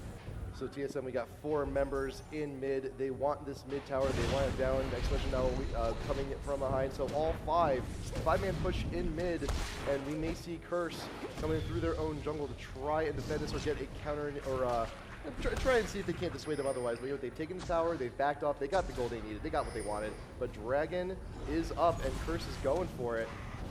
We got some counter warning going in from TSM, but Crumbs is actually in the mid from behind, so we may have a little bit of a pinch here on TSM if they decide to move forward into Dragon, but Crumbs is actually moving around. That bush is warded. Pobelter up in front, taking the brunt of the damage. Getting a small heal from Cop just to top him off, and they will start on Dragon once again. But we got the swap coming in. NiGhJacky's got out of position. Chaox is in the brush. Elements trying to get away. Will he be able to do it? No, he does fall. But now Chaox is in a little bit of trouble. He is ignited. Will Cop be able to finish him off? Crumbs is there. He's got the shield, but the bear in the bush keeps them away. Crumbs, will you be able to get out? No, you will not. And Cop is now on the full retreat. TSM. Fantastic play by TSM, and it all started, they, you know, sent Lee Sin top, get a little bit of that farm, but he did have that teleport, and with that Urgot swap, they were able to get that swap. Mundo was kind of split from the rest of the team, so, you know, Curse wasn't completely ready for that fight originally. We saw that he was kind of on the other side, But able to get the Dragon, and then Lee Sin just coming up here, continuing with this aggression, able to take this red buff. So to couple with his Phage, going to be a Frozen Mallet shortly, that's going to be a lot of damage for Gangplank in that top lane.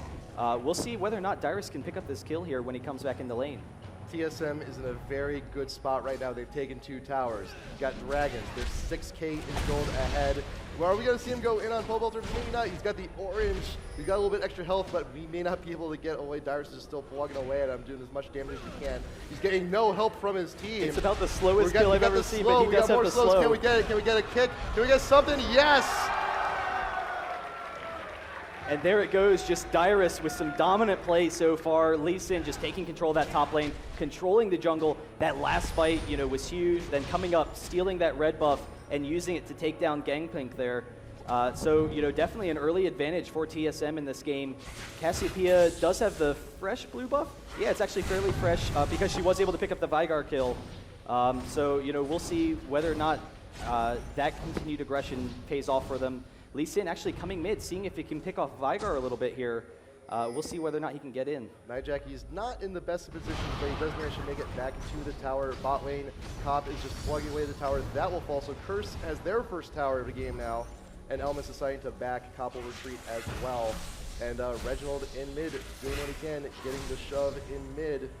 And nRated has no choice but to just hang around the tower a little bit, see what he can do. And this is what I love about, what TSM's been doing as a team, and that you used to see a lot of pushing issues with TSM. They were always extremely aggressive with counter junglers. They were one of those first teams to really prioritize that kind of counter jungling play, but, we're starting to see aggressive pushing. They were able to get those first 2 towers, couple that with the Dragons, it gives them an early advantage. See, how you can control the fights. They, definitely both teams could probably use a little bit more ward coverage.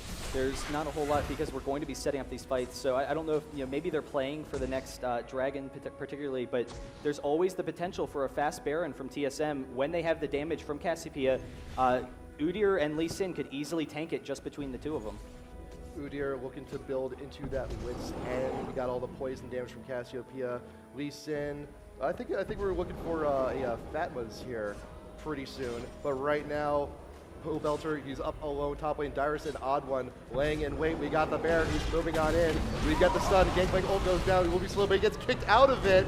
Dyrus and TheOddOne will not be there for the majority of that ult, but Pobelter now trying to get away, Deja Vu, just a tad, just a little bit, and he will fall, he won't even get to his tower. So again, another kill for TSM, and they're up 8-3 right now, but we actually have Veigar walking right into Reginald's ultimate. There, he's gonna go down really quickly. Reginald almost getting stunned, but able to pick up the quick kill. Great awareness there, picking him off in the brush, and TSM is going to take this top tower as a result, while Urgot is pushing in that bottom lane. Urgot's doing what he can. Crumbs, he's not gonna be able to do a whole lot. Second tier tower, top lane does go down, and Dyrus, like I said, he's just gonna go ahead and push, no care in the world. And Elements trying to defend mid, Chaox doing what he can in bot, but like I said before, TSM, they're in a really, really good spot right now. 7K gold, up to 2 towers still. And I think we should be seeing maybe something happen around Baron in the next few minutes. We do have a little bit of time on Dragon, should be up shortly, and we're just going to see TSM continuing to take the objectives they need. Yeah, I mean, they definitely have the burst potential to combo their team. It'll be interesting to see what Curse does once they group up, because we haven't really seen that huge team fight for Curse, other than that one Dragon fight earlier.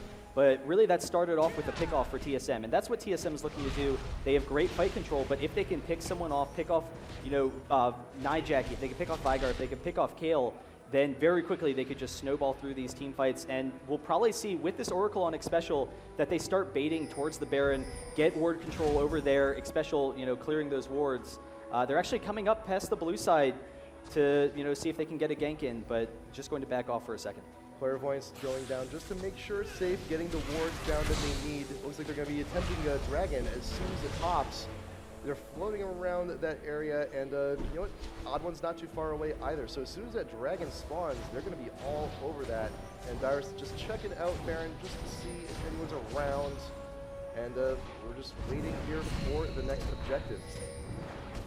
Yeah, and it's actually interesting looking at the items. We see a Black Cleaver on Kale, and Kayle is a champion. Her passive, it shreds armor and magic resist. It's going to give them great potential for focusing people down. So while Udyr is taking that mid turret, Curse is actually coming extremely aggressively on their mid. So Udyr is going to be able to get that bottom turret. We'll see whether or not TSM can engage. It's actually just going to go down. So they're not going to get there in time. The first tier tower, they can't do anything about it, so they have no choice but to defend tier 2. And Curse is continuing to push all 5 members. They're just going for it. But Chaox is waiting here. We could see the swap if they get the initiation just right. OddOne now, he is a bear trying to see if he can get a stun somewhere. He needs is his flash up. It is. He could if he really wants to. Crumbs trying to retreat away. He is going to be the front man. He will be taking the brunt of the damage when these team fights do start out. OddOne coming in, Cleaver, he will be slowed, triggering the bear. He's got the extra movement speed, but will not be able to catch up, but they have a ward down over by the enemy blue. They know they're there. We got the swap. Chaox is in. Crumbs is popping the ult. He's trying to get away. That health regen may not be doing too much for him. They're chasing down, but stuff from nRated. Gets 3 members of TSM. Crumbs will be able to get away. I'm not sure if Reginald uses the ult. Doesn't get anyone in. He's got a little bit of a slow, but you know what? Curse is going to get away. yeah, and so there you go. nRated, the stun was down because nRated originally used it. Otherwise, maybe we would have seen a kill under like Cassiopeia. But the Kayle ultimate, able to keep him alive. Veigar did use the stun originally to get him out. I'm just saying, as the fight progressed, maybe he could have picked up a kill. We saw his burst damage against Lee Sin. If he had maybe targeted Cassiopeia, coupled with Cassiopeia's ability power for Veigar's ultimate, maybe we see the kill pick up. But TSM, because they're able to zone them, is going to go very aggressively for this dragon. Really they are going to get it. We'll see whether or not nRated can pick anyone off. He's actually not going to go in for it. Tornado, so, yeah, free dragon for TSM. We did see Reginald attempt to ult Curse. Didn't quite get what he wanted. He got the slow, but it's not going to be enough. He really wanted to get that stun to try and finish off the member of Curse. But you know what? They managed to push him away far enough just so they can get Dragon without a problem. And they got their objective. They got what they wanted, and they're going to go ahead and fall back by a little bit, by something nice for themselves. And the concern coming into this mid game, coming into these fights, nRated, Veigar does have that great burst damage. He can, just insta-kill almost anyone if he's able to pick you off. He has that range advantage, but he's very cooldown dependent. And so if they have all these tanks, if they have that kill ultimate where they can stall the game, maybe Curse is able to pick up one kill and then just reset the fight and be like, okay, we'll start over in a second once Veigar's abilities are all off cooldown. But we are actually seeing TSM grouping towards Baron, and Reginald in the meantime, he does have blue buff, but he's pretty low mana, so he needs to wait around for the regen a little bit. You definitely will get low from Baron, and that's not the best situation for a fight. So they are kind of just waiting in the brush, seeing if they can pick someone off for Curse.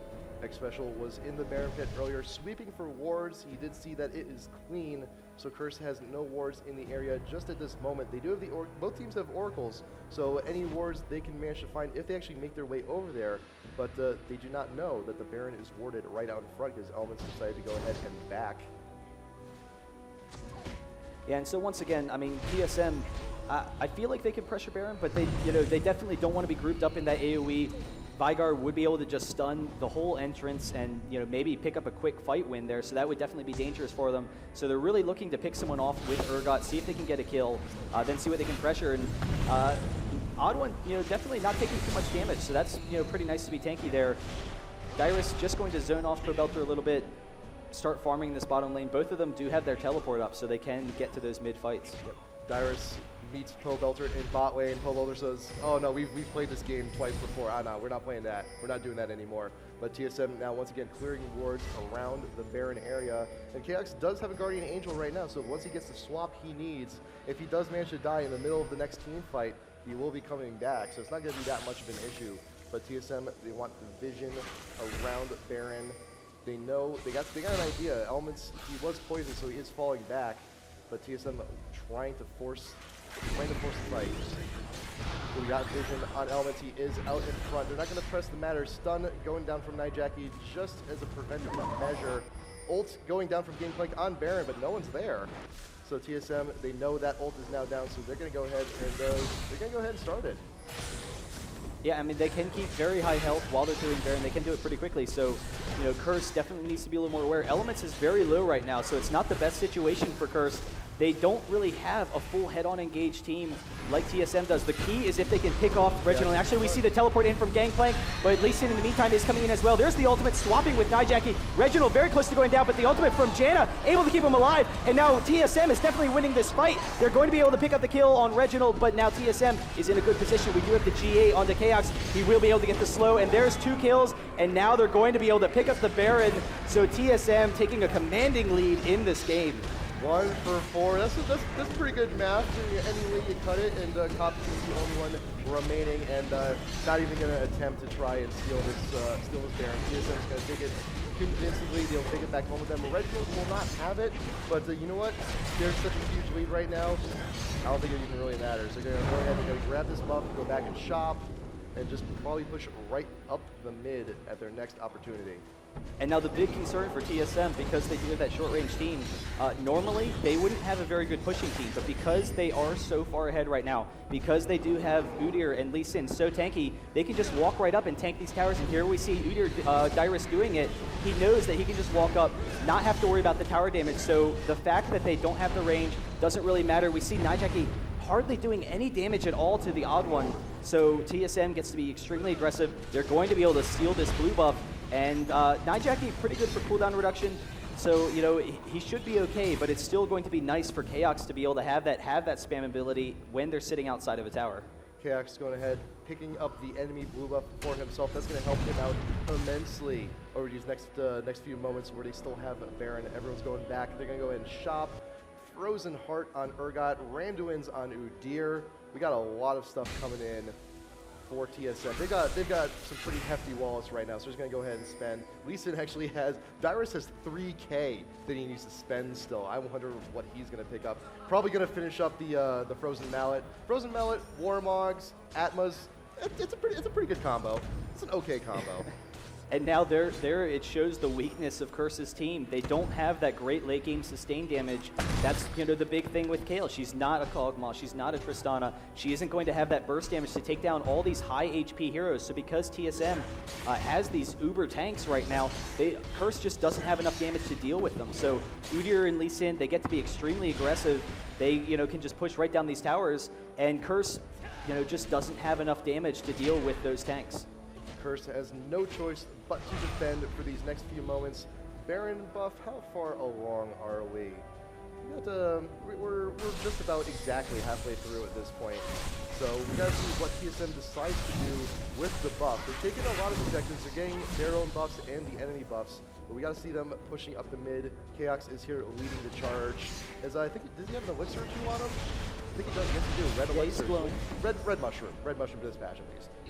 But they will decide to push Pobelters out in front. They're trying to clear the mini wave as fast as he can. And I think we see Udyr here just taking Dragon for himself, no big deal. But again, it'll be interesting to see whether TSM feels aggressive enough, if they feel like they have a big enough advantage that they can just walk up and tank the turrets, because it's close. I mean, you definitely don't want to allow Curse to win a fight very quickly. It could go back in their favor, but they don't really have a strong poking team that can just wear down the tower. They don't have those kind of ranged DPSers like you normally see. So that's really going to hurt them here. They kind of need to just go all in for it when they make the decision to decide to push, or if Lee Sin's going to split push, because they're definitely strong enough right now that they could send someone out split pushing even without the teleport. They could almost win a 4v5 fight against Curse at this point. I just noticed too, Dyrus now has a Guardian Angel of his own. He's got 4,000 health already. If you do manage to somehow kill him, he's still going to be coming back. He has the lifesteal for some of his abilities. He's going to be an immovable object. He hasn't even died yet. Yeah, and that's going to be a serious concern for Curse once again, because they don't have that kind of damage up. But if they can pick off one of these champions, though, if they can pick off Reginald, that's really their only target.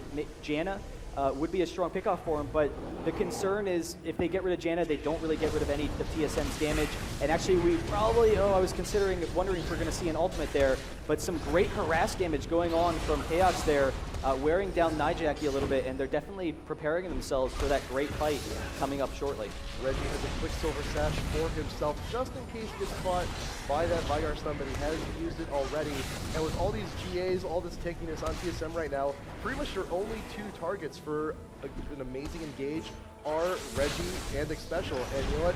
The rest of TSM, they're playing, they're just like a big football team. You got the big guys up front, and Curse just cannot break that front line. They cannot get to that creamy nougat center that is TSM. Yeah, I mean, they're already so tanky, and then they have this full shield team, Udyr, Lee Sin, Urgot, Janna. It's really tough to break through it. I'm, kind of curious whether or not we'll see them just jump on the turret. The Baron is down, so they will be susceptible to, that damage a little bit more. They won't regen it back, and so Curse actually just, pushing down, get all the lanes pushed so that there's not the threat of TSM taking control of your jungle. They know that they need to make something happen, so they're trying to see if they can pick anyone off, get some kills, get back into this game. Yeah, Curse was about to head the top lane. I was like, oh wait, Dyrus is there. Okay, change our mind. Let's go to mid. We don't want to be messing with that very tanky blind monk. But they're a little bit scattered now. They're a little bit indecisive where they want to go. They're all hovering around the exact middle of the map, and they're being a little bit caught out. Dyrus is here. Will we get? No, they will not decide to press the matter. But OddOne, Chaox going around through the jungle. If Curse decides to stick around, it could be really bad for them. If we get the swap from Chaox, it could be game. It could be. Yeah, and even if they don't, Baron is going to be up in about a minute, so TSM, they can pressure that Baron. They know that in an open field fight, they're easily going to take care of Curse. So if they can, force Curse over there, TSM really won't take too much damage from Baron. They don't have to worry about getting low just because of all their shields, so they can sit there, bait out a fight in the open, and then, maybe end the game quickly, take that Baron for an inhibitor, maybe even just straight up the Nexus. Yep, OddOne and Chaox were staying in the jungle. They were waiting to see if they could bait them out with Reginald. Didn't work. Curse is like, no, we're not playing that game. They decided to back off, and so we were like, we're just going to go ahead and push bottom. We're going to try and see if we can't take this inhibitor in tower. And they're going to go ahead, wait for the minion wave, and push once again. Crumbs, Nijaki Elements here to defend. Top, just shot the guns on the wolf, Elixir, and TSM, they have the waves. They're going to see if they can't push this. Chaos out in front. They've got the stun coming in from Nijaki. Not going to do a whole lot with it. But I'm looking for that swap. Can we get that swap from Chaos onto someone juicy? Now they're going to go ahead and decide to go wander back towards mid. See if they can't bait somebody out. Chaos out in front, trying to get away. He hasn't caught him out guard. Gangplank ult going down, trying to slow him a little bit, not taking advantage of Chaos. Flashes in, gets the ult on Nijaki, flashes away. Dyrus now coming in. Ult still going down. We got the stuns. Chaos will be reviving. Belter does fall, and now Crumbs is behind. Elvis behind. Top Luki is ready to get away. Nijaki falls. Dyrus making work of everyone. Crumbs falls as well. They should be able to take this tower and hit top. Can't really do too much about this. I think this might just be game. Yeah, this probably is game. They are at least going to get an inhibitor. They probably can push down this Nexus, but there it is. TSM, they know in the open field they can get that Urgot swap. They're just way too tanky. We saw a couple of GAs procced, but Curse just not able to do it, so they're actually not going to go for the Nexus. They had 30 seconds left. They probably could have done it. It's very close to say whether or not Kale could have defended against them, but getting 2 inhibitors is definitely going to allow them to solidify that game, and then they still have the Baron. If they were going to want to get back quickly so that Curse can't counter, but they will have that Baron to force another open field fight, or even just take the Baron and then just end the game. They could have made the attempt on Nexus, but they're playing it safe. It's like, you know what, we're at IPL4, there's a lot of money on the line. We want to play it safe. We'll take these 2 inhibitors, we'll grab Baron, we'll come back around when we're all healed and try it again, because they're ridiculously in the lead. There's no reason to risk anything at this point, especially in a venue like this, in a tournament like this, with all these big name teams. Yeah, and so we are actually seeing Curse group up. They probably could have been a little bit faster about heading over to that Baron. They're not going to have enough time to take it. TSM's definitely going to be in range in time. Curse actually doesn't even know if they had recalled yet, because they didn't have that vision. They were all pretty low, but Curse needs to get back in their base and keep these waves pushed, so they just don't have the opportunity to come defend against this Baron. They will back off for a second. We'll see whether or not TSM goes for it. They probably will, and then just continuing with that push into the Nexus. Curse only has 1 ward down at the moment right there. Their vision is immensely stifled at the moment, and TSM is there in the Baron pit, taking it down. Should be down shortly.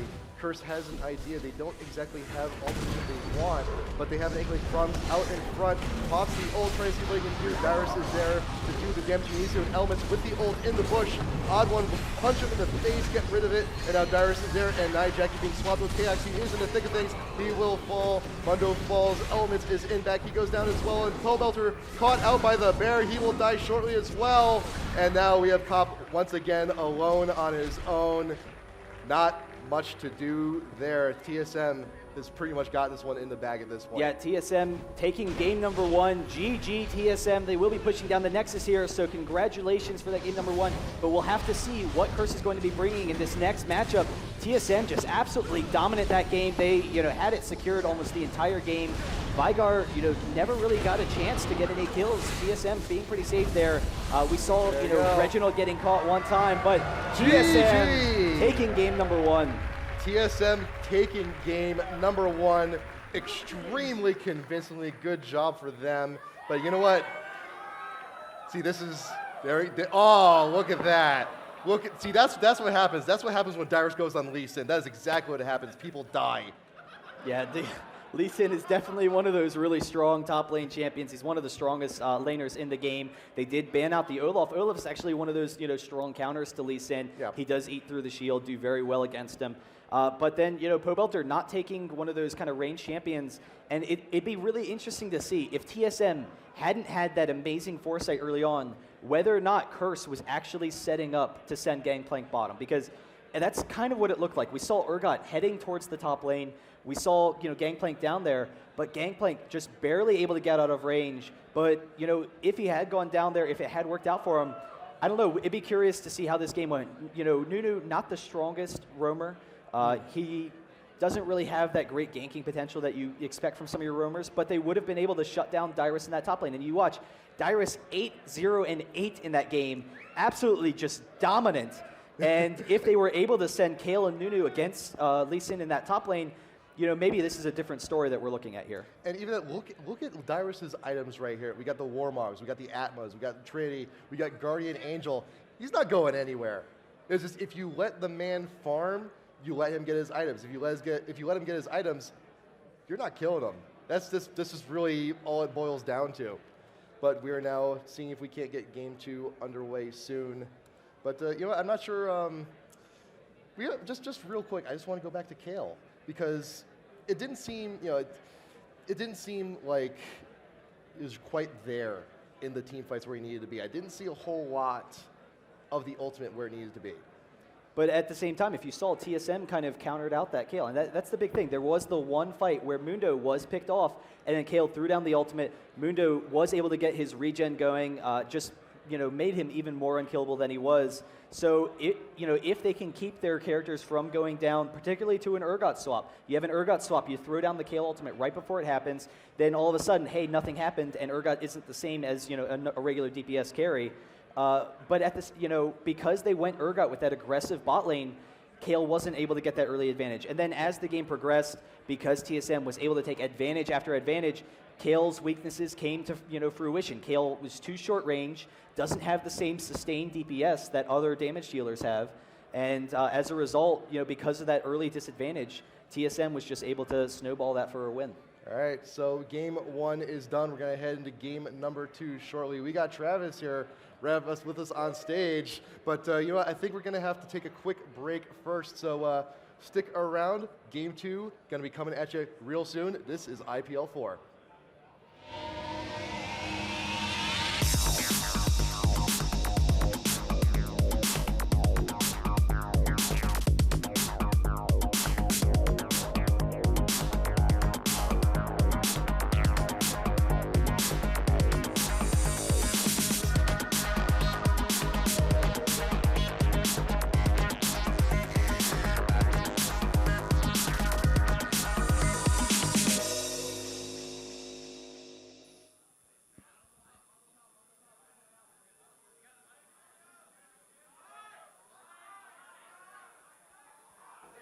Can you hear me now? Yeah. Good. Technology, guys. I don't know how to use it. You guys have seen State League. It's a disaster. No.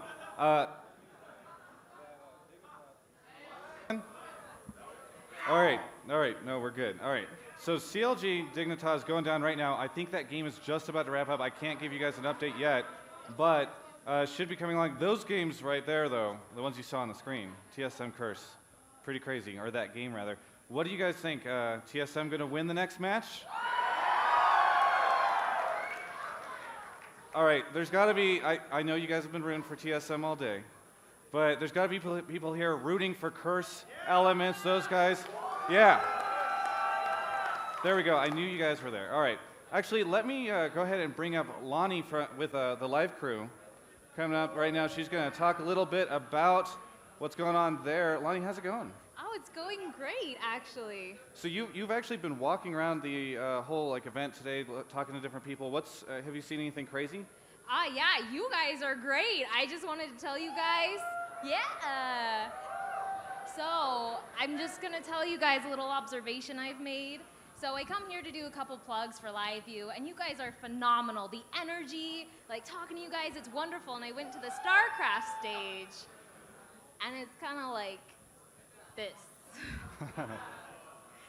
So I just want to say I love your energy. It's something that I thrive on, and I'm sure the casters and the players do too. So let's just give a big huzzah for League of Legends. So did I hear you have T-shirts you're going to be throwing out? I do. So we have a lot of swag here, so I want to hear some energy.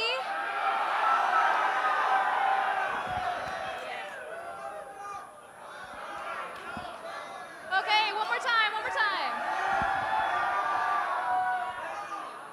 That's great. So thank you guys. We're going to be walking around. We have a lot of free swag, so please don't be shy. Come up, say hi. I want to say hi to everyone. So thank you for being wonderful. We love it.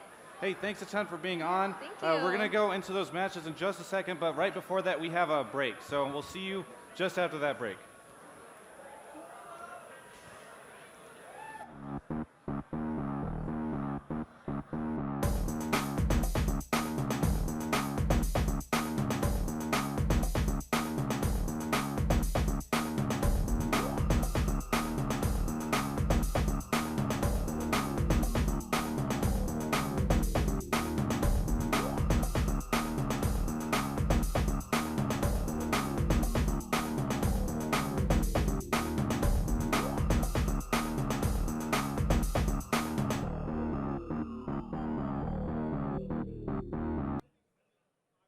We are back, everyone. You guys ready for game number 2? TSM and Curse. Game number 2. You know, all I can say, game number 1, Dyrus. That's pretty much it. That's pretty much it. Yeah, it was of that game. We'll see whether or not Lee Sin is banned coming into the next game. TSM is actually currently set up for first pick, so I guess let me try and think. Yeah, I guess they're going to have first pick coming in this game, so that's actually going to be once again a nice little advantage. I don't know. It'd be curious to see whether or not Curse is going to ban out Lee Sin. It's definitely just an all-around strong champion. They can pick it early, have that versatility of whether you want to send him top or in the jungle. So there's always that threat, but just the fact that he exchanges so well with so many different top laners, it's really a hard pick that you kind of tend to want to get rid of. But we've seen a little bit of a variety from Dyrus. We've seen the Lee Sin, we've seen Olaf. Just got to see the Singed again today. It was amazing. Haven't seen that in forever. But you know what? I'd like to see Curse break out again, maybe something like the Kale pick that we had earlier, but it's something nice and inventive. Possibly if YellowStar is left open this time around, maybe we can see the roaming cow. I'd love to see it again. We had that in our third place match. Would love to see that here. Yeah, I mean, it would definitely be an exciting matchup. YellowStar is definitely one of those strong roaming champions. If he can get that early level 2, against an aggressive mid lane, which is, again, what Reginald is, you get that flash over from the race, headbutt pulverize to your AD carry. It's a really easy kill, very difficult to avoid. So there is always that threat.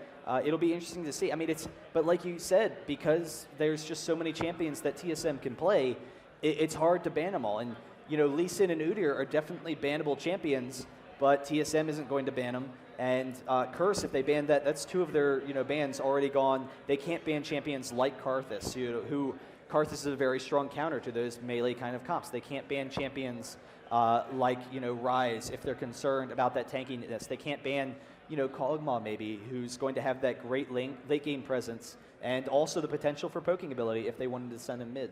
So we have all these champs. TSM played game 1. If Curse, do you think we may just see a complete different array of bans from Curse? I mean, Cassiopeia is amazing. Urgot with the swap. Lee Sin for being blind. A lot of options. Yeah, I mean, it'll be interesting to see whether or not they go with the same setup or if they go with a new one. I don't know. It's really hard to predict what the bans will be. The picks kind of come as the comps are going. They could definitely run any sort of number of comps. It was an interesting kind of strategy Curse was going for. Kale, wasn't really able to work out as a pick, so we'll have to see what they do. But they do have that counter pick once again, so I don't know. That'll be an interesting to see how they work that. Vygar definitely is a strong counter pick to a champion like Cassiopeia. Unfortunately, was never able to really get involved with the game. Yep, but here we are. We are going in TSM once again. First ban Alistar, and it's a good choice. It's definitely a good choice against Curse. Curse sticking with their guns so far. Galio ban once again, and it looks like TSM may have the same ban lineup. Cassiopeia switching it up, so you won't be seeing Reggie on that in mid. So we got the same bans from TSM. We'll see what Curse uses their last ban on. Lee Sin possibly the Urgot. You don't know? Probably not an Urgot. I mean, I could definitely see a Lee Sin or an Udyr. I'm kind of surprised by the Cassiopeia ban, to be honest, because Galio, definitely makes sense. He provides such great control. Cassiopeia is one of the strongest champions in the game.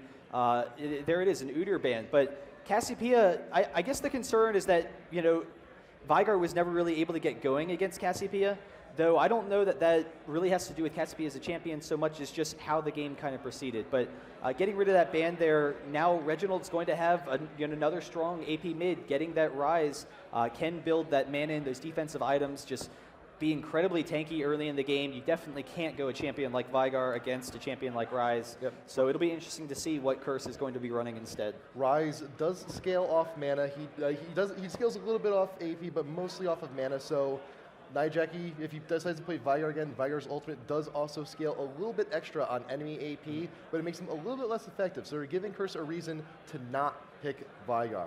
So we have to think a little bit, see what other AP mids could we possibly see? They could still go Vygar. Nothing's saying they can't, but I mean, it would have to be a really unique comp that TSM's running for them to go Vygar. There's really very low odds of it happening. I kind of expect we'll see a Lee Sin and a Janna pickup here, or a Kog, actually. Lee Sin and Kog would definitely be strong pickups, because Lee Sin has that versatility, and then keeping Kog away, actually neither of them. So Vladimir and Leona, so that's definitely an interesting matchup. Vladimir picking it kind of early for the top lane.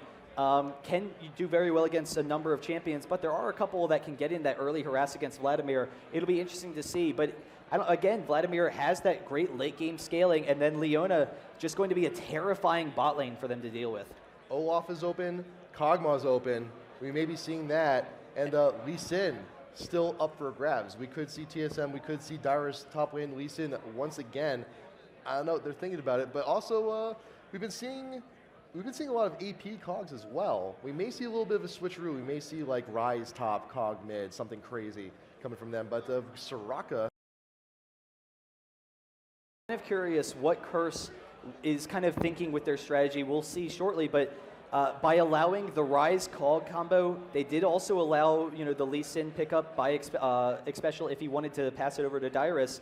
But Rise and Cog, Rise is that tanky front line, Cog is that late game scaling. So right now, Vladimir, obviously he can't get in on Kog'Maw. As long as Cog keeps his distance, it should be kind of difficult for Leona as well, though Leona does have the ultimate for some engagement. But I don't know, I was kind of thinking you don't want to allow Chaox that fantastic late game carry when you've already got a tanky front line. And they are going to get Lee Sin as well if they want to take it. It's kind of interesting. Lee Sin against Vladimir, they probably won't pick it anymore because Vladimir is a pretty favorable matchup up there. He does have the range advantage. Lee Sin can still be extremely aggressive, though. We've seen Voyboy in particular running Lee Sin against ranged champions like Kennen, which should normally be a favorable matchup for Lee Sin, but able to shield onto the creeps, get the slow in, get in some harass. So I don't know, it'll be interesting to see. But Vladimir, because of how he scales through the game, he's going to be a little bit too strong. I'll be curious to see whether or not they pick that. I'm expecting, I was thinking about it, I was thinking Olaf, that true damage does immensely well against Vladimir, but we still have an option open for Curse. They could also decide to run Vlad mid if they so desire. And this whole champ select, TSM has been moving towards... Wow, so there you go. This TSM has been moving towards this really tanky melee frontline comp. They have this comp where everyone can just sit up front, know they're not going to die because they have Soraka to back them up, and then have that late game presence from Kog'Maw. And it was kind of picked from the very beginning. Curse had to have known that they're running that comp. So as a result, Curse is kind of trying to maybe bait them into what they think is a more powerful comp. They can get those ganks in from Nocturne. He can get into Kog'Maw. Kog'Maw doesn't have that escapability, so it'll be interesting to see whether they can peel off. Ryze is really the only person that can very effectively peel off, though we do have slows from Mundo and Olaf. And then having Karthus going to have that burst damage to be able to take down a champion like Kog'Maw, help them get into that back line. But he's also just going to be throwing down that AoE damage for those melee DPSers. And also, if you expect that the whole team is going to get low, if you're expecting low team fights, maybe Curse can pick up a couple of kills early in the game from that. So we also have Karthus, we have Soraka. They kind of counteract each other just a little bit. Soraka has the global heal, Karthus has the global nuke, so it does balance out just a tad, and but it does look that they are going for a little bit more of a sustaining bottom lane. Kog'Maw wants to stay alive a little bit longer. Soraka's going to be there to help top him off whenever he needs to. But Olaf on Dyrus going up against Vladimir. I think Vladimir's going to have a rough time ahead. Yeah, it's definitely a pretty strong lane matchup. Olaf, like you said, with his true damage, can get a lot of burst. Vladimir does have a lot of inherent HP, so that kind of works well against true damage as opposed to champions, any number of champions that scale off of armor and magic resist. But I don't know, it'll be interesting to see as the game progresses.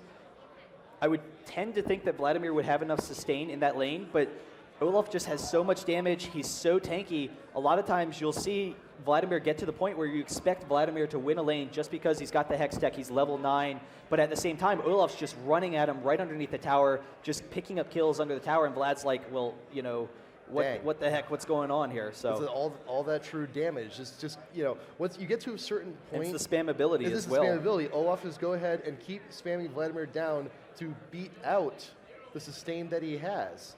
And it's about what level is it around? I can't quite remember. It's like level 8, like Olaf starts to get the advantage on Vladimir just a little bit more.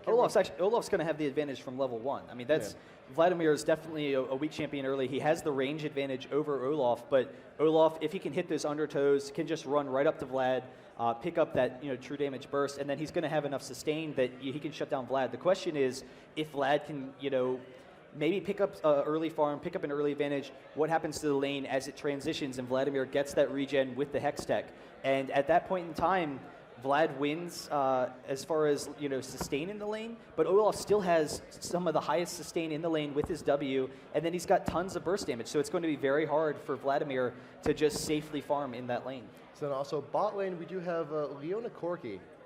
So Leona's going to be there running the point, has the stuns, setting up everything for Corki to get all the burst damage he needs. And there's going to be a huge benefit in team fights later on. You're going to have Nocturne coming in with the global. You got Karthus. You get a stun, Karthus can just wander in with his little AoE, get some Skittles down, and they're not going to be able to do a whole lot about it. But remember, we have to get to the team fight phase first in order for something like that to happen. So we will see if anyone decides to take the lead a little bit early. But we haven't remade the game everyone's picked, so we should be getting in just a little bit. But I don't know. I'm thinking TSM. I think TSM might 2-0 this. I don't know. You're just trying to play to the crowd. You're trying to, everyone just be like, yeah, go TSM. And it works. But I admit it works. TSM is, they're TSM. Who doesn't love them? Just pay no mind to the man with the Bay Life bracelet here. Yeah, there we go. But we'll have to see. I mean, Corki Leona, that's such an aggressive bottom lane. Kog'Maw, he has the range advantage. Once he gets level 6 in particular, he can farm from a safe range. Soraka will keep him topped off, but if they can bait out the Soraka heal, the Soraka is going to give him armor. If they can bait it out onto Corki maybe, and then transition over to Soraka, they could maybe pick up some kills, because Soraka is actually very vulnerable in lane. It's very easy to track her down, and then once Nocturne hits level 6, we might start seeing some tower dives bottom where they just go all out. They have the disables coupled Leona with Nocturne. They have the backup from Karthus in that mid lane where he can wear them down. They all get kind of low, and then all of a sudden we've got basically a 4-man gank bottom even though Karthus isn't involved. And that'll be something that TSM has to watch out for, whether or not they have to have that good ward coverage. But Nocturne, he can gank despite ward coverage. He's got that ability to just hop in, so he can take some kind of eccentric ganking paths. It'll be very difficult for TSM, but if they can get past that point, then they definitely have an uber tanky team. They have the late game physical damage. It'll be interesting to watch. And we also, once again, have this fight. We have the fast jungler and a slow jungler. I mean, Mundo's not too slow. They're both fast. They're No, both they're both the two of the fastest junglers They in the are, game. but Nocturne, I think, has a little bit of an edge, though, because I think he has a little bit...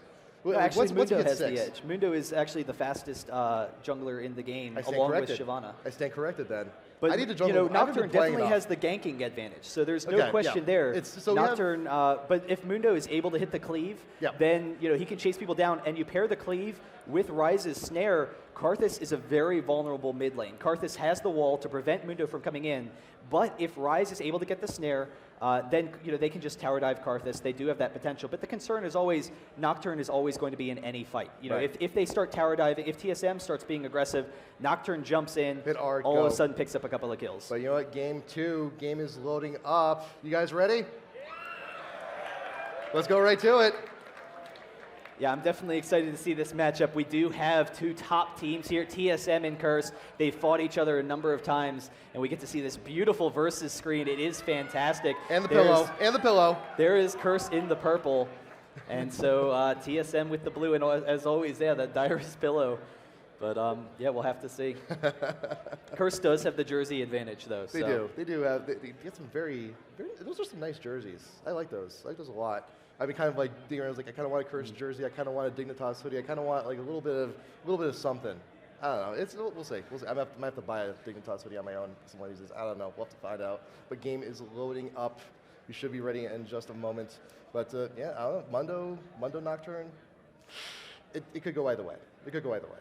Yeah, I mean, Mundo, he's a very fast champion, but he, isn't going with a Ghost. He isn't going with a Flash. He's going with an Exhaust. So the Exhaust is going to provide them a little bit more ganking potential, and then also a little bit more jungling potential. He can just be really aggressive against Nocturne, pick up those kills, and Nocturne really can't deal with it. So it'll be interesting to watch. But at the same time, if they are able to catch him with a Fear, catch him with a Slow from Karthus, they can just chase him down. So we got pings going down already from Curse into the river by Dragon. I think they may just try and decide to defend a potential invade. We don't want any snafus like we had last time. Yeah, neither team in particular has a spectacular level 1. Curse definitely has more sustained damage with those Karthus Qs. They can poke that out, but at the same time, we've got cleaves from Mundo. So really, both teams know they're not going to pick anyone off. They just want to kind of continue with their regular jungle. Just allow their carries to kind of get farmed. Nocturne wants to get this blue so he can jungle up to speed with Mundo. And it'll be interesting to watch. I'm kind of curious whether or not Karthus will try and push aggressively in this mid lane. Karthus has the range advantage over Ryze and actually can slow Ryze as well before Ryze can get in range to snare. So if Karthus decides to try and push Ryze into the tower, Ryze will have a little bit more difficulty. But at the same time, Ryze can farm. It'll probably just turn into a free farm lane until we start seeing the jungle presence, and so that's really key. I think bot is our aggression lane, and then once level 6, we'll probably see kind of a passive game until we hit level 6 with Nocturne, and it'll be interesting to see if Mundo is trying with any early counter jungling. I also want to take a quick note. I just want to take a look at elements for a second. Playing Leona with the best skin. Iron Solari jumping up in the crowd. He's just like, boom, take that, the best skin. So we got the CV going down around Curse's blue buff. They do have an idea where Crumps is at the moment. Mundo gonna go ahead and take the red buff in their own jungle. So he will be a little bit of a threat with that red very early on. So we may see level 2 gank. He's gonna go ahead, wander right back over. Blue buff going to Reginald straight away, but he took quite a chunk though from that golem. Yeah, I mean, he is kind of low here, but he will be able to, use those health pots to get back up in lane. And it's really interesting starting to see these buffs being passed to the solo lanes. And actually, we see Dyrus chasing down Pobelter up top, going to get in some nice damage there. There's the little axe throw. But giving Reginald this blue buff, he can spam a little bit against Karthus. And OddOne wandering around to Crumbs. Red buff, he hasn't decided to finish yet, but Crumbs, whoever gets this he's in a bit of a precarious situation. OddOne decides to go in on Crumbs while he's still in the pit. He has to flash away. He's still exhausted and stealing the red buff out from under his nose.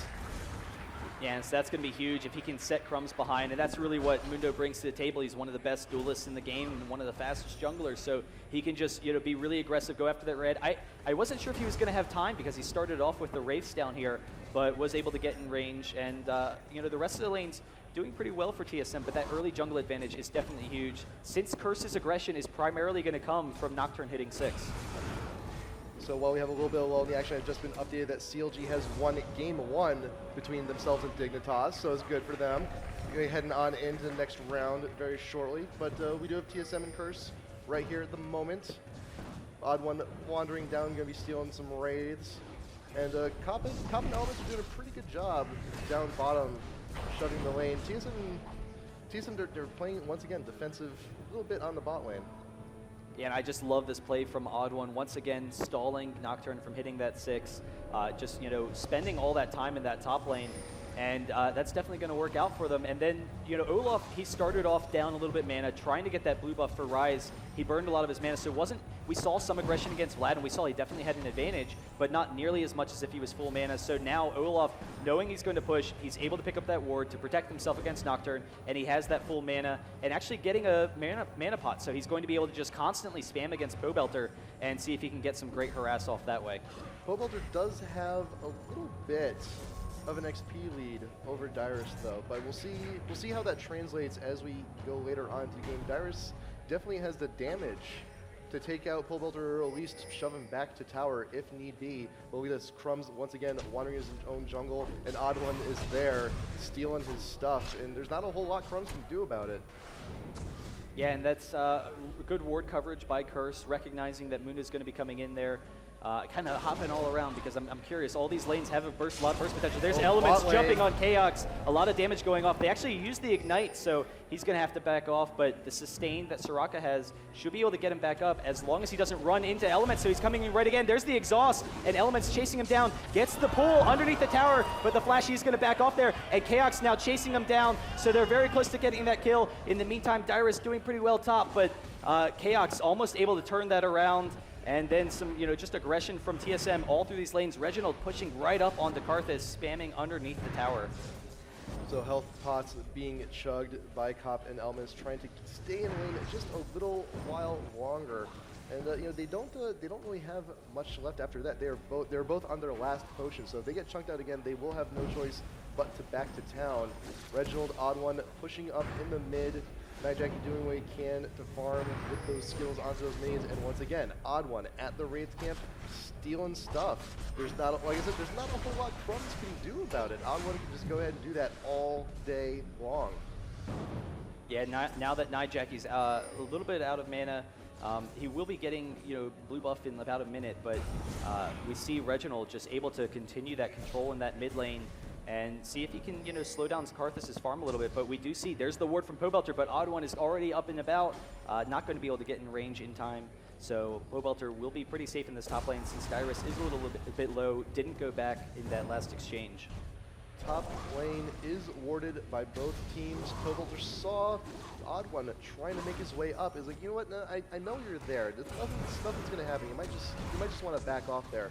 But now that TSM has the advantage bot lane, they're using it as much as they can. They're just going to go ahead and push to tower at the next opportunity because they have no more health potions. Pobelter in that top lane throws off the ultimate, throws off the Ignite. There's the Karthus ultimate coming as well. And the first blood going to Curse.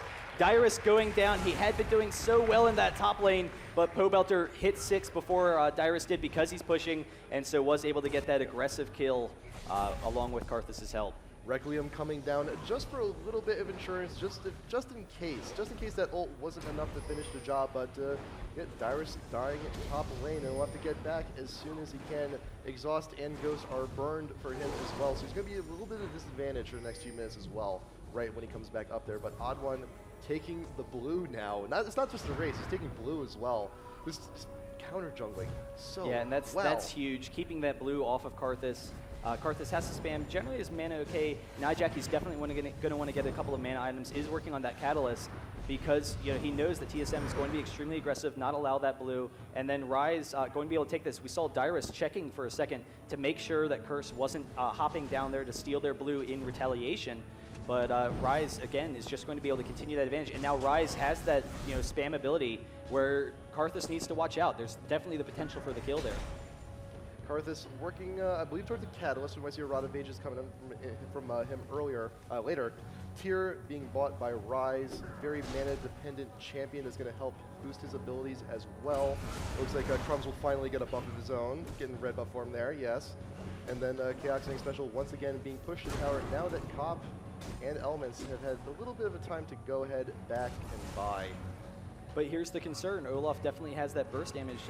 There is always that threat that he can just chase down, Vladimir, pick up the kill with that spam ability with those axes. But Vladimir is definitely at a little bit of sustain advantage at this point because he was able to get that early kill. So that kind of a matchup, whether or not Vlad can sustain against Olaf, getting that ranged harass versus Olaf's just, kill potential is always going to be interesting because Vladimir started off with that early advantage, able to pick up the kill there. It might, push the lane in his favor. Pobelter, Dyrus still going at it, and looks like Reginald's being a little bit aggressive on Nijacki, just getting those Qs in whenever he can. Just show him who's boss, get a little bit of damage on him, and Reginald does have blue buff while Nijacki does not. So he's going to be a little bit more sustaining in the mid, and the minion wave will be pushing to him, so let's have to go ahead and farm at power as well. Nijacki will decide to go and back. Yeah, he's got enough for his Catalyst, I believe, and a little bit of something, but he's actually going to get the Blasting Wand first, just for a little bit extra AP, a little bit extra damage to bring back with him in the mid.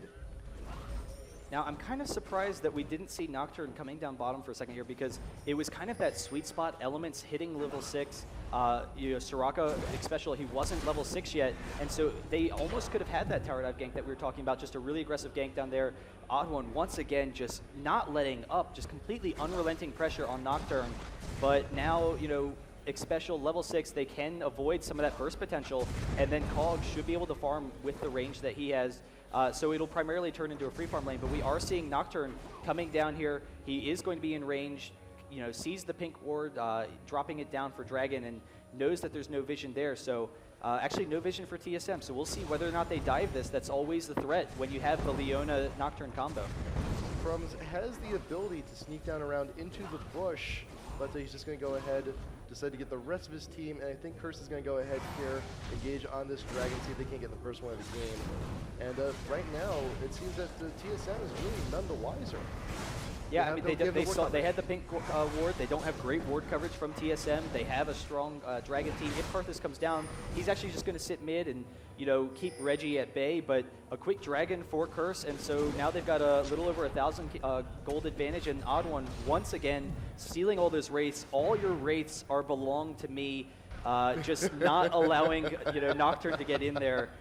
But, yeah, so definitely some fantastic counterplay there. I wish I came up with that one. Damn. Damn.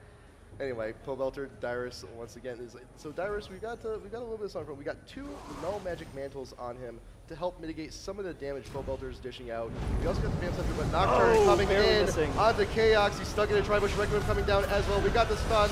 We got everything going down. He's got nowhere to go. Wow, and so there you saw, even with the flash in, even though Elements was just barely out of range to get the pull, they just have so much burst potential. Soraka can't account for it. Kog'Maw doesn't have that great survivability that a champion like Corki or Ezreal would. And so they're able to just combo their stuns, get that damage out there. And Dyrus and Pobelter just exchanging here. Pobelter might actually chase Dyrus down. There's the ultimate and the ignite. So he's chasing. We have the exhaust going off on the Dyrus, but he's very close to going down, just barely surviving in that top lane. Karthus' ultimate just down from a second ago, able to pick up that kill bottom, but Pobelter really, wielding his might in that top lane. I was about to say Karthus ult was like, oh no, wait, no, he used it. Oh, right, yeah. But pretty good game so far for Curse, even though we do have a very aggressive team from TSM. And Curse, they definitely have, with the dual AP, they have great late game scaling. The concern is that all these tanky champs are generally a pretty strong counter to AP. If you can survive through the burst damage, then you do pretty well. AD, physical damage, that's generally what you want to run against really tanky champs like Mundo, like Rise. So that'll be an interesting dynamic as the game progresses. So 12 minutes in, we got about 2K gold lead in favor of Curse. Nijaki being pushed to tower, but right now it looks like bottom lane is also equalized just a little bit in the push, but it looks like TSM will go ahead, clear the wave, push them to tower as well. Blue buff being passed on to Nijaki, he will take that back with him to the mid. But looks like OddOne and Reginald are being a little bit aggressive. I think they're trying to go in to steal the blue as well, but they decide, we'll back off. We can just push tower instead, because Karthus isn't here. So it gets free damage on that tower, and then they'll back off once that wave is gone. Yeah, I mean, it's definitely nice to be able to get that early advantage. Until Cog really gets farmed, they don't have the best early game presence pushing towers, so anything that you can take gives them some great map control. And then as the game progresses, once Cog gets farmed, they can definitely just use that range damage from Cog, slowly wear down the towers. And we got the slow cap. This is the golf clap. We have the Masters going on currently, so just a little bit of a oh, that was some fantastic play by TSM there. Good tower, yes. Good tower indeed. But once again, Pobelter just has so much sustained damage for Dyrus to deal with right now, and actually able to just burst him down, push him out of lane. So it'll be interesting to see how Dyrus gets in this game. Dyrus, Olaf is definitely a fantastic late game champion, but once Pobelter was able to get that early advantage, able to get that Hex Tech, just completely taking control of that lane. Pings going down from Curse. They know there's a ward in the bush bot lane. Nijaki returns to mid with the blue buff, trying to equalize the creep. So right now, 112. Oh, but actually Element's jumping in on Kog'Maw, and Nocturne coming down as well. So the quick burst is going down, and they are able to get that kill. Soraka is safe under that bottom lane, but quick engagements. And Crumb's maybe behind when it comes to all of his jungle camps, Mundo being in there and taking all of them. But when it comes to kills, assists, Mundo, OddOne not really being the biggest team player, triple zeros. But Crumb's 101, he's made up for a little bit of what he's lost. So if they keep getting caught, if Nocturne's still getting kills, the counter jungling all of a sudden comes for naught, really. Yeah, and the concern is going to be, I mean, Mundo's done his job, basically. They haven't been able to take that early game advantage that Curse has done. We see, taking down that bottom tower, they've been able to get the dragons. Ooh. So, an early advantage, but actually Reginald, and they're baiting in Pobelter coming in on Dyrus once again, but he's going to drop really quickly. Dyrus just not taking enough damage, and there's the bait, so there's the kill. TSM knowing that Pobelter is like, Pobelter's sitting up top. He's like, yeah, I'm a man here. I got this lane. So Reginald and Dyrus just baiting him in perfectly. Yep. It's like, nah, there's no way Rise is in that bush. There's not. Oh, damn. Crap. Oh well. But we got Olaf now buying himself a Hex Drinker. We've seen Hex Drinker save some butts earlier on today, and MoMa, I think, fantastic item to build up to as well. This is definitely the team to build it against. We have a lot of magic damage coming in from Karthus, from Vlad. It's definitely going to be a useful item once we build that later on. Yeah, it will give them that survivability, and that's the big thing. They have so much survivability against the AoE AP damage that this magic damage that Curse has. And so with the Soraka, once Mundo and Olaf get in these fights, if they get tanky enough, they might just become unkillable for Curse. Vlad does have nice sustained damage, though. They do have the AoE from Karthus, so the mid-game team fights are definitely going to be advantage Curse with their burst. But if TSM is able to get any sort of advantage, keep up with farm as the game progresses, there's going to be a point where we just don't have a means of dealing with all this tanking pressure and dealing with Cog, dealing damage in that back line. OddOne is being pinged out by Curse, trying to retreat where he can. He gets walled, he gets slowed, he has to pop the ult to get away. A little bit extra health regen, a little bit extra movement speed, and Curse will decide to not follow up on that. But top lane, Reggie and Dyrus pushing down top tower. That should be falling momentarily as well, but Dragon is up as well. And Curse will go ahead and decide to take that. So we're trading tower for Dragon. Dyrus will take down that tower in just a second. One more, yes. And Dragon should be going down pretty quick for Curse. Yeah, and so another aggressive Dragon going to Curse. Cobelter coming in here. He doesn't know that Reginald's back there. Isn't going to chase Dyrus again, so, you know, learning his lesson from last time. But we have Elements coming in, maybe going to engage on OddOne. Nope. OddOne a little bit too tanky. It'd be kind of a tough fight for them. So just going to back off, let Corky farm bottom, and we'll see whether or not we have this Cobelter's fight kind up of in top. a tricky spot right here. Gets caught out by the Axe True Damage, forcing the pool. Let's go in. Reginald flashes in with the stun. Will he be able to get it? No, and Crumbs comes in. The Q finishes the job, but Crumbs is still in pursuit. We got the Requiem coming in. Will Reginald live? Yes, he will, but Crumbs is still around. Elements now comes in. Will he be able to finish Reginald? I'm not sure he will. Yes, the burst does get him in the bush, and now Dyrus has to get away real quick. They will not decide to follow up on that, but 1 for 1, Crumbs barely getting away from that. Yeah, and so really fantastic play by Reginald, almost able to pick up that second kill. I felt like, you know, Dyrus could have been a little bit more up front, run in there. The issue is he didn't want to be kited under the tower, take that tower damage, you know, maybe turn around. He was pretty low, but almost picking up Nocturne, just barely not able to do it. So an even exchange there. Rise has bought himself a Banshee's Veil, so like, you know what, we're going to see if we can't, I don't want that to happen again. I want that spell shield. I want to be protected just a little bit more. He's going to get some extra mana from that too, which means extra damage for him, so that's going to be nice. But right now, we still also have, Curse still has a good solid, you know, 2.5K in gold. It's pretty good. It's interesting though, because TSM, you know, they've been growing together as a team so much. They have great coordination, but one of their weaknesses has always been communication, and they talk about that. And you saw that last fight. There was kind of a miscommunication between Dyrus and Reginald. You know, didn't recognize, hey, Reginald's got his flash up. Reginald is going to be jumping in for the kill. So we saw Dyrus turn around while Reginald went in. Whereas, you know, if they had both gone in together, a little more aware, they're able to pick up that kill. But Dyrus is a little bit cut off. He should be able to get out, though. It's like doesn't know where to go, but Cobelter there just to get a few little bits of damage there while he runs away. Now Elements sweeping Baron area for wards, just making sure it's clean, and it is. So we may have something happen around Baron very soon for Curse, actually.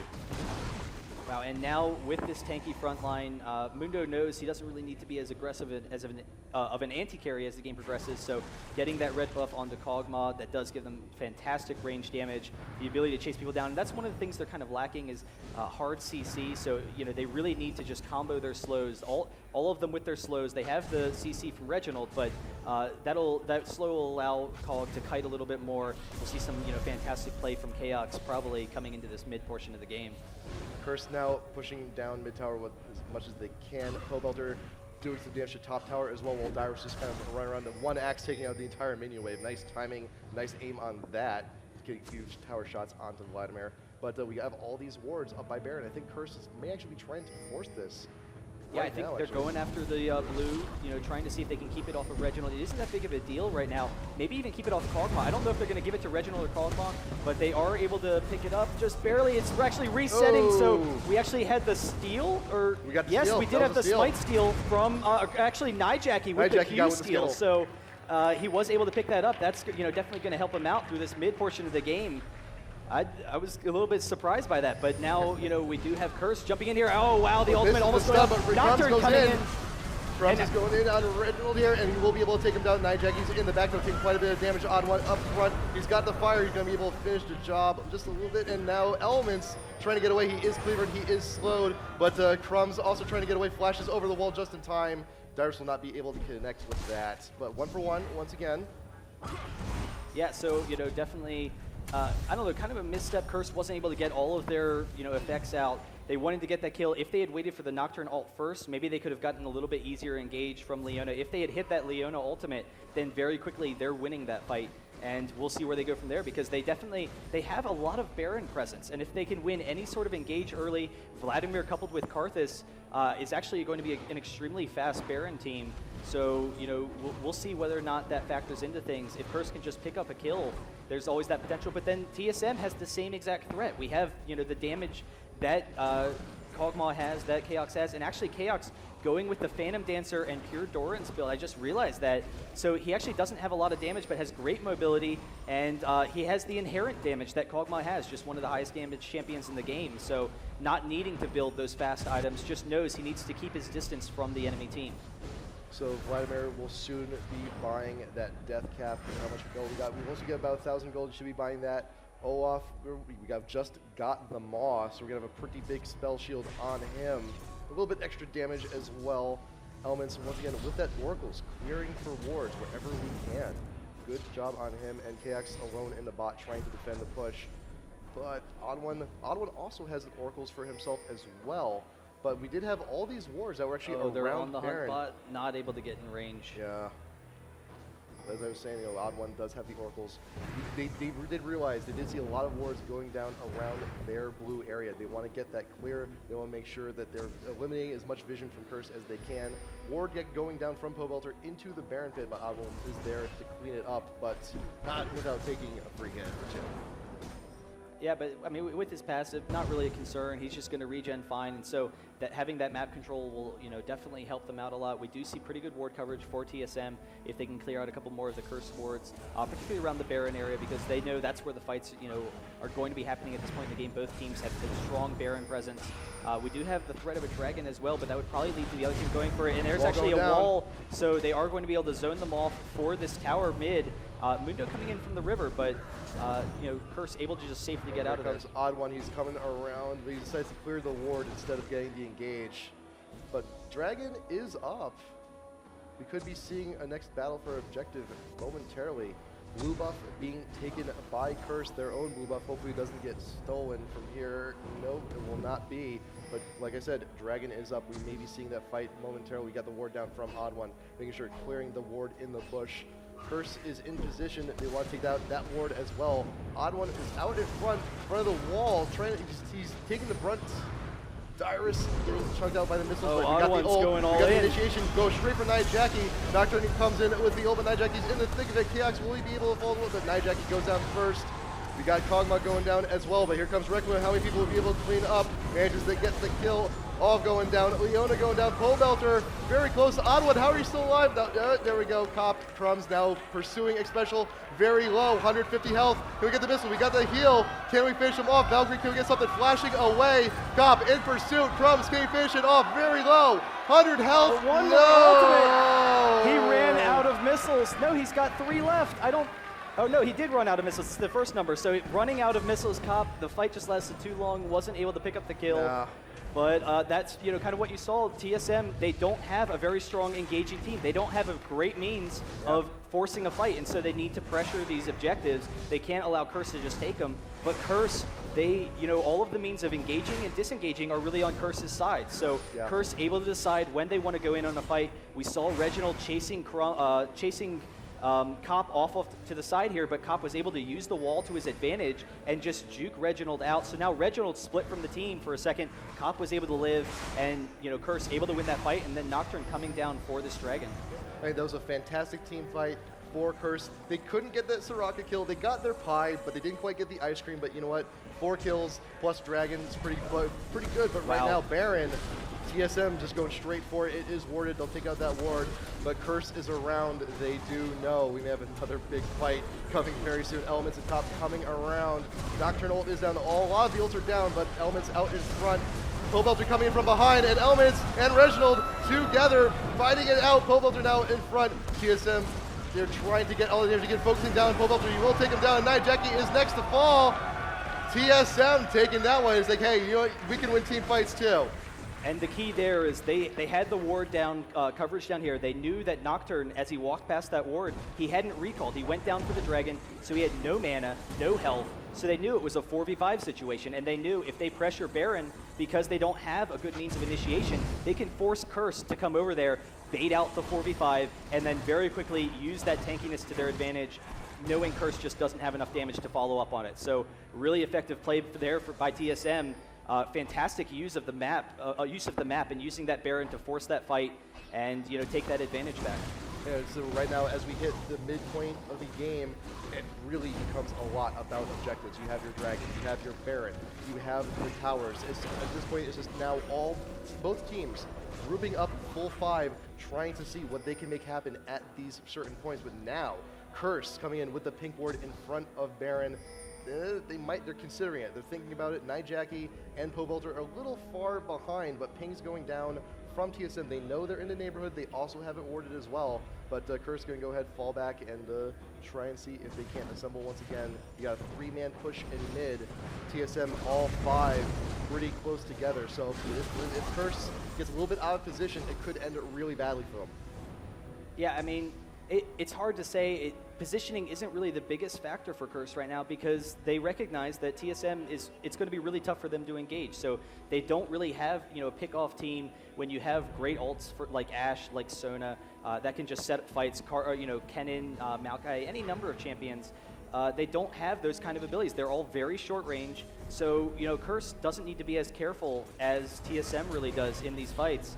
Whereas TSM, they just need to be, grouped effectively, protect Kog'Maw, have their tanky front line, and then as the game progresses, they'll just become a little bit too tanky for Curse to deal with. It'll be extremely difficult for Curse to get more kills. But Curse definitely, because they have that initiation advantage, they can pick, when the right fights are for them. And so they can just say, okay, hey, now we've got an advantage. We've got a 4v5. Let's jump in there, take them down, combo Nocturne, combo Leona, pick up a kill with the Karthus ult.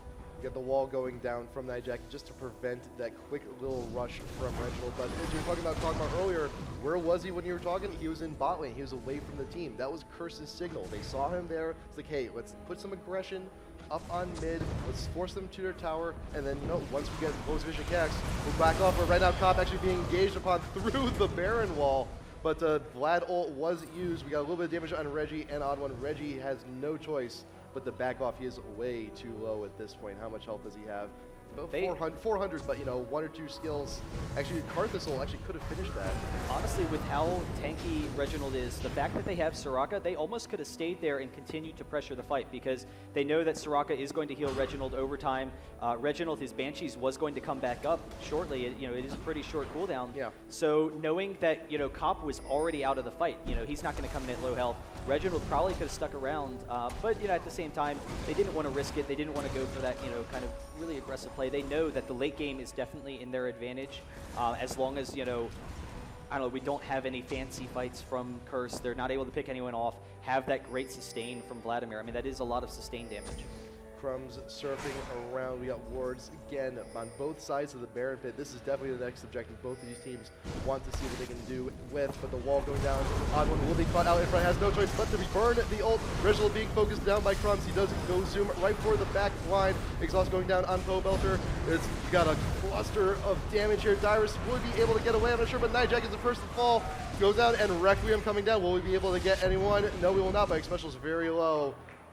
Yeah, but we Cop, did have Rise going here. down. Curse still in a position where they can win those fights. They have just enough damage to take them down. TSM not tanky enough. Chaox was able to stick around through that fight, so that definitely works out for them. But a one fight for Curse, they're a little bit too low where they can't really press that advantage. So the game will continue to stall a little bit. But I don't know. We'll see. We got the flash in from Elements and flash away. The flash from Chaox, negating that just almost immediately perfect timing by Chaox. That was close. That was way too close for comfort right there. But ult once again. Oh, and he's chasing him down. He's going to get the kill. We may actually have it. Can we get it? No. Ultimate. One more mortar shot. Can we get it? No. Wow. So close. So very close. Yeah, just barely not able to pick up that kill. Elements, good awareness.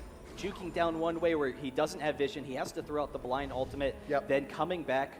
So, really fantastic play there. Those artillery shots from Kog'Maw are about 200 damage a shot. Those things, less than a second cooldown. If you get caught in that, if you're slowed, you're in a bad spot. You're in a really bad spot. But Phantom Dancer being built on cost, so he's definitely going for that speed build. Not so much on the damage department, but still, once again, wards going down. Baron is still top priority right now.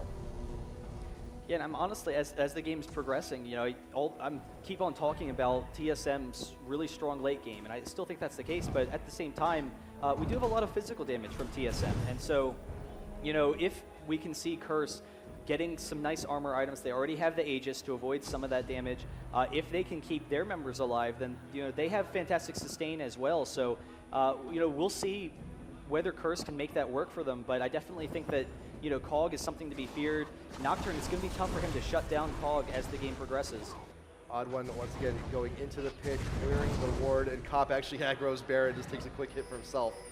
But I think TSM might be trying to bait something out here. OddOne's, he's definitely out there trying, like I said, trying to clear all the wards. He's got the oracles, but it looks like also Reggie and Chaox just go ahead. Reggie and Chaox. Chaox got himself a red buff, so that will be a huge help in the team fights to come.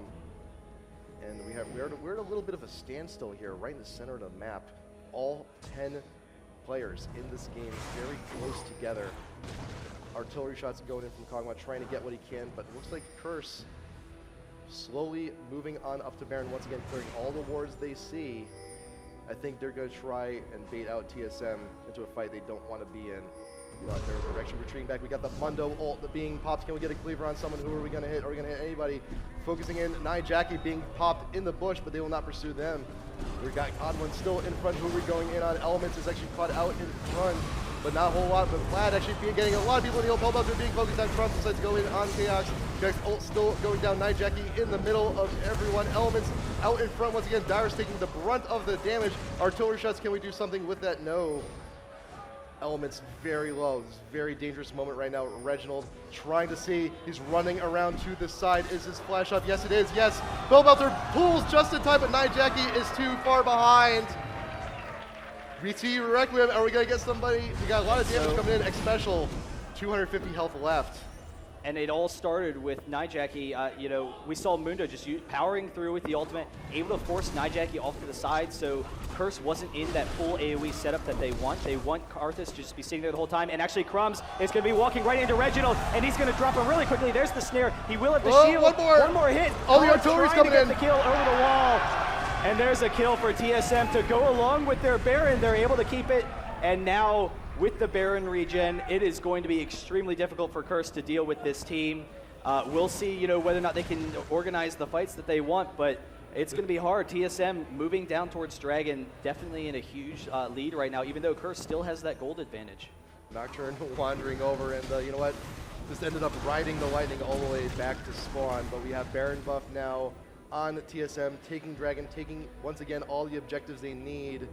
But what will can they do anything with the Baron buff? That's what we need to see. We see all these team fights going very well, just very big tug of war between both teams. They have an opportunity now to blast out in the lead immensely, but they only have a limited amount of time to do it. The Baron buff already 25% finished. Yeah, and I mean, they have plenty of time though to push. They do have a very strong pushing team. Kog'Maw has such great range that he can just sit up there at the tower and slowly wear the tower down. And then if Curse tries to engage on TSM, that's kind of what TSM wants. As long as they can keep Chaox alive, keep him in that back row, then they can have the engage on all these tanky frontline champions. Because hey, if TSM can force a fight like that, that's to their benefit. So we will see TSM pushing down this mid lane. Karthus can clear creep waves, Corki can clear creep waves, so they can try and keep the wave from hitting the tower, which will help them stall a little bit. But I don't know, we'll have to see whether or not they can stall enough, or whether or not TSM can just power through it. So we see a lot of members of TSM are also getting pretty sufficiently tanky, and we see Dyrus working towards the Atlas, throwing up the frozen mallet. OddOne out in front, actually got the engage on Crumbs, going in right on the Chaox. Chaox will melt immediately. OddOne now has no choice but to run. True Dare is going to be doing a little bit. Elements caught out in back. OddOne should be able to press him down, but we also got Reginald trying to run away, but he will not. And OddOne's still out there in front, but Curse, they've got their two for one, pretty good for them. They've got two members of TSM now. Baron buff gone. And even with that Baron, I mean, Curse, TSM just should be too tanky as a team, but they're able to pick off members of, or Curse is able to pick off members of TSM. You saw them getting into Kog'Maw, and that's the big thing. If Curse can take down Kog'Maw, then the fight's theirs. There's just not enough damage output from TSM, but we'll have to see. Nocturne with a really aggressive ultimate, just really going for it, and then as a team able to pick up the kill without nYellowStar even ulting. They didn't even need to use the ult to get that. So we'll see these next fights. That Baron buff loss is definitely huge for TSM though. Yeah, the two of the biggest damage dealers on the team without the buff. It's gonna hurt their damage output quite a bit. I mean, granted, we still have the true damage on Dyrus. We still got a little something from Mundo being in the middle of all these fights, but still not as much as they need in order to take the lead that they need to finish this game out. And so we are seeing TSM Dyrus making his way down bottom. Everyone just kind of wants to stall out now, farm up, let the game pressure a little bit longer. They, I think we're kind of surprised that they lost that last fight. They were kind of taken aback a little bit. So, they're comfortable with just sitting back some, continuing to farm, get Chaox, all of his final items, get everyone all of their tanking items. But Curse is actually just pushing down this mid lane, being extremely aggressive. So, I don't know, we'll have to see how this goes. Reginald very close. He does have his flash. I thought he almost might go in for Nijaki there, try and pick him off, because there was definitely that potential. And OddOne actually chasing him down now. He used his ultimate. He is going to get the cleave off, actually missing the cleave. There is Reginald coming up, and Vladimir and Nijaki going down extremely quickly. Pobelter dying, and TSM able to take that fight massively. Curse not in the best position there, completely out of position. OddOne going to take this mid tower as Chaox is dealing the damage, and now this is huge. This is probably going to be an inhibitor for TSM. It's an inhibitor, and it could even potentially be game if TSM plays their cards right. We have a full 40 seconds before Pobelter and Nijaki rejoin the fight. The tower is already gone. The inhibitor could go down in just a few moments. They might be able to just flat out tank those towers and finish off this game. Dyrus, OddOne in front. All the damage they need to tank is right there. Chaox and Reginald on the back line, dealing damage to and going down. Immediately melted. Crumbs and Elements trying to keep them from going after the next towers. Elements does fall. Crumbs has no choice but to retreat. All 5 members of TSM GG. going for the tower. TSM gets it. TSM taking the tower. Curse. Going for the Nexus, and TSM will go ahead and take this series 2-0. GG.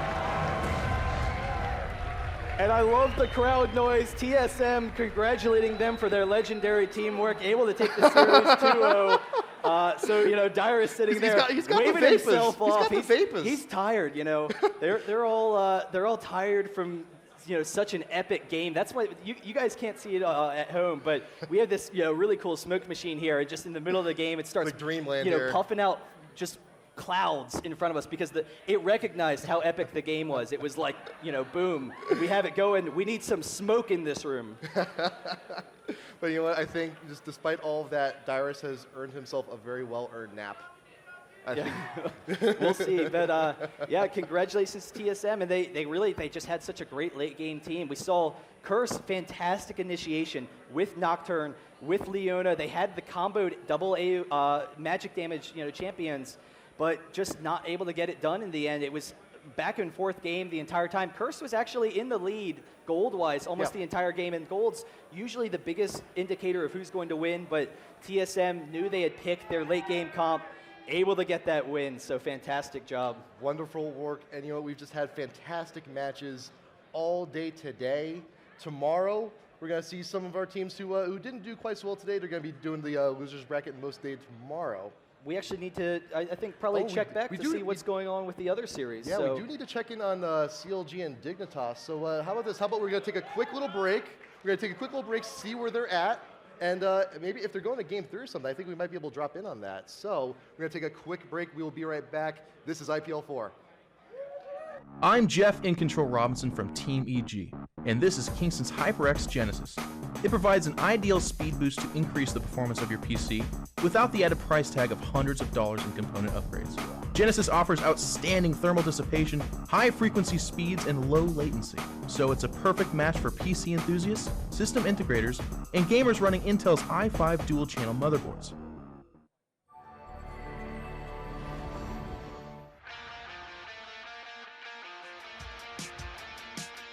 The new AMD A-Series APUs give you discrete-level graphics and multi-core CPU power, all on one chip.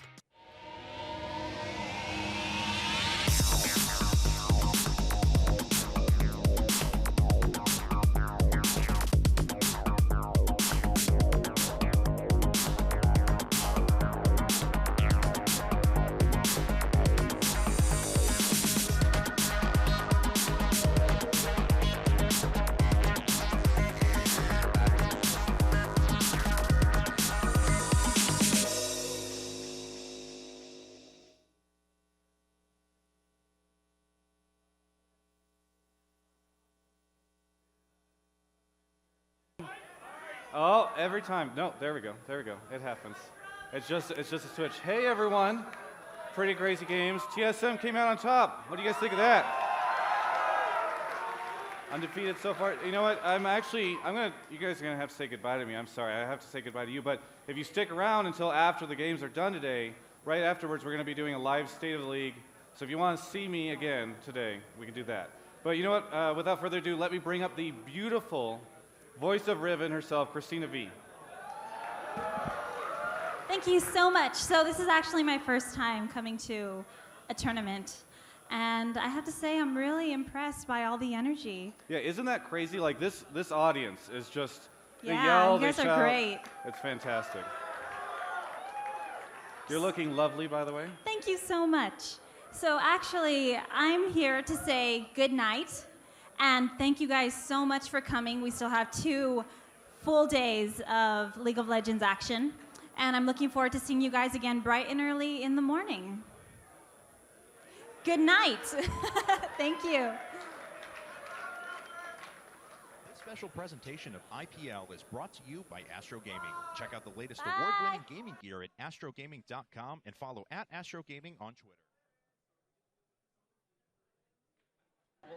Yeah, we'll have to see.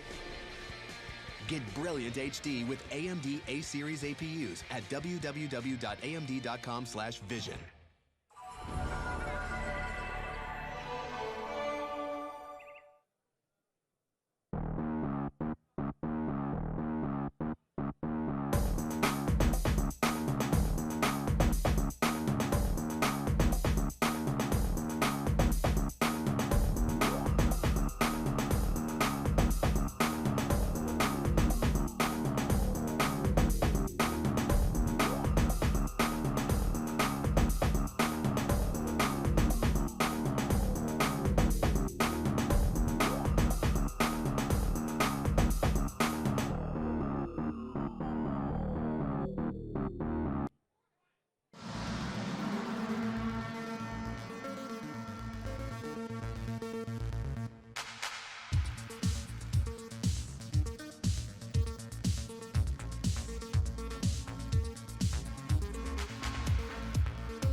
We are actually in the middle of CLG versus Dignitas, game number 2. Going right into it. CLG was able to pick up game number 1, and this is actually Dignitas' magic comp, the double heal comp, Soraka mid, and then Tarek bottom, and it is getting into that late game presence. CLG definitely has a huge advantage in this game. They have Ahri, they have Leona, able to pick up those aggressive early kills, but now are we to the point where, you know, they're just too tanky. Dignitas, they have those double heals. Can they sustain through the damage? Soraka and Lulu top as well, so. Yeah, then just to real quick, the bans for this game. Dignitas decided to ban out Udyr, Nidalee, and Janna. CLG banned out Shen, Olaf, and Ryze. And you know what? CLG, they won game 1. They're in a really good position right now. They have the Baron buff. They have, they're pushing, they've got quite a few towers. They got 2 towers down. Up top, no, that's the math is a little bit wrong on the score, but it's we way got a lot off on the towers, down. but a number of towers all the way into the base. CLG just able to take that early aggression.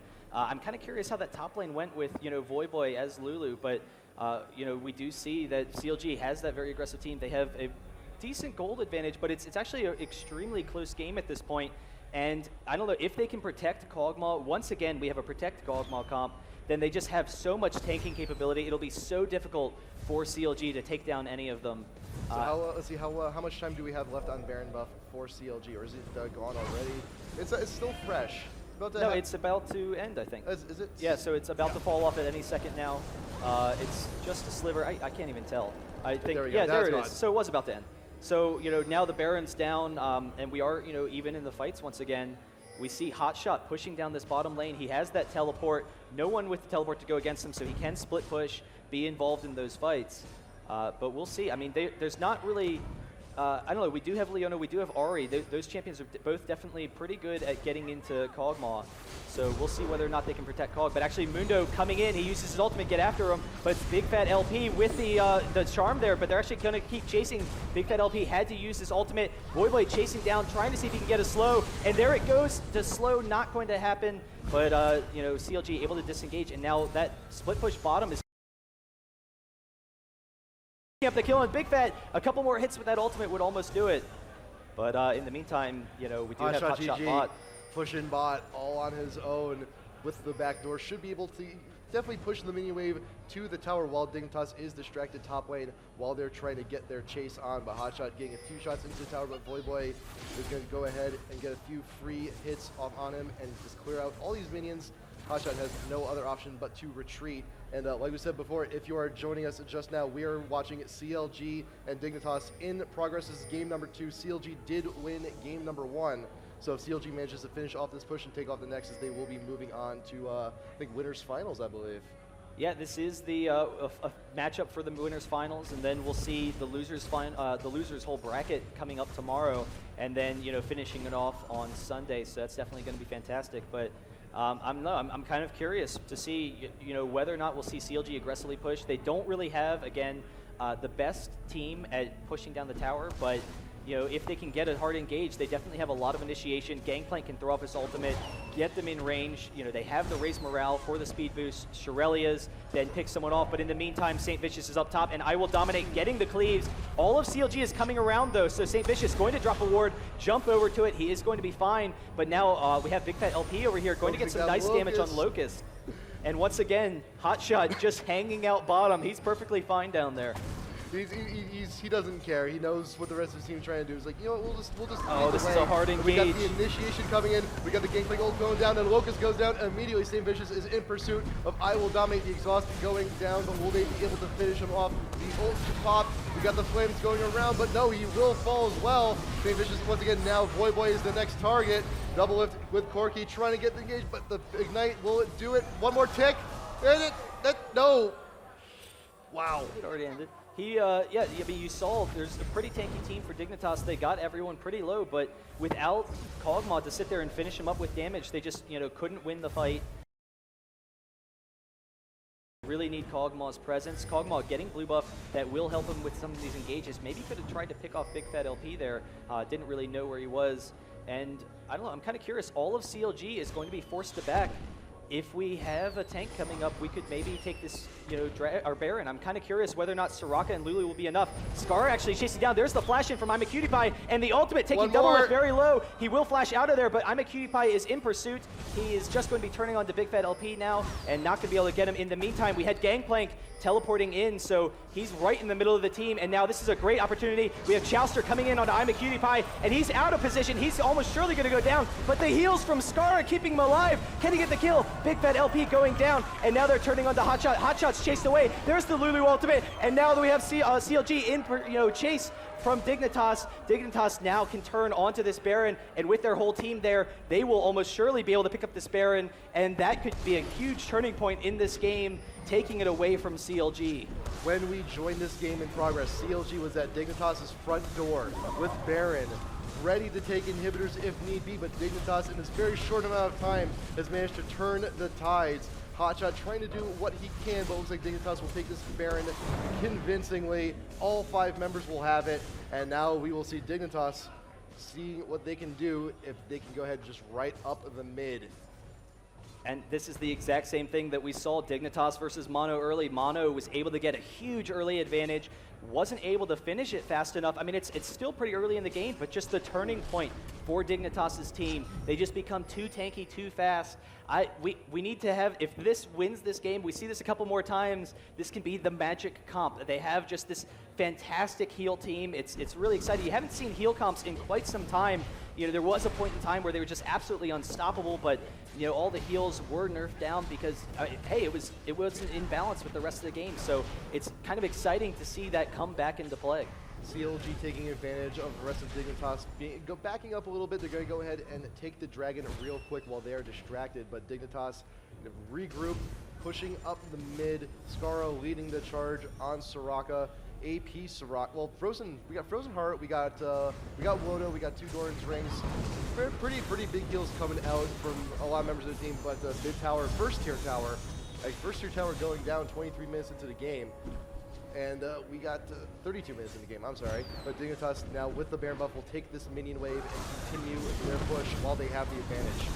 Yeah, and the exciting thing about this team, we actually see a ton of damage going off in the hotshot there, but they have great pushing capabilities with QtPie. He can get right up into that tower's face. And then, you know, it's not normal for Kog'Maw to just become so tanky in this game, but this comp, they can actually, rather than having the frontline tanks like Mundo, you know, like Ryze is very common pick for Kog'Maw to sit behind, Kog'Maw himself can become the tank. They have the Lulu to sit there, boost him. They have Soraka, Taric, just, you know, if they all do have a hard engage on Kog, they can just sit there and spam all their abilities. And, you know, they can't stop this push. They're actually coming right down this mid lane. They have a nice amount of poke damage, you know, with that range from Kog'Maw to try and wear them down slowly, just slowly pressure this tower. See, we have Hotshot coming in here, but just the slow push from Dignitas. Yeah, CLG is not going to be able to do a whole lot about this at this point in the game. Dignitas will just wait for the minion wave to push up. They still have Baron buff. Just let the minions take all the turret damage, and they should be able to take down this turret on the next wave. And I just think it's absolutely fantastic that we're seeing Lulu come in this sense. We do have the ultimate from Gangplank, so they're going to initiate. We have the charm on I Will Dominate, but that's not really going to be that effective. It's more of a wave clearing mechanism to use the ult. They knew that if the wave pushed up, their tower would go. Desperation move out of Hotshot, just put the ult down, get rid of the wave. We can stall them for just a little while longer, but the next wave coming up very soon, so CLG is going to have to do something drastic to kill all these minions real quick. Ari's definitely capable of doing it. We got the burst from Corki as well, so we will see what they do. Here comes the wave, and right now Bigfatlp taking a huge chunk right out in front of Hotshot, trying to stay out in front, beat the damage, so dominate, leading the charge, trying to get some damage on the tower, but CLG will fend them off for now.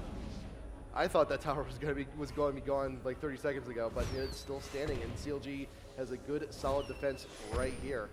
It is about 1 or 2 more waves, though. It will be down shortly, and I just love the Lulu play, you know, not as a support, but as like that kind of Zillion pick, where you've got the support carry, and sending Lulu top lane, where we've seen, you know, she can use the brush, have that great control. Dignitas able to take the tower, able to take the inhibitor, so, you know, just a huge turnaround in this game. We came in, and it was very clear that CLG had a massive advantage. They were pushing right up on, you know, Dignitas' door, barely able to stall out that Baron, and now Dignitas getting a Baron of their own and pushing on CLG.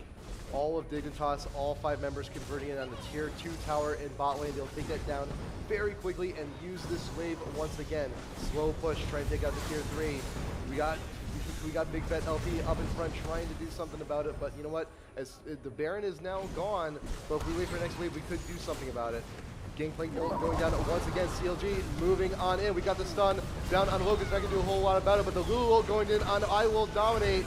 But we got all of CLG up in a cluster. Right to QtPie. Bigfatlp going down, and Mundo will fall as well. Chauster trying to get away very low. Lee Sin, Ari going down. Hotshot. Will he fall? Very close. Yes, he will. And Dignitas is winning this fight 2 kills. Oh, Chauster! One more hit from QtPie. From downtown. And there you see it. I mean, as the longer fights go, the more and more Dignitas is going to win these fights, because they have that late sustained damage from Kog'Maw. They get to, you know, get all their cooldowns refreshed on all those heals. So another inhibitor going to go down, and it is going to be extremely tough for CLG to pick this up. But if they're going to, they really need to win quickly and take down QtPie. But we just see, as a team, they're able to protect QtPie so effectively. You put Lulu ult on an already like huge tanky person like Mundo. He's already got his health regen plus bonus health, plus you're slowing around everyone around you. He's already got the fire, he's got the AoE. There's not really a huge way to escape from that. Yeah, and I mean, let's look at the items for CLG. None of the champions in this game particularly scale very well with a Frozen Heart. So we do see Gangplank is moving towards that, Randuin's Omen, which is going to have the same effect, going to allow them to get that slow. But if they could get those slows onto Kog'Maw, slow his attack speed, prevent some of his damage, get some armor as a team, then, you know, maybe they can do it, or maybe they just need burst, and that's kind of what they've decided. But We'll have to see. We still don't have a WODA on Ari, but at the same time, they really needed the damage output, and getting that WODA kind of slows down your damage a little bit, actually. I'm looking again at the items like Tarek. It's been so long since I've seen that item in his third slot. I don't even remember what it's called, but that's the mana regeneration aura, I believe, right? Tarek's third slot. Oh wow, So yeah, Soul Shroud. Yeah, I Shroud. haven't seen that in forever. Yeah, I mean, it gives your team cooldown reduction and mana regen, I believe. So the cooldown reduction, it's 10% cooldown reduction. That having that team aura, because they need to be spamming their abilities, it works perfectly with their team because they know Soraka needs to be spamming her heals, Lulu needs to be spamming her abilities, so they can get that out there. It'd be actually interesting to see if we'd also get as the game progresses Zeke's Herald to get that lifesteal for Mundo, for Kog'Maw, just make them inherently even more powerful. Or I guess the game probably is just over before then, but we'll see. Dignitas is forcing this next Baron. CLG going to have to contest it, and this fight will most likely determine the game. So Dignitas actually probably just going to back off and push down this top tower. They have Baron area sufficiently warded, and while we're seeing CLG in motion, is going to go ahead and take top tower real quick and then move it back around. They know CLG is nearby, and Void Boy's just going straight. He's going to back up real quick. Dominate will take the point. He's soaking up all the damage again, and once again, ult down on I Will Dominate. He's doing as much as he can to CLG, and Hotshot is away from the rest of his team. Chauster in the middle, focus down. Saintvicious should be next. Hotshot now trying to get it away as well. Dignitas taking down CLG in convincing fashion. That's gonna be it. Bigfatlp has to ult away. He has no choice, and the artillery shots from Kog'Maw will be able to finish off Doublelift. Oh, yes! the red buff. So the red buff does Dignitas, it. they can't kill Dignitas fast enough. Kog'Maw just perfectly find that entire fight, and now 2 inhibitors down. The Baron, these creeps might almost just finish it themselves. Ari, really is not the best champion for killing those waves, but we'll see. They will get this Baron, and then once again continue to push. Once their team's up, they have a massive amount of gold. Kog'Maw can go and finish that. I don't know if he's going for a QSS or actually it's probably just a Banshee's Veil. Get that Banshee's Veil to go along with how inherently tanky you already are and just become even more unkillable. I can't even remember how much gold each team had, but look at the lead. The lead Dignitas has now, all the objectives they've taken, all the towers they've taken down, everything has thrown them, just catapulted them back into this game in such a rapid pace. Now they have Baron buff once again, and just go ahead and another push. We've got one Nexus turret down, courtesy of the super minions. They could just wander in, take down the tower, and end this. It's the tilting point. This kind of a comp, it's a really unique strategy, and it seems, they clearly have that weakness early, so both CLG and Mono able to take advantage of that, but there's just a point. It's like a seesaw effect. There's this point where Dignitas' team just becomes too powerful. Once they just are able to sustain through the burst damage, then there's just no killing them. They have that great sustained damage, and so we do see, they have this advantage. They do have the inhibitors. They are getting blue buff for I'm a Cutie Pie here, so he will have that spam ability, always have his W off cooldown basically, and they can come down this mid, get this inhibitor again, and then end the game. Dignitas now going up the mid. All 5 members leading the charge. Once again, we got the slow push. This naked inhibitor should be going down pretty quickly. Hotshot out in front, laying down the ultimate just to slow him down a little bit, but CLG will not get the initiation that they want. And I don't think that ult didn't, I think it cleared like 1 minion, but the inhibitor goes down incredibly quickly. Are they going to go straight for Nexus? Are they going to go for tower? I think they're going to go for top tower real quick.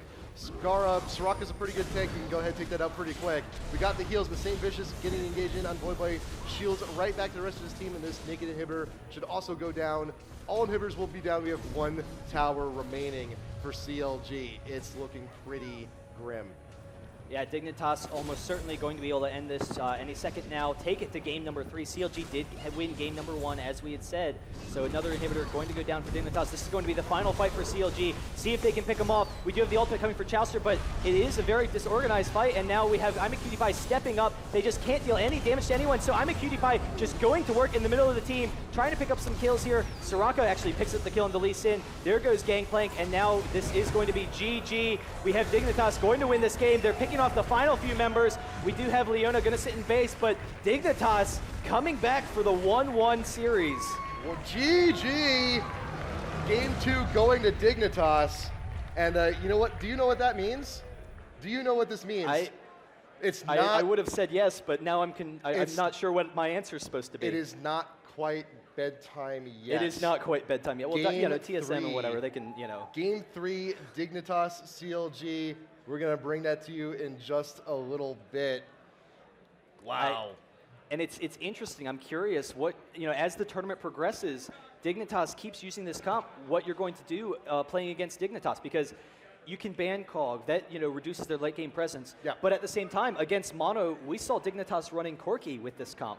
And so with Corki, they have a little bit more early game presence, so maybe they don't fall behind as much early, and they still clearly had an advantage as the game progressed. So yeah. I don't know. I'm curious if you run a full assassin team or if you just need to be extremely aggressive at pushing. And I think that's what it's going to take.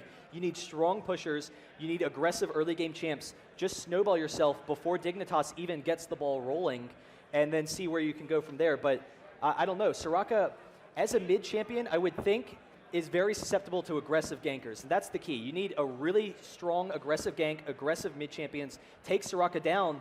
If you don't early, then Soraka gets to the point where she's unkillable in lane. She's got those heals. You just can't take her down. And then these late game team fights, they're just crushing. So we'll have to see, what's kind of banned off. If we even see Soraka bans. I mean, it's an unusual ban, but Soraka is kind of a central, kind of a focal point for this team. They have been playing Lulu top as well, though, so we'll have to see. I'm looking at the data for Game 1, and Dignitas for Game 1, Cog, Mundo, Tarek, Fizz, and Soraka, AP Soraka, as I'm told here on the sheet. So yeah, Soraka is a big central part of the team, Tarek is as well, so Mundo, Cog, it's like do people allow them to have this team? So if they will, they're just going to go ahead and take it. They have all the heals they need. They got a lot of sustain. Mundo, fantastic champ for being out in front, for being a great damage soak.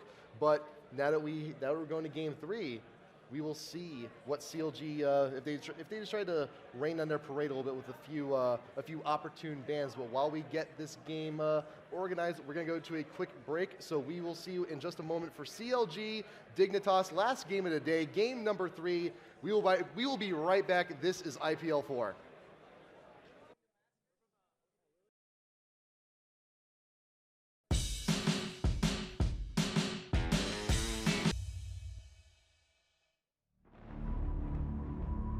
Something revolutionary has arrived.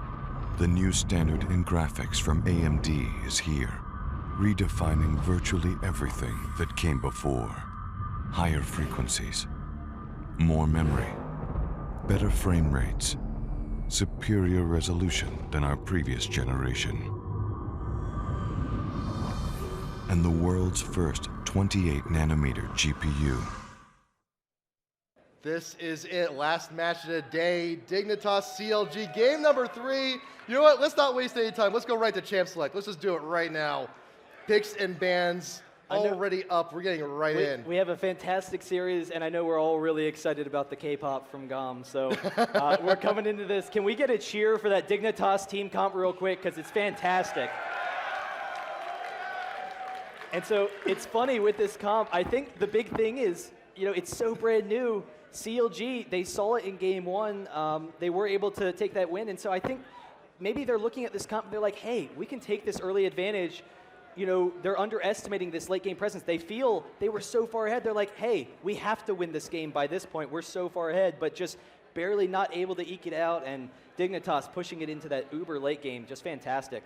Rise and Corki, the first 2 bans for CLG. Same 2 bans they did for game number 1. They banned out Rise, game number 2, I believe. But the Nidalee, we're going to have no HotshotGG. Game number 3. So here's the thing. Rise and Corki, definitely some of Dignitas' favorite champions. Rise, that fantastic tank mid. Scara, just an awesome champion all around. Corki, obviously one of IMAQtie's favorites. He's a Corki and Ezreal player, and that's how you look at him.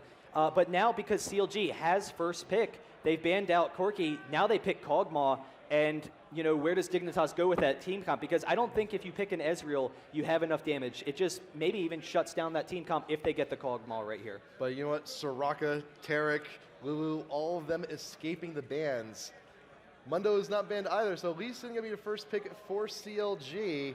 But what we'll see, are we going to see the same comp from Dignitas? We got the Mundo. Can we get a support? I think a lot of it probably depends on how the game progresses. Kog'Maw Kog'Maw and Mundo, you can kind of go any sort of, a normal kind of comp with that. You don't necessarily have to go the Uber comp. It'll be kind of dependent on how the game progresses. But I'm guessing that Lee Sin was very effective in that first game.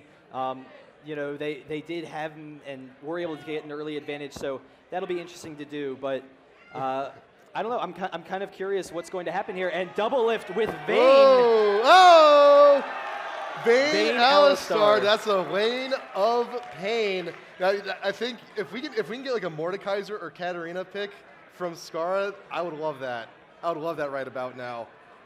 I mean, it's always been Doublelift's go-to champion, and I don't know. Vayne has such a short range that it was kind of interesting. Doublelift used to have those issues where he gets a little bit too close, but we actually see Dignitas going with almost that same exact comp. But Anivia on Bigfatlp, one of his strongest champions we saw earlier. Yes. The great team fight control that Anivia brought with Bigfat brought with Anivia. So you couple all these aggressive CCs, they already know, hey, this comp's weak early. Let's get a huge advantage early. I'm curious, we might actually see a jungle YellowStar or a roaming YellowStar. Probably not roaming, because actually that would kind of screw over Vayne. Yeah. But Vayne, I don't know. There's not the hard engage that really threatens Vayne. Vayne's such a short-range champion, but has great survivability with her dive and with her condemn. So actually, it's going to be jungle Lee Sin and then Gangplank top. So once again, the Gangplank gives them the engage. They get the movement speed from Raise Morale. They get the ultimate, get that hard engage that they want, and then follow it up with all this great damage, all this great CC. It's fantastic. So Anivia, Gangplank going to round out the rest of CLG's team. One pick left for Dignitas. Who are they going to take? They got options. What? Maybe? Are we being trolled? I don't know. No, I think that's actually a pretty strong pick. It's actually interesting. I never say it until they've locked in. But I believe it. Jax. And so here's the thing. If we look at the lanes so far, they clearly can't run the same kind of comp. They'll fall behind early. What? Well, there we go. Wait, it must be. We got some cheers from that. This is Cutie Pie we're talking about. He must be going for the Twitch. It's a given. Yeah. They are actually going to Lulu, so there you go. Okay, we got Lulu. Not just, we got some. We still got the rest of the weekend. We can still see Twitch. We've seen Twitch in our qualifiers. We did. I don't remember. I think it was Absolute Legends played bot Twitch and was able to get actually first blood and then snowball from there. But Anivia versus Soraka. Soraka definitely doesn't have survivability early in the game. You need to pressure Soraka early, very clearly. Yes. So Anivia can do that. Anivia has the wall, has the disables. Soraka, you see Scar a lot of these times, he's walking up into the waves in order to queue to waves, be able to farm, be able to push the wave. So that's going to set up the perfect wall for Big Fat, where he can wall Soraka off, get off that Flash Frost, have Lee Sin combo it in. If they get some early kills on Soraka, put Soraka behind, get Anivia ahead, snowball that game. They've got the damage to follow up on it. And then bot lane, I don't know, it should be interesting, but there's a ton of burst potential from all these champions. We have an aggressive jungler with Lee Sin, and then we have the YellowStar headbutt pulverize combo into a condemn from Vayne. It doesn't matter if you have Janna to try and get you out with the whirlwind, because that's just so much CC and so much burst damage. We've been seeing AP Soraka a lot today from Scarra, but like I said, Lee Sin and Anivia in mid. One of the things that shuts down Lee Sin is a silence. But if you silence him, you still got Anivia. She can still stun you, can still wall you. You don't have two silences, you can't deal with both champions. So I think we may be seeing a big target on Scarra right now. But we got a cleanse on Doublelift. A little bit wants to make sure you can get away. I'm trying to remember if they did change cleanse to remove silence, correct? I remember at one point it didn't, but I think they changed it. I'm not positive. But if that's the case, silence definitely shuts down Vayne. You can't use those abilities, needs that survivability. They don't really have a lot of pick-off moves. We do have the, I don't know what you call it, stare from Lulu. She turns you into a little bunny or something. The polymorph. Polymorph, there you go. So we do have the polymorph, so cleanse will be able to get Vayne out of there. And the big thing is Vayne has such great sustain damage, great burst, and then also sustain. So if they can keep Vayne alive, have these all these AoE disables up front, combo Vayne with the auras from Gangplank, she's going to be getting that bonus damage, bonus movement speed. They can win fights extremely quickly. So yeah, we got the cleanse. We don't want to be polymorph. We don't want to be a squirrel. We don't want to be silenced. We don't want to be slowed. We want to make sure we can get away from these fights clean and easy. But like we said before, YellowStar Vayne, bot lane, that is a killer.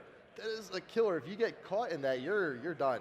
You're absolutely done. You are toast. your lots of other various breakfast foods. I'm hungry. It's been a long day. I'm hungry. It was just a little bit, just a tad. But you know what? We got some business to take care of first. Last match of the day, CLG Dignitas Game 3. You guys ready? Let's go! There we go. We got the crowd going. We got the room rumbling. And we have CLG Dignitas coming in here. Voyboy actually going with Teleport, which is actually really interesting in that we've seen Lulu, he has played Lulu kind of aggressively top. Lulu has a lot of survivability. Against those melee champs, the movement speed allows Lulu to kite all around. You can take control of the brush and then use your auto attacks to get that harass in. But without the Ignite, it drops some of Lulu's kill potential. And so the key is Dignitas doesn't want to fall behind early, so they're giving up that kill potential top in exchange for the teleport because they want to be able to, pick up some of those fights early. They don't want to allow CLG to get off to a quick advantage, and it'll be interesting to watch. I mean, we do have Gangplank. He has that ranged harass top, so maybe he'll do a little bit better against Lulu than some of the past champs we've seen who, if they don't have a ranged engage, then they kind of struggle against her ranged harass. Yeah, I'm also very glad we're actually seeing a lot of Lulu today. Probably going to be seeing a lot of Lulu for the rest of the weekend. It's not very common where you see a brand new champ to go straight into competitive play like this. We saw a little bit from Nautilus during the last patch, but I'm glad. I'm happy about this. This is a very good change I like to see in competitive play, but you know what? Game is up. We're ready to go.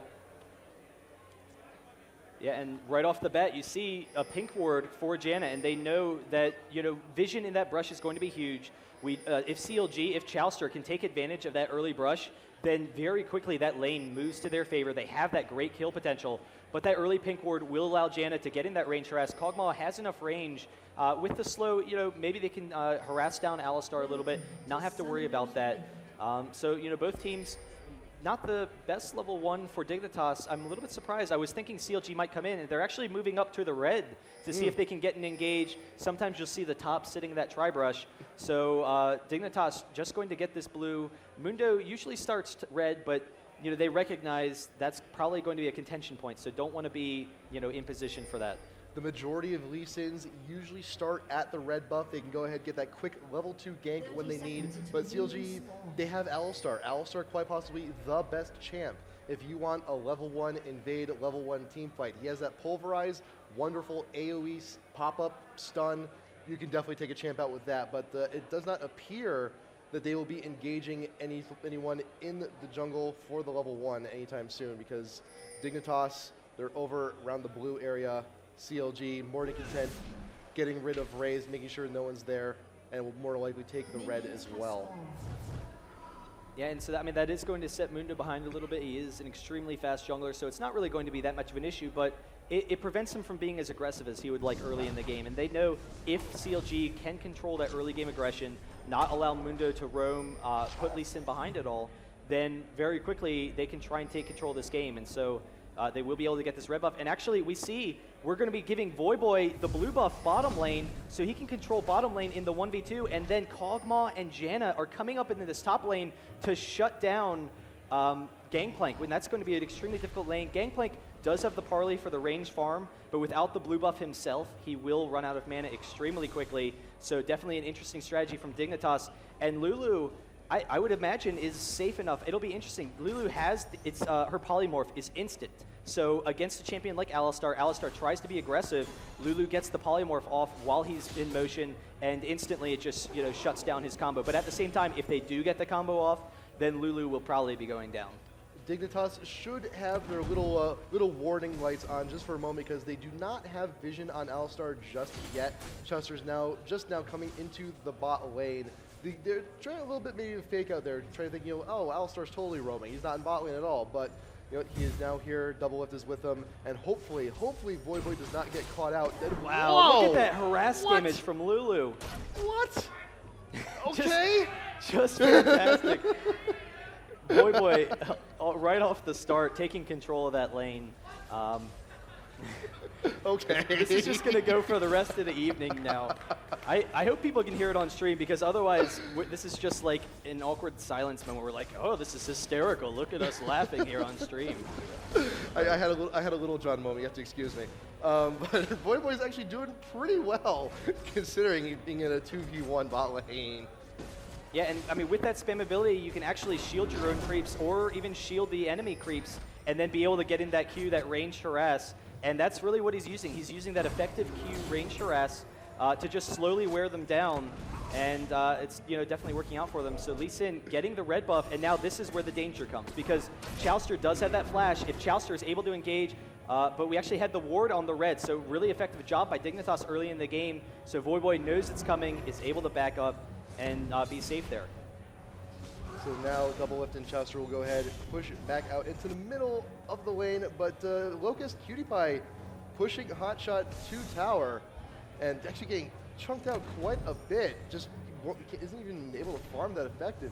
He's got very little mana left. He's not going to be able to spam Parlay quite a bit. What did he need? He's no potions left either. Oh, Chauster. Chauster catching out Void by getting the Bull Rise. Lulu will go down and dominate, has to walk away.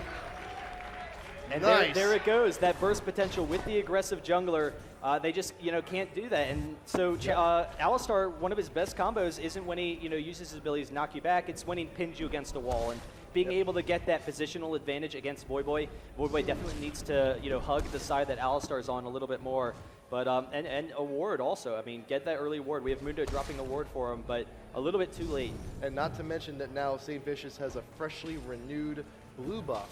So you got to get some nice cooldown reduction there. Continue the ganking, continue the aggression, and we actually may see Locust and Cutie Pie may actually be the next targets. Pings going down top river, and Dignitas is actually pinging around Dragon area. I think they might, in the possible near future, may just get a few wards down there. But right now, Saintvicious waiting for things to push out. Chauster and Doublelift are now top lane, so we do have the switch back here.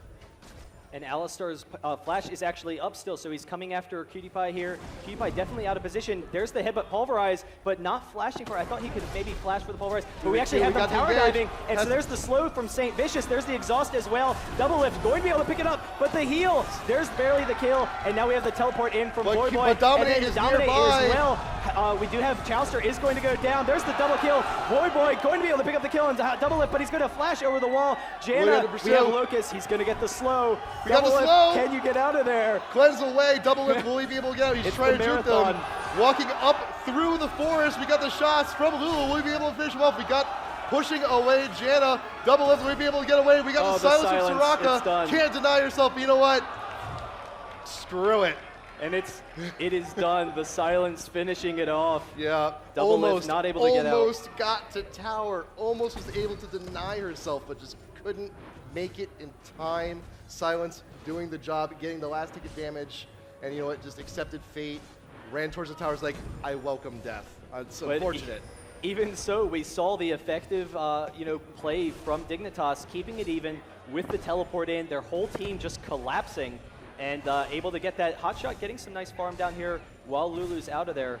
But yeah, pretty even game so far. We'll see, whether or not CLG starts, how they start pressuring the game, whether we see some ganks on Soraka, or if they've just kind of decided that Soraka's not a gankable lane. But Saintvicious is in this bottom lane. There it is, shielding to the creeps with the slow. The Janna Whirlwind is not going to be enough. They're still chasing, and they're going to jump on them. There's the Ignite onto I'm a Cutie Pie. He doesn't have the ultimate yet, so one more parlay would have done it, but Hotshot can't get it off, is going to have to back out, almost going under that tower. Could have been a crit, could have been a crit, could have been a kill, but unfortunately it was not. But Cutie Pie is actually still sticking around. Wants to get a little bit more gold, a little bit more XP farming at tower, but being pinged by CLG, they may actually still go in on this, but they see recalling Cutie Pie. You're not going back. Why is he still in lane? We got the ult from Gangplank trying to slow him down. YellowStar is definitely going to be able to take him out. There's Lulu, the top lane, Doublelift. Voyboy being focused down. Chauster and Doublelift trying to get what he can. Has no choice but ult, but the wall goes down, keeping him trapped, and Doublelift gets the kill. Fantastic play. You saw Anivia on her way up. They didn't have the ward coverage at first. She started dipping into their jungle to kind of keep out of vision, and this ward here is new by Mundo, so Anivia able to get up there, trap Lulu in there. Lulu had the survivability, almost able to get out, but quick advantage for CLG. Blue buff being pinged by Chauster. I think we're going to be going ahead and giving that to Bigfatlp, but Scar will see him leaving. So they do have a little bit more information. They know that Anivia's going to be getting blue buff very soon. Doublelift pushing down top tower while Dominate's just running around back and forth in circles. And bot lane, we have PewDiePie continuing to push down there. But Doublelift will not be able to take out this tower outright. But Saintvicious in the mid, possibly can. We got this, misses the Q, does hit a minion, cannot get Scar, and will decide to back off just a little bit. But Voyboy returning to top lane, Dominate will back. Nothing gonna happen there, but look at Scar. But look at Scar is doing pretty okay for himself. I mean, not the biggest of creep leads, but still, we have the Starkle. What is Starkle at now? It's level 4 already. One more level in that, and those waves are just gonna disappear like magic. Yeah, and I mean, what we've seen a lot of from Soraka is that pushing power. Haven't seen a lot of invasion from Soraka. I was kind of wondering if you push aggressively, whether or not you would pop into the jungle. That's pretty common, but just comfortable with sitting in this mid lane, building up, getting kind of tanky as the game goes on. And with that double buff on Doublelift, it's really just going to be so difficult for Lulu to control that. That wasn't supposed to be a pun. Come on, give me a break here. Just take credit for the pun. Just take credit for it. I don't want credit for the pun. You're getting credit for it. I don't care. But we do see, Chauster coming up here, going to see maybe a tower dive on Voyboy, and that's, one of the strengths of Lulu. If you get those early tower dives, Dignitas actually going to go for this dragon, and being able to take that dragon will definitely be huge. Bring them into an advantage so that they can, stall out the game until that super point. We actually have Gangplank and Lee Sin coming on. PewDiePie. There's the exhaust, the ultimate going off. They will chase him down, but the rest of the team is here. They're going to turn the tides. Whirlwind not hitting, and then no cleave, but they are able to get PewDiePie out of there after getting that dragon. PewDiePie kicked away, could have hit a few members of Dignitas, but they're just a little bit too far away. But we have now the presence once again in bot lane.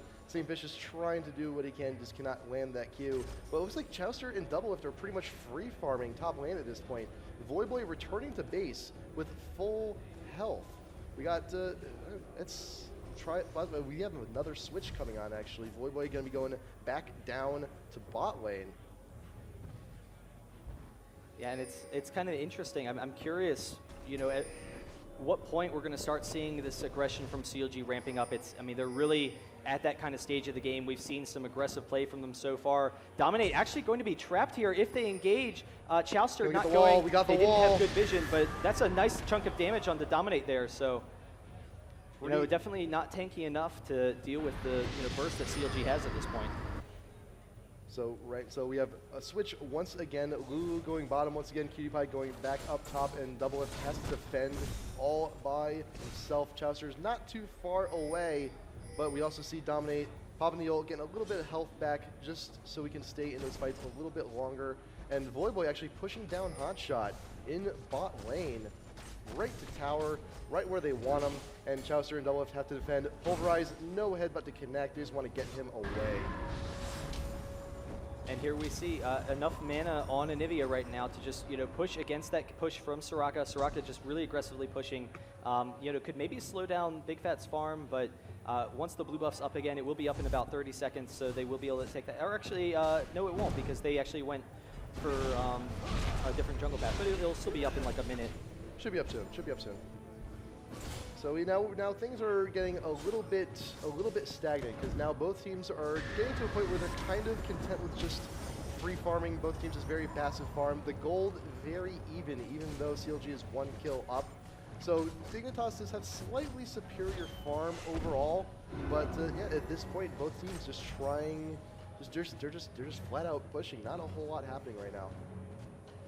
I think a lot of it comes down to the fact that CLG, they have a short-range team. They can't push down towers. Mundo is one of the best junglers in the game, so you're not really going to counter-jungle Dignitas that much.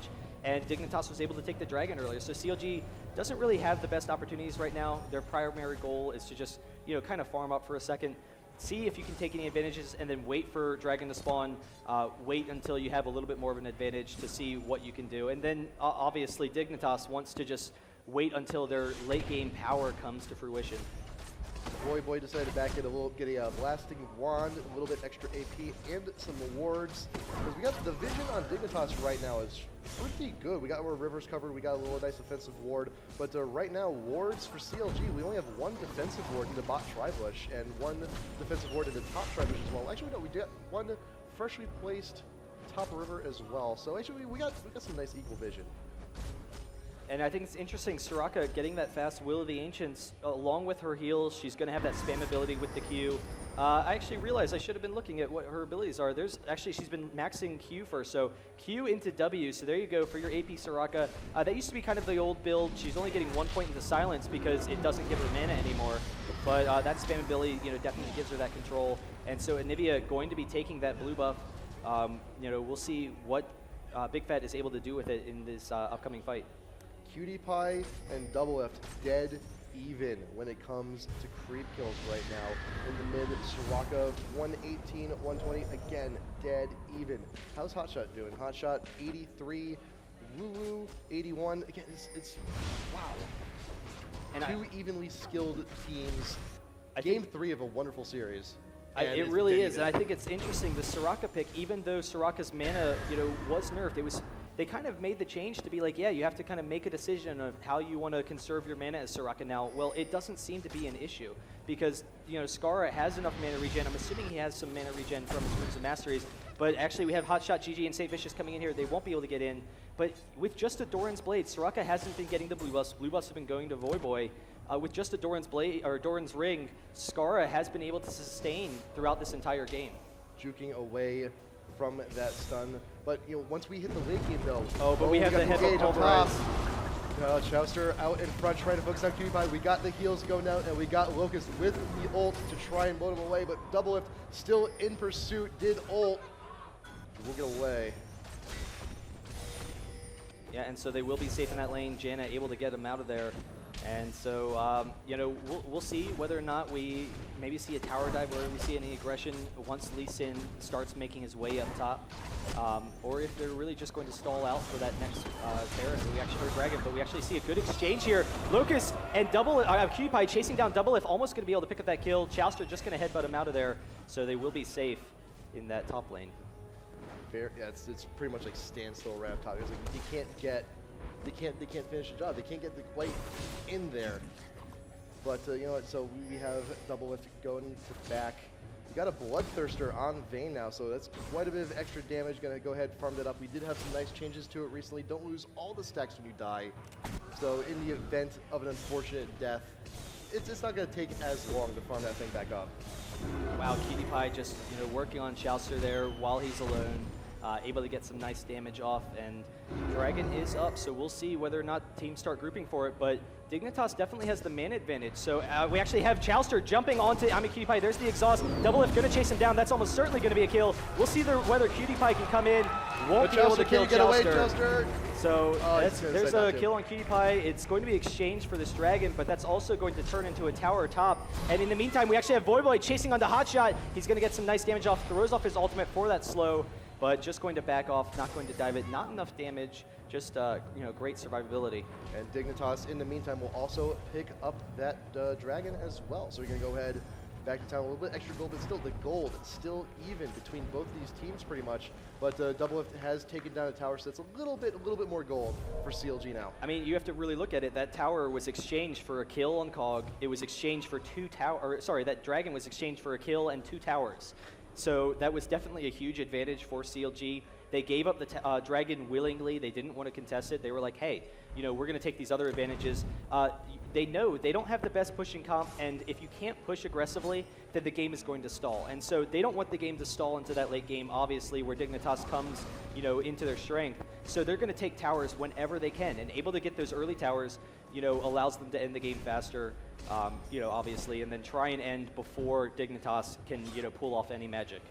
So what do you think is the good time frame for CLG to possibly make their move, be aggressive, possibly go for Baron to try and see if they can beat out Dignitas before things start getting into the real late game? It's really tough to say, and we do have some nice harass from Kog'Maw. I don't think that CLG wants to be so aggressive with a very quick Baron. They, Bigfatlp, Anivia isn't really the best champion at dealing with Baron. Gangplank and Cog and Lee Sin, the 3 of them will take it down very quickly. I'm sorry, Doublelift on Vayne. So Gangplank, Vayne, and Lee Sin will take it down very quickly. We'll be able to tank. but it'll probably be a while. It'll be until we get a kill. But we do have Saint just kind of camping this bottom lane. He's going to Q into Voyboy. There's the slow. So there's the polymorph, and they're going to be chasing. There's the Gangplank ultimate, but not able to chase down Voyboy. The ignite going off. But it's actually interesting because Lulu's ultimate, it's not a heal. It just gives you a flat HP. So, Soraka, the heal's countered by ignite. Lulu, not so much. And that's kind of where a lot of that synergy comes from. Wild Growth definitely saving her under her own tower. And Cutie Pie and Locust back up top lane. They don't have a tower to defend. Tier 1 was taken down not too long ago. So if Chauster and Doublelift decide to push, they're going to be pushing quite a ways back to Tier 2. And in the mid, Big Fat and Skara still going at it.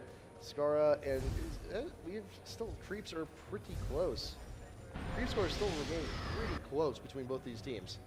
Yeah, I mean, they're both definitely all just kind of clearing creep waves, allowing each other to free farm. Not, a whole lot of aggression, but it's interesting. You would think Anivia with her disables would be an excellent opportunity to pick up kills against Soraka, but Soraka is able to get in those silences.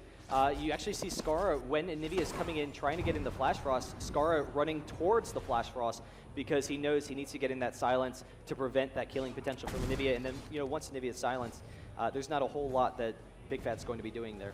Yeah, we also nice target for the silence with the Saintvicious. Take down the mobility once we start getting into the team fight stage. And now Ping's actually going down from Dignitas towards the CLG blue buff. Possibly an invasion coming in the near future. I think they have a nice idea where CLG may be searching around, but it looks like Alistar will just go ahead and back. Chauster making his way back to town. He's going to pick up. Got that Kindle gem. Going to be looking towards that Shirelia's very soon. But Doublelift is alone. Top lane, Locust cannot get in. There is a ward in that bush. So Doublelift knows the rest of Dignitas is here, but they're still going to go. Doublelift a little bit indecisive. We got the slow coming in. We got the cleaver. We got the tornado. But we have the counter ult from Gangplank keeping Dignitas away. And you see Voyboy taking down bot turret in the meantime.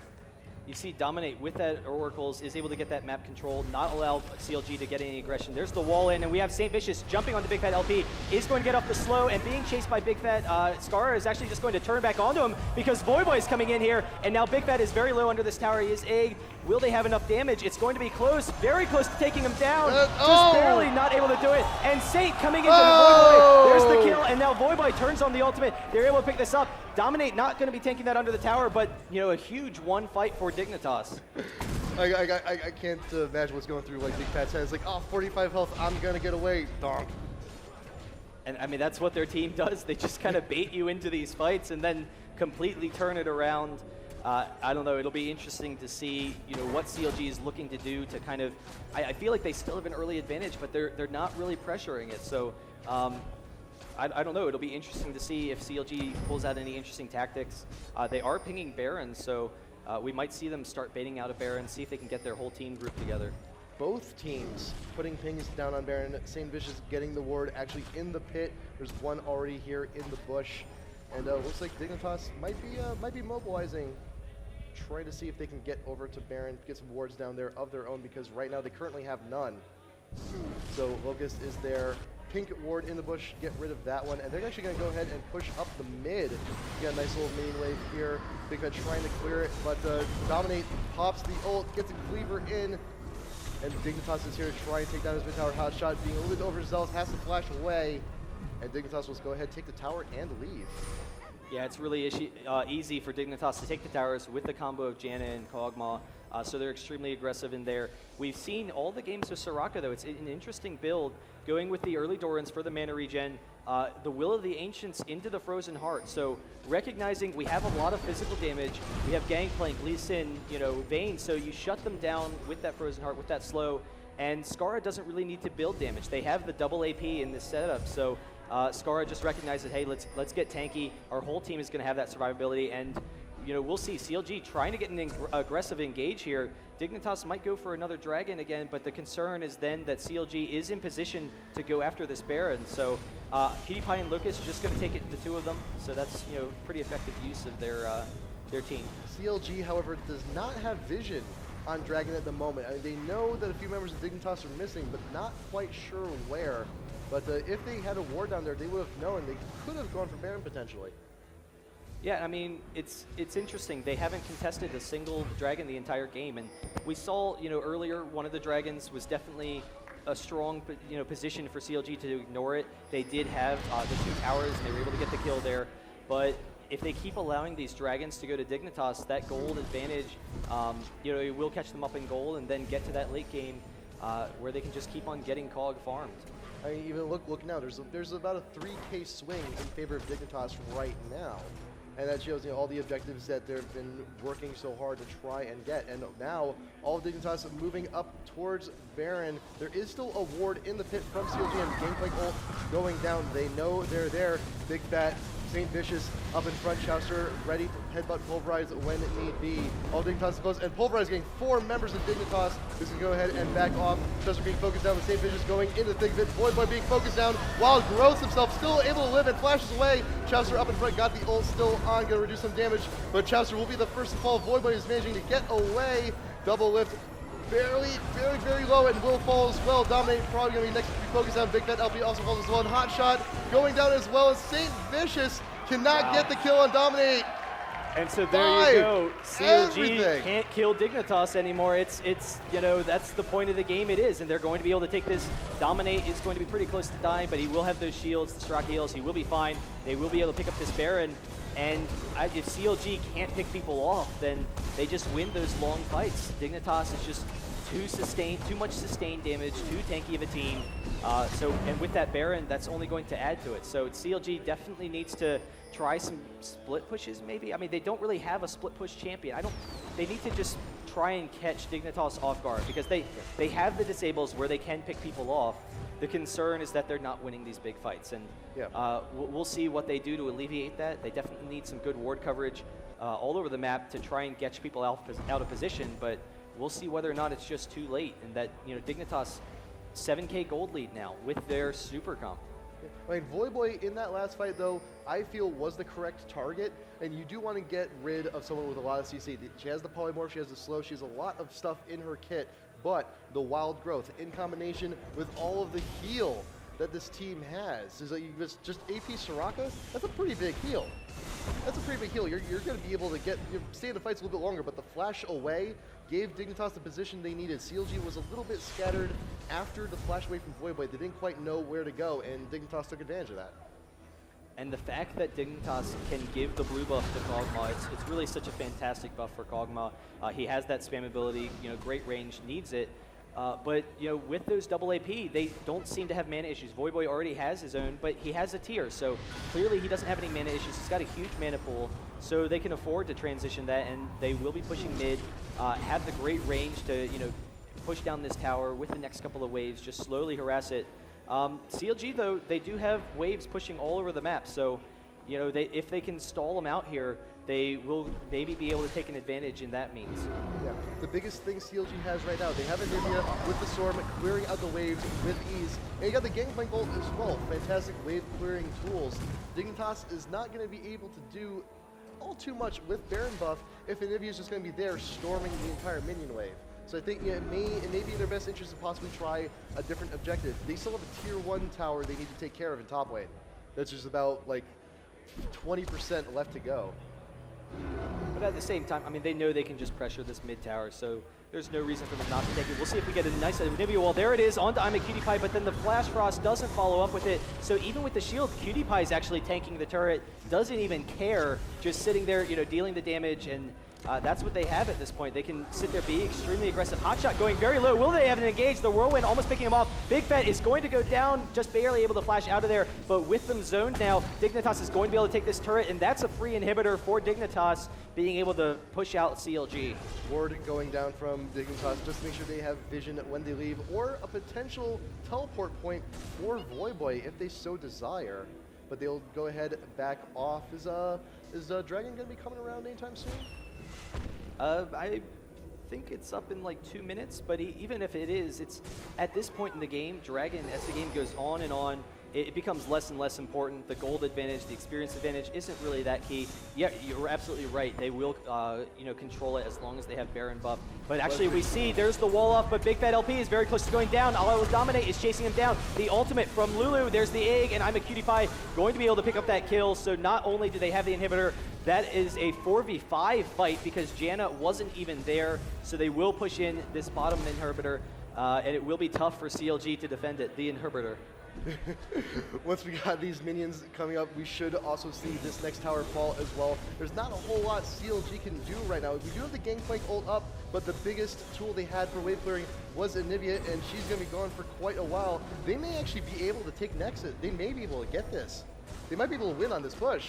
I mean, they're going to slowly push. I don't know if they're going to just force it. They're actually just going straight, balls to the wall for it. So we actually have Cutie Pie taking down some one more hit. Hotshot taking some damage there. Oh, but, one more hit on that tower. Just smack it. There we go. Thank you, Dominate. CLG, now they have one Nexus turret left. Dignitas backing off a little bit. And actually, Locust is split pushing top lane. Yeah, and with this push that Dignitas has, with the Baron and everything, it's really just, there's no stopping them at this point. They, will almost certainly be able to take this game, and it was so close to CLG winning the series. They had game one, game number two, they were almost able to pick up the win. They had the early advantage.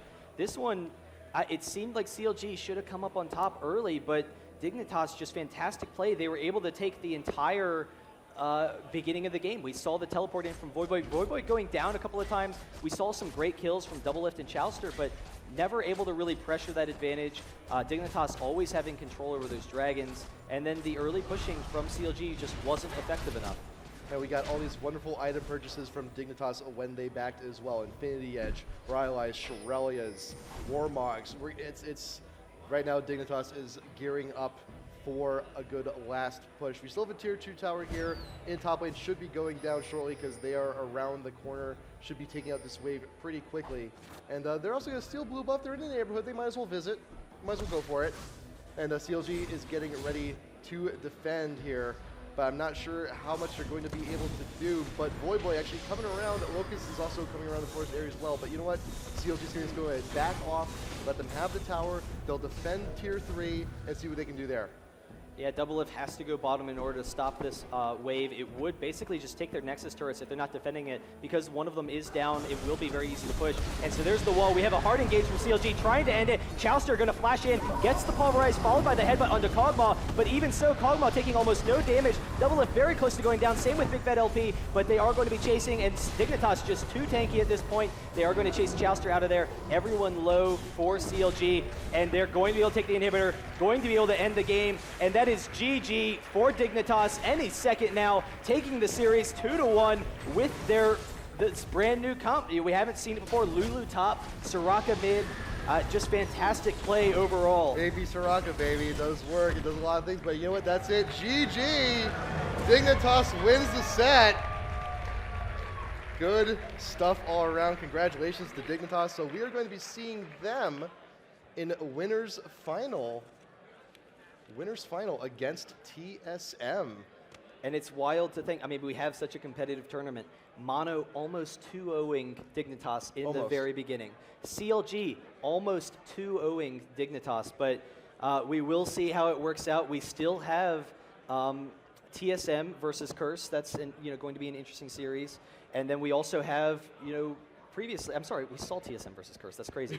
But we have TSM versus Curse, so they're in the finals as well. And then we will have the losers bracket tomorrow, and then we'll have TSM versus Dignitas coming into the winners finals, and see how it goes from there. Yeah. So I think we're getting pretty close to wrapping up the day. And we still got Travis here with us, and we've got Sadie Lee coming up later on tonight. But for now, while we're working on getting things wrapped up, I think we're going to go ahead and take a quick little break, possibly sum up the day once we come back. So we will be right back after these messages. This is IPL4.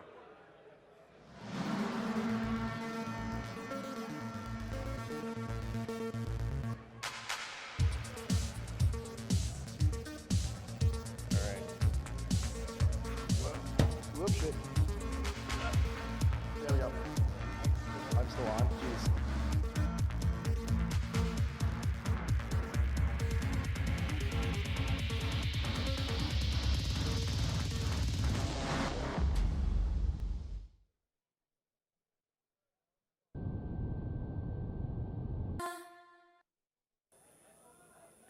Hello, everyone, and welcome to the first ever live State of the League.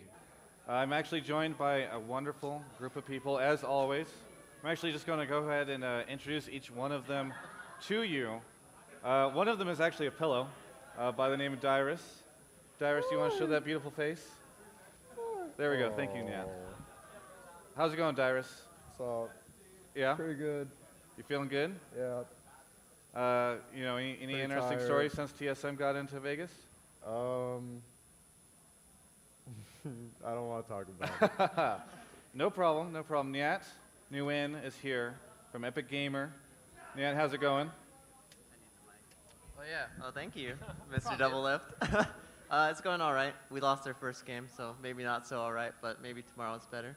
You feeling positive though about tomorrow? Yeah. After we lost, we talked a lot. Like, we're kind of pissed off, so we talked a lot to get better.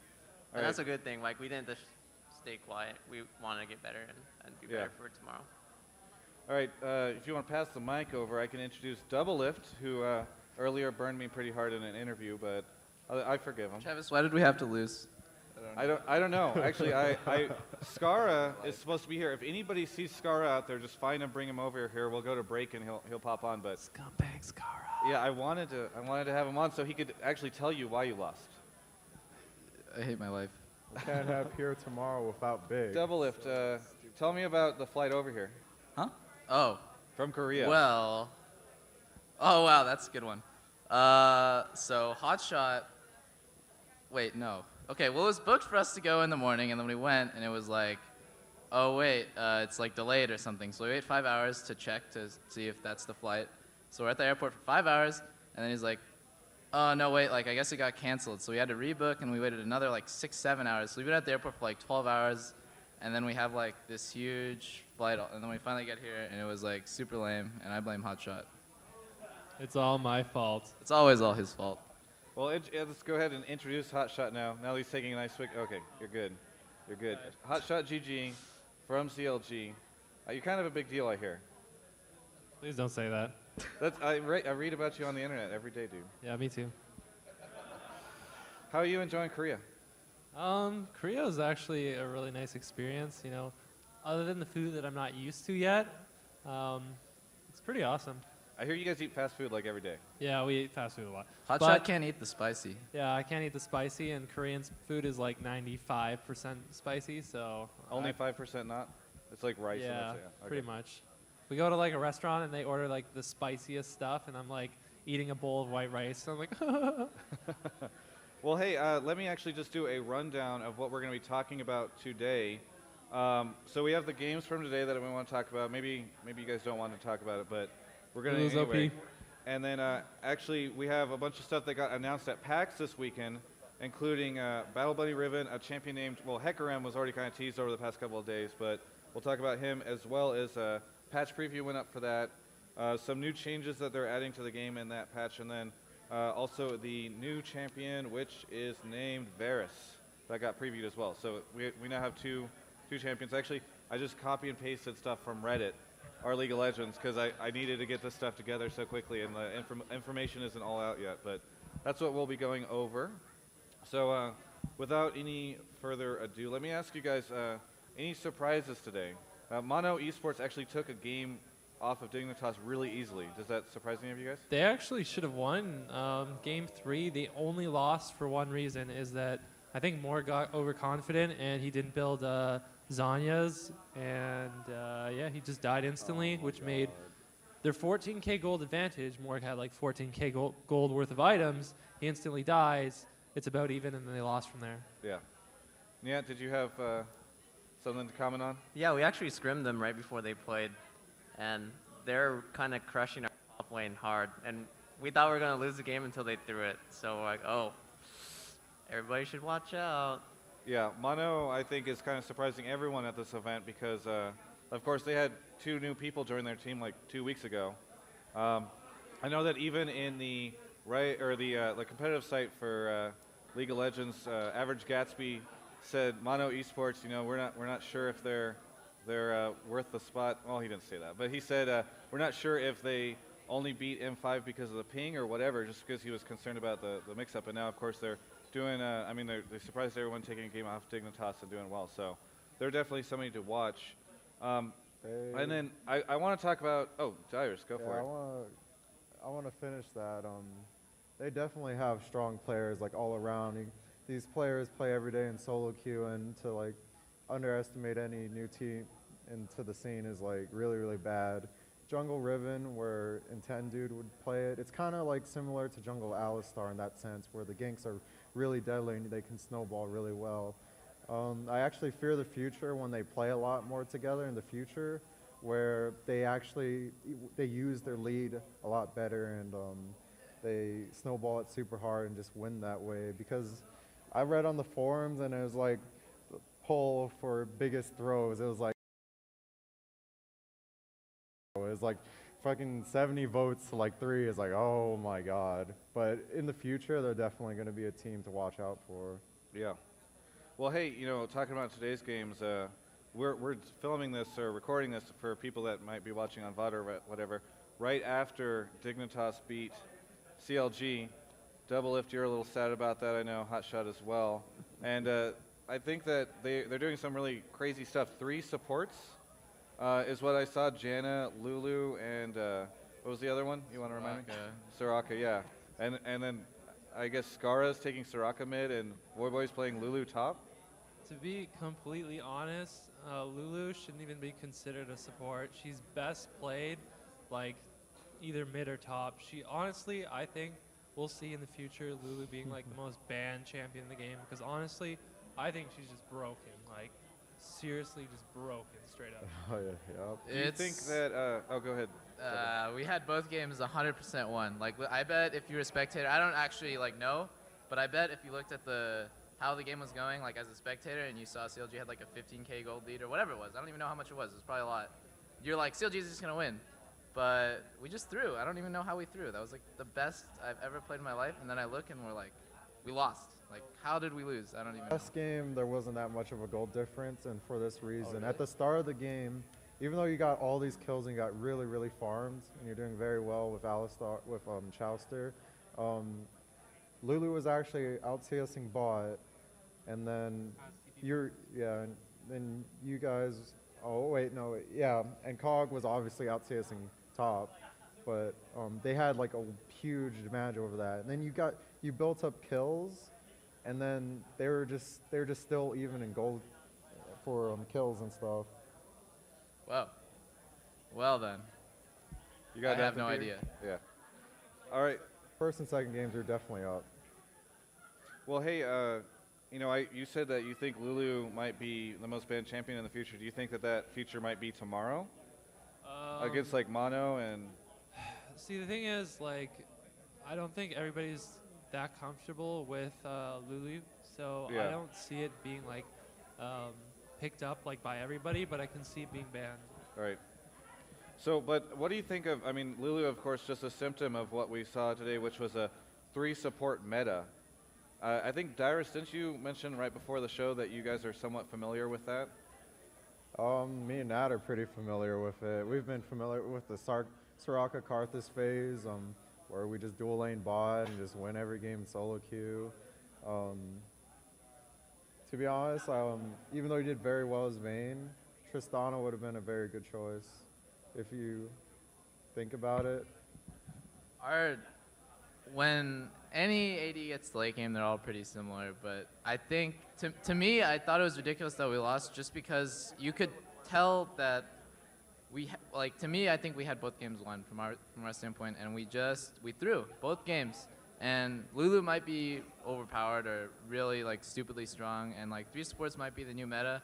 But in the end, like, we outplayed Dignitas all the way up until the point that we just like made like really stupid mistakes. And that's like so frustrating to me. Like, I hate just, like, it's fine if we get crushed by Dignitas from like level 1 to level 18. That's okay to me. Well, it's not okay. It's not as bad, but throwing is like so, I hate throwing. All right, well, guess if we get the wide camera, there we go. Look who's here. All right, so Scar, you want to respond to that statement? You think that it was just CLG throwing, or you think that the support stuff is, the 3 support meta is where it's at? I think all 3 individual champions are extremely strong. I actually am only playing Soraka solo today to get it nerfed because I don't ever want to see it again. Okay. So I'm hoping it just I know. dies. I know the whole live team was actually sitting in the back corner of the room just watching, and I mean, and for your sake, I'm hoping that they were just like, oh God. Yes, what please. is this? But also, like, I don't know if Doublelift can say that because like the game that he ended up winning was the game where we started 9-2 and got Baron, and we threw the game. So the fact that he says that he threw the game is kind of weird because we threw the game even harder than he did. All right. We both threw. We threw Get the microphone, buddy. There we go. Oh, we threw twice as much as Dignitas did, though. Oh man. Twice as hard. Stronger arms. I'll be the voice of reason, but everybody throws like that's how you lose. You throw. Like it's no you just yeah. That's the only way you can put it. Everybody quote unquote throws. Even if they're even gold, like the team that wins, like you threw to them. You know, like everybody always makes mistakes. That's how you lose. So, yeah. 20 mana Soraka, Star Call level 1. Oh, so balanced. So, Scar, tell me, what's the deal with the 3 support thing? All right, like how did that come to be? Like Nyat and Dyrus said they already kind of were familiar with the idea of it. I show Scar all the time. Yeah? Yeah, I played solo Soraka a lot, and then Scar goes, stop playing that champion. And I guess now he's trying to ruin it for me.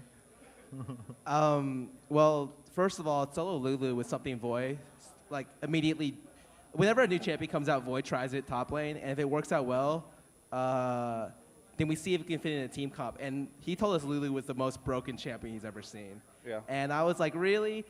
And he over-exaggerates a lot, but we found that he was pretty strong, so we were able to use Lulu, and that's all we were going to do. But then I played so many games against Solo Soraka and Solo Q. She is unbeatable in lane, 1v1.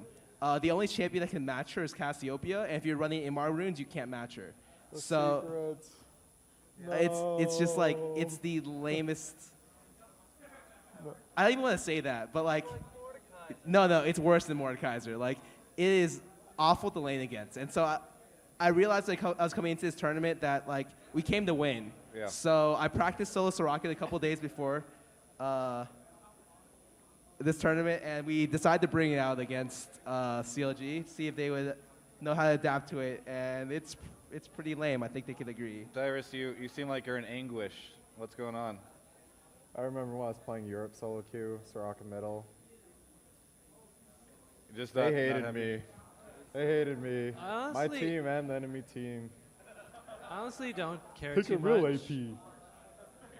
I honestly don't care too much about like Soraka and laning phase because you do lose by like race a little bit, and the gold lead does go up. But when it comes to team fights, the MR shred when you have like 3 to 4 MR heroes on the team is just redonkulous. Like you literally shred people to 0 MR, and you're like Mundo's cleaver. Just imagine this guy that's just like the tankiest hero ever. He throws a cleaver and he's like 700 damage, and he's the tank. Like it's pretty ridiculous. And you can't kill him. Soraka heal. Lulu ult. Soraka ult. Half HP to full. That's right. Scar, you don't have a beer, by the way. Should I ask one of the wonderful production people to bring you a beer? You're 21, right? No, I'm good for now. I think my team is just waiting for me to go out to eat because we're about to go celebrate. Okay. We'll try and speed it up a little bit. Before you go, why don't I ask you about a couple of these new champions? Yeah. All right, so we'll skip around a bit on the show notes so that, you know, you can take off if you need to. But so Hecarim, did you see, how many of you guys saw any information about him? Just a little bit, right? Only a little bit, yeah. Yeah, so for people who I guess haven't seen the League of Legends site, I think it's on the front page of League of Legends. If not, it's on Reddit. Found it somewhere. And so Hecarim is a Centaur champion. His Warpath is passive, which is he ignores unit collision and gains attack damage equal to a bonus of his movement speed. So you can get movement speed, you do some extra damage. Rampage, which is a cleave based on physical damage. Spirit of Dread. Hecarim deals magic damage to nearby enemies for a short duration. He gains health equal to the percentage of any damage those enemies suffer, which actually I don't even know what that, I have to think about it for a second to try and picture it. Devastating charge, it's a charge, obviously, hey. And he gains increased movement speed for a short duration. His next attack knocks the target back and deals additional physical damage based on the distance he or she, after Hecarim has traveled. So it's like the longer out the charges, the more damage. And then there's also like the movement speed from the passive, so that's pretty cool. And his ultimate summons spectral riders and charges forward, dealing magic damage in a line. Hecarim creates a shockwave when he finishes his charge, dealing additional magic damage to nearby enemies, causing them to flee in terror. So it's a little fear and an AoE. All right, so first thoughts. I guess, by the way, I guess he's like a tanky DPS. So that's how he's been described. So you got something, Scar? I just feel like playing him, everyone's just going to go tanky DPS. Yeah. Frozen Yeah, Mountain Admins. I'm probably going to see that build like all day. And people aren't going to sex deals and such? Maybe. I don't know. But the one thing I don't like about that champion, or the one mechanic I don't like in the game, is like fear. Because fear creates like this random path thing. And it just, there have been bad fears where like you've potentially lost games because the fear goes back toward their tower. And then fears where like the fear makes you run toward your tower. And that like saves you. And so like fear is like a random mechanic that I don't know if I necessarily like. But it's fun to play with. Usually everything that's had fear has been strong at some certain point. And so I have no doubt that this champion will be pretty strong. Well, Dyrus and Hotshot, of course, you guys top lane players. That's often where we see tanky DPS end up. You guys have any initial thoughts on him before he comes out? Sounds terrifying as fuck. It's like Olaf, Yorick, and fucking Trundle just charging into your face. I don't know. That's what I think. I don't think he has that much sustain, to be honest, and so he'll probably get dominated by 90% of the top laners. But he seems like a ridiculous jungle just for the fact that he has insane movement speed and he has cleave, so fast clearing and gank potential. But you can never see without the numbers, so he just looks cool. I'll give him that. Yeah, I don't see a lot of the top laners. You just kind of look at the top laners and you have to have something crazy. Like Olaf has his insane true damage spam, and like Tigrudir has his insane level 1 and all in, and all these top laners just have something crazy. Yorick has his insane sustain, and if this guy doesn't have something like really amazing about him, he won't be top. He'll probably be jungle. All right. Well, you know, actually, Nyat, did you have any thoughts on him? Or I know that he's kind of like the opposite side of the map from where you tend to be. The one thing I worry about with tanks is how much CC they have and how much control they have of the game like that. It really just seems like he's just a kind of a big DPS kind of champion. Yeah. Kind of like Shyvana or something like that. The pillow is creeping up behind you. Dyrus trolling you. Support Hecarim. He actually kind of reminds me of Spirit Breaker from old school Dota, by the way. Like with the movement speed. Yeah, that's pretty cool. I think that's a Ginsu champion. Ginsu's in the audience somewhere. That's one of my favorite champions. I love Ginsu. Yeah. All right, so Hecarim patch preview is actually posted, and this is just from Ninja Faux Show on Reddit, our League of Legends. I got this from this guy because I actually didn't have time to watch the YouTube video, so he posted it on Reddit, and here we go. So Kale is seeing Divine Blessing increase in heal, haste duration, and mana. What? Scar, you want to grab the microphone? You're making some faces. I feel like Kale right now is very situational. Like I think she definitely needed that, but you have to be careful with Kale because if you give her too many buffs, she already brings a lot of utility to the team. Yeah. And she can carry from like an odd range. And she's just such a unique hybrid champion. Like I'm glad she's getting buffs, but I hope they don't over buff it. Like the movement speed's not like 40% at 1 or something crazy like that. Yeah, it's a patch preview, so we don't really know specifics yet. Dyrus, you've played Kale like a ton, right? I played her like when season 2 was out. I just played her and I had like a high win rate. I think she's still viable. It's just she has her counters and she's very good with like poke comp. She's very good at trying to dominate the lane and just trying to snowball. She has her uses, but she actually fits into a lot of team comps. It's just people don't like her that much. And I guess how I am with these champions that no one really plays, I like to hide a lot of things. So that's why I don't really show that much, even though I never end up using it in competitive play unless, like, if I was still on EG and we ran like AP Cog mid, I would probably run Kale top. And it would be pretty good, actually. Yeah. Yeah. Kale, like recently, well, not recently, but she You need to got be a little louder. indirectly. A little louder. Oh, Kale got indirectly like nerfed when Starks got nerfed. I really liked Armor Shred on Kale, and once that got nerfed, I kind of felt she like kind of went down on the ladder when she was already pretty far down. She's a really good situational pick versus like just raw burst on one target. So like There a you good go. ultimate can negate like 3,000 instant damage, but versus a huge AoE comp, like she has no place. She just can't really do anything. Right. Nyat, can you see playing her support bottom or anything like that? Well, we ran her today. Yeah, that's true. As AD Kale, and I think Curse were like, oh yeah, that's pretty good, and used it too against TSM. And it's just like she has the kill potential, at least in the bottom lane when you sync it up right. And Yeah. that's about it. If you play smart against the Kale bottom lane, you shouldn't die, but she can kill you pretty easily compared to other ADs. Kale's early game, but she kind of sucks against shields. You can't shred the shield. And hit lots of heal. It's kind of hard. All right, well, along with Kale, Teemo is seeing some buffs. Oh, God. Oh, God, no. So, there's very little information about it yet, but Toxic shot +1 attack speed bug fix, which means it was not doing as much damage as intended. What? So It yeah, already does enough damage. And then I guess there's quote-unquote improvements to his ultimate and move quick. Oh, God. That's all we know. His ultimate is probably one of the most annoying things in the game. Yeah. If he gets ahead, he will never leave a lane. I guarantee you that guy will never leave a lane.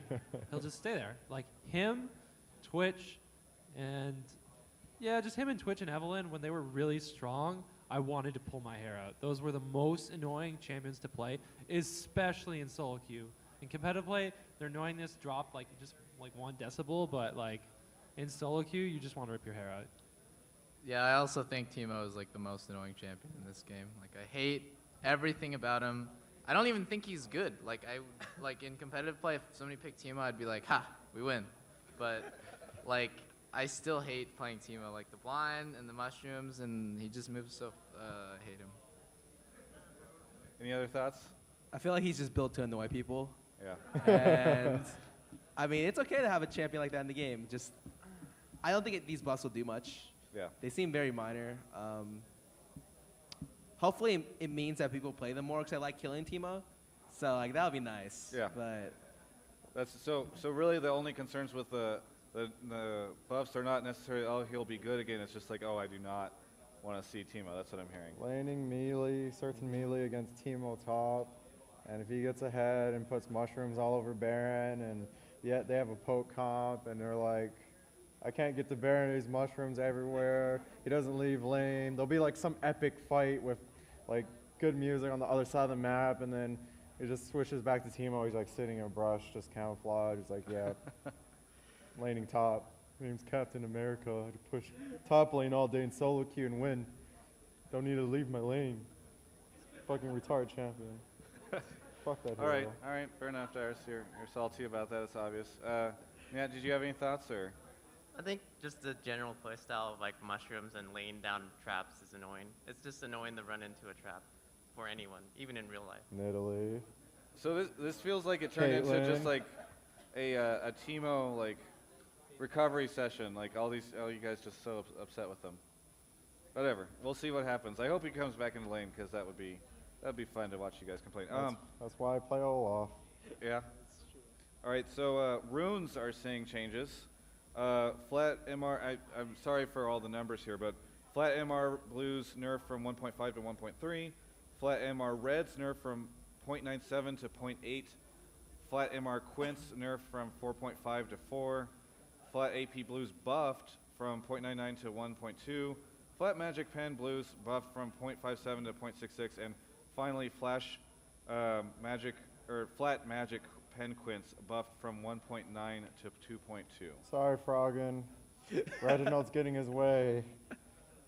That's all I gotta say. These buffs are just intended to have bursters be able to be playable at a competitive level. Yeah. Currently, right now, I know Froggen does this a lot. He runs 9 MR reds, and with MR blues, it's plus 22 MR.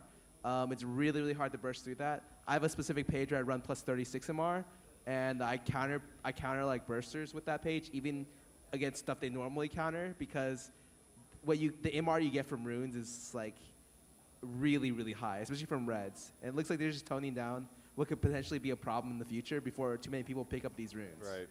And I agree with it. I definitely want to see more bursters in competitive scene. So like a rise of like Annie would be nice. Actually, I don't know if I like that because I hate Annie. But I would like to see more variety rather than just like, I could have been like super cheesy and ran 36 MR on Soraka middle. And if they had run like a Maokai jungle, I would have been at GG's tower the entire game because there's no way they would have killed me. But yeah, I like it. I like the change a lot. Yeah, did you have any thoughts on it? No, Sort yeah, of they're nodding your necessary. head. This MR stacking against AP champs is sad for AP players. Yeah. All right, the final thing that I have here on the list is experience changes. I think that this might be of interest to you, Nat. Gain more experience for killing champions above your level, less for killing champions below your level. What? So obviously supports tend to be a little under-leveled. You're going to get more experience now. Are you happy about that? It helps. Little bit, yeah, that's about it. I don't know how much it helps. Like, if it's like a quarter of a level, maybe I get a level sooner. That's about it. I don't think it's going to be too much. I like it. I know, at least to me, I don't know if every support player out there agrees, but a lot of supports kind of peak at like around level 9. Like Soraka, for example, doesn't really get that much stronger after level 9. And like really, all you are is a level 5 heal and an ulti. That's really, and like a whatever silence. You don't get that much more powerful every level, like a carry would, or a tank. And then the same probably goes for just a lot of champions. Like YellowStar is just a headbutt pull, and I guess a couple seconds off CD is nice, but it's not a big deal. Depending on how much it is, we could see the rise of the roaming meta. So like, oh yeah, yeah, just YellowStars running around the maps with the junglers, the jingle janglers, and M5ing and stuff like that. M5ing, is that a verb now? Yeah, M5ing is a verb. All right. Well, actually, now that we've got, Scar, you got something? I just wanted to say, like, I think people underestimate base stats in this game. Each level, you get around 80 to 100 health. That's the equivalent of, like, buying a Doran's blade, Doran's ring. Base stats, like, increasing just one level means that, like, you can potentially out-trade another player. And you can survive, like, certain ganks just based off that. Like, that's more health than you gain from 3 HP quints. So I think, like, I don't know, a lot of people underestimate levels. It's very, very important for base stats. All right, well, we've actually gotten through all of the patch preview now. We're about halfway through the show, so we're actually going to shoot to a quick commercial, I believe, any second. So we'll actually see you guys when we get back, and we'll be talking about the other champion that got revealed, Varus. Bye. Something revolutionary has arrived. The new standard in graphics from AMD is here, redefining virtually everything that came before. Higher frequencies, more memory, better frame rates, superior resolution than our previous generation, and the world's first 28nm GPU.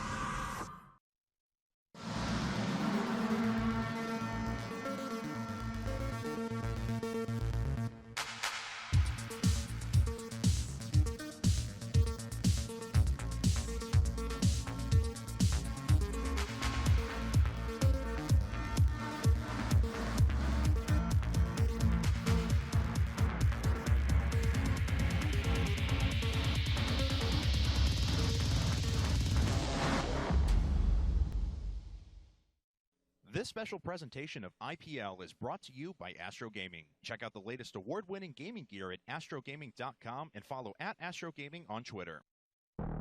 I'm Jeff In Control Robinson from Team EG, and this is Kingston's HyperX Genesis.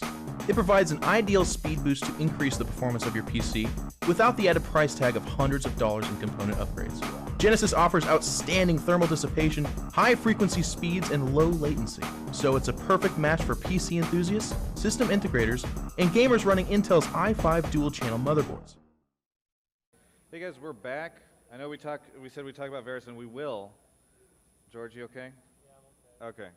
hiding out behind the pillow. But I actually want to ask Skara, you're going to be playing TSM tomorrow. You're going to be facing off against that wonderful man in the green. You have any fighting words to say to him beforehand? I don't want to be too cocky, so I just want to say, like, it'll be a good series. All right. Dyrus, do you have any fighting words to say to Skara? Happy birthday. There we go. There we go. All right. Well, so you think it's going to be a good series. What do you think? I know you don't want to be too cocky, but are you guys both just going to say, yeah, it's going to be us who win? What I think is Soraka is going to get banned tomorrow. Okay. That's what I think. I think you are correct. Oh, there we go. But it's happening. there's other possibilities. How I feel about our matchup is if I go to our recent last matchup, which was actually on my birthday, the first match, I discovered Olaf versus Vlad, which was terror, but Pobelter beat me with Vlad when I was Olaf, so I'm still figuring that out. The second match, I played Malphite, missed my ult on Skara. Derped pretty badly through the game. I got carried the first game by Reginald, who was like 14-0 or something with Kennen. Third game, Boy does Wraith camps and hits level 2 early. And then I have 20 CS into the game, and while he has 100 with Olaf and I have 20 on Warwick. I think that's due to, 1, my inexperience with Warwick, 2, derping really hard all 3 matches, and 3, it was my birthday. So this was honestly, the best birthday present Void could have given me, because what it tells me is it opened my eyes. I was literally in pain for the next 10 hours reading the forums and like trying to sleep. I couldn't sleep, just thinking over a million different scenarios in my head of how to like get better, and that helped me a lot. So I like to thank Void for that, because now I won't get 20 to 100 CS now at IPL. I'll give you the #1 birthday present. The way you get better top lane is you play other top laners 1v1. You already told me that. Don't tell anyone else. Straight Don't up. tell anyone else. Just straight up. If you 1v1 top lane just consistently, you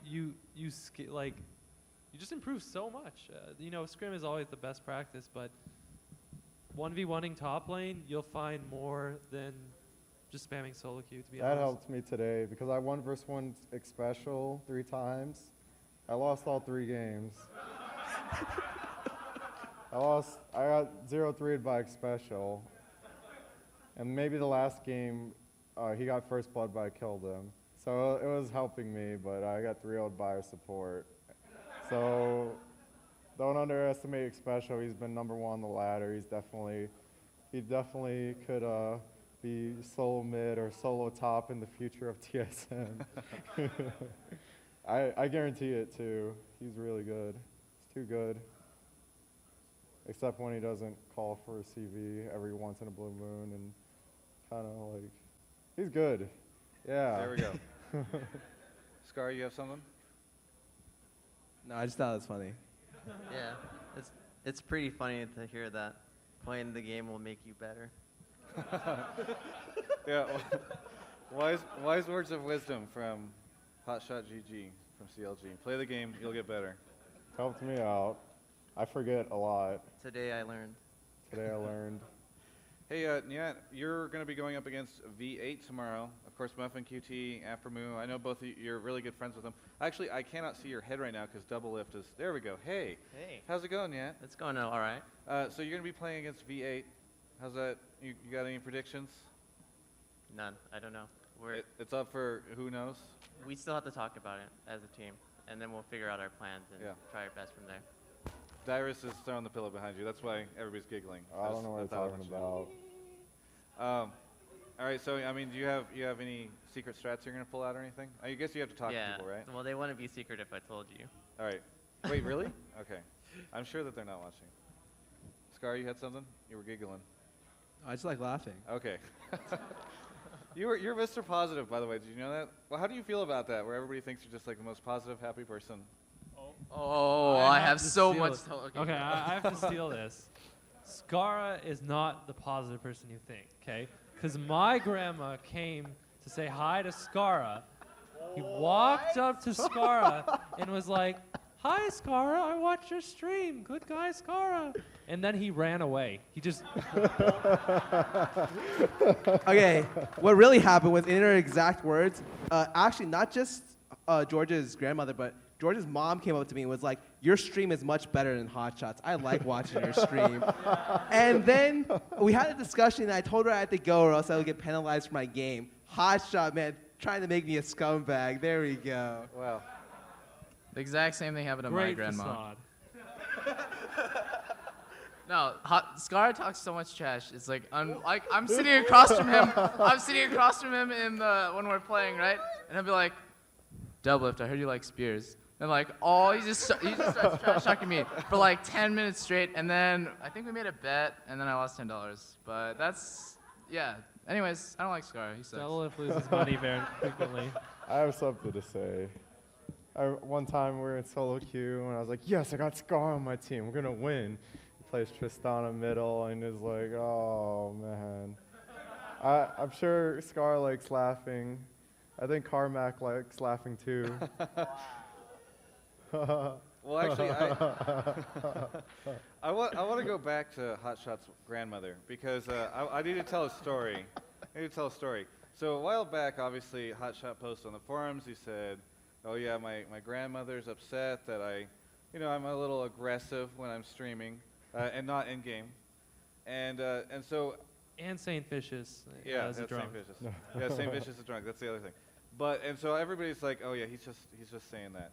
I actually yesterday, a bunch of us were hanging out in the lobby in front of IPL, and two wonderful women approached all of us. So we're like, "Who are these people?" They introduced themselves to each one of us. It's actually both his mother and his grandmother. They knew who all of us were. They had like feedback to say about all of it. They actually. His mom told me that his grandmother watched the drunk state of the league and had said that she was going to pickpocket a beer off of me when she saw me. So just know that whenever you're watching something, somewhere out there, HotshotGG's grandmother is watching as well. 2012. My grandmother actually knows most of the champions that everybody mains. Oh god. Yeah, actually, I think she should just start hosting State of League. Yeah, I need my grandma up here. Yeah, that would be good. Rest in peace, Travis. Well, so CLG, you guys are going to play Curse. And I remember in the beginning, after Doublelift, you moved to Curse. We saw Elements go to, or move from Curse to CLG. We saw Elements go to Curse. You guys sort of had a string of, I don't know if you call it bad luck, but you had a lot to prove, and then a lot of the games that you played against Curse, you had a bit of a struggle with. I don't think that that's necessarily been the case lately, but are you concerned at all about the game tomorrow? I take every game pretty seriously, so yeah, Curse can definitely win against us, and we can definitely win against Curse. They're pretty good. They lost pretty badly actually to TSM. I watched like most of the games, and I don't know. I think they're good. They just had two bad games. That last game, I lost a Pope Belter in CS, and I had to call for help from Reggie. And then he lost all of his farm, and now he looks so bad because he's like 1-6, and everyone on the farms is like, "Reggie's feeding, Dyrus is carrying," when he comes into my lane and saves me and snowballs me, and then Karthus gets ahead, and it's like, oh man. It was a really close game. Bernard, hey, HotShot, do you have any thoughts on the Curse game tomorrow? No, Curse is very good. I really like NYJackie. He's a really good player, and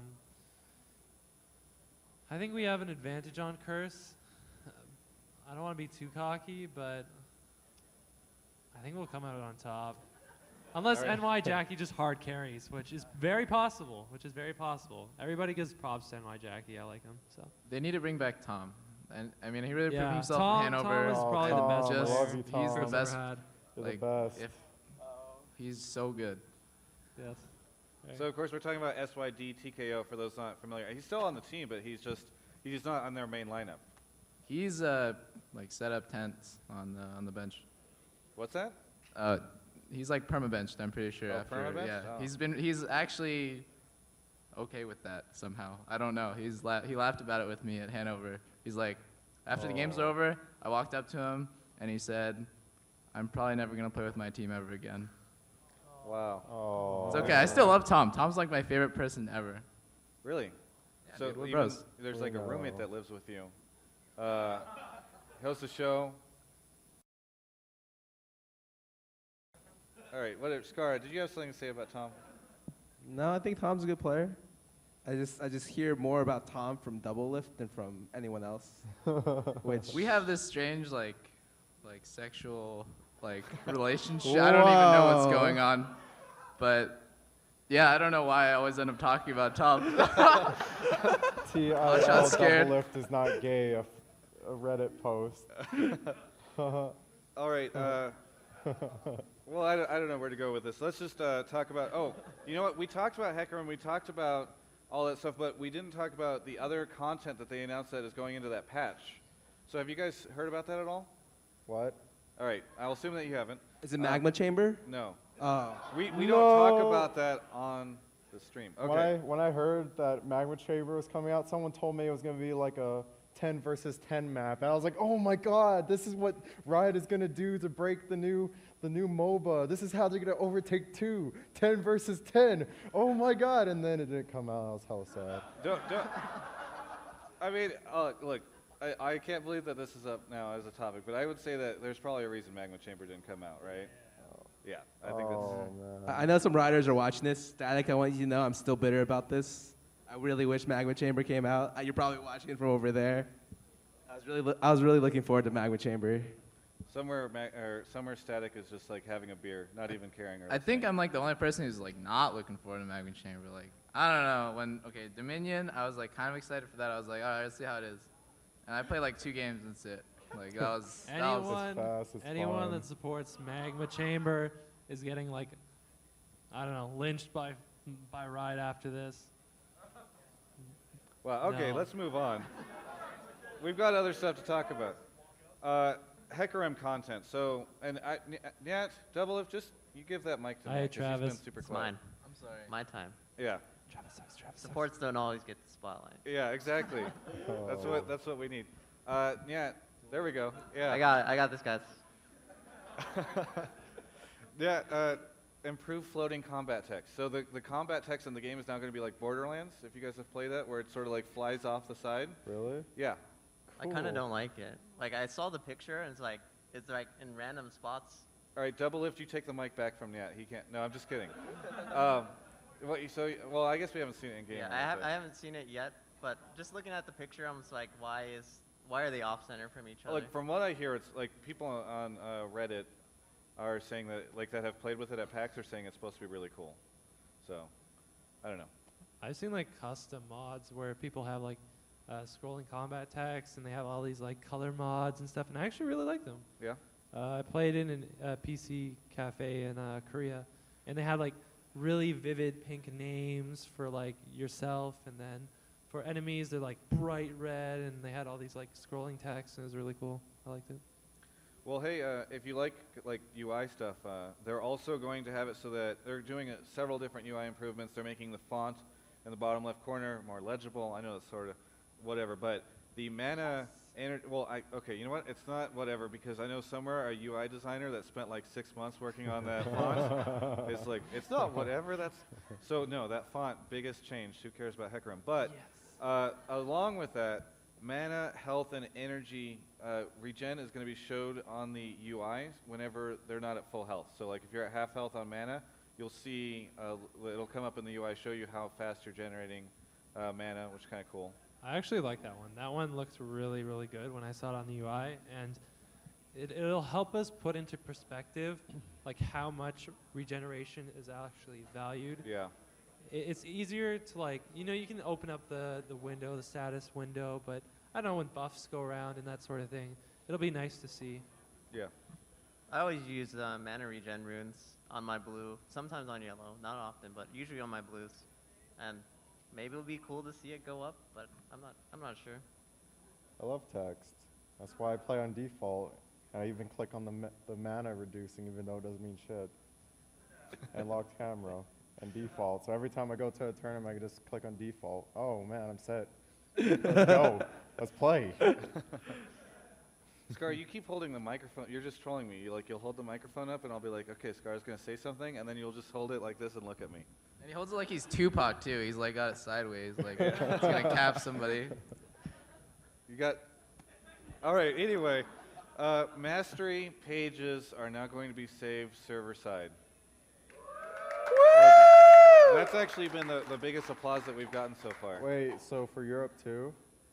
Well, I mean, yeah, I'm sure that it's the client. I don't know if they'll transfer because obviously they're different accounts, but account based. Never mind. That was a dumb question.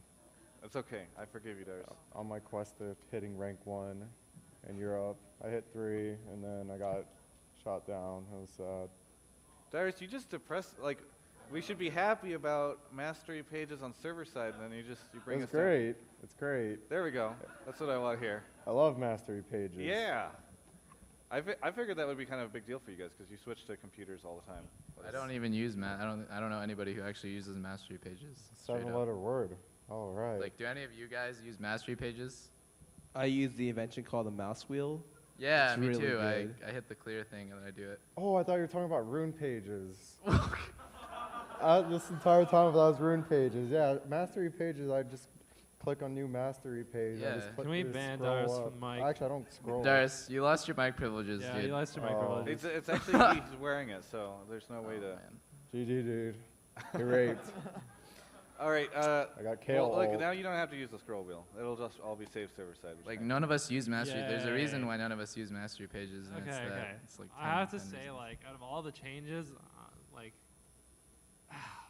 like, why do we really care about that? Like, Because Reddit goes crazy about this stuff. and then oh, come on. Travis, man. this isn't Reddit, dude. This isn't state of the Reddit here. We're You talking guys are about some tough stuff. You guys are the 1%. Like, it's like there's the, yeah, Dude, 99%. Reddit's the best. I don't even. love I can't. Reddit. I can't imagine people at home going like, "Yes, mastery pages save now. That is the best change ever." Well, I'll When tell there's, you. like, maps that can come out, graphical changes, like new champions, like. Replays. Look, I'll tell you who's happy about it. I am, because while Doublelift has been gone, at nighttime, girlfriend goes to sleep in the room. I need to use a computer. I hop over into Peter's room where there's a wonderful gaming computer, and then I play League of Legends. So now I don't have to worry about transferring that stuff. Travis, I'm gonna sue you. All right, whatever. Let's talk about Varus. Oh, by the way, bot updates. Just because we haven't talked about enough stuff that doesn't apply to you. The guys Raz yet. bot get buffed. Yeah, bot And bot the updates. new bot get buffed. What? Happy birthday. All right, Varus. Varus, actually, yeah, Nyat and Doublelift probably will talk about this a lot. He is a ranged AD carry that is coming out. Does that excite you, Doublelift? I actually think there's too many AD carries right now. All right, give it back to Nyat. Give it back to Nyat. Nyat, does that excite you? I wish we had more support champions. All right. there's nothing. There's As nothing. long as the champion just doesn't go top lane and function in like every single lane, I'm happy. All right. Cough, Lulu, cough. What again? It even works in the jungle. Oh. What? Are you talking about Lulu? Yeah. Are you saying Lulu jungle's good? Hotshot. No, but it still works. You can juggle with Soraka. Hotshot's pretty salty right now. I know. just gotta Hotshot say. is like somebody's like poured the salt shaker over him. Yep. Saintvicious did it, so it must be viable. No, but okay, let's actually go through the. What do you? You keep pointing that at me. I don't even know what you're trying to do. I already have a microphone, Skara. I just like to waggle it. Like, this is not Okay, all right. That's the most. It's so distracting. Can you just stop for a little bit, please? Okay, Travis, I will comply. I have the technology to do that. I don't even know. Whatever. All right. So this has just turned into State of the Trolling Travis. So Varus, his passive is for few seconds. It's a few seconds long. 10% attack speed buff on creep kill, 40% attack speed buff on champ kill. From Yeah. bots? What? Wait, bots get this buff? Holy crap, Dyrus. This is getting out of hand, man. No, this is okay. This is the new champion, Okay, dude. Dyrus. Oh, Baron. Okay, never mind. No, Varus. Dyrus. Hotshot just left. We just lost Hotshot. He's done. He's done. He's gone. We're good. Victory. Me and Scar can just All fill right, his void. whatever. Listen, Dyrus, I'm gonna. Oh, look how cute that. Okay, Dyrus. You can call me Tom Doublelift. Yeah. Me and Ned are one now. We're the same Yeah, person. sync We up. synced up. What is this? Wonder Twins. This is gay. I don't like this at all. We'll All keep right. it at this. Dyrus, I'm gonna tell you, there's a champion called Varus coming out soon. There's 2 new champions? Yes, one of wow. them. One of them is coming out. Is he a support? No. Oh. He's a ranged AD carry. Is he like Graves? Well, and the fact that they're both ranged AD carries. Oh boy. Yeah. Do you just like ranged AD carries? I saw a picture of him, but then I don't remember. I have no idea what is happening right now, but HotshotGG is re-entering the vicinity. my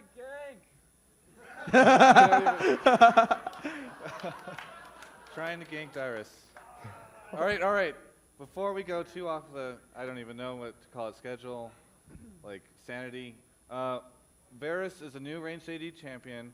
His passive is that for a few seconds after killing a creep, he has a 10% attack speed buff and a 40% attack speed buff after killing a champion.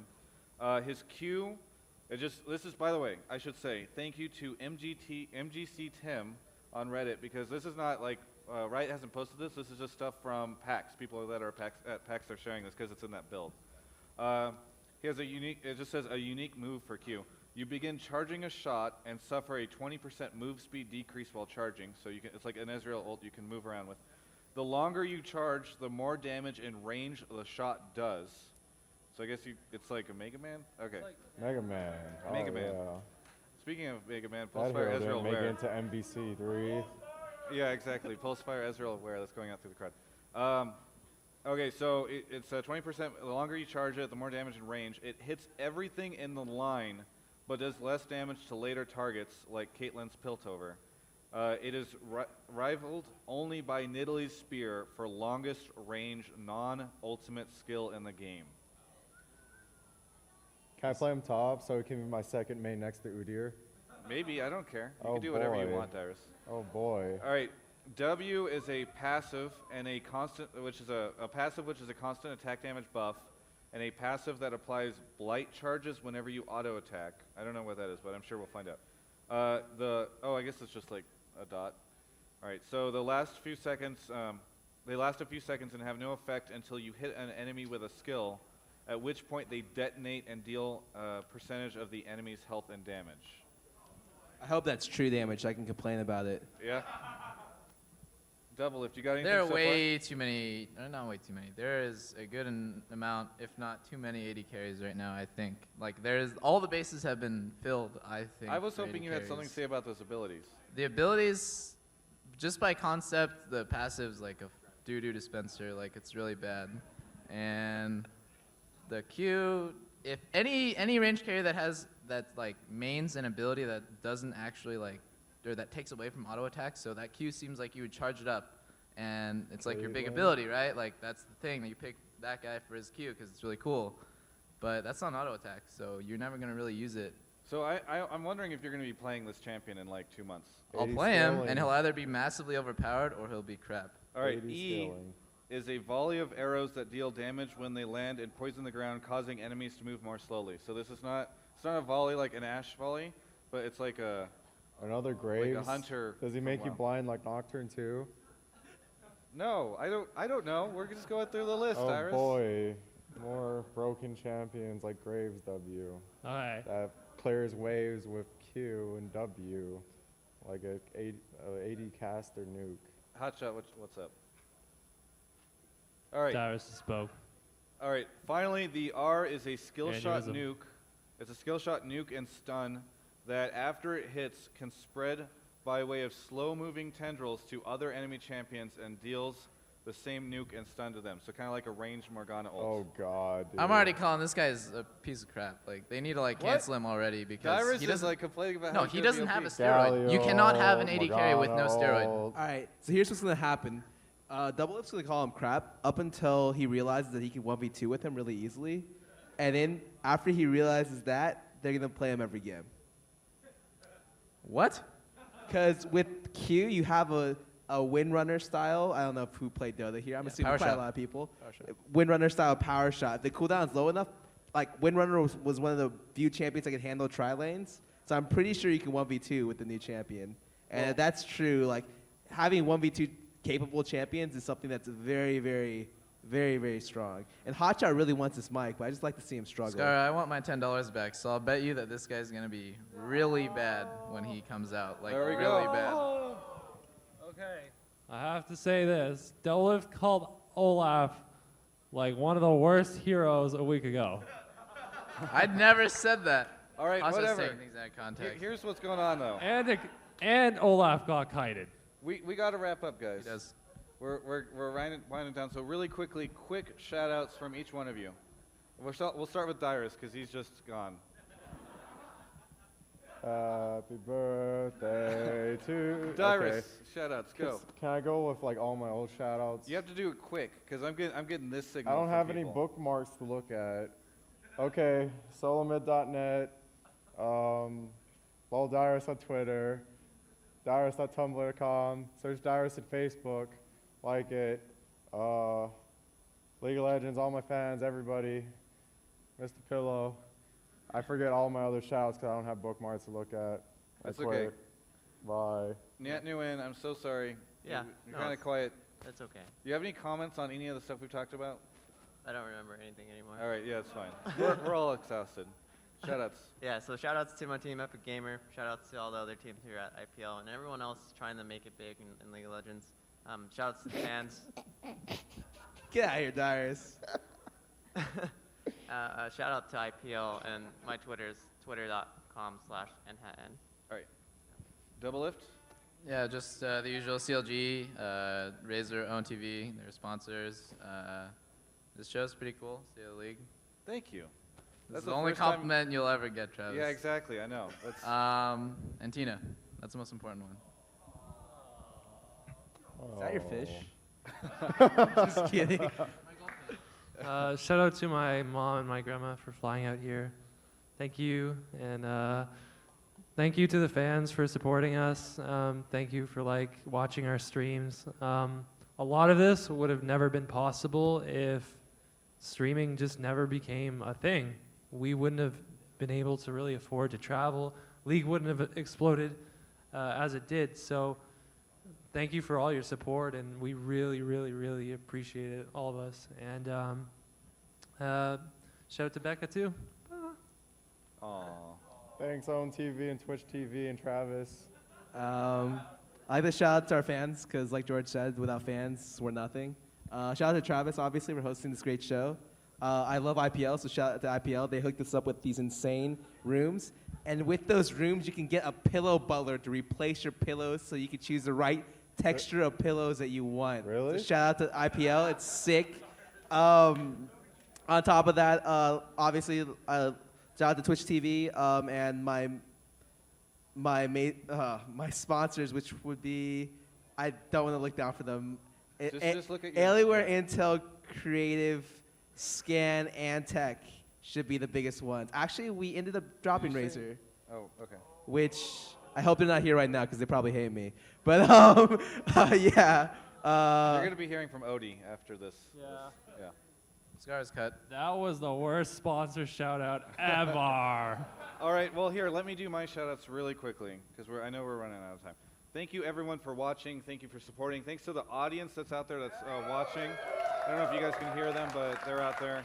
And, hey, shout out to IPL for letting me do this. This was actually just, I requested, is this a possibility? And they've done so much to make this happen.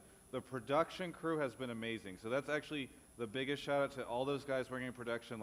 I just literally ask for anything, I need this, I need that, and they're just there for that. So thanks a ton. Keep watching Stay League. You can check out stayleague.com, my Twitter, @SOTLTravis, and thanks again. Keep watching IPL throughout the weekend, and we'll see you tomorrow. Thank you for not